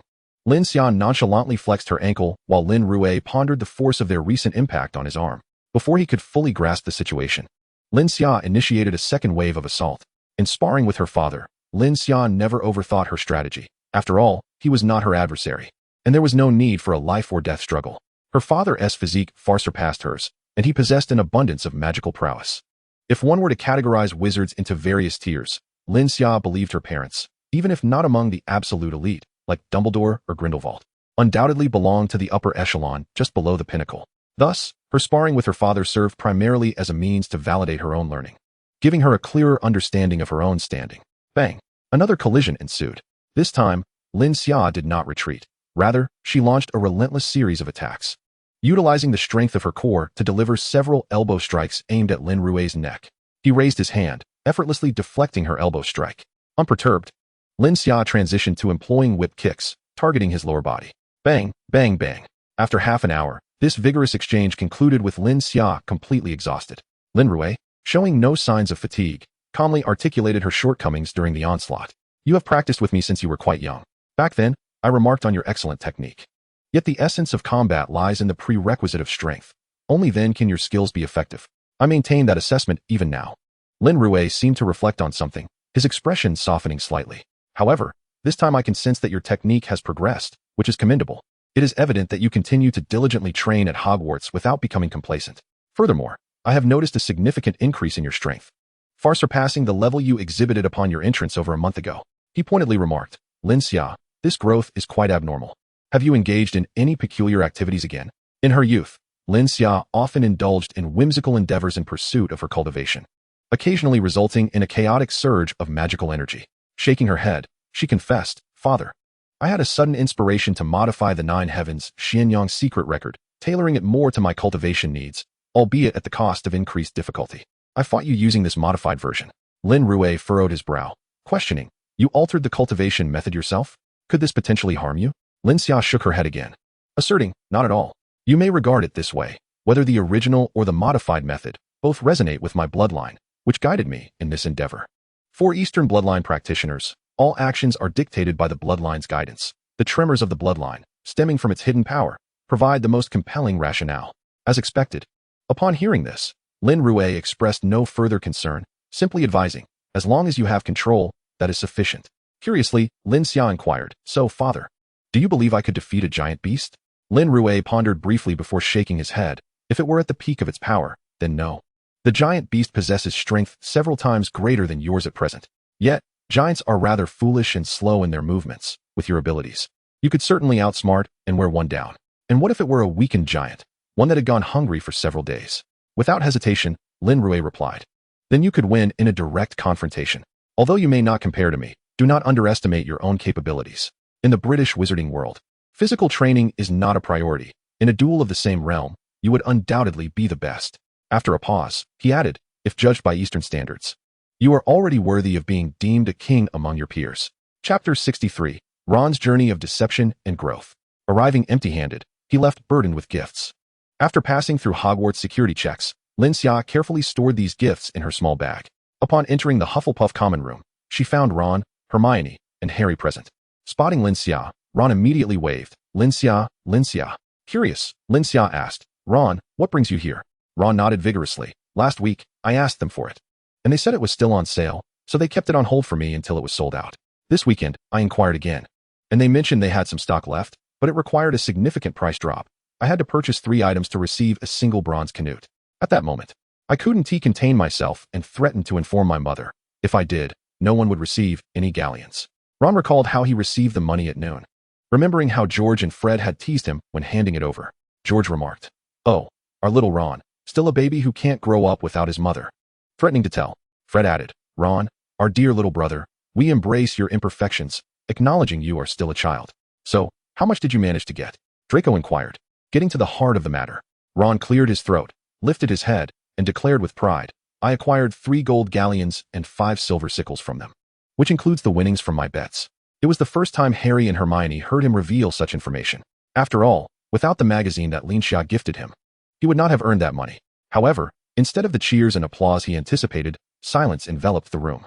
He lowered his gaze and noticed Hermione's serious expression. Her brows furrowed tightly, while Harry appeared utterly bewildered, and Lin Xia and Draco remained composed. Why the solemn faces? Ron couldn't help but ask, utterly bewildered by their reaction. Hermione murmured, "Wait, let me calculate. I need a piece of draft paper. I feel that the value of 3 galleons is incorrect.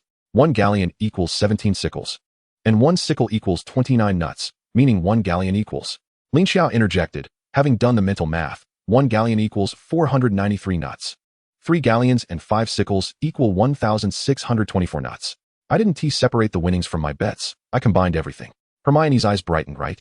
It's merely 1,624 nuts. This figure is significantly off. She turned to Ron, declaring emphatically, "Ron, you've been deceived by your brothers. How could they possibly have sold only 1,624 copies? Every first-year wizard practically has a copy. The purchase quantity from first years alone would suffice to sell out 1,624 copies. There are a total of 1,800 first years. Adding in the upperclassmen who also bought plenty, they must have shortchanged you by more than 3 galleons." Ron's eyes widened, and soon his face flushed with indignation, the heat of his breath exuding fury. I will confront my brothers. They definitely shortchanged you by 3 galleons." Noticing Ron's escalating agitation, Lin Xia swiftly drew her wand and cast a spell, all immobilized. Ron's body abruptly froze, unable to move, his expression distorted in frustration. Lin Xia retrieved a vial of potion from her small pouch and handed it to Harry. "Harry, Ron's emotions are unstable. When I release the spell, you must immediately administer the awakening potion."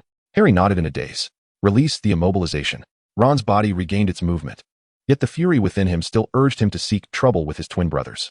Suddenly, Harry snapped to attention, holding him down tightly, while Draco joined in to restrain Ron's arms. Ultimately, it was Hermione who took the awakening potion, pinched Ron's mouth shut, and poured it all in. Cough. Ron felt as though his nostrils were filled with water, an uncomfortable sensation, yet his thoughts were clearer than ever. All the previously troubling matters seemed to resolve themselves, and he felt invigorated, almost compelled to study through the night. Lin Xia then remarked, "Ron, while we believe your brothers shortchanged you on galleons, we do not truly know how many copies they sold." At this moment, Hermione elaborated, "Yes, Ron, do not act impulsively. It could very well be that a few young wizards in the dormitory are merely sharing a paper." She spoke quickly, adding quietly, "Although I find that possibility rather slim." Ron's expression darkened, his frustration palpable as he retorted, "You tell me they are deceiving me, then you say they are not. You dictate everything. How am I supposed to respond?" Draco furrowed his brow, advising, "Ron, calm your emotions. The crux of the matter is that we lack evidence. If you confront your brother and they conjure up various justifications along with corresponding evidence, it will place you in a vulnerable position." A moment of silence ensued. Before Draco continued, "How about this, Ron? When you have some time, delve into a few business-related books. These issues can often be resolved simply by signing a contract in advance." Ron twitched his lips at the thought of being overwhelmed by dense text, thinking, "Read? Really?" Draco reassured him, "Do not worry. I won't burden you with anything too complex. Just some basic readings will suffice. I do not expect you to become a businessman, but rather to avoid being duped. Contemplating this, Ron's heart ached over the 3 illusory galleons he had lost, and his resentment overshadowed his fear of reading. Gritting his teeth, he declared, "Fine, I will read." Immediately, Draco pinned down several book titles for Ron, and Hermione, intrigued, expressed her desire to join in for leisure reading. Her eyes sparkled as she proposed, "Ron, we can read together and hold each other accountable." Huh. Ron was taken aback. He certainly did not wish to read alongside Hermione. That was far too daunting. He quickly turned to Harry, who looked just as bewildered. "Harry, you should join us as well." Harry was inclined to refuse, but upon seeing Ron's pleading expression, he ultimately could not turn down his friend's request. As they prepared to leave, Draco inquired curiously, "What about Mickle? Isn't he always with you?" Ron's face contorted in confusion. "It's strange. He suddenly mentioned hearing hissing from snakes while we were in the potions class in the basement, but I did not hear a thing." Harry chimed in, "Neither did I." Ron continued, "Then he wanted us to venture into the basement to find the snakes, even suggesting we report it to Snape to have him deal with them." His face twisted in disgust at the notion. Snape. The thought of enlisting Snape's help was absurd. Snape had always held a disdain for Harry, relentlessly deducting points from Gryffindor. I would have to be insane to accompany him to seek out Snape. Suddenly, Ron seemed to recall something and turned to Harry. "I'm not blaming you." By the way, Harry, feeling a bit awkward, removed his glasses to wipe them, responding, "It's fine. I know Professor Snape has never favored me. I'm the one who has burdened Gryffindor."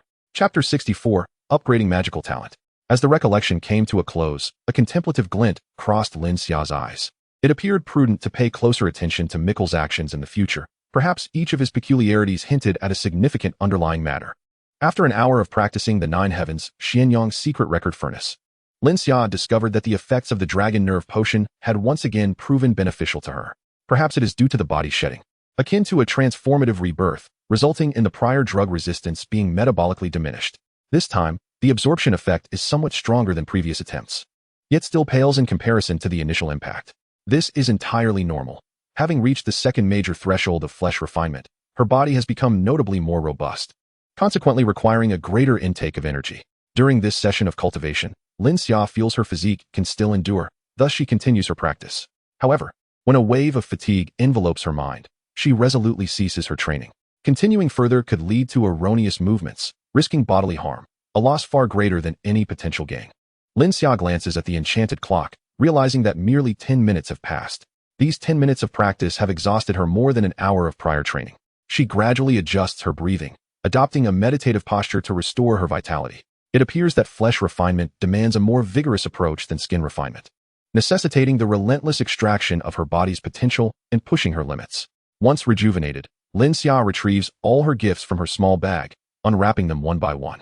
Aunt Narcissa has bestowed upon her a plethora of exquisite little dresses, perhaps too many, for not wearing them would be wasteful.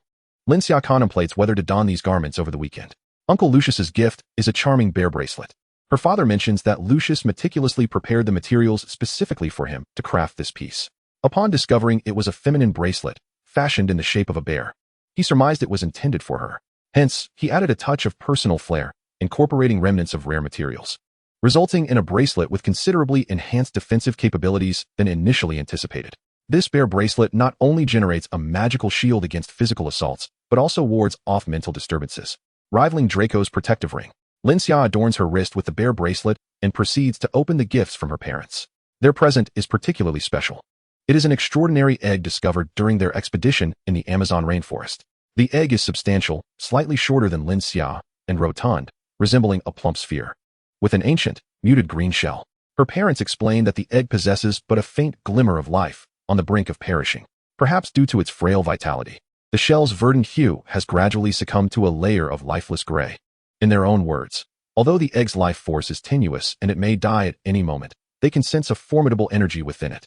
Should she find herself in dire need of energy, she could consider cooking and consuming it. Lin Xia muses that she is quite adept at cooking bird eggs, having often climbed trees to procure them during her childhood. Yet, she had not anticipated the egg's considerable size. She resolves to temporarily place the egg in her golden wooden cottage, hoping to find an opportunity to restore its lacking vitality. While the egg is not incapable of hatching, it must first have its life force replenished, requiring the rare essence of life. This essence is scarce, versatile in its applications, and challenging to acquire. Typically, individuals utilize it for their own benefit rather than for other purposes. On Monday, the class schedule undergoes yet another transformation. Unlike the rather lackluster potions class, the young wizards generally made commendable progress in transfiguration. For instance, presently, the majority of the young sorcerers could induce some alteration at the tips of their matchsticks. Some transformed the ends into needle-like points, while others enlarged them. Regardless, a transformation had indeed occurred. Seated beside Lin Xia was Draco, who had mastered the art of perfectly transmuting a matchstick into a silver needle, embellishing it with intricate designs. He appeared somewhat entranced, having drawn a delicate hot pot and an assortment of ingredients upon the silver needle. On Lin Xia's other side sat Hermione, whose talent in transfiguration was equally impressive. However, burdened with an overwhelming amount of reading, her ambition to become a polymath hindered her ability to concentrate on any singular task, resulting in her transformation yielding merely an ordinary silver needle. She shot a glance at Draco, pouting in discontent, and vigorously waved her wand, yet was unable to induce any further change in the needle. Professor McGonagall approached, perceptively noting the subtle intricacies of Draco's transformed silver needle, and nodded, proclaiming, "A more refined transformation. Hufflepuff earns 10 points." She turned her gaze to Hermione, affirming, "A commendable transformation.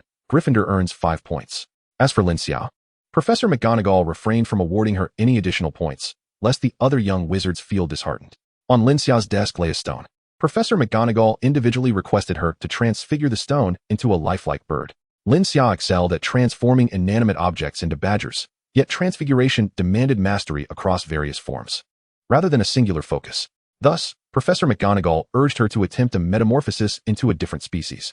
In her mind, Lin Xia continuously constructed the image of a bird, beginning with the roughest outline, gradually filling in the skeletal structure, followed by the external feathers, claws, and beak. As she gently waved her wand, the stone elongated and reshaped, forming the embryo of a stone bird. The stone bird flapped its wings, the feathers shifting as it did so, and gradually, the stony exterior faded, revealing vibrant hues. Soon, a lifelike lark emerged before everyone. Though Lin Xia's magical prowess seemed unchanged from the transition from skin to flesh, she sensed a newfound capacity to harbor more magical energy. The execution of her spells had always been smooth, but now it felt even more effortless, as if she had transcended mere technique, relying solely on intent. This was a precise ability to cast spells through sheer concentration, an unparalleled gift. Such an aptitude enabled her to wield spells with greater convenience and accuracy, eliminating any concern for failure. However, to amplify the potency of her spells, it remained essential to diligently practice the gestures of wand waving and the rhythmic recitation of incantations. On the table, the lark flapped its wings once more, attempting to take flight. Under the watchful eyes of her peers, it stumbled twice, yet on the third attempt, it finally soared into the air, chirping merrily. "Wow!" exclaimed a nearby observing badger, unable to contain its astonishment. The previous occasion when Lin Xia transformed a silver needle into a badger had already impressed them with her exceptional transfiguration talent. This time, transforming the stone into a bird merely served to further illustrate the extent of her remarkable shape-shifting abilities. Professor McGonagall gazed at her with a hint of surprise, exclaiming, "Lin Xia, your transformation speed has improved." Lin Xia, uncertain of the time lapse, replied, "It seems to have gotten a bit faster." Professor McGonagall precisely noted, "Last time, your transformation took 20 minutes. This time, it only took 10. Your shape-shifting talent is gradually awakening. Many young wizards possess innate abilities, yet the pace of their awakening varies." Professor McGonagall appeared to have misunderstood something, and Lin Xia felt it unnecessary to clarify. After class, Professor McGonagall called Lin Xia over, saying, "Please come to my office during evening study. I have matters to discuss with you." Chapter 65, A Series of Fortunate Events. That evening, while dining in the Grand Hall, Hermione squeezed her way over to share a meal with Lin Xia, and the Hufflepuffs were rather amiable towards her. Ron, initially seated with Harry, found himself compelled to join Hermione at the Hufflepuff table to discuss their upcoming study plans. Otherwise, she threatened to withhold her guidance. Unable to contain his frustration, Ron lamented to Harry, "This is utterly absurd. How can she treat me this way? Does she think I cherish her study notes?" Harry replied, "Well, shall we not go over?" Ron, with a pout, admitted, "I must concede, her study notes are indeed impressive. I glanced at them once, and it seemed all the key points were succinctly summarized." Harry inquired, "So?" Ron grasped Harry's arm, pleading, "Will you accompany me?" Ultimately, the two were reluctantly compelled to join the Hufflepuff table. As for Mickle, he had been preoccupied with various matters, rendering him absent during both lunch and dinner. Suddenly, a flurry of owls swooped in through the tall windows just after dinner. The hall was aglow with candles, and a few foolish owls collided into the candle-laden chandeliers. Upperclassmen swiftly cast spells to rescue the owls, lest they become an additional dish for the evening. Roasted owl. "Lin Xia, this is a gift for you." Several clumsy owls approached, awkwardly clutching a large object. Draco quickly fed them a few bites of magical feed. Lin Xia weighed the gift in her hands, her expression shifting slightly. The weight, the texture, the vaguely familiar outline of the package. Draco, you haven't given me a Firebolt 2000, have you? Unbeknownst to Draco, Lin Xia's expression was somewhat complex. He exuberantly exclaimed, yes, yes. You guessed it right away. Lin Xia, let us ride our broomsticks together this weekend and take a few laps around the Quidditch pitch. Lin Xia silently sighed inwardly. Draco's regard for his friends was commendable. Yet he himself had not upgraded to the new Firebolt 2000 model, opting instead for an older version. Nonetheless, she harbored some doubts. Would Draco eventually transform into a staunchly unyielding individual? What gave him the impression that he adored broomsticks? Fortuitous events continued to unfold. As they prepared to depart the Grand Hall, yet another owl flew in, delivering a letter to Draco. Draco hastily glanced at the letter he received, his eyes gleaming with suppressed excitement as he exclaimed, Lin Xia, my father said the laboratory application has been approved. Lin Xia's expression shifted slightly. Which one? The one you desired. A sense of reassurance washed over Lin Xia. Surprised, she asked, is it truly approved? I thought Uncle Lucius might not be able to manage it. The role of a school governor does not wield significant influence within the power structure of Hogwarts. Draco handed the letter to Lin Xia, who quickly scanned it and understood how this classroom was obtained. Ever since Lin Xia distinguished herself as an exceptional student at Hogwarts and planned to hold a magnetic wand launch event, Uncle Lucius leveraged his position as a school governor to convene a board meeting to discuss funding for outstanding students. This meeting, attended by professors from the four houses, took place just yesterday on Sunday. Numerous benefits for exceptional students were established during the meeting, particularly for prodigies like Lin Xia, who, despite her youth, is a precious research talent deserving of greater attention. The Hogwarts Board of Governors and all professors decided to elevate the monthly stipend for researchers. Previously, as an exemplary student, Lin Xia received 15 galleons per month. Now, it has increased to 30 galleons, alongside discounts for purchasing research materials through Hogwarts supply chain. In his letter, Uncle Lucius mentioned that the school would provide her with a dedicated research room, to be allocated by Professor Sprout, the head of Hufflepuff. Lin Xia understood that with her own head of house in charge, the allocation would align precisely with her desires. In high spirits, she hurried to Professor McGonagall's office, intending to discuss matters before seeking out her head of house. Upon entering Professor McGonagall's office, Lin Xia observed the professor using her wand to transfigure a cup into a large gray mouse. The mouse appeared remarkably lifelike, scurrying about the office and seeking refuge in small corners. Suddenly, the mouse dashed towards her. Lin Xia barely had time to draw her wand before it collided with her feet. In the next moment, the large mouse transformed back into a splendid teacup. Lin Xia picked up the teacup and approached Professor McGonagall.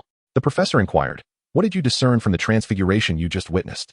After a moment of contemplation, Lin Xia replied, transfiguration is not omnipotent. It will revert after a certain period. Professor McGonagall remained noncommittal, a fact many young witches and wizards are aware of. Lin Xia continued, moreover, transfiguration is easily disrupted. The more realistic it is, the more susceptible it becomes to interference. A flicker of amusement crossed Professor McGonagall's usually stern face. You observe with great attention to detail. Lin Xia added, had that mouse not touched me, the transfiguration would have lasted much longer. Because you are a wizard, you possess a strong energy signature, which makes transfiguration more vulnerable to disruption. If it merely comes into contact with ordinary objects, it can last for a day and a night. Thus, in the wizarding world, to achieve lasting transfiguration, one must possess profound magical power. After providing her insight, Professor McGonagall cut to the chase and asked, Lin Xia, are you familiar with the journal Current Transfiguration? Current Transfiguration? Lin Xia had a somewhat vague impression. It seemed that her parents were quite fond of it. This publication is a highly academic journal specializing in transformation magic. It holds significant influence within the magical community, with its headquarters located in the British wizarding world, where the main issues are published. Branches of today's transfiguration have been established in the United States, Egypt, France, and other locations. Lin Xia's expression flickered as she tentatively inquired, so, Professor, are you suggesting that I should submit a paper to this journal? Professor McGonagall was momentarily speechless before gently responding, Lin Xia, we are not yet at an age where we can no longer conduct research. I fear it may still be quite challenging for you to publish in this journal. Lin Xia smiled awkwardly. Professor McGonagall smiled as well, adding, however, the reason I called you here is indeed related to this journal. I have always been a devoted reader of it, and was fortunate enough to receive the most promising newcomer award from today's transfiguration in my youth, which grants me the privilege of recommending new talent each year. She paused, reflecting, the last time I used this opportunity for Cedric, who nearly won the award that year. This time, I will bestow it upon you. Lin Xia felt a mix of surprise and honor, exclaiming, Professor McGonagall, could this not be a bit hasty? My talent for transfiguration. Professor McGonagall interjected, child, among this year's freshmen, none possess a transfiguration talent that rivals yours. If you do not receive this opportunity, it would be even more unmerited for anyone else. Should you secure the most promising newcomer award, your evaluation within Hogwarts will be significantly elevated, which will greatly benefit your future. Every Wednesday and Friday evening study session, come to my office, and I shall provide you with specialized training. Her serious tone softened slightly. Additionally, hurry along to find your house professor. She has some matters to discuss with you. Chapter 66. The Cultivation System and Key Permissions. As Lin Xia exited Professor McGonagall's office, she prepared to take the magical elevator to the first floor and then leave Hogwarts to head to the adjacent greenhouse. Professor Sprout's office was located nearby.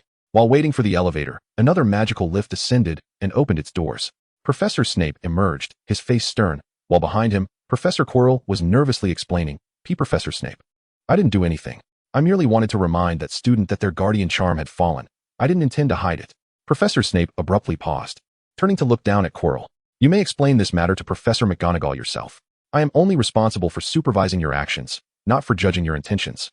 Professor Quirrell, if you truly understand your predicament, you should be keeping a low profile rather than wandering aimlessly around Hogwarts. Your behavior clearly signals to others that something is amiss. Professor Quirrell, visibly agitated, stammered, and no, that's not it. I have no problems. Why would I hide? Snape furrowed his brow and took a step back.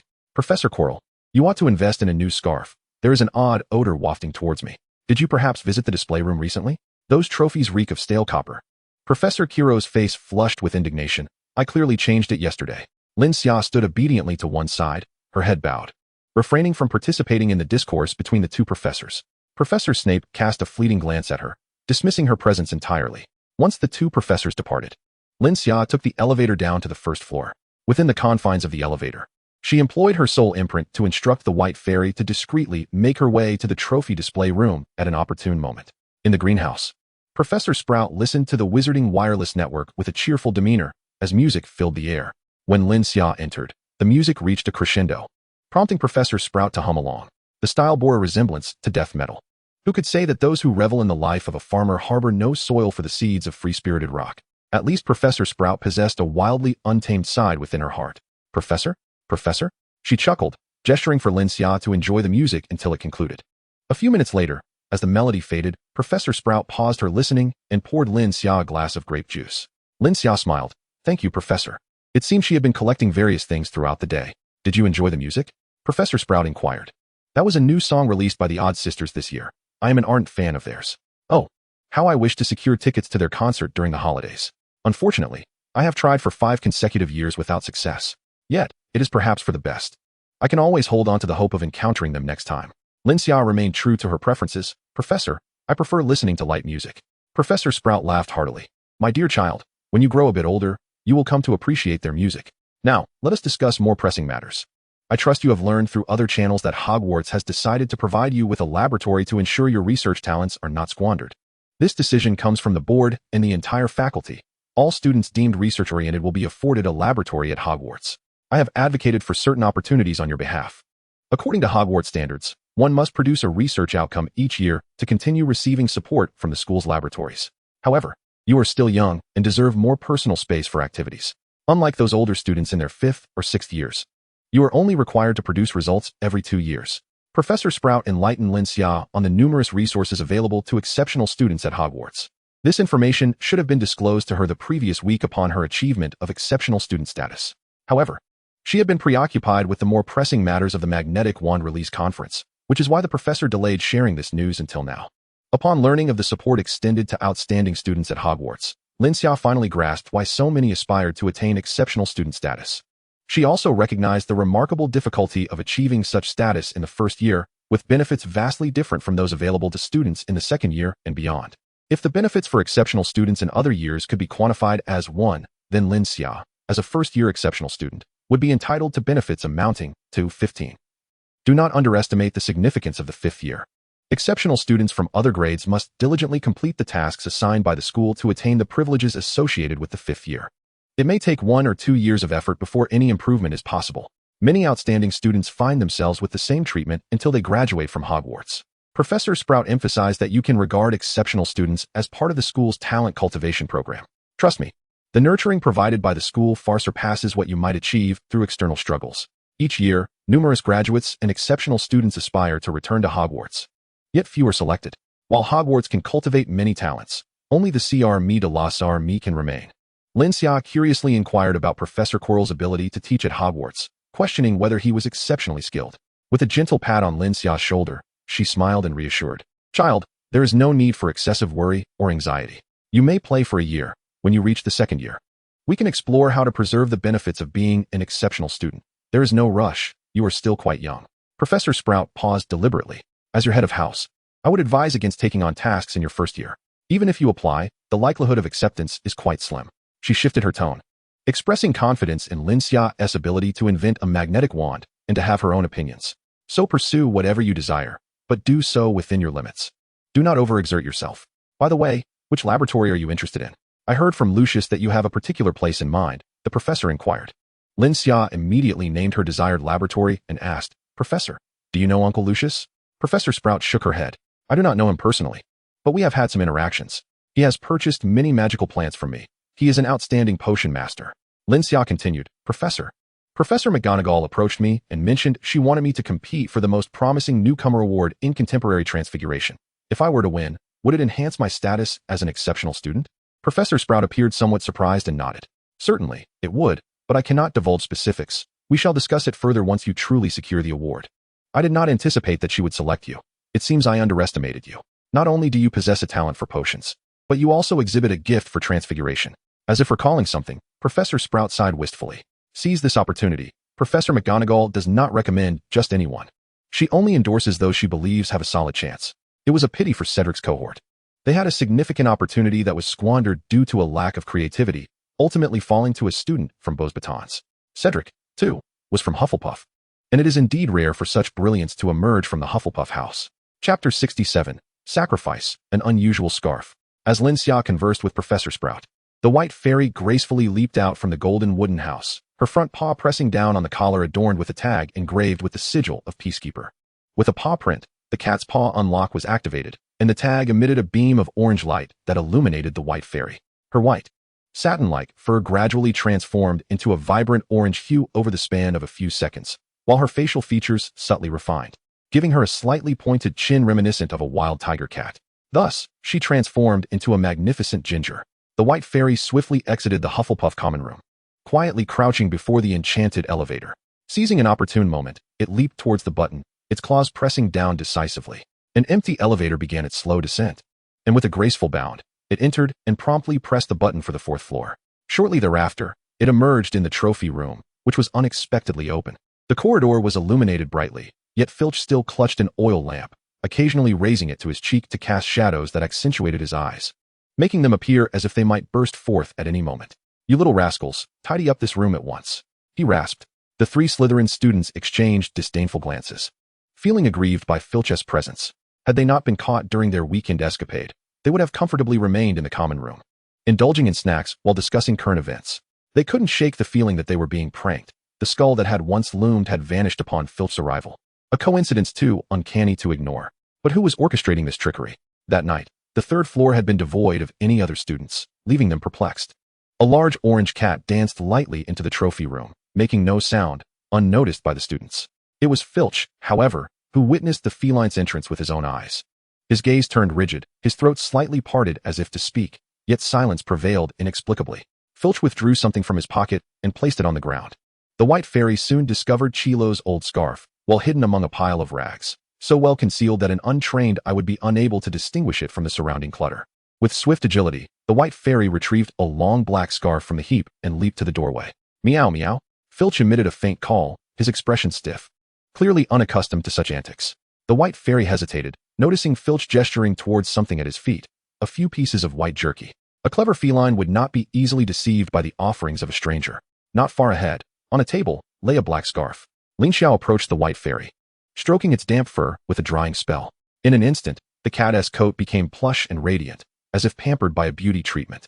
The 3 mischievous Slytherin students were busy cleaning the antiquated trophy room, for which Filch had rewarded them with some white jerky. Lin Xia looked on with keen interest, reaching out to scratch the cat's chin, eliciting a soothing purr from the little white feline. Who would have thought you were such an adored little creature? Lin Xia mused. Filch, the caretaker of Hogwarts, possesses many keys and is well acquainted with numerous secret passages within the castle. Additionally, there is his Lady Loris, who possesses an acute intuition regarding extraordinary phenomena. If he wishes to engage with you, it would not bode ill. However, it is imperative to ascertain whether he harbors any malice towards you. Lin Xia's discourse shifted, and a thought began to form. Allow me to procure a necklace capable of detecting toxins for you. Lin Xia's gaze fell upon a black scarf. Upon entering the wooden cabin, a gentle warmth radiated from her wrist, revealing an unprecedented fervor. This black scarf was unlike any of the previous ones. The scale of destiny. A rusted bronze balance appeared before Lin Xia. She cast a glance at the little white cat, communicating the pros and cons through a soul imprint, allowing it to make its own choice. The white fairy unhesitatingly positioned itself at the left end of the scale.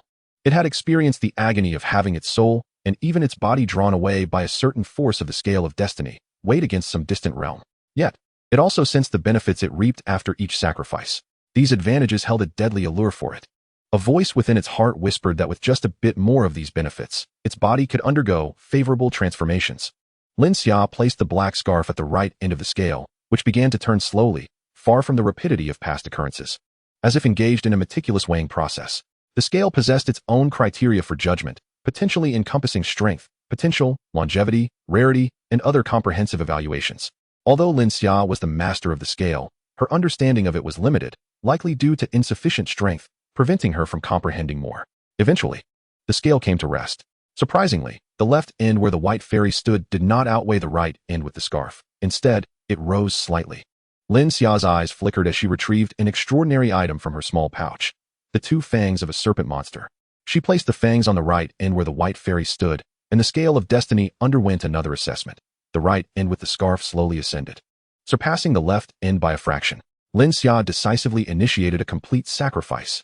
The black scarf rapidly disintegrated, and simultaneously, a robust force surged back towards her. Lin Xia felt her spirit uplifted. This surge could equate to a month's worth of arduous training. Reaching the flesh refining stage, the process of cultivation was inherently much slower than that of skin refining. A day spent refining flesh demanded far greater exertion than a day of skin refining could muster. Now, having saved an entire month of training, it could be deemed a substantial windfall. Lin Xia glanced down to see the little white cat at the right end of the scale trembling, as if undergoing a profound transformation within. The white fairy was shedding its fur. While it is common for cats to lose hair, the white fairy's shedding was extraordinary. Tufts of fur fell away, swiftly transforming it into a completely hairless creature. Yet, in an instant, new fur began to sprout, growing to the length of a short-haired cat, ceasing thereafter. Lin Xia observed that the newly grown fur was no longer the pristine white it once was, but rather inclined towards a silvery gray. Simultaneously, a small tuft of fur at the tip of its tail had turned entirely black. The white fairy leaped down from the scale, circling Lin Xia in excitement. Joyfully embracing her leg, Lin Xia crouched down, gently stroking its head, then glanced at the two poisonous fangs on the left end of the balance. Whether it was her imagination or not, she sensed a subtle change in the fangs, though it was hardly noticeable. Deep in thought, Lin Xia speculated that it might be due to the balance channeling most of its energy to her and by Xianzi. She wondered when she would be able to harness the energy from the balance to influence her own fate. At that moment, the balance trembled and emitted swirling clouds of black mist, which lingered longer than before. After about a minute, the mist gradually dissipated, revealing 3 memory crystals that shimmered with an obsidian luster on the right end. Chapter 68. Mental Contamination, Frantic Whispers. Lin Xia retrieved 2 memory crystals from her small pouch and placed them alongside the 3 on the balance. The 5 crystals resonated, slowly levitating, while the particles of dust in the air seemed to twist under an unknown force. Suddenly, the memory crystals emitted an indistinct beam of light, and nameless whispers echoed in Lin Xia's ears. It resembled serpentine speech, yet was far more ambiguous, akin to a language from a bygone era. Or perhaps it was not a language at all, merely primitive sounds of ah and oh. A sense of brutal intensity surged within her chest, and her fingers twitched, yearning to unleash some pent-up emotion. Lin Xia's body felt slightly heated, her physical instincts reacting faster than her mind, activating her defense mechanism and involuntarily initiating the 9 Heavens' mysterious sun's secret record furnace. In the next instant, she broke free from the trance of the nameless whispers, her thoughts returning to clarity as she gazed apprehensively at the floating memory crystals. That was close. Had her body not instinctively defended itself, listening to that voice could have gradually led to her losing her sanity. A term flashed through Lin Xia's mind: mental contamination. In her previous life during the apocalypse, she had fought against contaminants daily. For ordinary low-tier pollutants, Wearing protective gear was sufficient to shield against their radiation without distress. However, high-tier pollutants were different. Protective clothing was ineffective, requiring specialized spiritual tools or the cultivation of unique techniques to combat them. The Nine Heavens' mysterious sun's secret record furnace, passed down through her family, was precisely capable of resisting contamination, which positioned her family as hereditary nobility during the apocalypse. While on a mission, Lin Xia had once encountered a high-tier pollutant, which silently ensnared her, directly contaminating her body on a mental level. Everyone had heard the faint nameless whispers, mistaking them for peculiar wind sounds. And Lin Xia had thought the same. In the end, she was the sole survivor of that mission.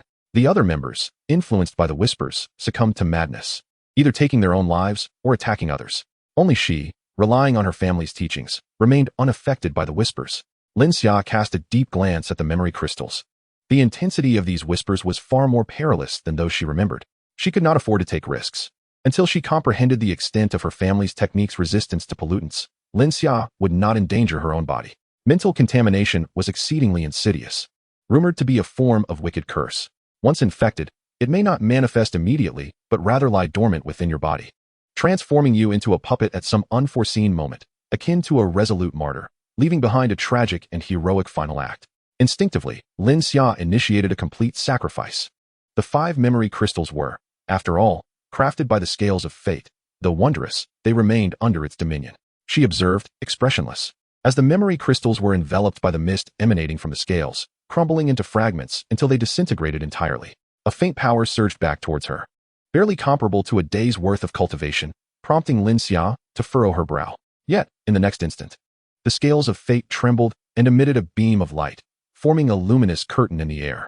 Lin Xia beheld a young boy, strikingly handsome, adorned in the Hogwarts uniform emblazoned with the Slytherin crest. But he was still a minor. The boy was immensely popular, lauded wherever he went, evident in the joy he experienced at Hogwarts. However, he often gazed silently out of the window, lost in thought, even while reading. Until one day, he unearthed a forbidden tome from the library, rumored to possess the secret to immortality, soul-splitting, cultivating the soul through objects, the Horcrux transcendence method. He successfully grasped its teachings, discovered his innate talents, and learned to converse with serpents.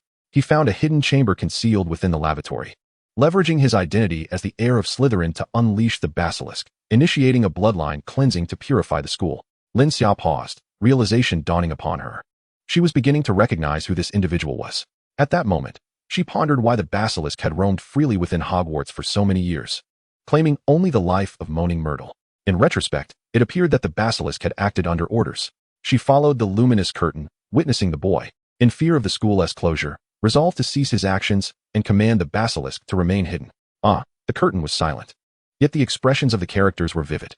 Lin Xia observed his contorted visage, almost feeling his anguish. As the Horcrux was completed, the curtain stuttered, seemingly fast-forwarding until a scene abruptly materialized. A gaunt man wearing a wizard's hat stood at the forefront, his exposed pale chin covered in a fine layer of smooth scales.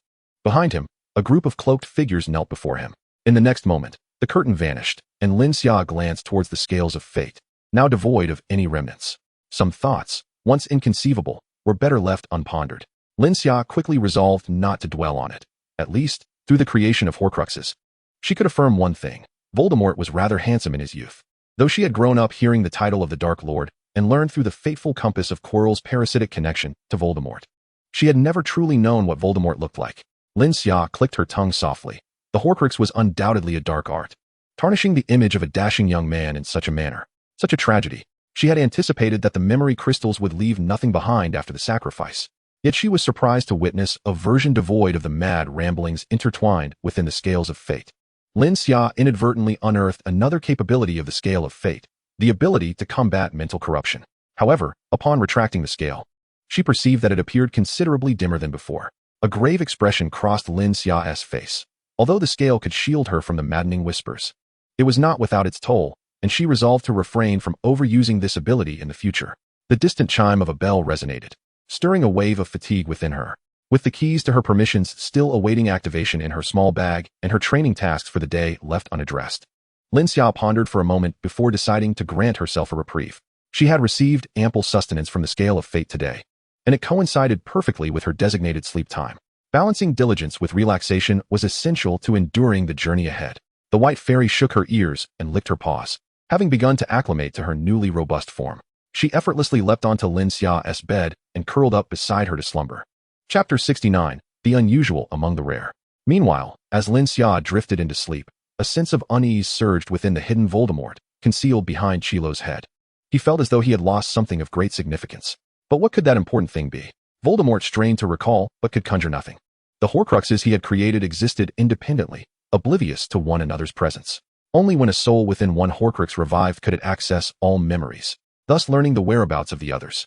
Previously, he had utilized Qilo to orchestrate certain schemes, fracturing bits of his own soul, which had further weakened his already fragile psyche. Although the act of splitting one's soul was excruciating, he was all too familiar with such agony. One might even say he had grown accustomed to it. But where had he deposited that fragment of his soul? Damn! I must once again consume the blood of a unicorn to regain my strength. In the dim, narrow confines of his chamber, a hoarse, ominous voice erupted violently. Qilo, retrieve the resurrection stone hidden by Dumbledore. I require it to restore my power.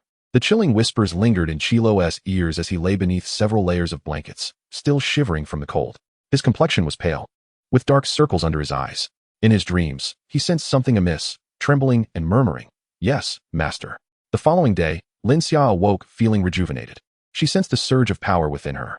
Aside from the initial nourishment bestowed by the scale, granting her a month's worth of progress in her training, her body had been continuously adapting during her slumber. She raised an eyebrow, noting that the scale's effects were impressively enduring. Although Qilo had not worn the scarf for long, it bore an exceptionally strong trace of Voldemort's presence. A contemplative glimmer crossed Lin Xia's eyes. Perhaps the scarf had been deliberately placed in the trophy display by Voldemort for his own ulterior motives. Regardless, it ultimately transformed into a resource for her cultivation. The white fairy stretched languidly at her feet and meowed softly. Lin Xia gently stroked its head, remarking that its current fur color needed some concealment, lest it appear inappropriate. In contrast to her own transformation, the changes in the white fairy were far more pronounced, resembling a complete metamorphosis into an entirely different cat. The length and hue of the white fairy's fur were utterly dissimilar to those of the past, and even its size had diminished somewhat. She adjusted the protective cat tag for the white fairy, realizing that it would need to transform before venturing outside.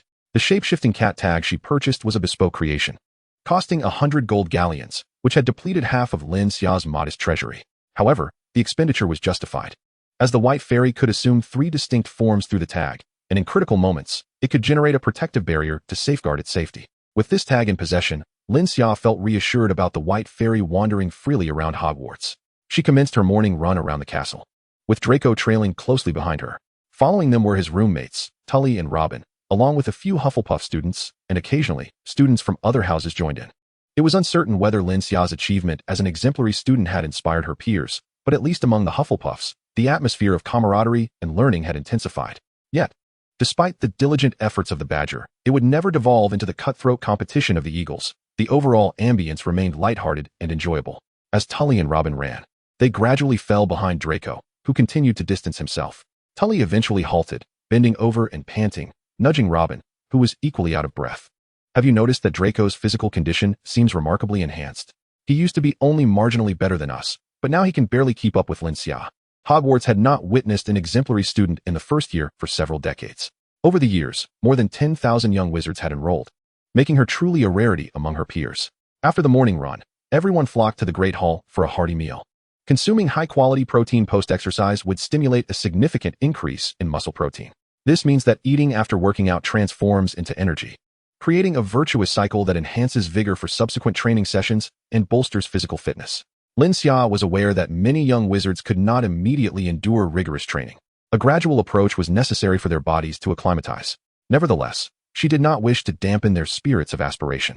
With so many companions sharing laughter and conversation during the morning run, Lin Xia felt quite elated. Thus, she visited the kitchen and provided a nourishing soup recipe for the house elves to serve to the young wizards who had participated in the morning run. If any of them were reluctant to drink it, they were to mention her name, stating that it was prepared by her, which would alleviate their discomfort. The recipe was an ancient Chinese formulation, combining ginseng and goji berries in a specific ratio for infusion. Ginseng is known for its ability to replenish energy, nourish blood, calm the mind, and enhance immunity, while goji berries serve to nourish the kidneys, clear heat and toxins, support liver health, and improve vision. The combination of these elements can invigorate the qi, nourish the blood, replenish the yin, and bolster immunity, proving beneficial for individuals with frail constitutions. On that morning, not only the students of Hufflepuff, but any student venturing outside held a cup of ginseng and goji berry tea in their hands. None of the students expressed dissatisfaction with Lin Xia. Instead, they found her to be generous and kind-hearted. Ron and Hermione, having not risen early for a morning run, could only gaze enviously at their fellow witches and wizards enjoying the tea. They silently resolved to rise earlier and join in the exercise the following day. The morning's primary lesson was defense against the dark arts. After more than a month of theoretical instruction, the young wizards were beginning to grasp how to respond to encounters with vampires, witches, warlocks, and werewolves, as well as how to administer first aid when afflicted by dark magic. This lesson marked the moment when Professor Audie Haffords finally imparted the first spell to the young wizards, the disarming charm, which I deem the most essential of the defensive spells against dark magic, embodies the very essence of defensive arts. It disarms the enemy without causing them harm, thus concluding the conflict in a relatively peaceful manner. Furthermore, the charm is immensely practical. Even in everyday confrontations, it can be employed against adversaries. Now, I would like a young wizard to come forward for a demonstration. Observe closely how I wield my wand, the incantation I recite, along with my corresponding demeanor. Professor Audie surveyed the eager young wizards. Each one was brimming with enthusiasm, eager to try their hand, creating a vibrant classroom atmosphere. After a moment's contemplation, she waved her wand, transforming the podium into a frog. Whosoever can attract this frog and have it rest in the palm of your hand shall come forth for the demonstration. Chapter 70. Silent Casting. Disarm your weapon. Immediately, the young wizards directed various spells at the frog, yet it adeptly evaded all their attempts. Lin Xia observed the frog with great interest. She had little desire for the demonstration. Having transitioned from blood refinement to flesh refinement, her magical aptitude had once again ascended. Lin Xia harbored a premonition that, even with the entirely unfamiliar disarming charm, she could conjure it with but a single attempt. While other wizards sought to enhance their sensitivity to magic through relentless practice, refining their incantations and movements with rigorous precision, she found herself different. She needed only to engage in continual training for her magical talent to flourish naturally. With such innate talent, tasks that would require hundreds of attempts for others could be accomplished by her in a singular effort. This formidable enhancement of her abilities allowed Lin Xia to allocate more time to other pursuits. For instance, she found herself increasingly intrigued by the transfiguration techniques employed by Professor Audie. However, Professor Audie was following a different path altogether. The frog she had transformed was remarkably clever. Despite the onslaught of attacks from the 100 young wizards, it managed to evade every single one. It was evident that Professor Audie was subtly manipulating the frog from behind the scenes. The frog, wielding its innate agility, engaged in a guerrilla war against the young wizards. Ribbit. The frog repeatedly toppled several cups, and water splashed everywhere, seemingly causing time to slow down, with each droplet suspended in the air. Splash. A cascade of water landed atop the little wizard's head. No, my cup. Who doused my clothes with water? Who hit me? Someone stop me. A young wizard inadvertently fell victim to another's Tarantaligra charm, his legs dancing uncontrollably, knocking over his peers in chaos. Drawing upon his experience of raising toads, Neville had a brilliant idea and lured the frog with toad feet. Ribbit. The frog hopped towards him, ultimately settling on the feed in his palm. Wow. The other young wizards couldn't help but applaud. Gathering his courage, Neville stood up and approached the podium to demonstrate for the professor. In the corridor, professors from the 4 houses were making their rounds, assessing each instructor's teaching methods and grading their performance. At that moment, they arrived at the first-year defense against the dark arts classroom. Professor McGonagall observed the class for a while and nodded in approval. Professor Audie's defense against the dark arts lesson was commendable. Ever since the introduction of a suggestion box, many students had written in to praise her. Professor Sprout remarked, "Each subject varies, and every professor has their distinct approach to teaching, which I need not elaborate upon. However," she shifted her tone, "some Hufflepuff students have complained to me about Professor Quirrell's classes, stating they are utterly unengaging and tedious. They would rather self-study than attend his lectures." Professor Flitwick, with a serious expression, nodded in agreement. The Ravenclaw students have given similar feedback, expressing a strong preference to not attend Professor Quirrell's classes and instead take lessons from Professor Audie. The other 3 professors turned their attention to Professor Snape. With an impassive demeanor, Snape responded, "Why are you looking at me? Do you believe I would speak well of Quirrell?" He grimaced as he continued. "From the very first day of his class, when he stuttered through our conversation, I suggested to Professor McGonagall that we ought to dismiss Quirrell immediately to prevent him from endangering the students." Professor McGonagall contemplated for a moment and said, "Let us observe Professor Quirrell's class now." To everyone's astonishment, Quirrell performed relatively well during this lesson. Before the students, he finally spoke without excessive stuttering. Although he still appeared somewhat timid, avoiding eye contact with the students, he employed innovative teaching methods, projecting images of corresponding dark creatures to broaden the students' knowledge. The students in attendance felt bewildered, as if Professor Quirrell had transformed into a different person. His teaching style was entirely unlike before. After watching for a good 10 minutes, Professor McGonagall remarked slowly, "Perhaps we should give Professor Quirrell another chance. Is he not performing adequately now?"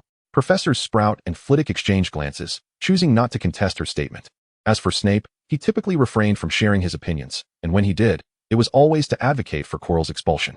Unbeknownst to Quirrell, his newfound diligence had extended his teaching career by a fraction. "Remove your weapon." "I remove your weapon. Behold as I disarm you." At noon, students from the 4 colleges gathered in the grand hall for a meal, and the young wizards joyfully practiced the spells they had recently learned. Lin Xia was also honing her skills in the disarming charm. She had achieved a remarkable success in class, casting the spell flawlessly on her first attempt.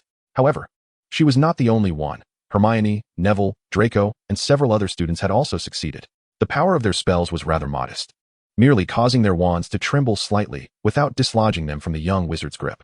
Lin Xia, on the other hand, was able to send a young wizard's wand flying, albeit at the cost of expending more magical energy than necessary. She managed to attain the same effect as her peers with minimal effort, earning Professor Oddy's points for Hufflepuff before delving into intensive training for the disarming charm. As Lin Xia enjoyed her meal, her gaze fell upon a small, exquisitely crafted puppet nearby, which could move its body freely and gracefully, brandishing a spear in its left hand and a shield in its right. Without the aid of her wand, she pointed occasionally at the puppet's spear with her hand. Silently, she cast the spell, Expelliarmus. The first attempt failed. The second attempt also met with failure. Suddenly, a flurry of owls swooped in from outside, prompting the young wizards to glance upwards. Out of nowhere, an object plummeted into Draco's mushroom soup, splashing some broth onto his face and startling him. Upon looking down, he saw a small iron spear slowly rising from the soup. Lin Xia looked at him apologetically and offered him a tissue, acknowledging her blunder. Draco shook his head, aware of Lin Xia's practice with the puppet, and inquired, "Did you succeed?" Lin Xia replied with a shake of her head, "Not quite successful. It was merely a stroke of luck. I will only consider it a success when I can execute it flawlessly." Before Draco could respond further, a letter fell onto his head. Upon opening it, his expression grew serious within minutes. Chapter 71, The Activation Key. With no classes in the afternoon, Lin Xia and Draco decided to explore the laboratory they had applied for. If all went well, they intended to prepare for their experiments and expedite the commencement of their project, having delayed it for far too long. The laboratory was located down a corridor on the 2nd floor, positioned on the opposite side from their classroom corridor. Young wizards rarely ventured down this path unless they were lost. Lin Xia had stumbled upon this corridor while exploring Hogwarts via the moving stairs during the weekend, discovering the unusual expanse of the empty classroom. Using the key provided by their professor, Draco and Lin Xia entered, unable to suppress their astonishment. The empty classroom was far larger than they had imagined, akin to the size of 4 football fields. A smile broke through Draco's serious demeanor. This space undoubtedly employed the undetectable extension charm, as it was difficult to explain how it appeared as a standard classroom from the outside while possessing such vastness within. Suddenly struck by inspiration, he exclaimed, "I believe we could establish a zoo here." Lin Xia chuckled in response. "A zoo would be too cumbersome, but I could designate a section for housing some magical creatures as our raw material subjects." "Raw material subjects?" Lin Xia reminded him. "You seem to have forgotten that I secured this laboratory under the pretense of researching magical wands, so we must have some animal hair on hand for the wands, right?" However, she recalled the 3 wand-making proposals presented by the Fate Compass, none of which required the use of magical creature hair. Instead, all necessitated magical plants.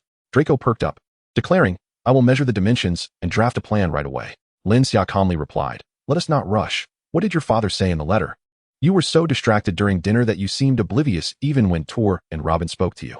A bittersweet smile flickered across Draco's face. Indeed, he could not hide anything from her. "Speak it aloud. Perhaps I can assist you." The Malfoy family had aided her numerous times, and coupled with the friendship between their parents, Lin Xia genuinely called Lucius uncle. However, in the presence of Draco, who was born merely a month before her, she could not bring herself to call him brother. Accepting a subordinate position was simply beyond her. She had always been the eldest, from childhood to the present. Draco then stated plainly, "I received a letter from my father." It appeared to be a typical familial correspondence, yet he employed our family's coded language. Coded language? Lin Xia's expression grew serious. "Has something happened within the Malfoy family?" she inquired. Draco shook his head. "The family is fine. But my father urged me to strive for excellence as a student as soon as possible, and if necessary, to seek your assistance." I sensed his urgency in writing this letter. He even misused several words, lacking his usual elegance, which is quite unusual. Assisting him in becoming an exemplary student posed no issue. However, the urgency he expressed raised concerns. In Draco's mind, His father always exuded a leisurely composure, speaking with a grace befitting nobility.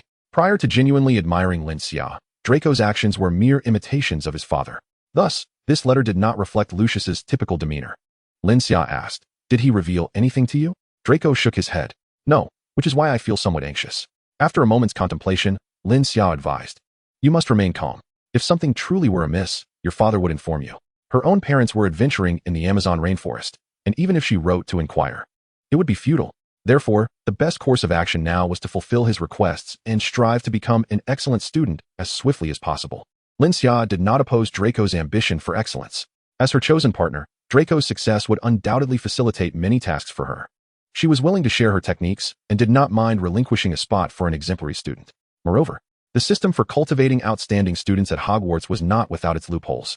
For instance, the school mandated that research-oriented students must produce at least one experimental result annually. Yet, no specific criteria were established for the nature of this result. It merely needed to show improvement over previous outcomes or be marketable. Furthermore, the school does not require students to present any research records, nor is there a need for students to compose papers. This raises a pertinent question. How can one ascertain whether the experimental results are the product of the student's own endeavors or if they were acquired from elsewhere? The wizarding world is not devoid of the impoverished. Some wizards, consumed by their obsession with the study of magic, may find themselves financially ruined, leading them to sell their experimental results in times of calamity. It is not far-fetched to consider that if publication in professional journals serves as the criterion for selecting research-oriented talent, a paper procured through alternative means could indeed be published by the student as its owner. After all, not every paper necessitates a press conference. In summary, there are numerous loopholes to exploit. She firmly believed that Hogwarts was not lacking in cunning individuals. Draco, guided by Lin Xia's insights, felt a sense of assurance as he measured the area of the empty classroom and drafted a floor plan. He intended to present this layout to professionals for design.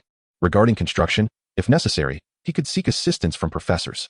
Draco suddenly felt fortunate to be sorted into Hufflepuff, as the professors in that house were notably approachable and willing to offer help. If it were Professor Snape, he shook his head, dismissing the thought.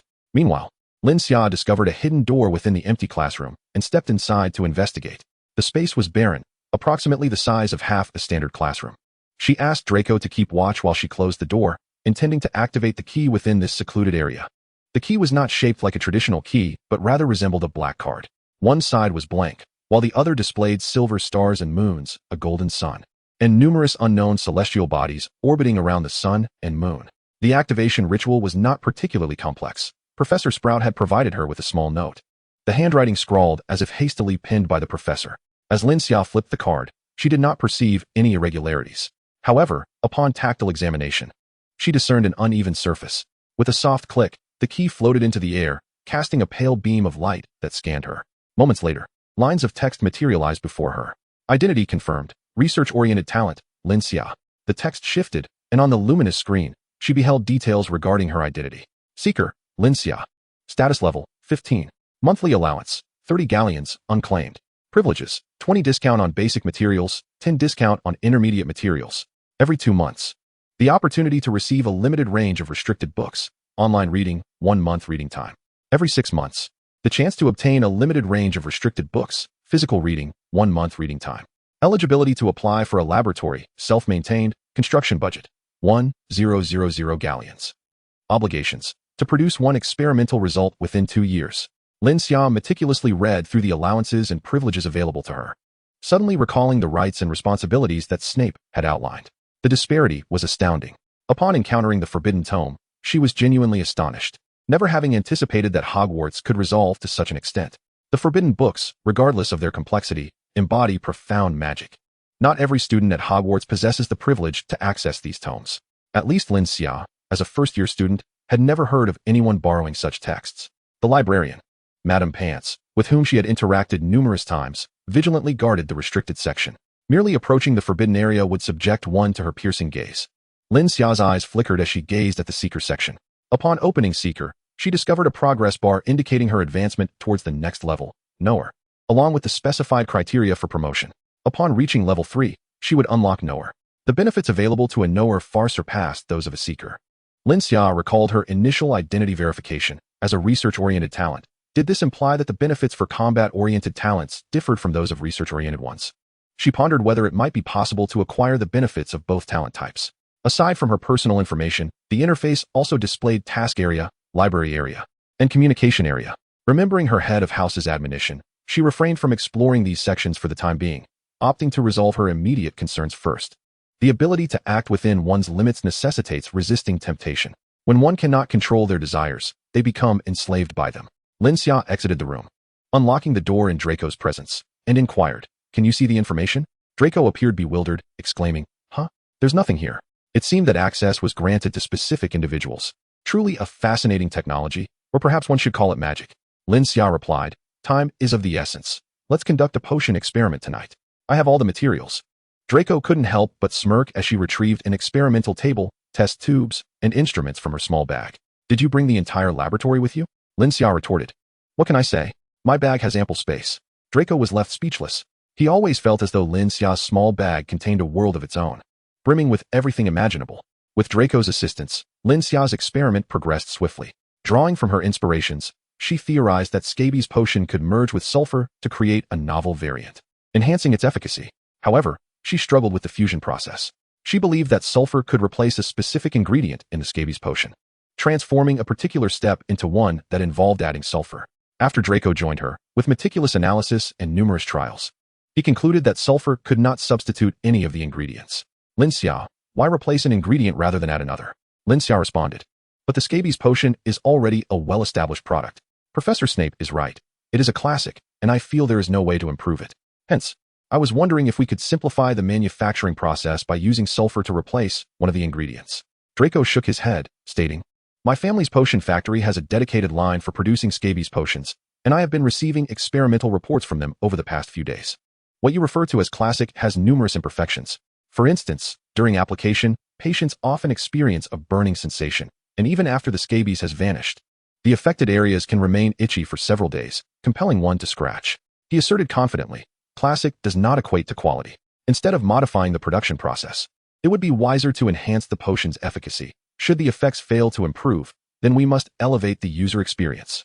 Lin Xia pondered for a moment and agreed.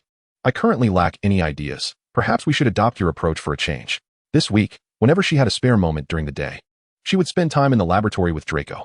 Hermione exuberantly declared, "If I could assist, you wouldn't need to pay me a single galleon." Lin Xia stated that she would consider it thoroughly.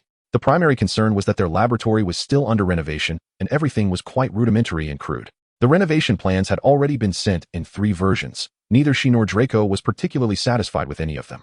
Lin Xia intended to wait until the laboratory was completely finished before adding more personnel. For now, the 2 of them could manage adequately. During this period, she attended 2 sessions of transfiguration tutoring on Wednesday and Friday evenings. Draco, upon learning of her private tutoring with the professor, felt a twinge of envy but refrained from expressing a desire to steal knowledge.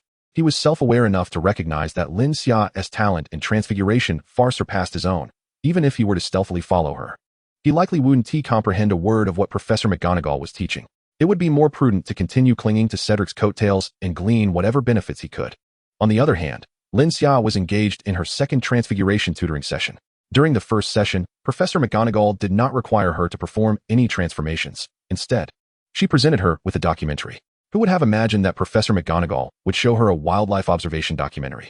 Her exact words were, "To transform into a living creature, one must possess a profound understanding of that creature, including its internal structure, habits, life cycle, and so forth. I do not expect you to transform into a mythical creature. Let us begin with ordinary animals, starting with the lion." The documentary consisted of 6 episodes, each an hour long. That day, Lin Xia watched 2.5 hours of the lion documentary, leaving 3.5 episodes unwatched. Professor McGonagall required her to complete it all before Friday evening study hall. Thus, throughout this week in the laboratory, Draco was often preoccupied with potion brewing and testing, while Lin Xia indulged in a large bag of chips, sipping on blackcurrant-flavored sparkling water, thoroughly engrossed in the documentary. Today was Friday, the moment of reckoning for her documentary results. Chapter 73, Extracurricular Tutoring in Transfiguration. Professor McGonagall had prepared a stone pedestal, though it was unclear how she managed to bring it to the office. Without further ado, she stated, "Let me see the fruits of your labor over the past few days. Strive to transform this pedestal into a lion." Lin Xia admired her straightforwardness. The lion, a majestic and powerful large feline, is often hailed as the king of the jungle. Its weight can reach up to 190 kilograms, with a body length of 2.3 meters and a tail measuring approximately 1 meter. The lion's head is round and large, adorned with a majestic expression. Its forehead is broad, complemented by a pair of short, robust black ears. The eyes, a striking shade of yellow, possess a keen and alert gaze, while its wide nose, with flared nostrils, aids in capturing the scent of prey during hunts. Lin Xia began her transformation by focusing on the lion's head, and before long, the stone pedestal had morphed into a lion's visage. Upon witnessing Lin Xia's nearly perfect recreation of a lion's head, Professor McGonagall nodded slightly. Her talent is indeed commendable. Yet mere replication is insufficient. With the lion's head taking shape, Lin Xia opted not to extend outward, but rather to delve into intricate detailing. She meticulously crafted the lion's teeth and jaw. The lion's sharp teeth and powerful jaw enable it to effortlessly tear into its prey, with particularly prominent canines capable of piercing skin and bone. A glimmer of satisfaction flickered in Professor McGonagall's eyes. As the professor of transfiguration, her own skills were highly refined, and she recognized Lin Xia's dedication to precision. At this stage, the lion's head Lin Xia had transformed was remarkably lifelike, meeting her expectations. However, she did not cease her work. She began to shape the lion's body. The lion possesses well-developed muscles, fluid body lines, a broad back, a full chest, and a taut abdomen. On the ground, the lion's head was being sculpted by an unknown force, undergoing yet another transformation. Lin Xia's magical energy surged forth, manifesting the lion's body, followed by its strong, powerful legs, complete with sharp claws. Professor McGonagall's gaze shifted slightly as she observed Lin Xia's progress. Reaching this level of transformation requires not only innate talent, but also a profound reservoir of magical energy. She recalled Lin Xia's earlier attempt at transforming a badger, which had faltered midway due to insufficient magic. Given her previous magical capacity, this level of transformation seemed to be at the brink of her limits. The larger the object, the more magical energy it consumes for transformation. Yet, Lin Xia persisted. She continued her work, now manifesting the lion's tail. The lion's tail is long and powerful, ending in a tuft of fur that serves a balancing function. As the lion walks or runs, it sways its tail to maintain stability. At this juncture, Professor McGonagall was already quite pleased. Lin Xia's aptitude for transfiguration surpassed her expectations. At the very least, first-year Cedric would not have been able to achieve this level of skill. Lin Xia's talent eclipsed Cedric's slightly. Nevertheless, Lin Xia did not halt her transformation. She pressed on, beginning to intricately detail the lion's fur. The lion's coat is dense and soft, typically a golden or light yellow, and Lin Xia chose the golden hue to depict a male lion. The male lion is characterized by a distinctive mane encircling its neck. At this point, the stone pedestal had undergone a complete transformation, revealing a robust lion before Professor McGonagall. She nodded in satisfaction. The progression to detailing the fur had entirely surpassed her expectations. Initially, she had anticipated that it would take Lin Xia a month to reach this stage. Her primary concern was that Lin Xia's magical power might be insufficient to sustain the lion's complete transformation. Within just a few days, Lin Xia managed to conjure a fully formed lion, which made her underestimate Lin Xia's innate talent. Nevertheless, Lin Xia did not cease her efforts. Professor McGonagall's expression became somewhat rigid as she observed the lion first moving slowly, then rapidly dashing around the room. Finally, the majestic lion charged towards them from the doorway, leaping powerfully with its forelegs, seemingly about to land upon them. Roar! At that moment, Lin Xia dispelled the transformation spell. Thud! A dull sound echoed as the heavy stone pedestal fell to the ground. Lin Xia glanced at Professor McGonagall, her eyes filled with inquiry. After a moment of silence, Professor McGonagall replied calmly, "Well, that was acceptable." She turned her back to Lin Xia, exhaling deeply, her expression betraying an uncontrollable excitement. A prodigy, a genius in transfiguration. Could Hogwarts finally be graced with a talent in transfiguration surpassing even her own? Perhaps Lin Xia's aptitude in this field could rival that of Dumbledore himself. Although she had transformed into a lion, Professor McGonagall refrained from allowing Lin Xia to attempt transforming into a second large creature. McGonagall hesitated, as she intended to address the lion's prowess rather than its appearance. To her, the lion had already come to life vividly. However, it was also beneficial for students to learn through self-correction and recognize their shortcomings. Compatibility? Lin Xia inquired curiously. Professor McGonagall explained. The reason transfiguration is lauded as a powerful and profound magic is that, in bestowing transformation upon an object, it also grants the transformed entity its combat capabilities. She pointed out mercilessly, your transformation lacks authenticity, falling short of what is truly required. A genuine transfiguration should simultaneously unleash the combat prowess befitting the king of the jungle. In simpler terms, her lion was still woefully weak. Transfiguration encompasses various directions. The transformation of objects can lead to anthropomorphism or objectification, revealing the essence and briefly summoning formidable abilities. Summoning. Lin Xia keenly picked up on the keyword. A smile flickered across McGonagall's lips. Summoning is a term I have devised. Imagine if you truly summoned a lion. Would it not immediately serve as a combat force? However, unlike the traditional conception of summoning magic, we base our practice on transfiguration, molding an object into another required species through transformation. An epiphany struck Lin Xia. Thus, the object used in transfiguration serves as the medium required for summoning? Her eyes sparkled brighter as she exclaimed, using transfiguration as the activation condition, the object to be transformed acts as a medium, ultimately resulting in a successful transformation that allows the summoned entity to manifest in this world. Professor McGonagall reminded her, do not forget, profound magical power is also essential. Chapter 74, The Secret. Merely watching documentaries likely cannot provide a direct understanding of the lion's martial prowess. Transfiguration allows one to conjure a certain object from thin air into another form. However, in the process of shaping, one must strive for authenticity. It is a profound magic that is both illusory and paradoxical. Fortunately, Professor McGonagall has provided her with a solution to this dilemma. I informed Hagrid that over the weekend, she could visit his hut, where he would prepare a genuine lion for her to observe up close. Lin Xia nodded in gratitude. Thank you, Professor. As she was leaving, Lin Xia pondered for a moment and decided to pose a question to Professor McGonagall regarding the two methods of reading the books within the key. One method is physical reading, while the other is virtual online reading. Professor McGonagall explained, the written word in the wizarding world is imbued with magic. Virtual online reading merely conveys the fundamental principles of the birth and use of magic. If you seek deeper insights, you must engage in physical reading. She continued, however, some magical tomes harbor risks. During the reading process, the books may seduce you into losing your sanity and plunging into an abyss, invaded by some unknown malevolent force. Therefore, when you apply for access to read restricted physical texts, Hogwarts must take certain precautions to safeguard your mental stability. Lin Xia understood, realizing why the two methods had different access times. Reading physical restricted texts offers greater rewards but also entails greater risks, necessitating the school's preparations. Professor McGonagall, contemplating something, said solemnly, Lin Xia, you are still quite young, yet you have already invented a magnetic wand, which holds much potential for your future. While some knowledge has been made available to you, delving into it at your current stage may not yield any benefits and could lead to your own disorientation. Lin Xia discerned the implications of her words, replying, Thank you, Professor. Professor Sprout conveyed a similar sentiment to me. Although I have activated the key, I have not sought information from other areas. A glimmer of satisfaction crossed Professor McGonagall's eyes. Those who can resist temptation often find success. She clearly stated, once you are capable of conjuring a genuine lion, you may venture into other areas. The weather grew increasingly frigid. In the Hufflepuff common room, the fireplace blazed with roaring flames, radiating warmth in all directions, dispelling the chill. The common room had been adorned with a new selection of flowers.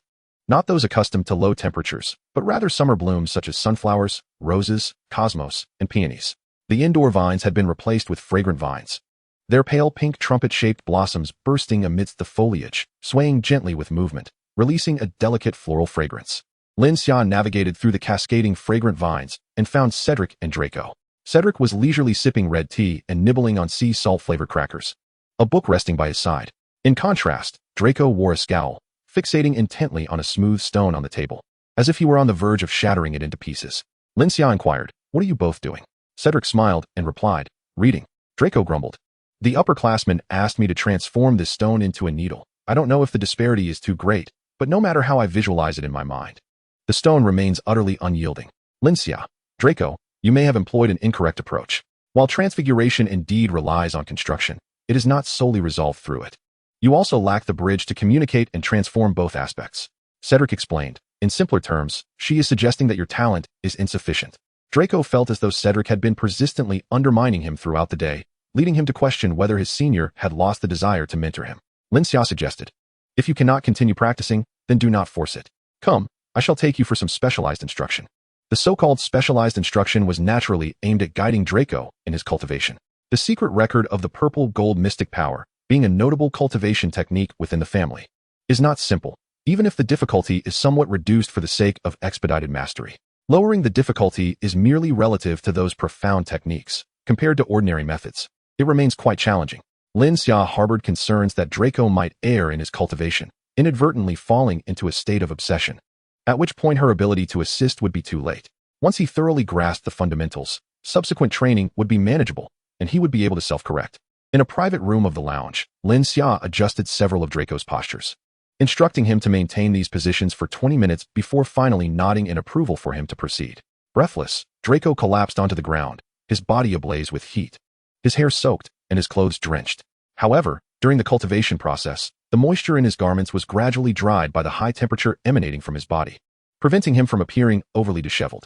Had he not experienced it firsthand, Draco would not have believed that such a rapid increase in body temperature could occur without any adverse effects. Instead, it seemed to positively stimulate cellular metabolism within, fostering continuous evolution. The Eastern sorcerer's cultivation techniques were indeed formidable. Lin Xia casually cast a privacy charm and remarked, "Draco, your training is generally on the right track. I will guide you once a month from now on. Remember to practice daily. Are you not envious of my magical talent? A portion of my magical aptitude has been enhanced through rigorous training." Draco's eyes widened in disbelief. "Your secret techniques can even improve magical talent?" Lin Xia raised an eyebrow. "Of course, the physique of Eastern sorcerers is robust. Surely, you do not believe that a powerful physique has no relation to magic?" Draco shook his head. "I do not know. This is my first encounter with such knowledge." Lin Xia responded, "That is precisely why I urge you to practice daily. You may pause your transfiguration tutoring for now. Instead, in the evenings, study the ancient texts I provide you, as this will aid your comprehension of the secret record of the purple gold mystic power. Once your magical talent improves, transfiguration will not pose a challenge for you. Your current greatest issue is a lack of talent, which cannot be compensated for through mere practice. Furthermore, we must expedite the improvement of the scabies potion, as this is crucial for your potential advancement to an exemplary student." Suddenly, Lin Xia recalled an important matter. Cultivating the secret record of the purple gold mystic power requires a variety of supplementary herbs to accelerate the process without harming your body. I shall compile a list for you shortly. Lin Xia did not inquire whether Draco could procure those rare materials. In the realm of British wizardry, the name Malfoy was already capable of facilitating most endeavors. Her family was merely an outsider. Despite their wealth, they lacked the necessary connections and networks. Thus, her parents opted to collaborate with the Malfoy family. However, Lin Xia preferred to keep her training private and did not wish to disclose too much to the Malfoys, leading her to seek assistance independently. Draco nodded. "All right, the new blueprints have arrived, and I am satisfied with one of them. Take a look." Lin Xia accepted the blueprints. The newly sent designs distinctly divided the laboratory into several areas: an animal breeding zone, an experimental area, a training section, a resting space, and a reading nook. The functionality was comprehensive, and the layout was quite reasonable, with additional safety measures incorporated. Whether for external defense or internal presentation, the design was commendable. Considering that the school would occasionally send personnel for inspections, and that the laboratory was entrusted to the students for maintenance, it was essential to maintain a semblance of propriety. Lin Xia swiftly made her decision. To finalize this version, request a quote, and if it was suitable, have them communicate with the school and proceed with the construction. Chapter 75, A Fortuitous Misstep. Even with the assistance of that black scarf, the finish line still seemed distant. Each individual's progress in the Bait realm varied, influenced by their innate talent. Those of average aptitude would feel saturated after a few months of cultivation, their bodies unable to absorb any more energy, and would inevitably have to break through. Conversely, those with exceptional talent could cultivate in the Bait realm for 1 to 10 years. Those who laid a solid foundation would find that upon breaking through to the foundation establishment realm, they would be significantly stronger than the average practitioner. While their speed in establishing a foundation might not be rapid, their fundamentals would be robust. The Bait realm is, indeed, the most suitable stage for building a solid foundation. The more substantial the foundation laid, the greater the benefits upon breaking through in the future. However, this does not imply that one must wait until their body can absorb no more before breaking through. At least for Lin Xia, she could not endure being stuck in the Bait realm for 10 years. After an hour of training, she felt her body could still endure, so she continued to practice. After 10 additional minutes of training, Lin Xia immediately halted and rushed to the bathroom for a soak. This was no ordinary bath. It was filled with various herbal medicines. These herbs were discovered by her parents in the Amazon rainforest. Upon recognizing plants that matched those in her illustrated guide, they harvested these specimens for her. The forest was abundant with decades-old herbs, some even centuries old, rich in medicinal properties. Even a common herb like angelica could yield extraordinary effects. Having just completed her training, her body felt as if it had undergone an exhausting workout, making it the perfect moment for a restorative herbal bath. With the increasing intensity of her training, Lin Xia would gradually rely more on these supportive substances. She did not belong to the faction that sought absolute bodily purity. It was perfectly normal to utilize herbs to aid in breakthroughs, provided they were not consumed in excess. After breaking through the meat refining barrier, the longer her body could endure, the more effectively it would absorb magical energy, necessitating self-imposed pressure and exertion. The 10 minutes of additional training had allowed her to absorb magical energy comparable to that which she had accumulated in the previous hour. Fortunately, the golden wooden cabin provided ample magical energy for her cultivation. Otherwise, finding a suitable training environment would pose a challenge. If placed elsewhere, under her method of practice, it is likely that she would completely absorb the magic of that place, yet it would still fall short of fulfilling her needs for a single session of cultivation. As night fell and Lin Xia drifted into slumber, the compass of fate within her mind suddenly began to spin, directing her attention to the dream interpretation section. She beheld the figure of Mikkel, endowed with prophetic abilities. Mikkel occasionally glanced at his magical watch, anxiety etched upon his face, as he incessantly murmured the time. 1 p.m. October 21st. A flicker of amusement crossed Lin Xia's eyes. It was indeed today at noon. Aside from the incident at the Classification Institute, this marked the closest temporal glimpse she had received through the compass of fate. It was already 1 o'clock. Should she take action? Mikkel paced restlessly in a bedroom adorned with crimson drapes, while Ron, disturbed from his nap by Michael's incessant muttering, tossed a pillow in his direction. Mikkel, if you're not sleeping, kindly refrain from disturbing others. Mikkel, momentarily dazed by the pillow strike, quickly resolved himself and, in a hushed tone, remarked, I merely wish to earn some credits and become more distinguished. I cannot be blamed. In this world, one must tread an unconventional path to stand out. Taking a deep breath, Mikkel grasped a cage wrapped in black cloth and exited the Gryffindor common room. Lin Xia's gaze followed him, observing as he descended into the basement.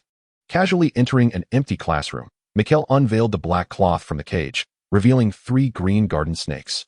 He set the serpents free, watching their forms disperse, muttering to himself, I only wish to discover a giant. This is for the benefit of Harry and the others.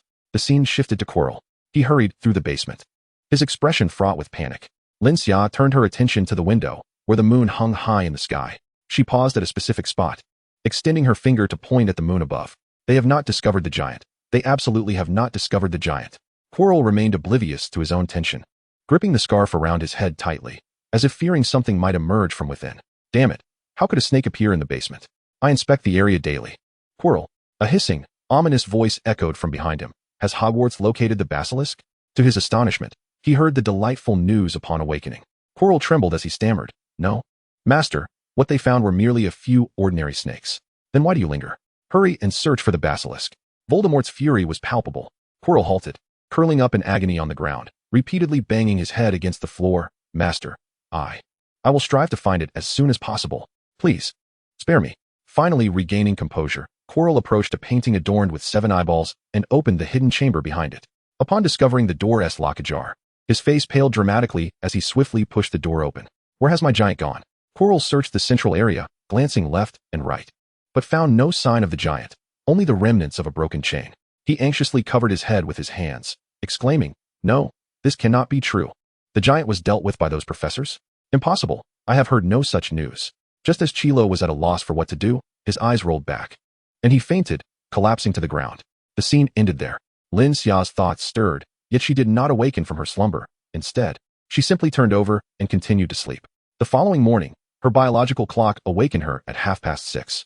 After a brief moment of reflection, she recalled fragments of the dream from the previous night, as if she had personally traversed through a meditative realm.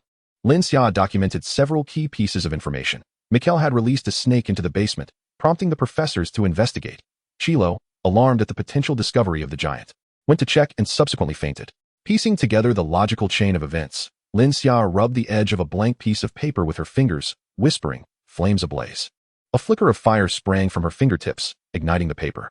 In no time, the paper turned to ashes in her palm. Since entering the flesh-melting trial, Lin Xia discovered her body possessed a strong resistance to both extreme cold and heat. For instance, under the ignition point of that paper, sustaining it for half an hour was no challenge. Although her backup plan was intended to ensnare Chilo, she lacked absolute confidence in its success. However, Mikkel's actions had inadvertently made the outcome inevitable. In the morning, Lin Xia routinely jogged around Hogwarts Castle before assisting Professor Sprout in the greenhouse with herbology. In stark contrast to her leisurely demeanor, Draco found himself in a rather uncomfortable predicament. Though unable to run, he persevered and rose to assist with the herb tasks. Observing his peculiar gait, Professor Sprout inquired and subsequently provided him with a salve for his injuries, which yielded immediate results. After a busy morning, both Lin Xia and Draco were rewarded with 50 Devil-S snare plants. Lin Xia earned this reward for her adept handling of the herbs, while Draco received it due to his responsible determination despite his injuries, which touched the professor. Chapter 76, Treasure Hunt. In the afternoon, Lin Xia did not immediately visit Hagrid's hut, but instead pinned a letter to him, arranging to check on the lion the following day. The research on scabies potions had hit a bottleneck, yet Lin Xia felt a premonition that they would soon reap rewards.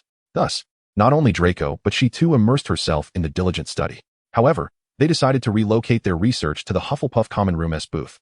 As the construction team swiftly commenced work at Hogwarts upon receiving permission, Lin Xia and Draco were too occupied to supervise, so they approached Filch, inquiring if he could assist them for a fee.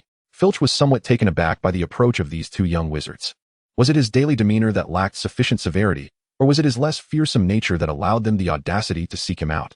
Yet, upon hearing of a reward of 10 galleons, he fell silent for a moment before hoarsely asking, "Is it on the second floor?" "Indeed, Mr. Filch. I assure you of my diligence as an exemplary student. I merely require your supervision for 2 days." Filch, with a slow demeanor, lowered his gaze and glanced at the blueprints. Very well.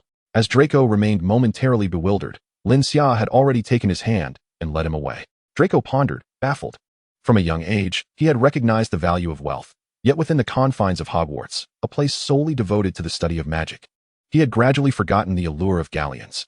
Observing Filch in his current state, Draco was once again struck by the realization, money is indeed a splendid thing. "Ron, let us venture to the basement," Mickle called out to Ron from the Gryffindor dormitory. Mickle had discerned that while he might not be able to rouse Harry, motivating Ron would almost certainly ensure Harry's presence as well. Ron, still in a haze of sleep, relished the luxury of a lazy weekend morning. Upon hearing Mickle's words, his immediate reaction was, "No, why would we go to that eerie basement?" Mickle replied, "I believe there are treasures to be found in the basement." Ron paused mid-brushing, mumbling, "Treasures?" This was an idea that had struck Mickle spontaneously. Initially, he had intended to mention a snake sighting in the basement, inviting Ron to help him deal with the creature, thus becoming a hero of sorts. However, he reconsidered. Ron was not particularly kind-hearted and would hardly think that the basement, which was frequented only for potions class, would harbor snakes. Hence, he decided to pivot to something that piqued Ron's interest. What did Ron lack most? Money. Indeed. Don't you think that the basement, perpetually deprived of sunlight, would not attract wizards unless it were for potions class? Perhaps we might discover some treasures inadvertently left behind by others. Mickle urged passionately, "I've heard that the Slytherin common room is located below. Those noble heirs must possess numerous valuable items. Even if we merely find an abandoned enchanted quill, it could fetch a handsome price." Ron found this argument compelling, though still somewhat skeptical. "That's because we've only ever taken the same route to class. Let us explore an alternative path." Now genuinely intrigued, Ron turned to Harry, who shook his head apologetically, saying, "Ron, I have important matters to attend to this afternoon, as you know." Harry had become the seeker for the Gryffindor Quidditch team, and would have been diligently training him, hoping to cultivate him into a secret weapon. This news had been kept under wraps by Wood. With only a handful of individuals aware of it, Harry had confided in Ron alone. With a resigned expression, Ron muttered, "All right, I hope your afternoon goes well." He then told Mickle, "I shall join you in the treasure hunt this afternoon." The afternoon flew by swiftly. Lin Xia and Draco had meticulously prepared 30 batches of scabious potion with varying proportions of sulfur, testing them on 30 white mice. Among these, 2 batches contained an excessive amount of sulfur, causing the mice to faint, while 5 others exhibited severe rejection reactions. Ultimately, only 1 mouse remained unharmed. Lin Xia promptly retrieved the formulation used for this surviving mouse, noting that it contained merely 0.1 sulfur, the smallest quantity employed in the experiment. Draco inquired, "Could it be that such a minuscule dosage is utterly ineffective?" Lin Xia shook her head, her gaze intense as she replied, "No, I do not share that view. On the contrary, I believe that sulfur should only be added in trace amounts. Draco, do not forget that potion making is a meticulous art. The addition of any substance, regardless of its minuscule quantity, can disrupt the existing equilibrium."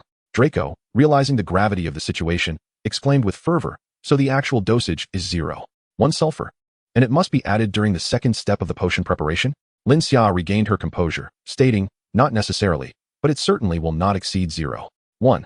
The timing of the addition is also uncertain. We must further narrow down the parameters and commence microtesting. As potion making cannot be automated and requires wizards to craft each vial by hand, the entire process is both tedious and intricate. However, both Lin Xia and Draco possess a remarkable capacity for patience. While the average person would find such monotony unbearable, for them, it is a journey toward uncovering the truth. When fatigue sets in, they take brief respites in the adjacent laboratory, which is currently under construction, observing a multitude of stones and timber soaring through the air, shattering and reshaping, offers a peculiar delight. The process of creation from nothingness evokes a profound sense of awe, providing a visually captivating experience. In the evening, Lin Xia and Draco ventured to the Great Hall for a meal, seeking a moment of respite.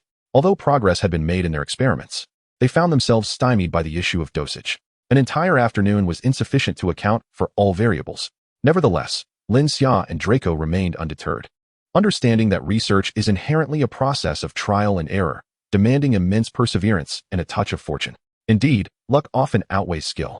Hence, when Ollivander learned of Lin Xia's swift development of the magnetic wand, he remarked that she was a little witch favored by the goddess of fortune. Suddenly, a piercing scream shattered the jovial atmosphere of the Great Hall.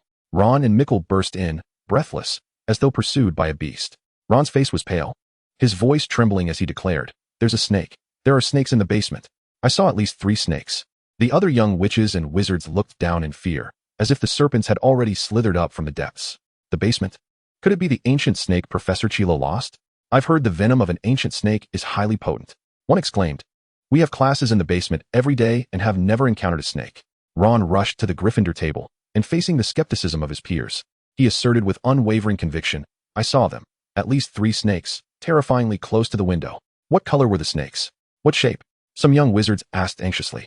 Chapter 77, Playing the Fool. Ron's proclamation, however, deeply offended the Slytherin wizards. "We do keep snakes, but they are securely contained and not left out in the open. Just because you were frightened does not mean we are responsible. It could just as easily have been a Gryffindor's doing. Do not slander Slytherin. If there were truly snakes, why has no one noticed them until now? I can see that you Gryffindors harbor no good intentions, seeking to diminish our house's standing." At this moment, Hufflepuff firmly holds the lead in the House Cup, distancing themselves from the second place by a staggering 200 points. Slytherin occupies the second position, with a mere 50 points separating them from the third place, Gryffindor. The most astute and wise Ravenclaw finds themselves in the direst situation, languishing at the bottom. All the points typically accrued by Ravenclaw have been seized by Hufflepuff, leaving them at a disadvantage in sports and unable to match Slytherin in experimental endeavors, making the accumulation of points exceedingly arduous. Upon hearing Slytherin's remarks, the Gryffindors were immediately incensed. "It is merely a house cup, yet we Gryffindors shall undoubtedly surpass you. Gryffindor does not harbor loathsome serpents. It must be you Slytherins who keep them. Your common room is nestled in the dungeons. Who would willingly venture into such a gloomy place? Perhaps you have neglected your pets, allowing them to slink away unnoticed." The young wizards from Slytherin and Gryffindor exchanged barbs across Hufflepuff's table, igniting a tumultuous exchange of insults. Lin Xia glanced at Mikkel, who had maintained a stern countenance since entering the Great Hall.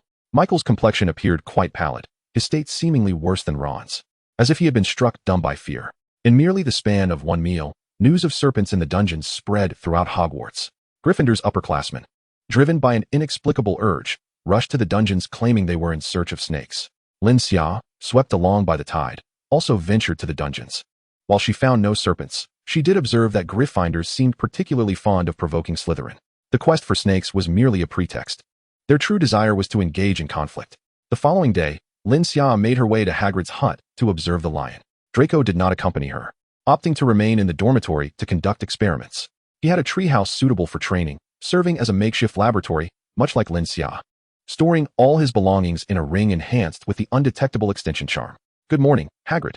The weather is growing increasingly cold. The sun rises later in the morning," Lin Xia remarked as she walked along the path, noticing the pine blossoms frozen into delicate frost flowers due to the biting cold. "Hello, Lin Xia. It's a pleasure to meet you. You're here quite early. Few young wizards rise so early." Lin Xia smiled, forming a fist and gently bumping it against Hagrid's large hand. "Thank you, Hagrid. This is my first encounter with a living lion, and I require your assistance." Hagrid, ever warm and amiable, replied, "Of course. I am more than happy to assist a young wizard, especially you, Lin Xia, the mother of the magnetic wand. Oh, what a remarkable invention." He continued, "I attended your press conference last Saturday and witnessed many wizards wielding the magnetic wand, casting spells effortlessly. It was truly marvelous. Requiring no acclimatization at all. I too wished to try it, but I was seated at the back, and the opportunity to use the magnetic wand did not come my way. If only this wand had been invented sooner, I would have had the chance to use it earlier." Realizing his misstep, Hagrid quickly amended, "Oh, not that. I meant for more people to use it sooner. It could be a lifesaver in critical moments." Lin Xia curiously inquired, "Hagrid, where's your wand? I haven't seen it." Hagrid fell silent for a moment before responding with a hint of gloom. "For reasons that cannot be disclosed, my wand has been broken. But you can always buy a new wand," Lin Xia exclaimed. Hagrid shook his head. "I cannot buy one. It's not a matter of desire, but of inability." Lin Xia perceptively grasped the underlying meaning. After a moment's thought, she reached into her small leather bag and rummaged through it. She pulled out a long wooden box and tossed it onto the ground. Hagrid, upon seeing this, was taken aback. "Little witch, you've dropped something." Lin Xia glanced around innocently, feigning ignorance. "No, I haven't dropped anything. Even if I did, it would merely be rubbish I no longer want." Hagrid was somewhat perplexed by the little witch's antics. Suddenly, a clattering sound emerged from within the box. Hagrid, intrigued, decided to open the wooden box, thinking perhaps the little witch had made a mistake and that it still contained something of value. Before him lay a black wand, understated yet robust and powerful. Hagrid stared at the wand, a wave of unrestrained joy surging within him. Could this be the magnetic wand? His hands trembled with excitement as he tenderly caressed it, swallowing several mouthfuls of saliva in anticipation. Suddenly, Hagrid glanced around, ensuring no one was watching. He hurriedly retreated into his small hut, carefully stashing the magnetic wand away. Deep down, Hagrid felt that Lin Xia, this little witch, was truly a good person. Lin Xia had spent the morning observing the lions, even engaging with them up close. To Hagrid, these lions appeared as charming, well-behaved big cats. Lin Xia witnessed a lion leap onto Hagrid, fiercely biting his arm, only to be effortlessly tossed aside by him. Hagrid, with a radiant smile, remarked, "Aren't the big cats just adorable?" Lin Xia fell silent, contemplating that perhaps it was time to reassess Hagrid's capabilities. Originally, they had no intention of rushing, planning to conduct experiments during their free time from Monday to Friday and dedicating weekends to study. However, due to Draco's urgent need to excel, both decided to expedite their efforts to achieve results, thus burning the midnight oil. When Lin Xia emerged from the laboratory and headed to the Great Hall for dinner that evening, she discovered that the presence of snakes in the basement had evolved into a prankster's delight. The Weasley twins, for reasons unknown, had ventured to Hogsmeade to procure a batch of realistic snakes. They sold them exclusively to the Gryffindor young wizards, not offering them to any other house. Today, the Gryffindor students delighted in slipping a replica snake into their pockets, making their way to the basement to throw it at their Slytherin counterparts, hoping to frighten them. Some even proclaimed the snake had escaped from the Slytherin common room, a blatant act of provocation.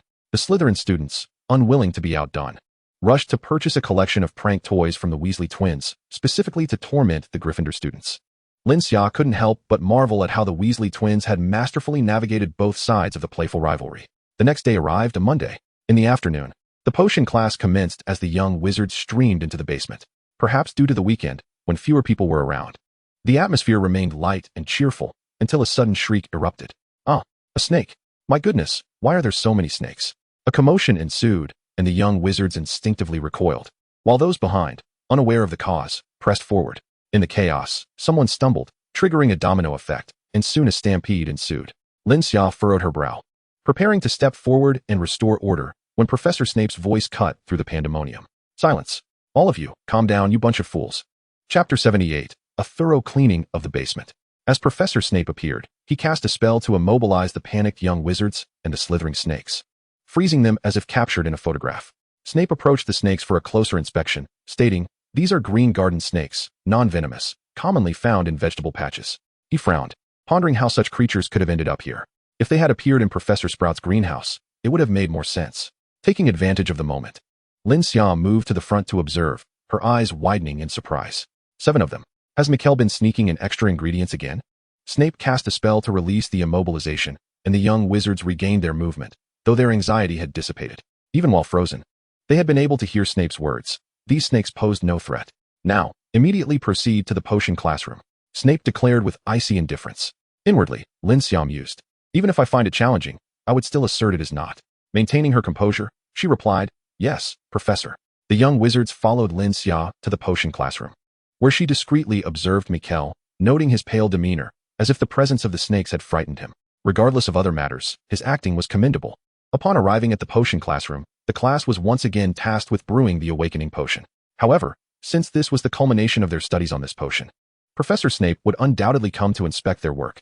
Therefore, Lin Xia decided against allowing the young wizards to begin immediately. Instead, she used a charm to illustrate the challenges of potion making in the air before them. These difficulties could be sensed during the brewing process. Yet the students lacked a systematic way to summarize their findings, leading to frequent errors. Lin Xia advised, "Make sure to write comprehensive summaries of the lessons. Do not perceive it as a waste of time. The more you document, the more you will realize that many mistakes can be easily avoided." The young wizards promptly bowed their heads to take notes. Once they were adequately prepared, Lin Xia permitted them to begin their potion making. Not only had she summarized the challenges, but she also invited Draco and Hermione to the front to demonstrate the brewing process. If you have any questions, observe their techniques and learn from them. Meanwhile, Lin Xia took on the role of a firefighter, addressing the sporadic queries from the young wizards. Mikkel, however, appeared unimpressed by Lin Xia's teaching methods. Let him take over. He can certainly perform better. Not only can he distill the complexities into a coherent summary, but he can also devise a comprehensive set of examinations, employing the tactic of extensive practice to ensure that the young wizards will not err again. However, it seems that Ron and Harry have a fondness for Lin Xia's teaching style. As they concoct potions, they extol Lin Xia's pedagogical prowess, claiming he surpasses Snape in the art of instruction. Mikkel could not restrain himself. Haven't you ever studied? Any student attending a reputable school knows that teachers highlight the key points in class. Ron looked utterly perplexed. Studying? What was that? Harry shook his head in confusion. Teachers don't emphasize key points in class. They expect us to experience and feel things ourselves. Mikkel retorted, this cursed notion of happy education. Meanwhile, Professor Snape chose not to address the matter alone but sent a message to Professor McGonagall. Upon her arrival for an investigation, she summoned all professors not currently engaged in teaching to the basement. Soon, apart from those instructing, all the professors were present. Some examined the lively garden snake, while others assessed the basement's layout and temperature, and some ventured into other vacant classrooms. McGonagall inquired, "What are your thoughts?" Professor Sprout asserted, "There is no reason for a garden snake to appear here." Snape turned to her. "Could it have escaped from your vegetable patch?" She shook her head, setting aside whether the snake from outside could bypass Hogwarts' initial defenses, even if it did come from my garden. It could not possibly be this non-venomous garden snake. A silence enveloped Snape. He recalled the herbs cultivated by Sprout. Only a few were of intermediate quality, the rest being advanced. Indeed, even if a snake were present, it could not merely be a garden snake. Other professors queried, "The basement's temperature is unsuitable for hatching. Might it be a prank by another student?" McGonagall responded, "I heard that over the weekend, some students discovered a snake in the basement." Professor Flitwick interjected, "Could it be a student's pet?" The caretaker, Filch, arrived and stated emphatically that that's impossible. According to the student pet registration form, no student at Hogwarts owns a garden snake. Snape recalled an incident where a student had stopped him to mention hearing the sound of a snake slithering in the basement, but he was unaware of its location. McGonagall contemplated for a moment and said, "It seems someone intentionally brought it in. While we do not understand the rationale behind introducing a non-venomous snake, we must ensure the student's safety and immediately conduct a search of the basement." The professors fanned out from their initial positions, moving in 4 directions, 2 professors forming a pair to scour the classrooms on either side. They employed highly lethal dark magic. Once unleashed, no creature could survive. Though few snakes were uncovered, they did clear out a plethora of mice, cockroaches, and spiders. After each classroom was swept, the professors would meticulously clean, disposing of the debris within. Within a mere hour, the basement was thoroughly cleaned.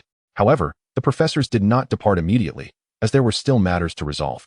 Upon entering, they discovered that the young wizards had been remarkably efficient, with most having successfully brewed their wakefulness potions.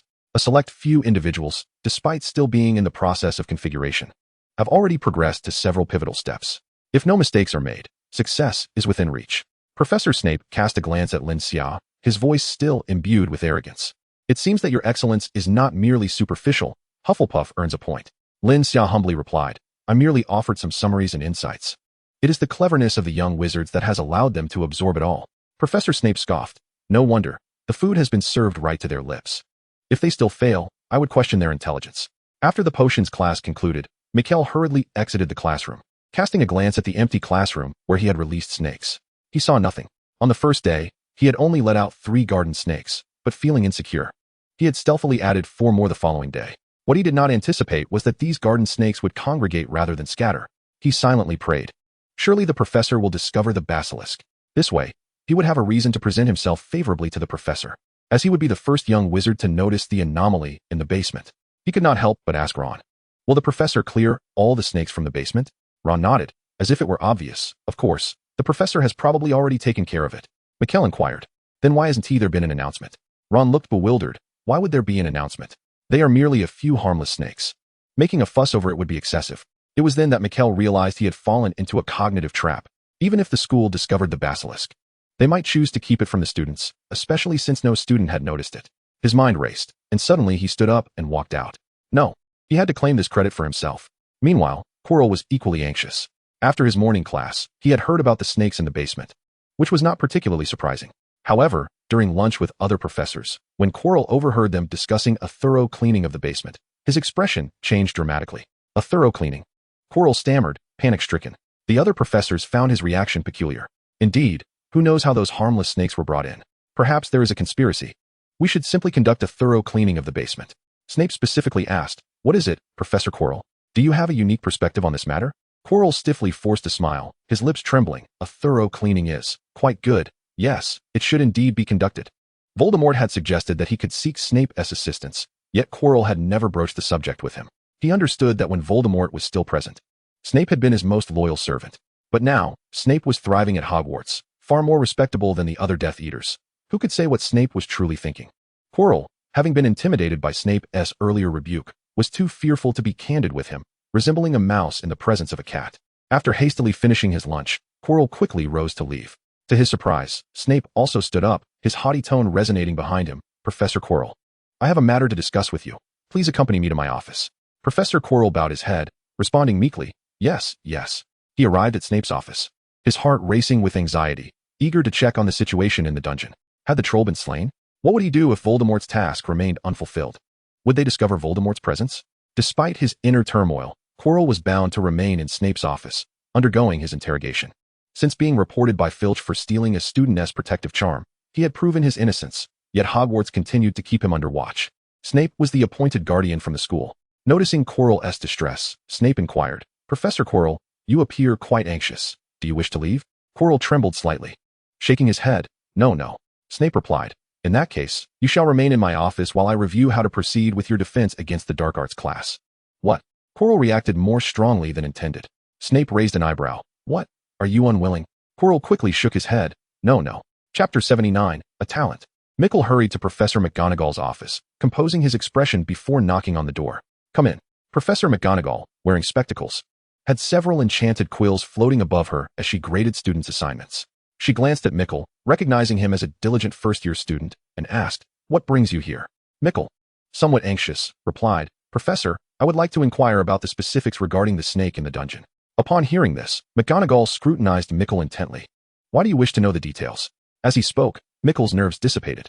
"Over the weekend, Ron and I explored the dungeon, and I was the first to discover the snake and alert the other young wizards, so I felt it necessary to understand the situation."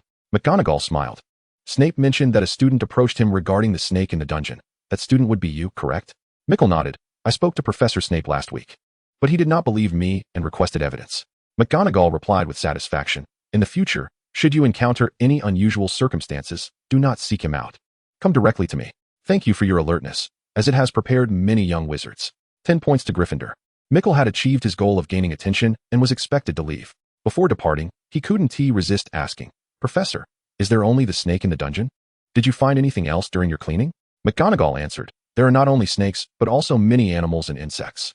If it weren't for the snake's appearance, I would not have anticipated such a multitude of creatures residing in the dungeon. Hogwarts has a long history. Some small insects have thrived in the dungeon, lingering longer than I, as a professor."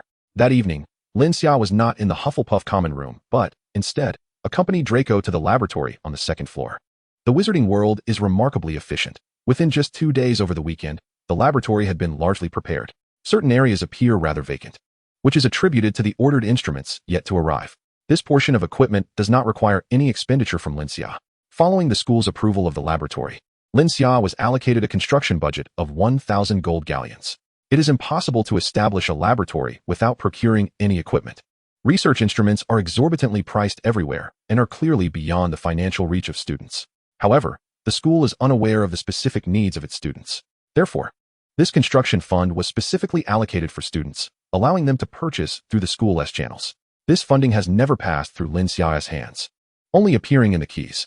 Additionally, since purchases must be made through school channels, there is no concern regarding potential misappropriation by students. As a seeker of knowledge, Lin Xia enjoys a welfare status rated at level 15, entitling her to an 80 discount on basic experimental instruments and a 90 discount on intermediate ones. As for advanced instruments, she is eager to explore them but lacks the necessary permissions. With a decisive gesture, Lin Xia acquired 2 intermediate instruments and 5 basic ones, exhausting her budget and leaving her indebted to the school by 500 gold galleons. Although insufficient funds would typically impede purchases, Lin Xia specifically approached Dean Sprout to inquire about the possibility of an advance on future construction allocations.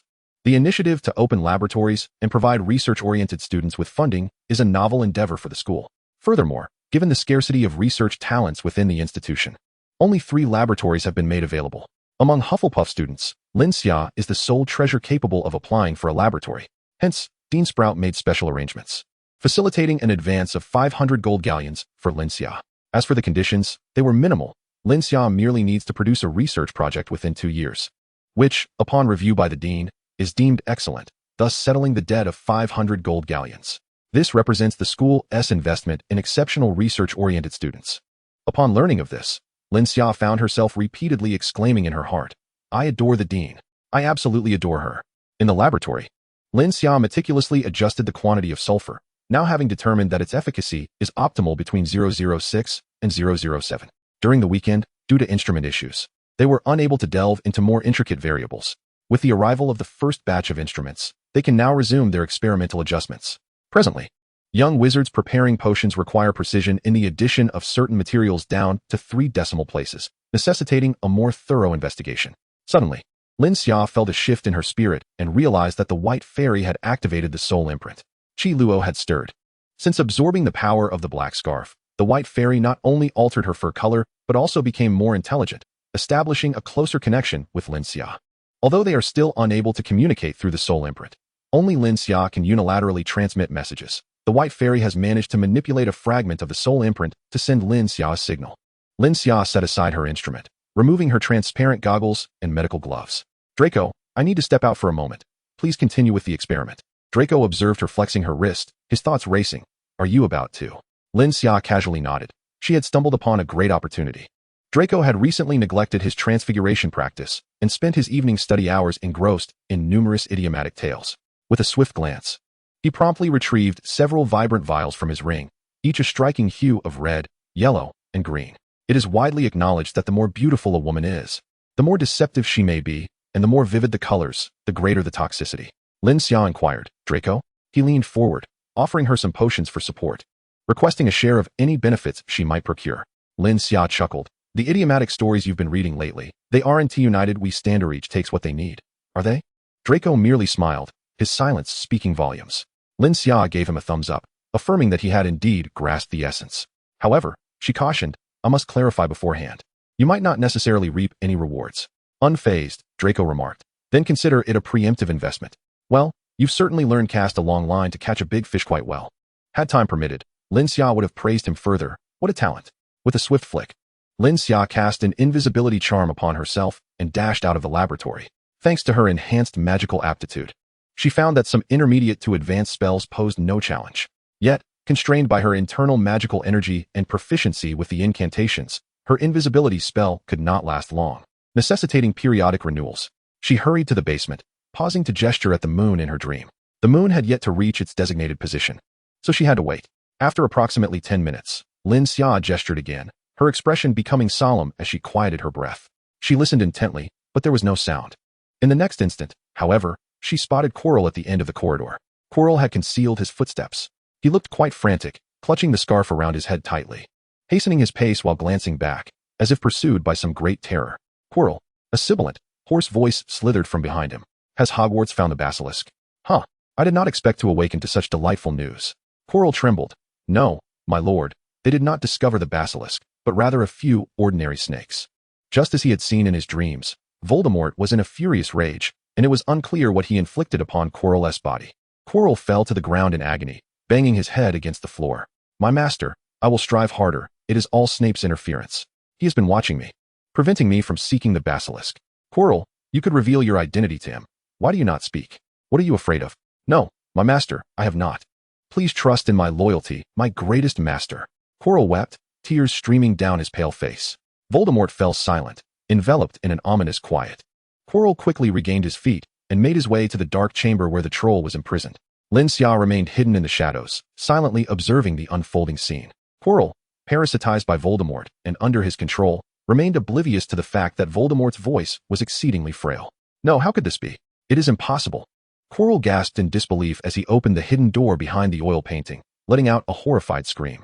After a considerable moment, Quirrell finally regained his composure and, trembling, uttered, "It must be those professors clearing me out, absolutely." He paced anxiously in the center, consumed by doubt. "Will I be discovered? Will they come for me? No, calm down. If they truly found something, I wouldn't merely be in Snape's office this afternoon. I would be languishing in the dungeons of Hogwarts." Quarrel's eyes brightened with a flicker of hope. Indeed, there was still a chance for redemption, as long as he... Suddenly, his eyes rolled back, and he collapsed limply to the ground. Upon Quarrel's fainting, Lin Xia felt her wrist grow feverishly warm, as if a voice within urged her to swiftly offer the prey as a sacrifice. Her body craved this offering, eager to savor its essence. Yet, Lin Xia maintained her composure, suppressing the sudden wave of desire. She was the master of the scales of fate, not a marionette manipulated by them. The scales seemed to resonate with Lin Xia's thoughts. After a few moments of warmth, they gradually returned to tranquility. After waiting 10 minutes outside, Lin Xia finally entered the shadowy chamber. She had already taken an antidote prior to her entrance. Once the secret door was opened, much of the potion's toxicity had dissipated. Had Quarrel not been pacing in the center, he likely would not have succumbed to the poison and fainted, confirming that Quarrel was thoroughly unconscious. Lin Xia decisively activated the scales of fate.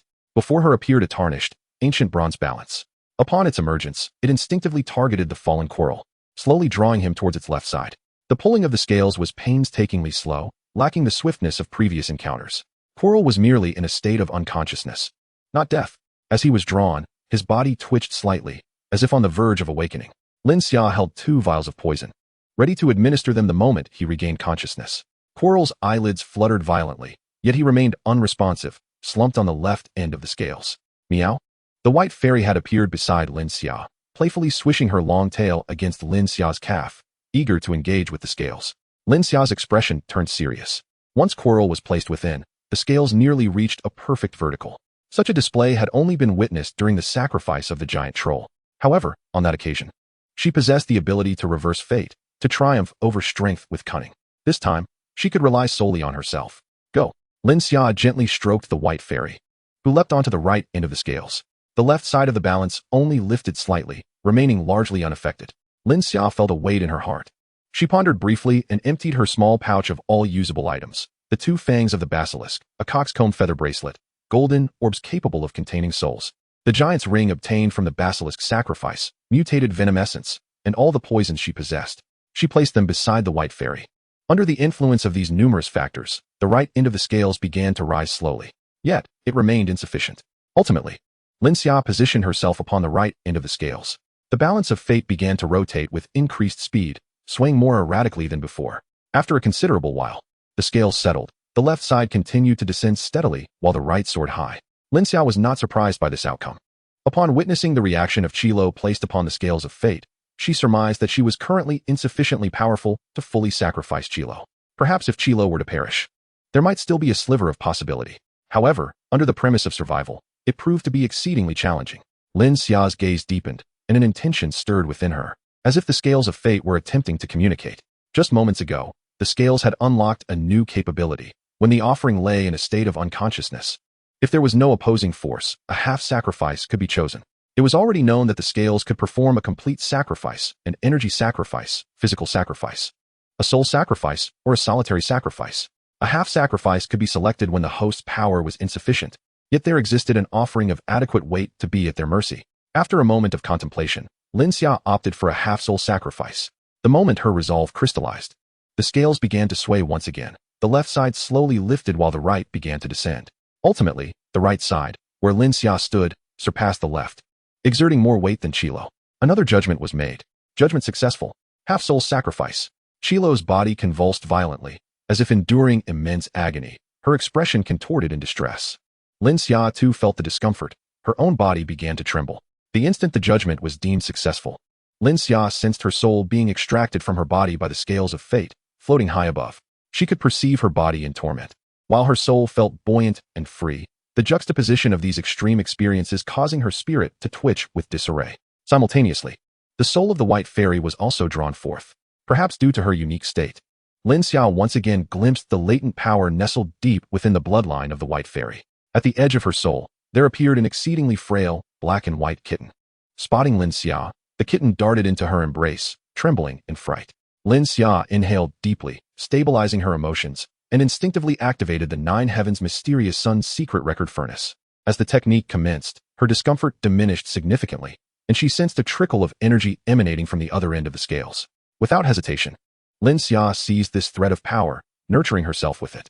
Gradually, an increasing flow of energy surged in. Though not as overwhelming as the deluge experienced during the sacrifice of the black scarf, It was a gentle and steady stream. Lin Xia felt her body being reshaped, hammered, and refined anew. While this process was typically excruciating, the soothing energy made it all appear tranquil and natural. When Lin Xia could absorb no more, she opened her eyes once again, a soft golden luminescence swirling within them. She felt an inexhaustible vigor coursing through her. And as she clenched her fist, an explosive surge of power radiated from her hand. With a thought, Lin Xia coalesced the energy within her, channeling it from her legs to her waist, then upward through her torso and into her arms, ultimately unleashing it in a powerful forward swing. A crisp, resonant crack echoed as the profound force erupted from her, akin to thunder splitting the heavens. Lin Xia lowered her gaze to her own body, and with a slight movement, a series of crisp cracking sounds echoed. The first barrier of flesh refinement had been surmounted. This breakthrough was as effortless as the flow of water. The power bestowed by the scales of fate initially aided her in expanding her form, bringing her to the brink of transcendence, before filling her with a surge of energy, allowing her to pass through successfully. Lin Xia had an inkling that, whenever she wished, she could easily ascend to the second stage of flesh refinement and then to the third. However, she chose to restrain herself. A hasty breakthrough could lead to a discordance between body and spirit. She had yet to fully acclimate to the strength of the second stage. Her potential in this phase remained largely untapped, with much room for advancement. The realm of the bait stage was fundamentally about laying a foundation, and she was in no rush to ascend. It was prudent to allow for further grounding. As these thoughts coursed through Lin Xia's mind, the fervent desire to break through gradually subsided, and her restless thoughts were swept away. The white fairy also leapt down from the scales of fate. This time, its appearance underwent only a slight change. Its fur had grown longer, transforming from a short-haired cat into one with a normal coat. As Lin Xia met the gaze of its cerulean eyes, she noticed a faint shadow of black emerging deep within its pupils. She gently stroked its fur, reassured by this sign. A minimal change in appearance suggested that many transformations were occurring internally, indicating a deeper evolution. Compared to her, the white fairy seemed to be awakening and activating a profound lineage. Lin Xia lifted her gaze to the scales of fate, sensing an unceasing stream of power flowing back to her. Yet, her body could no longer absorb it, resulting in the majority of this energy being intercepted by the scales. This half-sacrifice was a substantial boon for her, the white fairy, and the scales of fate alike. Previously, the scales had absorbed the impact of spiritual pollution, leaving its color somewhat dimmed. However, after absorbing this new power, its hue was more vibrant than at any point in the past. Lin Xia also noticed that some rusted patterns on the scales had faded, revealing glimpses of what lay beneath. This portion was scarce and subtle, discernible only upon careful inspection. She sensed that the power she had received was likely less than that of the scales of fate. It remained unclear whether the intercepted energy was solely for the purpose of self-restoration or if it would also be utilized to develop other abilities. Before departing, Lin Xia cast a deep gaze at the back of Qilu's head. Her fingers itched with the desire to act, yet she held herself back. The moment was not ripe for revelation. Qilu stirred, awakening in a haze, as a wave of intense pain surged through him, akin to being crushed beneath the wheels of a vehicle. Bowing his head, he pondered, how did I lose consciousness? Were it not for the absence of any physical injury, he would have suspected he had been subjected to some experimental ordeal, for the pain was unbearable. The agony brought a flicker of clarity to his muddled mind, and from the lingering aura in the air, Qilu seemed to grasp the situation. I have been poisoned, which is why I collapsed here. Ah, my head, my soul. It feels shattered. A hoarse murmur erupted from behind his head, and in the blink of an eye, Qilu felt as though his very soul was being torn asunder. Damn it, who has stolen my soul? How did I end up in your presence? Who are you? Damn. I have an incessant feeling that I have forgotten something of great importance. Qilu knelt on the ground in agony, finding the torment of his soul far more unbearable than any physical pain. Master, I am your most loyal servant, Qilu, and we have encountered each other in. Instinctively, Qilu withheld many details, particularly the matter of the lost giant. Voldemort had lost numerous memories, including the reason for possessing Qilu's body. She penned a letter to Draco with a lark and then meticulously examined herself. Refining flesh differs from refining skin. Progress in skin refinement is discernible through the observation of bodily texture. However, flesh refinement has transitioned to an internal cultivation, with Lin Xia's perception stemming from within. Previously, in the dark chamber, she felt invigorated, and within the golden wooden house, Lin Xia began to validate this newfound strength. With a mere application of force, a crisp crack resonated as she effortlessly broke a sturdy iron plate. This heavy iron plate, left over from her research on magnetic wands, had been too cumbersome to move without first applying magic to lighten it. Now, she could not only move it, but also wield it for destruction. Turning her gaze to the table, she noticed 5 memory crystals, resembling obsidian in appearance. These 5 crystals were far larger than any she had previously acquired, emanating an extraordinary aura, a reward for her sacrifice of Chilo. The earlier 5 crystals had been less than half the size of these, yet had caused her significant disturbance. The difficulty in viewing these new 5 would likely escalate several levels. Lin Xia could choose at any moment to offer the 5 crystals to the scales of fate or to harness her techniques to combat the insidious mental pollution of the nameless murmurs. She resolved to return to them when she felt more assured. Gathering her focus, Lin Xia concentrated and resumed her practice of the 9 Heavens Mysterious Sun's secret record, Furnace. This time, she practiced for a full hour and a half before ceasing. The latter half hour yielded an absorption efficiency 3 times that of the first hour. Indeed, upon reaching the flesh refinement stage, the more she pressed her limits, the greater her rewards became. Fortunately, this technique was uniquely tailored to her circumstances. Otherwise, another individual might drift further astray, potentially falling into madness. The following day, a wave of excitement swept through the young wizard community. Everyone adorned themselves with bracelets crafted from rooster tail feathers. Chapter 81, The Halloween Revelation. Lin Xia discovered during her morning jog that several young wizards had donned vibrant and exquisite feather bracelets. Later, at mealtime, Draco remarked, "Those are rooster tail feathers." Raising an eyebrow, Lin Xia surveyed the great hall and noted the many young wizards sporting them. Intrigued, she inquired, following the popularity of protective charms, "Has the bracelet made from rooster feathers also become a trend?" Draco nodded thoughtfully, remarking that he was unsure who first claimed that carrying something related to a rooster would deter snakes. Lin Xia shook her head, dismissing it as mere superstition. Previously, protective charms had gained popularity for preventing manipulation by others, serving some practical purpose. Even if they could not entirely thwart domination, they could ward off other malevolent curses. However, the rooster feather bracelet was nothing more than a tax on intelligence. No authoritative source has ever stated that snakes fear roosters. It was merely some genetically modified snakes that exhibited an unusual fear of the rooster's crow, which only pertained to the sound itself, while rooster feathers remained an ordinary object. Instead of peddling rooster feather bracelets, one might as well sell toys that mimic the sound of a rooster. In moments of distress, one could squeeze such a toy to produce a rooster's shriek, which might indeed prove useful against certain snake breeds. Draco shrugged, suggesting that people might not be aware of its efficacy. They simply followed the trend after seeing others purchase them, seeking a semblance of reassurance. Lin Xia pondered and inquired whether the rooster feather bracelets were sourced from the Weasley twins. Draco fell silent. Lin Xia chuckled, teasing, "You didn't buy one, did you?" Draco mumbled something about it being inexpensive and a casual purchase. Lin Xia shook her head in amusement, recognizing that it was indeed of little value. Yet, the Weasley twins possessed a remarkable business acumen. With so many students donning rooster feather bracelets, Lin Xia decided to wear her own peculiar bracelet made from rooster feathers. As time passed, Friday arrived. During this period, Lin Xia observed Professors Quirrell and McGonagall, finding them quite intriguing. The closer she got to them, the more anxious they appeared. Lin Xia mused that they would make a charming pair, a veritable duo of anxious ducks. This week had been uneventful aside from classes. If anything stood out, it was the fact that following a thorough cleaning of the basement by the professors, neither snakes nor even small creatures could be found. Some young witches and wizards ironically felt a heightened sense of security in the basement, often forming study groups to convene there for evening study sessions. This was partly due to the basement classrooms being opened at night, allowing young wizards to utilize limited materials for potion making, enhancing their proficiency in potion preparation. The notion of allowing this was undoubtedly the brainchild of a particularly astute professor. The school provided only herbs for practice. Yet the potions brewed were not permitted to be taken by the students. All had to remain on site. The official narrative was that the school would manage these potions, using the proceeds in galleons to further subsidize the students, enabling them to continue their practice. The selling price of a standard potion could cover the cost of 10 basic raw materials, and as the complexity of potion making increased, so too did the disparity in pricing. Young wizards, as their skills improved, often found that just 2 or 3 herbs could yield a potion. The profit margins were considerable. Anyone capable of basic arithmetic could ascertain that. Lin Xia reflected that the individual who proposed this initiative bore a striking resemblance to Snape's style. Friday evening descended upon them. She visited Professor McGonagall's office to continue her practice in transfiguration. The tutoring session was rather unremarkable. Professor McGonagall did not expect Lin Xia to animate the lion's movements immediately. Instead, she urged her to focus on rendering the lion's form more realistic. Thus, this week's transfiguration lessons were predominantly devoted to enhancing realism. Given the level of magical prowess Lin Xia had previously displayed, she was more than capable of supporting this practice.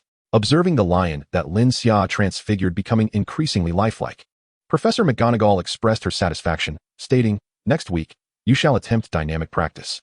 Remember to visit Hagrid this weekend to observe the lions." Seemingly lost in thought, she added, Hagrid mentioned that you possess a remarkable affinity for small creatures, which bodes well for your endeavors in magical creatures. To be frank, if your magical abilities were somewhat more robust, I would encourage you to consider practicing to become an animagus. Lin Xia reflected on her progress. In fact, she could begin dynamic practice with the lion this week. Nevertheless, static practice was also beneficial, as a refined understanding would lay a more solid foundation. Regarding magical creatures, Lin Xia sincerely remarked, Hagrid is being modest. I believe he has a greater affinity for magical creatures. Professor McGonagall chuckled softly, revealing a secret. Hagrid resides at the edge of the Forbidden Forest, effectively serving as its keeper. He spends his days interacting with magical creatures, endowed with a strong affinity for animals. If it weren't for his lack of formal education, I would have long since appointed him as the professor for the care of magical creatures course. Awakening early in the morning, she was greeted by the sweet, enticing aroma of roasted pumpkin wafting down the corridor. The Great Hall's offerings had transformed into delectable pumpkin pasties and apple pies, with each little wizard receiving candies adorned with their respective house crests, available in a variety of flavors. Some young witches and wizards donned peculiar masks, which were, incidentally, supplied by the Weasley twins from Gryffindor.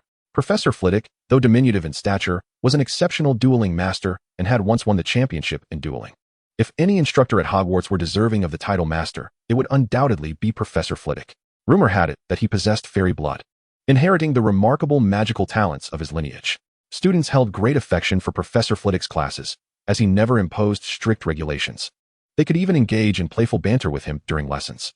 Despite his short stature, every incantation he uttered was remarkably clear, and he was adept at guiding his students. Furthermore, Professor Flitwick was always willing to answer students' questions, as if no conundrum could daunt him. For any attentive young witch or wizard, casting a simple unlocking charm was not particularly challenging, though the counter charm presented a bit more difficulty. Hermione raised her hand high, compared to the unlocking charm and its counter charm. She was more intrigued by the switching spell, which could transpose two similar objects, and was of intermediate level. The other young witches and wizards found her pronunciation of the incantation to be utterly incomprehensible. Draco quietly inquired of Lin Xia, "Do you know the switching spell?" Lin Xia subtly nodded, indicating her familiarity. "Can you use it?" He pressed further. Lin Xia nodded again, affirming, "I can use it," although she had never used it before. With her current magical aptitude, conjuring a transfiguration spell would pose no challenge for her. Draco exhaled deeply, feeling a sense of urgency akin to being pursued. He accepted that he could not match Lin Xia, but it seemed he was also outshone by Hermione. Transfiguration spell? What on earth was that? He had never even heard of it. Ron sat alongside Harry and Mikhail. Upon overhearing Hermione and the professor engaged in discussion, Ron could not help but curl his lip in disdain. He muttered, "All these incomprehensible incantations. Why does she insist on showcasing her intelligence, so different from us ordinary folks?" Recently, Ron had been part of a study group with Hermione, enduring her scrutiny as they delved into business literature daily, even on weekends. He had to endure her incessant chatter. This had become rather unbearable for him. Lin Xia was not far from Ron and overheard his words. She cast a glance at Hermione behind him. Hermione maintained a frosty demeanor, her head held high, her expression unyielding. Sensing Lin Xia's gaze, Ron promptly fell silent. After class, Ron and Harry navigated through the bustling corridor, struggling to make their way. Ron broached the topic of class once more. "Honestly, I think Hermione's incessant questioning of the professor is futile. Look at Lin Xia. She never asks questions in class. No, it's not that she doesn't ask. She simply refrains from encroaching on others' learning time. No wonder everyone finds her insufferable. She's a nightmare in class, and her temper is no better outside of it. She constantly punishes me with lines, claiming I lack focus while reading." Someone bumped into Harry and hurried past them. Harry looked up and froze. It was Hermione. He caught sight of her tears. Unable to restrain himself, Harry exclaimed, "Ron, stop talking. Hermione can't hear you." Ron appeared uneasy but stubbornly replied, "So what?" She must have noticed. Apart from Lin Xia and Draco, she hasn't a single friend in Gryffindor. Harry urged, "I think that's wrong. You should apologize to her." Ron remained silent. Later, they overheard a female classmate confiding to her friend that Hermione was crying in the girls' restroom and refused any consolation. Ron felt increasingly uncomfortable upon hearing this. Draco, seated in the Great Hall, noticed Ron, Harry, and Mikhail, but did not see Hermione. Aware of the events that transpired in class, he asked Lin Xia, "Should we go look for Hermione?" Lin Xia shook her head. "Hermione might not want us to seek her out. After all, we are not part of Gryffindor. There are some barriers she must traverse on her own." In the Great Hall, 1,000 bats fluttered against the walls and ceiling, resembling low-hanging clouds swirling above the dining tables. The ceiling was adorned in dark hues, periodically illuminated by flashes of lightning, while the candle flames inside the pumpkin heads flickered in the breeze. A mere tap on the table summoned delectable dishes to appear on golden platters, reminiscent of the previous feast at the start of term. Ghosts flitted about among the students, playfully startling the young wizards with their antics.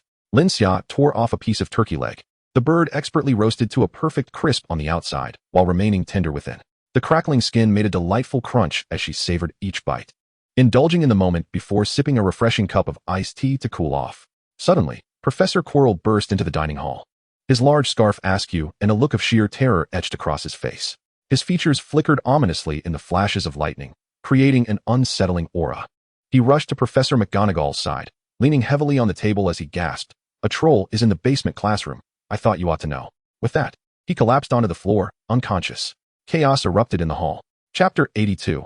If the three-headed dog were to be offered as a sacrifice. With Headmaster Dumbledore absent, Professor McGonagall took charge. She was compelled to unleash several bursts of purple fireworks from her wand to silence the rowdy young witches and wizards. Heads of houses. She spoke calmly, immediately escort all students to the dormitory area. The heads of the 4 houses sprang into action. Follow me, first-year students. Stay close and do not stray. There is no need to fear the troll. Just keep tightly behind us. The head of Hufflepuff, named Blur, was accompanied by several upperclassmen to maintain order. Lin Xia observed the older students and noted their calm demeanor upon hearing the news of the troll. They exhibited no signs of panic. She and Draco trailed behind Cedric. Cedric noticed that these 2 young wizards were not as frightened as their peers and couldn't help but think, truly, they are the promising students I had anticipated. Cedric reassured them, "Do not worry about the troll. Such a creature, with its simple mind and brute strength, is quite manageable, as long as we maintain a distance. The troll poses no threat to us." Lin Xia inquired, "What if the troll wields a weapon?" Cedric replied with a knowing glance, "With the troll's limited intellect, even if it had a weapon, it would only swing it clumsily, making it easier to evade." She recalled Mickle's diary. Harry possessed the capability to resolve this troll crisis. Cedric turned to see Mickle about to dash out of the crowd and called out, "Percy," pointing towards the Gryffindor head. Meanwhile, Harry and Ron had vanished into thin air. "Quickly immobilize him." Percy, feeling irked, cast the binding spell. Mickle's fleeing form was suddenly halted. Lin Xia and Draco were led by Cedric to the Hufflepuff common room. Missing the unfolding drama, Lin Xia calmly sipped her lemon green tea, assuring, "It's fine. I saw Ron and Harry heading against the tide to find her."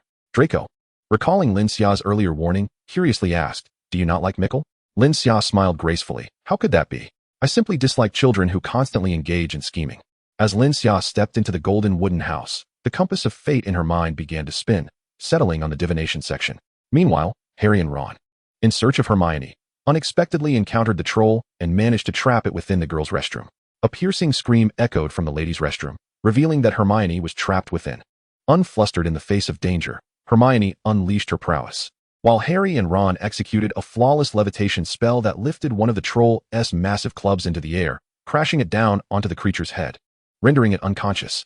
Hearing footsteps, the trio feared discovery by their professor and hastily retreated through a moving staircase into a nearby room.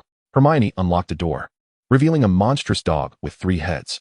This beast filled the space from ceiling to floor, its 3 pairs of menacing eyes darting about, and 3 drooling mouths hungering for prey.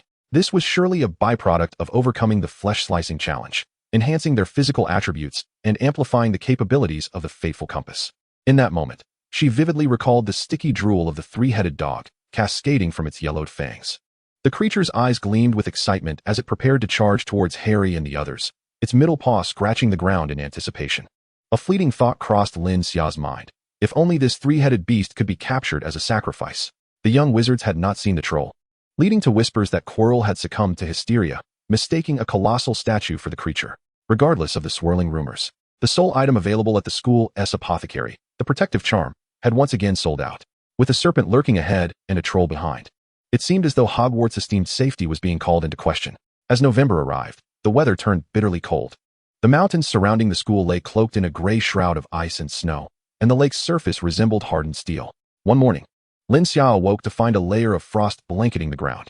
Running in ordinary shoes would lead to slipping, necessitating a change into specialized snow spikes. Lacking such footwear, she resorted to morphing her own shoes. Thus, each morning outside the castle of Hogwarts, one could witness this peculiar scene. A group of young wizards clad in thick, plush robes, donning rabbit fur gloves and fur-lined boots, chasing after a slender girl dressed in a light, thin outfit. To an onlooker, it might appear as though they inhabited different realms. Draco was also partaking in the morning run, enviously observing Lin Xia as he trailed behind her.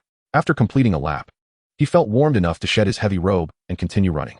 Yet, He could not emulate Lin Xia's ability to don only a light athletic ensemble in the heart of winter. Draco pondered whether, had Lin Xia wished to attract attention, she might have opted for summer attire without hesitation. During mealtime, he voiced this curiosity. Lin Xia nodded, stating, theoretically, wearing summer clothes would be feasible for me, but there's no need to stand out from the crowd. After a moment of contemplation, Draco remarked, being exceptional is truly enviable. He too yearned to run in such minimal attire. What a spectacle that would be. Though Lin Xia was reluctant to draw attention, Draco was still eager to give it a try. Lin Xia gently patted his shoulder and said, let us strive a bit harder this week. I have a premonition that the sulfur scabies potion is merely a step away. This phrase had escaped her lips numerous times before. Draco, at that moment, was uncertain whether Lin Xia's words were meant to encourage him or if they genuinely signified that the potion was on the brink of revelation. Unbeknownst to him, the richness and depth of the Chinese language meant that a step away could also imply a chasm as profound as the heavens. However, Lin Xia was acutely aware that she was not merely consoling Draco. She genuinely believed they were on the cusp of unveiling the truth. It was a vague yet pervasive feeling lurking in her heart, akin to a sixth sense that foretells the outcome before the divination has even begun. To this end, Lin Xia deliberately adjusted her study plan. She relegated transfiguration to daily practice, eschewing any additional training sessions. The half-hour to hour she typically devoted to reading was now dedicated to immersing herself in research within the laboratory. Nevertheless, on Wednesday evening, when Lin Xia visited Professor McGonagall's office for dynamic training, the professor's heart was stirred by waves of astonishment. Could one's innate talent for transfiguration truly manifest in successive leaps within a fortnight? Just 2 weeks prior, Lin Xia's aptitude for transfiguration had already left McGonagall astounded, leading her to believe that Lin Xia would conquer the lion's dynamic form within a month. Yet now, McGonagall found herself overturning that notion. It was achievable even sooner. With a soft exhale, she maintained her composed demeanor. Nearby, a lion playfully gnawed at a grass ball. Despite being a large predator, it retained the charming clumsiness characteristic of felines. However, when the lion's gaze shifted toward her, its expression transformed into one of acute sharpness. Just from that gaze, McGonagall recognized that this transfigured lion possessed genuine strength. Lin Xia, that's enough, she announced calmly. Lin Xia snapped her fingers, and the transfiguration was instantly reversed. The lion morphed back into a heavy stone pedestal, thudding to the ground and rolling dully for a few moments. Professor, shall we not test its power? Lin Xia inquired. McGonagall shook her head. There's no need. I can discern that your transfigured lion already possesses power. She then added, you need not come in on Friday. Go watch the new animal documentary on transfigured tigers instead. As fellow felines, tigers are renowned for their prowess in solitary combat, often hailed as the kings of beasts. They are formidable carnivores, reigning atop the natural food chain. In fact, they surpass certain lesser magical creatures in strength, rivaling some mid-tier magical beings. However, tigers lack any extraordinary abilities unlike those of magical creatures, whose powers are diverse and peculiar. Lin Xia responded affirmatively and exited Professor McGonagall's office, coincidentally encountering Hermione, Ron, Harry, and Michael as they approached. They were engrossed in a fervent discussion, and Lin Xia could vaguely make out the words three-headed dog. Lin Xia, have you finished your tutoring? Hermione greeted her warmly. Hermione was no longer as pedantic as before, often invoking school rules to make her point. Lin Xia nodded in agreement. At that moment, Mikhail urged, Hermione, we need to hurry, otherwise it will be too late. Lin Xia had spent 2.5 hours in tutoring, nearly consuming the entire time allocated for evening study. Hermione furrowed her brows, about to speak, but Lin Xia interjected, you two should go in quickly. We can discuss anything tomorrow. I saw the professor tidying up as I came out. Hermione promptly replied, all right, I'll study with you tomorrow. Mikhail brushed past Lin Xia, his expression impassive. For some reason, he could never shake off his unease around Lin Xia. Instead of heading to the Hufflepuff common room, Lin Xia took a winding path down the corridor and arrived at the laboratory. Draco was still engaged in experiments, his face exhibiting obvious fatigue, yet his eyes sparkled brightly beneath his goggles. Hearing movement, he slightly raised his head. Containing his excitement, Draco spoke in a calm voice, Lin Xia, I believe I have made a breakthrough. Chapter 83, A New Scabies Potion. Lin Xia's eyes widened slightly, her amber gaze reflecting a hint of astonishment. Really? She had long had a premonition that an improved version of the scabies potion would be developed this week, but she did not expect the revelation to come so soon. Only on Wednesday, Draco, brimming with excitement, continued, come and see. After 460 sets of controlled experiments, when the sulfur 0068 was added at the third step along with the finely ground snake fang powder, it resulted in a favorable transformation of the scabies potion. In his hand, a vial of potion gleamed with a faint yellow luminescence, appearing dazzling under the light. Draco had already produced the final product.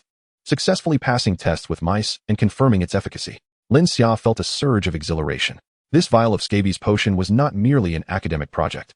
It was one of the few pieces of knowledge that connected her to her past life. If her research direction was correct, then not only the scabies potion, but many potions could incorporate materials from the East.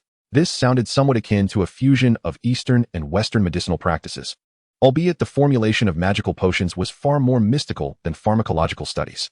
Lin Xia remarked, "Now, we only lack the final step." Draco's eyes gleamed with determination as he gazed at the scabies potion in his hand.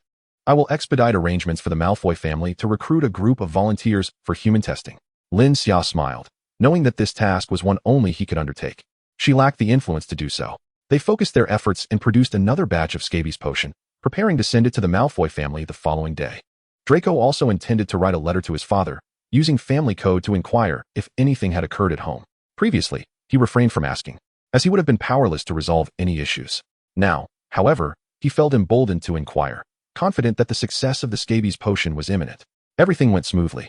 The next day at noon, Draco found a box enchanted with a concealment charm, placed 20 vials of the potion inside, and included a letter home, entrusting his family owl with the delivery. The other passing owls may or may not avoid her, but if a human sees her, they would undoubtedly hasten to allow the owl to pass. Recently, Hermione has not frequented the Hufflepuff table. Instead, she remains in Gryffindor, dining alongside Ron and Harry. The bond forged among the three, having shared numerous trials, has blossomed into a profound friendship. Apart from Ron, Hermione is Harry's third true friend at Hogwarts. Not far away, Hermione and Ron burst into a fierce argument. Eventually, Hermione stands up, clutching a book under her arm, and storms off to the Hufflepuff table. Disregarding Ron's loud protests behind her, Ron turns to Harry, incredulous, and exclaims, "Why is she always so unpredictable? Did I say something wrong?" Harry adjusts his glasses and replies, "Well, perhaps she dislikes comparisons." Ron's eyes widen, but she is the one who wishes to compete with Lin Xia. "I acknowledge her intelligence, yet she cannot surpass Lin Xia." Harry places a reassuring hand on Ron's shoulder. "Calm down, Ron. Hermione never intended to compare herself to Lin Xia. She merely mentioned encountering an intriguing topic and wishes to write a paper." Ron mutters, "We are only in our first year. Why write some tedious paper? She just wants to compete with Lin Xia."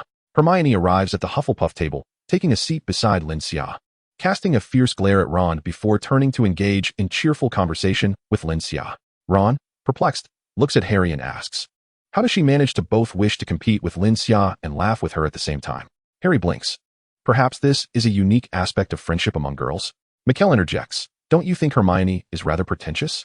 Ron mutters, "A bit, indeed." Mikkel continues, "I have encountered many girls like her. I often see them at home." He was caught up in his thoughts, but neither Ron nor Harry echoed his sentiments. Looking up, Ron and Harry have also moved to the Hufflepuff table to converse with Lin Xia. In the afternoon, the four houses attend class together.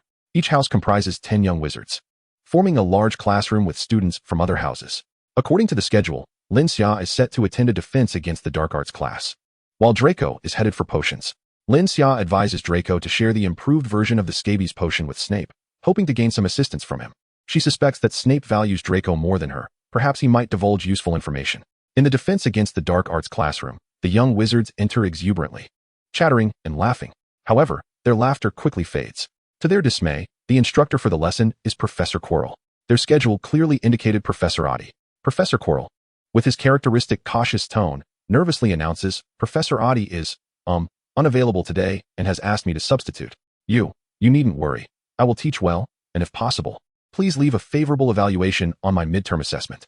The young wizards think to themselves, while this teacher may not be effective in delivering lessons, he certainly excels at self-promotion. Aware of his own shortcomings in eloquence, he resorts to using a projection spell to display the lesson's content. The imagery spell was accompanied by an analytical commentary, albeit delivered in a rather mechanical tone. Nevertheless, it flowed with a certain fluency. After imparting some defensive techniques against dark magic to the young wizards, Quirrell proceeded to teach them the disarming spell.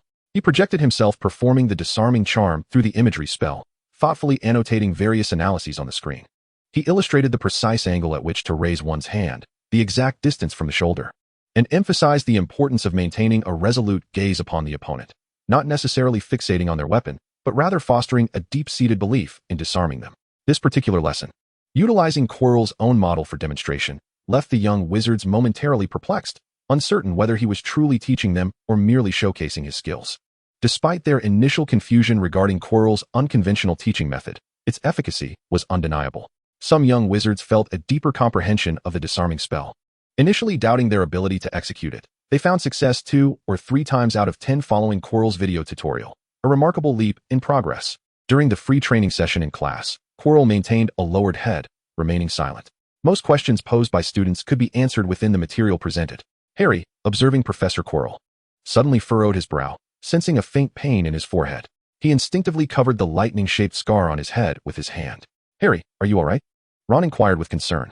Harry replied in a hushed tone, "Ron, I feel a headache coming on again." Meanwhile, the presence of Voldemort, concealed at the back of Quirrell's head, stirred as if awakening from a slumber. The cacophony of the classroom was somewhat irksome to Voldemort, yet amidst the clamor, he detected several familiar essences. He sensed the remnants of his dispersed power. Quirrell's body suddenly trembled, as though chilled, his teeth chattering uncontrollably. His eyes widened in alarm, as if his eyeballs might burst from their sockets, darting towards a particular young wizard in the crowd. Lin Xia's wrist, adorned with the scales of fate, began to radiate warmth. She maintained an air of nonchalance, lowering her head as if engrossed in practicing spells. "Harry, what's wrong?" Ron's voice rose in alarm. Harry pressed his hand firmly against the scar on his forehead, collapsing to the ground in evident agony, unable to discern Ron's words. Quirrell's gaze was drawn to Harry, and he rushed to his side, urging, "Quickly, take him to the infirmary." Lin Xia lightly brushed her skin, and the tattoo slowly emerged. Her eyes flickered. With the scales of fate aiding her sacrificial offering, Voldemort would not leave any lingering traces upon her. Yet she was acutely aware that Voldemort had sensed her presence today.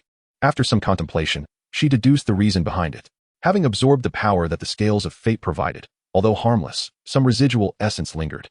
Ultimately, she had not entirely digested the power granted by the scales, leaving traces within her that alerted Voldemort. However, this predicament was easily resolvable. In just a few days, her body would fully assimilate the residual power, transforming it into her own essence, rendering Quirrell oblivious to any anomalies surrounding her. In Lin Xia's letter, Uncle Lucius expressed his gratitude to her, attributing Draco's ability to collaborate with her on the development of a scabies potion to her support, marking a significant milestone in their research. Simultaneously, Lin Xia received a substantial package. Before even opening it, she was greeted by a potent aroma of medicinal herbs. Inside, she discovered 6 small boxes from which the fragrance emanated. Upon opening one of the boxes, she was momentarily taken aback. The box had been enchanted with a seamless extension spell, creating an interior space of approximately 30 square feet, filled to the brim with traditional Chinese medicinal herbs. She extracted one of the herbs and, with a cursory glance, discerned its 50-year age. Such aged herbs are exceedingly rare, indeed a grand gift. While foraging for herbs is not particularly challenging in the wizarding world, sourcing those from the East proves to be quite arduous, especially ones with such age, which are virtually impossible to cultivate in plantations, necessitating import from the distant Orient. Lin Xia herself owned a specialized herb garden dedicated to Eastern medicinal plants, a birthday gift from her parents on her 8th year. Despite her experience in cultivation, the age of the herbs was a significant limitation, no matter how hard she tried. She could only manage a 4-year yield. Although such aged herbs might be beneficial for an ordinary young wizard, they held little value for Lin Xia.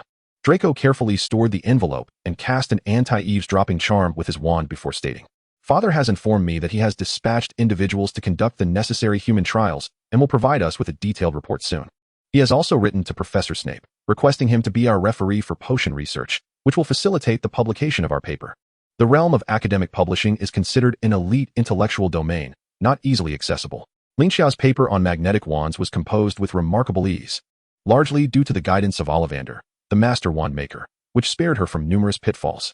Furthermore, with Hogwarts support, as long as her paper was sound, there would be no bureaucratic hindrances, and it would even expedite the process. For an ordinary wizard aspiring to publish a paper, the first step is to find a reputable authority figure to act as a referee, thereby gaining entry into the review process.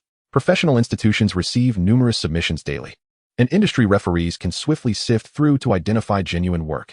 Lin Xia understood this system simply. If a wizard had developed a potion or spell worthy of publication, they were inherently remarkable. For them, securing a professional's endorsement is a trivial matter. This barrier primarily serves to deter those attempting to exploit the system. Lin Xia nodded, recalling that Draco had discussed this with Professor Snape during potions class the previous day.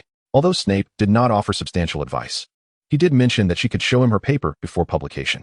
Though his demeanor was somewhat haughty, at least he did not outright refuse assistance. Lin Xiao inquired softly, "And what about your family matters?" Draco replied, "Father said there is nothing to worry about." Yet, despite his words, a hint of concern lingered in Draco's brow. His style is straightforward, devoid of sentimentality, And remarkably, he used euphemistic language this time to convey that there was no need for concern. It appears that the family is indeed facing some troubles. Lin Xia seemed to understand his unspoken thoughts and advised, "First, complete the tasks that your father requested of you. We shall consider the next steps afterward." Draco offered a wry smile, acknowledging, "For now, that is all we can do." As November progressed, the weather grew increasingly frigid, seemingly encasing the exuberant energy of the young wizards in a shroud of cold. Even on weekends, they were reluctant to leave the warmth of the cozy common room. Instead, they preferred to indulge in delightful snacks and games, gazing at the swirling snowflakes outside while stifling yawns that hinted at a desire for hibernation. This group of young wizards, typically brimming with insatiable curiosity, suddenly succumbed to lethargy. At this juncture, the distinct characteristics of the four houses began to manifest. Gryffindor students, undeterred by the winter chill, remained active, albeit shifting their activities indoors, where their common room buzzed with lively chatter. Ravenclaw students often secluded themselves in their quarters, engrossed in books, favoring solitary contemplation over group discussions. Slytherin students rarely ventured into the common room. Their quarters lay underground, where the cold intensified in winter, prompting them to burrow beneath their blankets in hibernation. Occasionally, those who did emerge for activities donned luxurious self-heating garments that shielded them from the bitter cold. The prices of such attire varied by size. A compact, portable version cost 50 galleons, while a larger, heavier variant that required placement within clothing was priced at 30 galleons. The Weasley twins eagerly traveled to Hogsmeade to procure this batch of self-heating gear, with Slytherin being their primary clientele.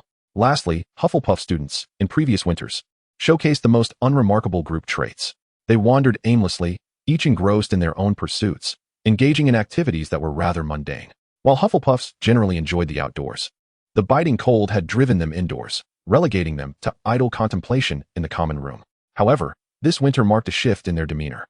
Under the guidance of Lin Xia and Draco, the little badgers remained passionate about learning during the weekends, finding their common room to be a delightful haven. The warm fireplace maintained a cozy temperature of 20 degrees, while the house elves prepared an array of delectable dishes for their enjoyment. The drowsiness that threatened to overtake them was dispelled by cups of milk tea, coffee, and other beverages. Amidst laughter and merriment, the little badgers savored the delightful treats while perusing their books in anticipation of their favorite subjects. They preferred collective discourse over solitary reflection, always managing to locate their peers through a unique sense of camaraderie. Yet, this leisurely atmosphere was reserved for the other Hufflepuff students, not for Draco and Lin Xia. The two inadvertently led the Hufflepuff students toward a culture of enthusiasm for learning and collaborative discussion, yet this weekend, they found themselves unusually occupied. Lin Xia, I have finally grasped why you expressed difficulty regarding the paper after learning Professor Snape's requirements. In the laboratory, Draco lay languidly on the sofa, his demeanor utterly fatigued. Since entering the lab at 7 in the morning, he had engaged his intellect for a relentless 5 hours, with his enchanted quill nearly smoking from the fervor of his writing. Yet, this was but a fraction of Professor Snape's expectations. He had managed to complete 10 reports, but Snape demanded at least 30 more. After pondering for a moment, Lin Xia suggested, given Professor Snape's stringent standards, I recommend preparing 50 reports to be on the safe side. Draco gazed at her with a pitiful expression. Unmoved, Lin Xia replied, you assembled the final piece of the new scabies potion, and it was your idea to shift the approach midway. My contribution was merely assisting with data analysis and providing a suggestion to add sulfur. I have been exceedingly busy these past few weeks, and most of the experiments were conducted by you. If you include me as a co-author, it will adversely affect your evaluation as an outstanding student. It would be far better for you to write the entire paper on the new scabies potion without my name. If you feel compelled to acknowledge me, a mention during the press conference will suffice. Draco still felt uneasy. It's clearly my intention to learn from your research experience. Yet you bestow your ideas upon me while refusing to let me credit you. That seems unfair to you. Lin Xia lowered her gaze to the meticulously organized experimental data and reports Draco had compiled, feeling an inexplicable premonition stir within her. She shook her head. No? I will gain something else, and it will be even greater. Draco, puzzled, asked, what kind of gain? Lin Xia chose to remain silent, intentionally withholding her thoughts. If my intuition is correct, you will know in a few days. On Friday evening, after concluding her extracurricular training in transfiguration, Lin Xia exited Professor McGonagall's office and encountered Harry and his companions. Hermione, pulling Harry along with Ron and the uninvited Mickle, was headed to consult Professor McGonagall about some issues. It appeared they had been visiting frequently, as Lin Xia had seen them 3 times since her training ended. Each time, their discussions varied, and they spoke openly, seemingly unconcerned about eavesdroppers. Lin Xia nodded. Yes, I noticed Professor McGonagall tidying up. She seems ready to leave. Hermione's expression shifted slightly. Lin Xia, I go ahead. Don't waste time. Lin Xia interrupted. Hermione cast her a grateful glance, and the quartet dashed inside. As they ran, Hermione declared, "I will stand by my convictions." Ron retorted, "Impossible. Who would use a three-headed dog to guard anything? That's terrifying. Even the owner might struggle to manage it." Their voices faded into the distance as Lin Xia continued walking, a contemplative look crossing her face. Her recent premonitions were proving true. Her heart stirred with thoughts of potions gradually surfacing. Reflections on the improved new scabies potion, a culmination of extensive learning and insightful connections. You are calculating the methods for producing similar potions. Inspiration sparked continuously, leading you to discover an alternative method for potion crafting. Optimum choice. You uncovered the properties of sulfur soap in eliminating mites, combining certain ingredients from the scabies potion with varying amounts of sulfur to create a facial cleansing soap. This soap not only cleanses the skin and removes excess oil, but also eradicates various types of acne, including adolescent pimples. Furthermore, you discovered that when diluted with water, this potion proves effective even for the average individual, showcasing remarkable efficacy. Note, once this potion hits the market, it will incite a frenzy of demand, garnering you unprecedented attention. The renowned Compass only provided the optimum choice this time, without offering alternatives or inferior options. This indicates that within the realm of sulfur and scabies potion, there is only this one opportunity for profit. Upon reading the description, Lin Xia promptly named this yet-to-be-produced potion Youthful Facial Soap, confident that anyone troubled by acne would appreciate such a title. After Draco announced the development of a new scabies potion, Lin Xia sensed that she would reap additional rewards from this venture. As she perused the data report compiled by Draco, her awareness intensified. Indeed, mere days later, the Compass provided feedback, swiftly unveiling the results. Although the technical merit of the Youthful Facial Soap pales in comparison to that of the scabies potion, its broader applicability means it will reach a wider audience. Lin Xia was correct. In this matter, she truly benefited from Draco's efforts. Lin Xia maintained a calm demeanor. As she presented her research, it was inevitable that she would attract the attention of discerning individuals, not to mention the backing of the Malfoy family. Her status as an exemplary student at Hogwarts alone was sufficient to deter many from challenging her. The security provided by the school was immensely gratifying. Chapter 85, Derivative Product, Youthful Facial Soap. The crafting of potions is far less cumbersome than wand making. Specifically, as her abilities evolved, the information provided by the Compass became increasingly lucid. Thus, the information regarding the Youthful Facial Soap was articulated with remarkable clarity, outlining all formulas and production steps. It was only after understanding these steps that Lin Xia grasped why the Compass had remarked on the importance of cumulative knowledge and interdisciplinary application. The initial steps for creating the Youthful Facial Soap mirrored those of the new scabies potion almost identically. Only in the fourth and fifth steps did alterations occur, with different materials added. However, these ingredients had been tested during the research of the new scabies potion. Therefore, the Youthful Facial Soap can be regarded as an ancillary product developed alongside the scabies potion. Yet, the benefits derived from this ancillary product far exceed those of the scabies potion. That very evening, Lin Xia produced a batch of Youthful Facial Soap, opting not to inform Draco immediately. The following day, she assisted in Sprout's herb garden as usual and later observed the tiger at Hagrid's hut. Draco had initially intended to accompany Lin Xia to see the tiger and the lion, but due to Snape's stringent demands, he was begrudgingly confined to the laboratory to continue his report. It was not until the following Sunday, after a day of resting, that Lin Xia disclosed her new discovery regarding the Youthful Facial Soap to Draco. In the laboratory, Draco gazed at her in astonishment. "You mean to say that after reviewing my report, you conceived a novel idea and developed a facial cleansing soap that not only purges facial oils, but also eradicates acne?" Lin Xia calmly nodded, adding, "It's not entirely unprecedented. I merely analyzed your data report and, in a moment of inspiration, created something new. You might consider it a derivative of the scabies potion research." Draco promptly shook his head. While the production methods may bear similarities, this is not merely a derivative. The efficacy of the two is fundamentally different. The facial soap you have developed is bound to outshine the scabies potion in terms of sales. Lin Xia had no intention of continuing the debate, as it would only lead to mutual flattery.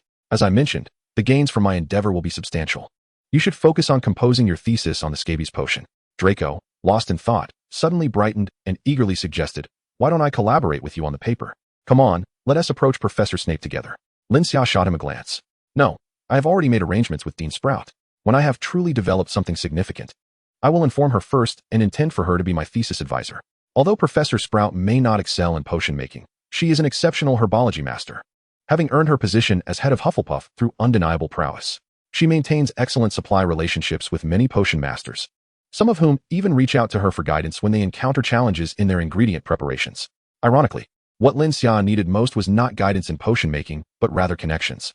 After learning about the facial soap testing issue that morning, Draco, with great difficulty, managed to draft 2 papers, but found himself restless by the afternoon, urging Lin Xia to seek out Dean Sprout. On Sundays, the dean could be found tending to her greenhouse, nurturing flowers and plants, often enjoying the whimsical melodies of the Weird Sisters on the radio, relishing her tranquil and restorative moments. Upon seeing Lin Xia and Draco approach, she expressed mild surprise and teased, "Little wizards, I hardly have an abundance of work for you two to accomplish. You should relish your campus life. Oh, if you wish to procure some herbs, I would be happy to oblige." Dean Sprout winked at them.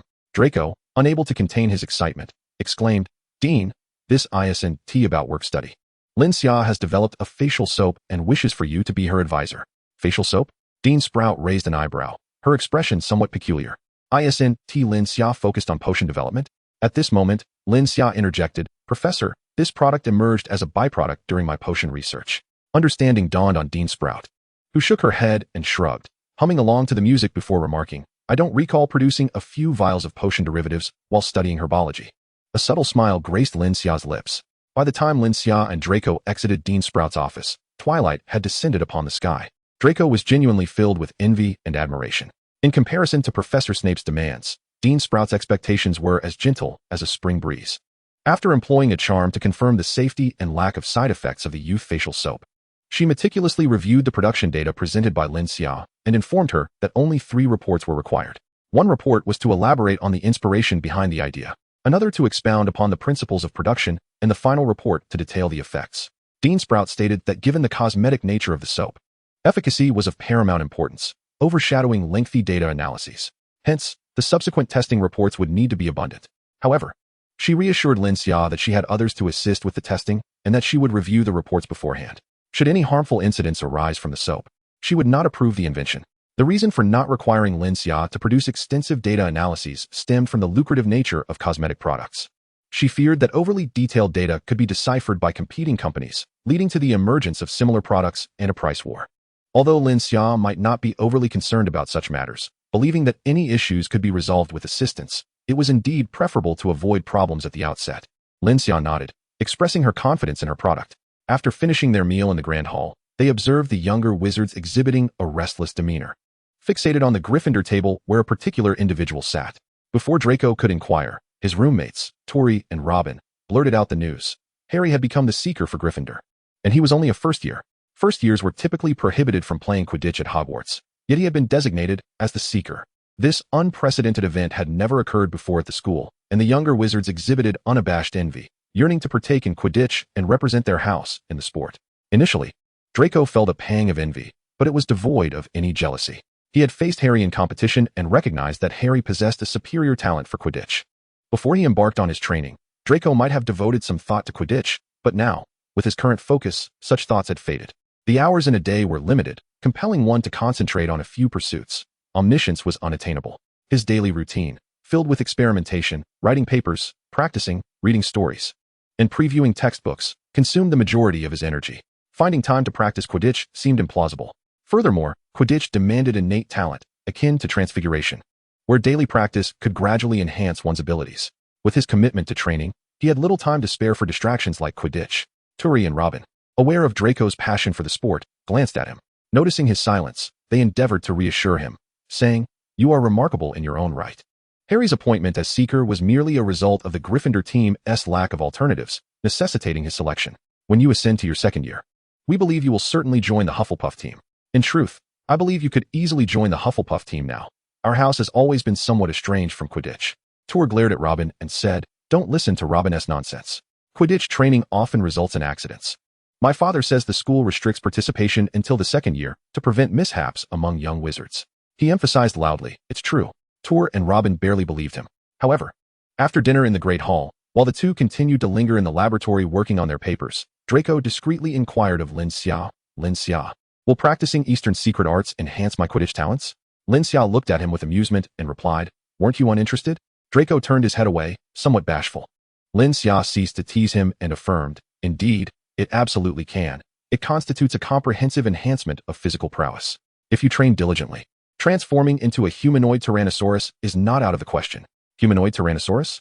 Draco repeated the term several times, his eyes lighting up, He adored this phrase. On Monday, the morning class was potions. After learning the awakening potion, the third potion the young wizard studied was the expansion potion. Compared to the scabbers potion and the awakening potion, the difficulty of the expansion potion was relatively low, resembling the awakening potion in its intricacies, yet its danger had escalated. Among the ingredients was the pufferfish eye, which, if mishandled, could potentially introduce the pufferfish toxin into the mix. This toxin would volatilize, but due to its minimal dosage, it would merely cause the young wizards to faint without further poisoning them. Consequently, the recent routine in potions class involved, while working, one companion would collapse. While working, one's own companion would fall. While working, even oneself would succumb. The challenge of the expansion potion did not lie in the making process, but rather in the meticulous handling of the ingredients to separate the toxin-free pufferfish eyes. Early that morning, Snape was in a foul mood, particularly because this class included Harry Potter. He exerted himself to challenge Harry, yet with the assistance of the studious Hermione and the seer Mikkel, Harry barely managed to cope. Snape refrained from uttering the illustrious name of Harry Potter, opting instead for pointed sarcasm.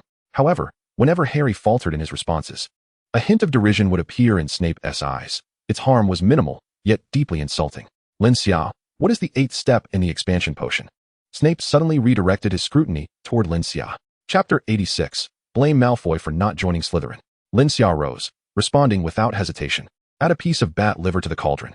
Snape, maintaining his impassive demeanor, inquired, what precautions must be taken when handling pufferfish eyes, and how many should be used? Lin Xia replied, 3 pufferfish eyes should be used, and they must be ground into a fine powder. The amount of powder is often confused. Furthermore, it is crucial to address the toxins present on the pufferfish eyes during the separation process. Snape quietly waited for her to finish before coldly stating, did I ask you to explain how to handle the toxins of the pufferfish eyes? You are merely adding unnecessary details. Hufflepuff loses 1 point.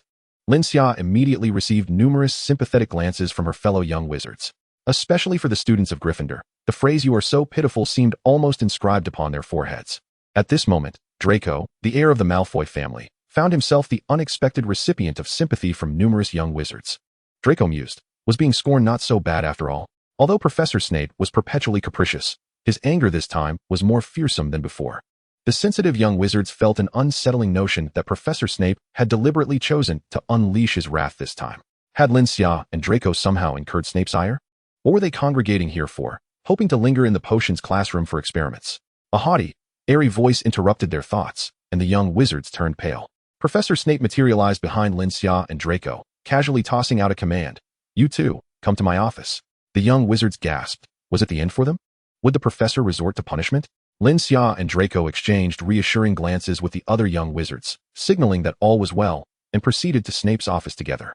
Inside the office, Snape, with an impassive expression, dropped 2 documents before them. One was Draco's thesis guidance report, and the other was Lin Xia's. Professor Sprout was unfamiliar with a product called facial soap, but upon hearing Lin Xia mention, it was a derivative produced while developing a potion for scabies. Her eyes sparkled with interest. Though she was unacquainted with facial soap, she was well-versed in potions. Why not consult her old acquaintance, Snape? Thus, Professor Sprout, with reluctance, pressed Snape into guiding Lin Xia's thesis. When Snape received this request, he initially thought he had misheard. Guiding Lin Xia's thesis? Had she not recently held a press conference regarding wands? What could he possibly know about wands?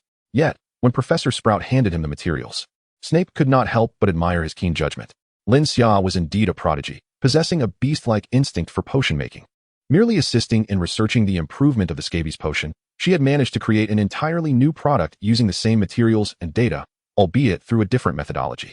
Through his rudimentary evaluation, he found this new concoction to have an astonishing efficacy rate of 98. Damn it, why was such talent not in Slytherin?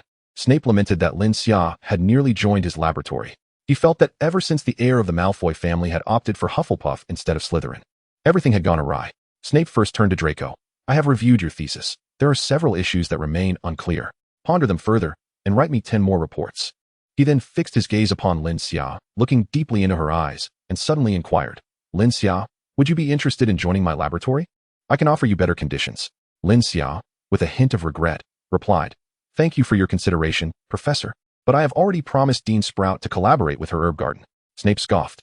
What could a mere gardener, who only fiddles with plants, teach you? Lin Xia, maintaining her composure, responded, I have gained substantial knowledge from the Dean. Understanding the characteristics of magical plants greatly aids my research.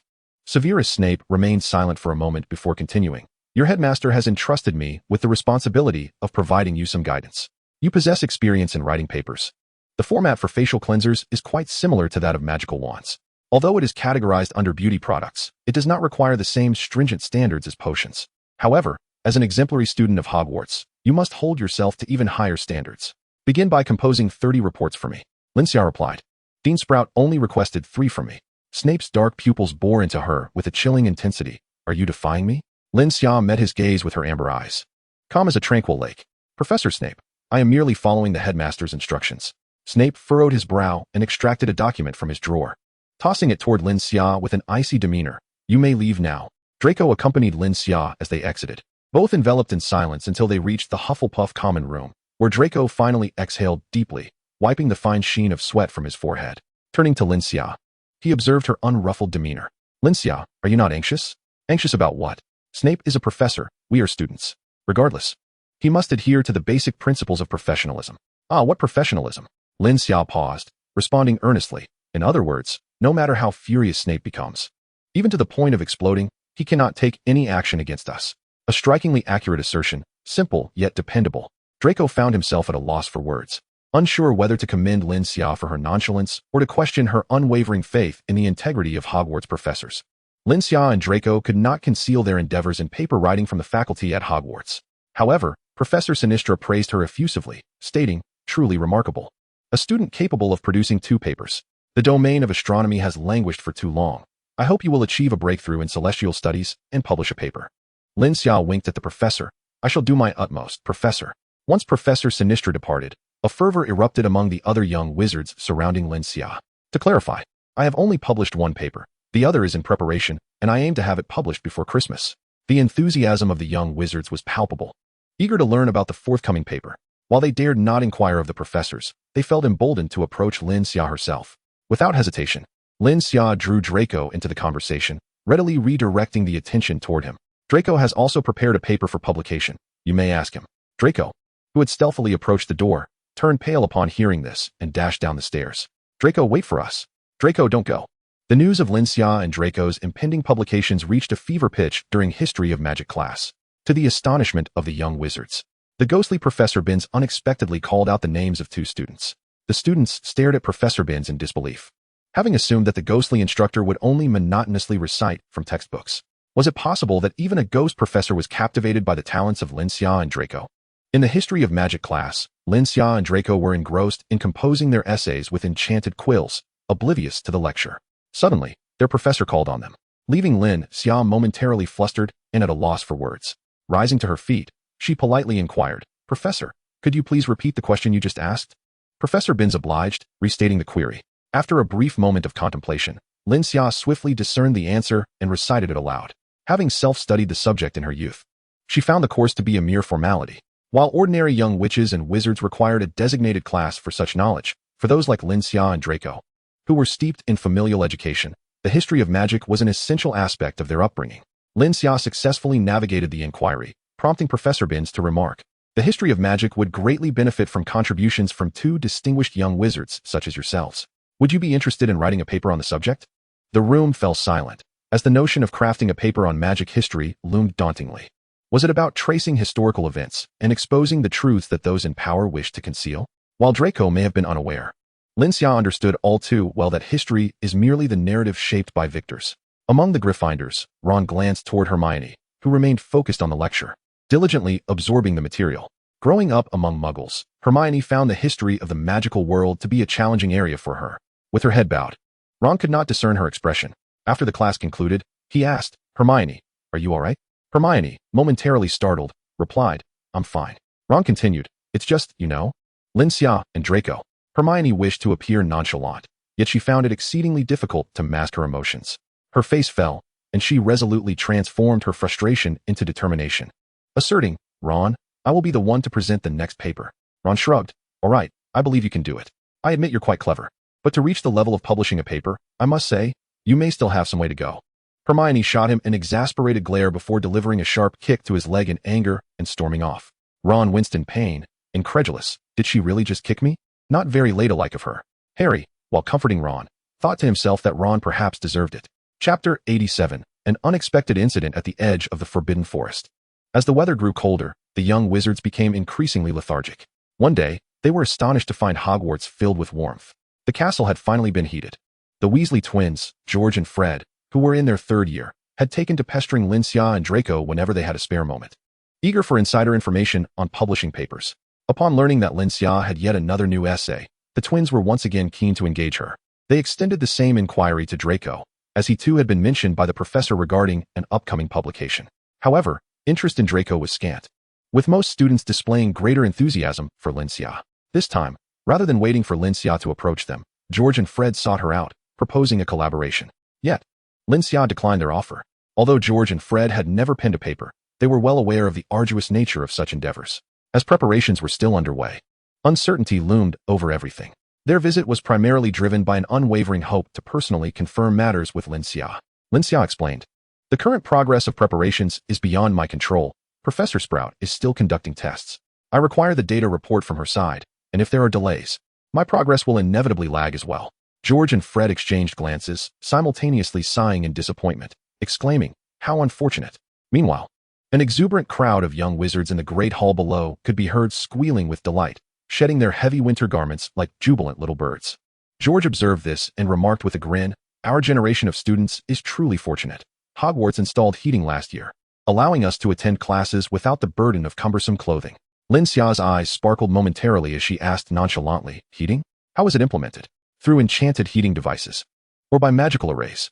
George replied, "Fred, don't forget that Hogwarts is already equipped with numerous pipes. There was no need for extensive new installations. Merely renovations were required."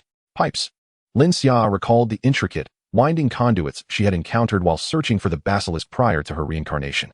"Who issued such an excellent directive?" George responded, "It must have been our esteemed headmaster Dumbledore." Fred added, "The headmaster has been exceedingly busy with affairs at the Ministry of Magic. In the past, he could occasionally be seen at school, playing with the young wizards without any airs." George interjected, "But in the past 2 years, we've only glimpsed him during the welcome ceremony for new students." Lin Xia silently noted this information. With the advent of heating at Hogwarts, the winter lethargy among the young wizards significantly diminished, allowing them to become more active once again. It was also during this time that students discovered an increase in the number of courses offered at Hogwarts. Despite the rise in classes, the corresponding reduction in homework was evident. Many professors allocated time during lessons for students to complete their assignments. This new approach was vastly preferred by the young wizards compared to the previous necessity of hastily finishing work. With professors overseeing their assignments, the students refrained from engaging in mischief, thereby enhancing the efficiency of their work. Thus, even with the addition of more classes, the young wizards felt their leisure time had not diminished. "Hey, Lin Xia, Draco, good afternoon." Harry waved at Lin Xia. On this Wednesday afternoon, Lin Xia attended her biology class alongside Draco. She was somewhat surprised, as this was the first time Harry had greeted her. Harry appeared slightly bashful, lowering his head. Draco chuckled. "Good afternoon, Harry. You look much more spirited today," Ron bluntly remarked. "It's because you have them taking the heat for you." No young wizard is sneaking after Harry to the Quidditch pitch anymore, and Wood's training regimen hasn't been leaked. Harry has been enjoying his recent broomstick practice. Lin Xia cautioned him. "Harry, you should acclimate to this attention, otherwise, the pressure may become overwhelming." Since the beginning of the term, Harry Potter had been the center of attention, with many young wizards both adoring and being curious about him. Regardless of the circumstances, every action taken by Harry swiftly becomes a topic of discussion within the school. Harry lamented, "I wish I could be like you, unafraid of others' gazes, but I cannot. I perceive you all as far superior to me." Having been raised in his uncle's home, confined to a cramped little room, subsisting on leftovers, and clad in hand-me-downs rejected by Dudley, Harry's life had been far from ideal. However, one fateful day, he received a letter from Hogwarts. Hagrid informed him of the greatness of his parents and his own remarkable potential, propelling him to instant fame upon his enrollment. Not everyone can cope with such a stark contrast. The sudden transition from poverty to wealth, or vice versa, can be overwhelming. Lin Xia cast a glance at Draco, who looked back at her in confusion. After a moment of silence, Lin Xia spoke. "Perhaps you could engage in conversation with Draco. He possesses considerable experience in this regard." Draco, realizing her implication, nodded vigorously. "Indeed. Harry, do you have time for dinner tonight? I can share some strategies for handling this." As they conversed and laughed, they made their way to the edge of the Forbidden Forest. Ever since Professor Sprout discovered that teaching outdoors yielded better results, several classes had been relocated to the outside. The edge of the Forbidden Forest was particularly suitable for herbology lessons. Hagrid had volunteered as a safety officer on several occasions to ensure the young witches' and wizard security. Logically, as long as they remained outside the Forbidden Forest, they were safe. The magical creatures within had signed a non-interference agreement with Hogwarts. Unless a young witch or wizard ventured into the forest, the creatures would not emerge or pose a threat. Nonetheless, an unexpected incident occurred. Upon arriving at Hagrid's hut, Lin Xia and her companions found both Professor Sprout and Hagrid absent. The other early arrivals wore grave expressions as they huddled together in discussion. Suddenly, a series of agonizing screams echoed from the Forbidden Forest. Upon hearing this, Hagrid and Professor Sprout hurried towards the source of the commotion. The cries were strikingly unusual. Upon hearing them, Harry felt a profound sense of anguish, as if something heinous had transpired. Harry attempted to approach the edge of the Forbidden Forest, but Ron firmly restrained him. "No, Harry, you cannot go in there. It is the Forbidden Forest. It's far too dangerous." Since the beginning of the term, every professor had emphasized the peril of the Forbidden Forest to the young witches and wizards. Even the upperclassmen were often unable to enter, let alone those who had scarcely learned a few spells. As more and more young witches and wizards arrived, the atmosphere grew increasingly anxious. Amidst the tense anticipation, the time for herbology class arrived.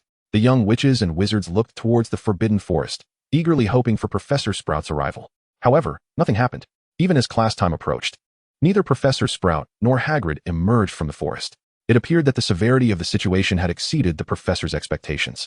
Some young witches and wizards inquired, "But what about Professor Sprout?" Lin Xia replied, "Professor Sprout and Hagrid are occupied with other matters. The Forbidden Forest is far too perilous for us, even if we merely linger at the edge." Her words resonated with the other young witches and wizards, persuading them to exercise caution. She followed Draco to the back, ensuring that the other young wizards did not fall behind. Ron, Harry, and Hermione trailed closely behind Lin Xia, with Harry occasionally glancing back at the Forbidden Forest, a flicker of concern crossing his eyes. If it weren't for Ron's firm grip, he might have dashed into the woods at any moment. "Harry," Lin Xia suddenly inquired, "how many spells have you learned?" 3, 4, perhaps 6? Harry replied, "If you were to encounter danger suddenly, which spell would you use to protect yourself?" "None. Absolutely nothing." Lin Xia regarded him with a steady gaze. "Thus, you need not worry excessively about Hagrid and the professors. They are adults. Their magical prowess far surpasses ours, and they possess a greater repertoire of spells. If even they cannot handle the situation, our only recourse would be to flee." As they spoke, a sudden rustling erupted from the depths of the Forbidden Forest. Everyone turned to see a multitude of small creatures bursting forth, frantically flapping their wings in a state of panic. Lin Xia sensed something amiss and sprang into action. Run. Draco and Lin Xia lagged behind. Though they could have hastened their pace, they chose to remain at the rear, shouting to the others, "Run faster, quicker. Something is coming out of the Forbidden Forest." Without needing Lin Xia's reminder, Draco, enhanced by the heightened senses from the purple gold secret manual, also sensed the imminent danger behind them. He had never been so acutely aware of an approaching threat. A shiver coursed through him, leaving his mind blank. He was uncertain of what to do. His only thought was to flee. Yet, at that moment, Lin Xia stopped. She drew her wand and aimed it at a nearby boulder. Chapter 88, Roar. The King of Beasts appears. Lin Xia's magic surged forth, cascading onto the stone as her body adjusted to its optimal state, her mind tranquil. She practiced transfiguration daily, casting the spell as effortlessly as drinking water, her thoughts guiding her actions. Her instinct was to transform the rock into an animal she was recently familiar with, a tiger. While she could have chosen to transform into a lion for its prowess, the lion's combat capabilities paled in comparison to that of a tiger. Thus she opted for the formidable creature she knew well. In that moment, Lin Xia's magic poured out, striving to execute the transformation at the utmost speed. In Professor McGonagall's lessons, she had never constrained the time taken to perform transfiguration, stating that with enough practice, one could reduce the duration simply through proficiency. During her training, she had never counted the seconds. But now, as the crisis loomed, Lin Xia focused entirely on the transfiguration spell, pushing herself to her limits, unleashing her maximum speed. Construct. Reshape. Complete. Lin Xia's magical talent shone brilliantly at that moment. The greatest obstacle of insufficient magical power that had previously challenged her transfiguration vanished, the mist that had enveloped her spell dissipating gently. In this peak moment of exertion, Lin Xia entered a realm of profound understanding. She perceived the entire flow of magical energy and the principles of its restructuring. Time seemed to slow, and the transfiguration spell meshed with the stone like interlocking gears. As each gear interlocked with the stone, the form of the tiger became increasingly distinct. Faint shouts echoed in the distance. "Lin Xia, hurry and leave that place. Move. Why have you stopped? Lin Xia, get away, it is about to emerge." At the edge of the Forbidden Forest, a dark mass appeared. It resembled a storm cloud, yet it was not. It radiated an intense, chaotic magical energy. This magic was tumultuous and erratic, akin to a powder keg that would explode upon the slightest disruption of its internal equilibrium. Lin Xia's gaze sharpened. How could this entity manifest here?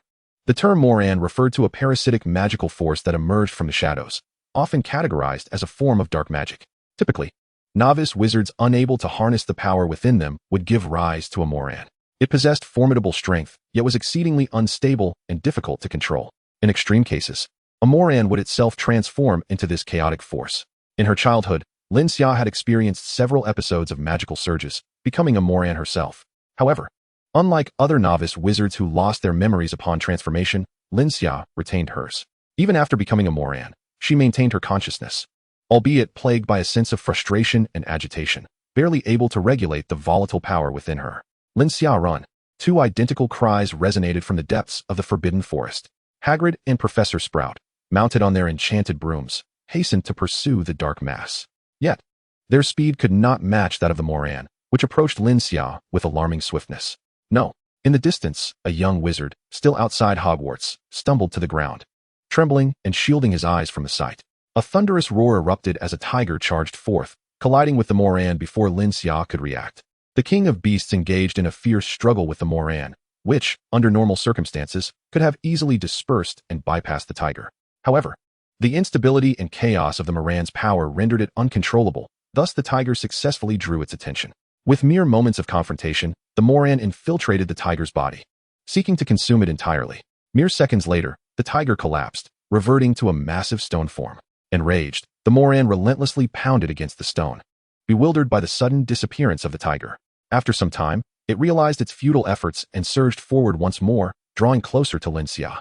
Freeze! Professor Sprout finally emerged from the forbidden forest, casting a timely immobilization spell at the Moran, now only 2 meters away from Lin Xia. Lin Xia, are you alright? Professor Sprout inquired, concern etched on her face as she flew to Lin Xia's side. Lin Xia shook her head. Professor, I am fine. Yet before she could finish her sentence, the immobilized Moran suddenly underwent a transformation, breaking free from the confines of the spell. As Moran was about to pass the stone, Lin Xia's eyes flickered momentarily, channeling the remaining magic within her. She directed it through the conduit connecting to the stone and whispered, Transfiguration. Instantly, the stone erupted with magical energy, transforming into a vividly lifelike tiger, as if it had never disappeared but had merely concealed itself in the shadows. With a fearsome roar, the tiger leaped into the air and struck down with its paw. The smiling visage of Moran was abruptly shattered, with part of her pinned beneath the tiger's claw, twisting desperately to escape. Seizing the opportunity, Professor Sprout shouted at the tiger, Freeze them all. Both the tiger and Moran were instantly immobilized. Hagrid finally reacted, drawing his wand with a commanding, Petrify them all. A double assurance of immobilization and petrification. As they took the tiger and ran away, she added, By the way, Hufflepuff showed great bravery. Plus 30 points. Lin Xia, are you alright? After the teachers had departed, Draco grasped Lin Xia's arm, scanning her anxiously. The scene of Moran charging towards her had nearly made his heart leap from his chest. Around her, a group of young wizards gathered, their eyes sparkling with admiration.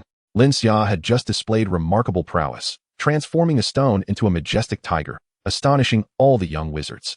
It was simply too cool. Suddenly, a clear voice inquired, Lin Xia, how has your transfiguration become so powerful? The voice belonged to Hermione, who gazed at Lin Xia in disbelief. She was close enough to Lin Xia to almost think she would be harmed by that dark mass of energy, yet Lin Xia had conjured a tiger to confront it. It was truly remarkable. Such power was beyond that of an ordinary young wizard. The young wizards, now realizing the magnitude of her feat, looked at Lin Xia with even brighter eyes. Lin Xia replied, Perhaps it's due to the extensive practice in transfiguration. When under pressure, my power erupted, and I transformed into a tiger in an instant. With a bit more practice, you'll all be able to do the same. Lin Xia calculated that her first transformation into a tiger took 30 seconds, while the second took merely 3, a tremendous leap in her transfiguration speed. That tiger was so impressive. I want to transform into a tiger too. The tiger could fight giants for me. It was incredibly powerful, tearing apart the shadow, an avenger of the night. The young wizards felt a tinge of disappointment as Professor Sprout had imposed a gag order upon them, forbidding any discussion of the incident within the school. Thus, they could only whisper among themselves about the sudden appearance of that dark entity in the Forbidden Forest, which remained largely unspoken beyond their circle. Later that evening, in the Gryffindor common room, Hermione was intensely focused on a stone, a rare display of anxiety for her. Not only could she not transform the stone into a tiger, but she struggled even to change it into a small insect. How had Lin Xia accomplished such a feat? Was there truly such a disparity in their talents for transfiguration? After all, she had shown no such prowess during their first lesson. Ron had listened to her ramble for quite some time and could not help but interject, Hermione. Is it possible that Lin Xia has been concealing her true abilities? Just because she does not showcase them does not imply that she is limited to that level. Hermione shot him a glance. How rare is that? Draco will soon receive recognition as well. He is about to publish a paper. Ron shrugged nonchalantly. I hear it's on potions. His performance in potions class is well known. He is indeed impressive, so his publication is hardly surprising. Hermione asserted solemnly. If they can achieve it, why cannot we? However, Lin Xia mentioned to me that children with wizarding potential all possess innate talent. You have talent, and so do I. We are no less capable than others. If we do not perform as well as others, it must be. Hermione paused, her eyes suddenly alight as she found her direction. It must be that we have yet to fully harness our talents, or perhaps have not yet discovered them. Hermione promptly began to gather her books. Ron inquired, where are you off to? I must dash to the library. Ron turned to Harry, shrugging. What has got into her now? She always seems to act on a whim. Harry glanced at the stone, quietly attempting transfiguration on it. The stone remained unchanged. He felt Ron was right. Some individuals indeed possess exceptional talent. At least he was certain he lacked any aptitude for transfiguration.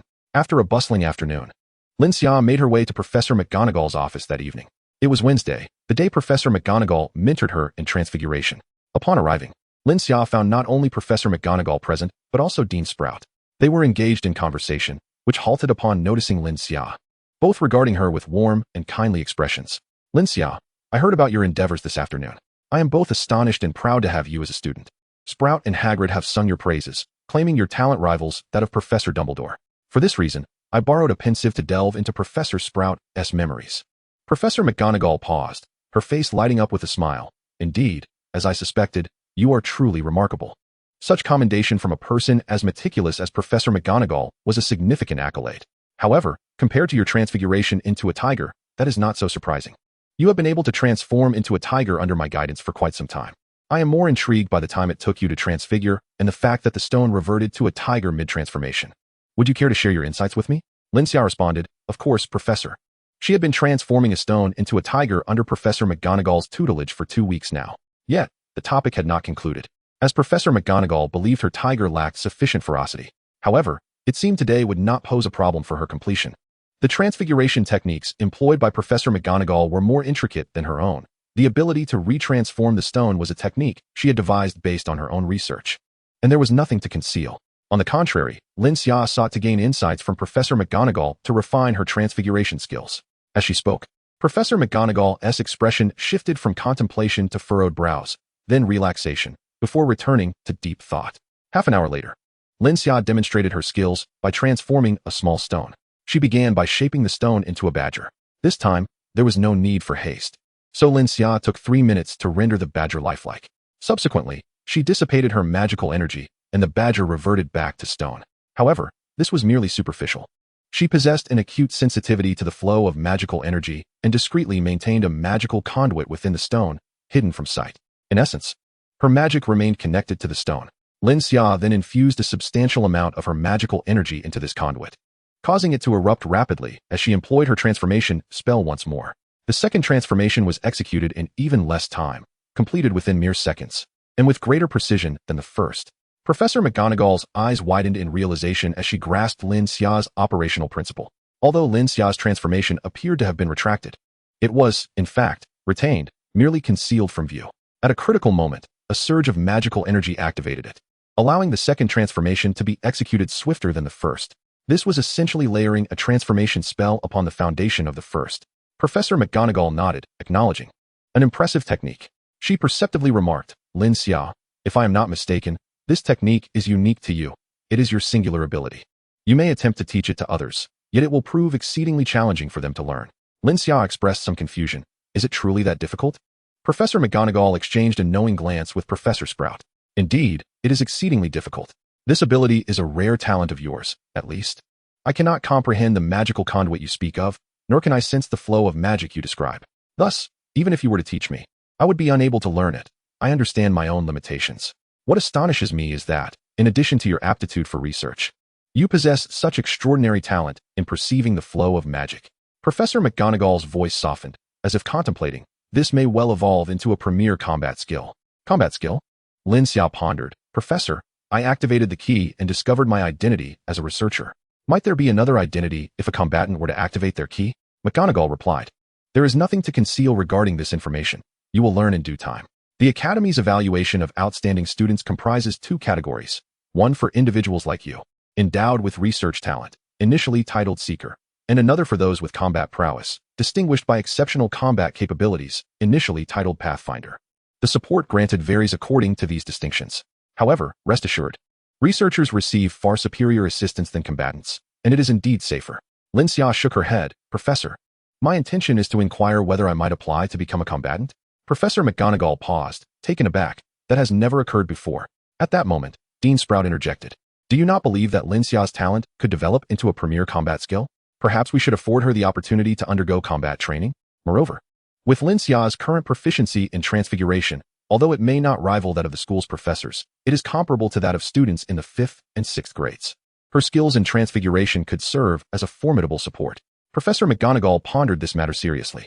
Perhaps she lacked the extensive repertoire of transfiguration types that upper-grade students possessed. However, the mere demonstration of her secondary transfiguration technique was sufficient to act as a pivotal factor in certain tasks, potentially turning the tide of battle. I shall discuss the feasibility with the other professors. A student possessing both scholarly and combative talents is indeed a rare find, Professor McGonagall remarked, turning her gaze towards Lin Xia. Combatants cannot remain stationary like researchers. They must undertake missions. Such tasks are invariably accompanied by certain risks, and you will also need to partake in some school training sessions. If you aspire to balance both, it may ultimately prove counterproductive, resulting in an inability to excel in either. Lin Xia contemplated this for a moment before, somewhat sheepishly, asserting that she would certainly manage to coordinate both pursuits. As a student, she had her academic obligations, and there was a wealth of knowledge she needed to acquire through classroom learning. I hope that the professors will consider the uniqueness of my dual talents and assist in coordinating my tasks, allowing me ample time to pursue my interests, she expressed earnestly. Professor McGonagall retorted with a hint of annoyance. I have not yet granted you the status of a combatant, yet here you are, already assuming that role and negotiating conditions with the school. Lin Xia blinked mischievously and smiled playfully. From now on, transfiguration tutoring would be scheduled for Fridays, and attendance on Wednesdays would not be required. As for the transfiguration techniques you have developed independently, I am unable to offer profound advice since I cannot comprehend the flow of magic you described. My suggestion is to continually practice the techniques you have discovered. As the originator of this skill, no one understands its refinement better than you. Simultaneously, delve into other minor techniques in transfiguration. Collective insights may yield unexpected rewards. Professor McGonagall rose, stating, I must patrol the various common rooms during evening study hours. I shall take my leave. She willingly vacated her office. Dean Sprout beamed at Lin Xia, saying, thanks to your assistance, I was able to catch that elusive shadow.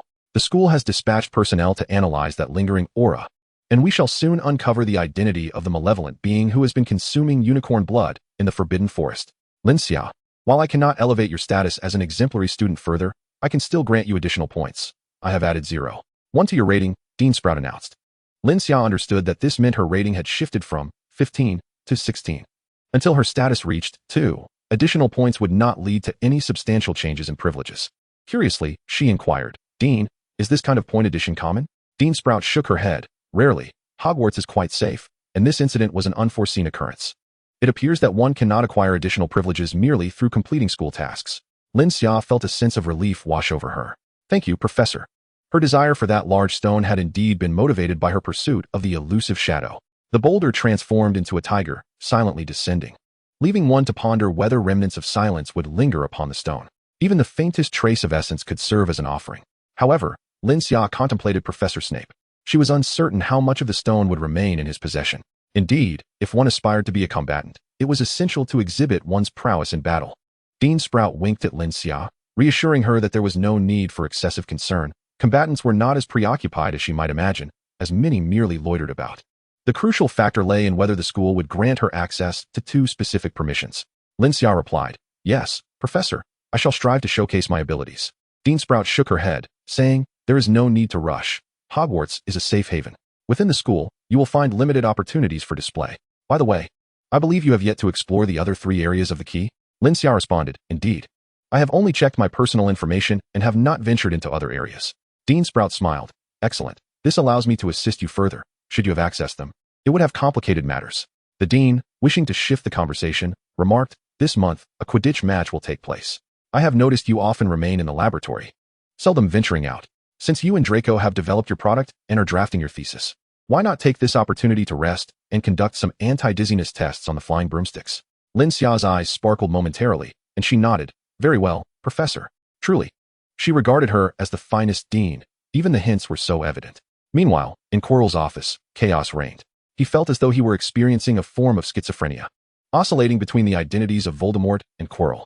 Quirrell, I require more unicorn blood to regain my strength. Quirrell trembled. Master, did you not already consume unicorn blood in the Forbidden Forest today? Not enough. Far from sufficient. I crave greater power. Voldemort's voice waned. Yet, Quirrell grew increasingly fearful.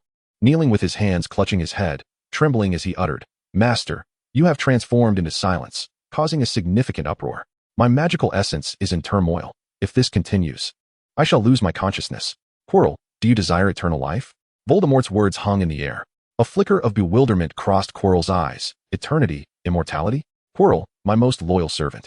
If you assist me, I shall grant you freedom from death. Chapter 90. The Crafting of Elixirs. The choice of location on the second floor was partly for convenience, and in retrospect, it proved to be a wise decision. The laboratory was spacious, with a distinct area designated for practice. Recently, Draco's thesis was nearing completion, and he would occasionally practice his skills in the lab, an idea Lin Xia had suggested. Although the laboratory lacked a magic-restricting array, for reasons unknown, it gathered magical energy swiftly. Draco discovered a practice room in the treehouse within the dormitory, though it could hardly compare to the efficacy of the laboratory. Upon arriving at the laboratory, Lin Xia found no sign of Draco and surmised that he was engrossed in his training. After a moment of contemplation, she rummaged through her small bag for various medicinal herbs. In her previous life as the heir of her family, she had been required to master the 5 arts of metaphysics: mountain, medicine, fate, physiognomy, and divination. While she excelled in divination, her proficiency in other disciplines was not to be underestimated. Among these, mountain represented the techniques of cultivation, a discipline that sought to harmonize the physical and spiritual realms, embodying a profound understanding of holistic well-being. Furthermore, the practice of mountain techniques included numerous restorative elixirs, tonics, and herbal brews. Although Lin Xia had never concocted such potions before, that did not imply her ineptitude. This time, she intended to utilize the laboratory's instruments to brew an elixir known as 8 Treasures Wine, designed to nourish vitality and regulate the spleen and stomach. With ingredients such as angelica, white peony, ginseng, poria, and chuanxiong, all aged over 50 years. She ground the herbs into a coarse powder. Lin Xia preferred the taste of rice wine over that of stronger spirits, and considering the Malfoy family sponsorship, she contemplated sharing some of the medicinal brew with Draco. For newcomers unaccustomed to alcohol, rice wine was an excellent initiation. After grinding the herbs, she placed them in a bag sewn from 3 layers of gauze, poured in the rice wine, sealed it, and simmered the mixture gently for 60 minutes. Draco emerged from the practice room, his senses captivated by the alluring aroma of the brew. He approached, curiosity piqued by the large glass bottle on the table, its lid securely sealed. Are you brewing wine? What have you added? I've included a medicinal herb pouch and simmered it for 60 minutes. Once it cools, we can bottle it. A sip during cultivation will aid our practice. The ingredients were provided by the Malfoy family, so I suppose I owe you a favor. And you can handle the next batch yourself. Given your current level of training, there's no need for herbs aged 50 years. 3 to 4 years will suffice. Just as Lin Xia was about to disclose the recipe, Draco suddenly recalled, I remember you have a medicinal herb plantation registered under your name. How old are the herbs cultivated there? Lin Xia nodded slightly. They are 3 to 4 years old. Perfect, Draco responded cheerfully. Let your plantation supply the herbs I need. Although he made this request, Lin Xia was confident that the Malfoy family would offer her a satisfactory price. After all, the Malfoy family was known for their acumen in business, possessing a significant influence within the ancient wizarding community of Britain. It was no wonder that while other ancient wizarding families dwindled, the Malfoy family continued to thrive. Such prosperity was not without reason. Draco diligently noted down Lin Xia's recipe for the medicinal wine. Though she did not expressly forbid him from sharing it, he understood the immense potential of these concoctions. They were not only beneficial during cultivation but also served to invigorate the body in daily life, embodying both medicinal and restorative qualities. At present, there are no relevant products in the realm of wizardry. Draco firmly believes that the potions Lin Xia speaks of are undoubtedly potent. Otherwise, she would not utilize them as aids in her cultivation. To prevent any potential disputes regarding allocation in the future, Draco made a solemn vow in Lin Xia's presence. Without her permission, he would never disclose these formulas. The melodious chimes of the clock slowly resonated. After waiting for half an hour, Lin Xia confirmed that all the herbs were thoroughly brewed before discarding the gauze. It was now the time for nocturnal excursions, and they had to avoid Filch patrols. Fortunately, the Hufflepuff common room was located on the second floor, and Lin Xia entered the lounge briskly without employing the invisibility charm. Within the golden wooden cabin, Lin Xia diligently engaged in her daily assignments. As her training duration gradually increased, her sleep became progressively later. Yet, due to her rigorous practice, her energy restored swiftly. Merely 5 hours of sleep left her invigorated. Additionally, the golden cabin possessed inherent restorative properties. Thus, while studying at Hogwarts, Lin Xia enjoyed several extra hours of restful slumber each day. Activating the 9 heavens, Xianyang's secret record furnace. Lin Xia felt as though she were enveloped in a furnace. The magical energy within the room was drawn in by some unseen force, continuously flowing into her body, which she absorbed and refined. After an hour of practice, it was merely an appetizer, a warm-up to invigorate all her internal organs. Subsequently, she again activated her technique. Entering a state of extreme exertion, Lin Xia's body contorted, adopting various peculiar postures, each seemingly challenging the limits of human flexibility, leaving one in awe of how the body could be so pliable. While some might falter after merely a few poses, succumbing to excruciating pain, Lin Xia experienced no such tribulation. 10 minutes, 20 minutes, 30 minutes passed. Thump, thump, thump. In the stillness of the night, she heard the powerful rhythm of her heartbeat, each pulse akin to a heavy pump, tirelessly circulating fresh blood. The magical energy was incessantly compressed and infused into her bloodstream, nourishing her entire being. The muscles within her body were repeatedly hammered by an unknown force, ultimately becoming firm and resilient, gradually enhancing her physical condition. With a deep exhalation, Lin Xia opened her eyes from her practice, a faint golden glow swirling within them before vanishing without a trace. She glanced at the magical clock, noting that her additional training had reached 40 minutes. A wave of fatigue enveloped her. Should she continue, there was a significant risk of losing her focus, potentially leading to errors in her cultivation. Training should balance tension and relaxation. Even at the limits of her endurance, she must not exhaust herself entirely. Upon realizing she could no longer persevere, she decisively ceased her practice. Rising to her feet, Lin Xia pinched the muscles in her arms, noting their firm elasticity. She clenched her fist, a surge of vitality coursing through her. Approaching a piece of dark iron stone designed for measuring strength, she squeezed it firmly, leaving 5 distinct imprints. The dark iron stone was notably dense and heavy, requiring machinery for cutting. This world had yet to discover laser cutting technology. Otherwise, it would have been the most convenient option. The dark iron stone is primarily utilized in the crafting of magical molds, as this stone is resistant to reactions with magical energies, making it exceptionally suitable for mold production. While researching the magnetic wand, she collected several samples of this stone, which also possesses magnetic properties. Ultimately, it was discovered that wands fashioned from this stone resonate with magical energy exceptionally well, enabling wizards to harness up to 60% of their true potential. The magnetic wands created from dark iron stone could be marketed as premium products, offering an opportunity for profitable ventures. Conveniently, testing strength with dark iron stone daily also aids in the division of the stone itself. She speculated that once she could manipulate the stone into smaller fragments, she might transcend from the baiting realm to the foundational realm. Perhaps due to the extreme exertion during the day, her latent potential was being drawn out, positively stimulating her body. During her training, her body responded vibrantly, with her blood coursing energetically, enhancing her efficiency in absorbing magical energy, as if eagerly anticipating her progression to the next level. Lin Xia had an inkling that she would soon break through the second stage of meat refinement, needing merely an opportunity. She longed for a fierce and exhilarating battle. Hogwarts felt exceedingly safe, preventing her from fully unleashing both her physical and magical potential. Today, her intense application of transfiguration provided her with a modicum of release. Inevitably, Lin Xia recalled Dean Sprout's arrangements. As the Quidditch match approached, Harry grew increasingly anxious. Hermione gifted him a book titled The Wonderful World of Quidditch, which Harry cherished and clung to throughout the day. Within its pages, he learned that there were 700 fouls in Quidditch, all recorded during a World Cup match in 1473.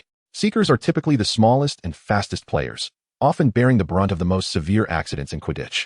Although fatalities are rare during matches, it is said that referees frequently vanish without a trace, only to reappear months later in the Sahara Desert.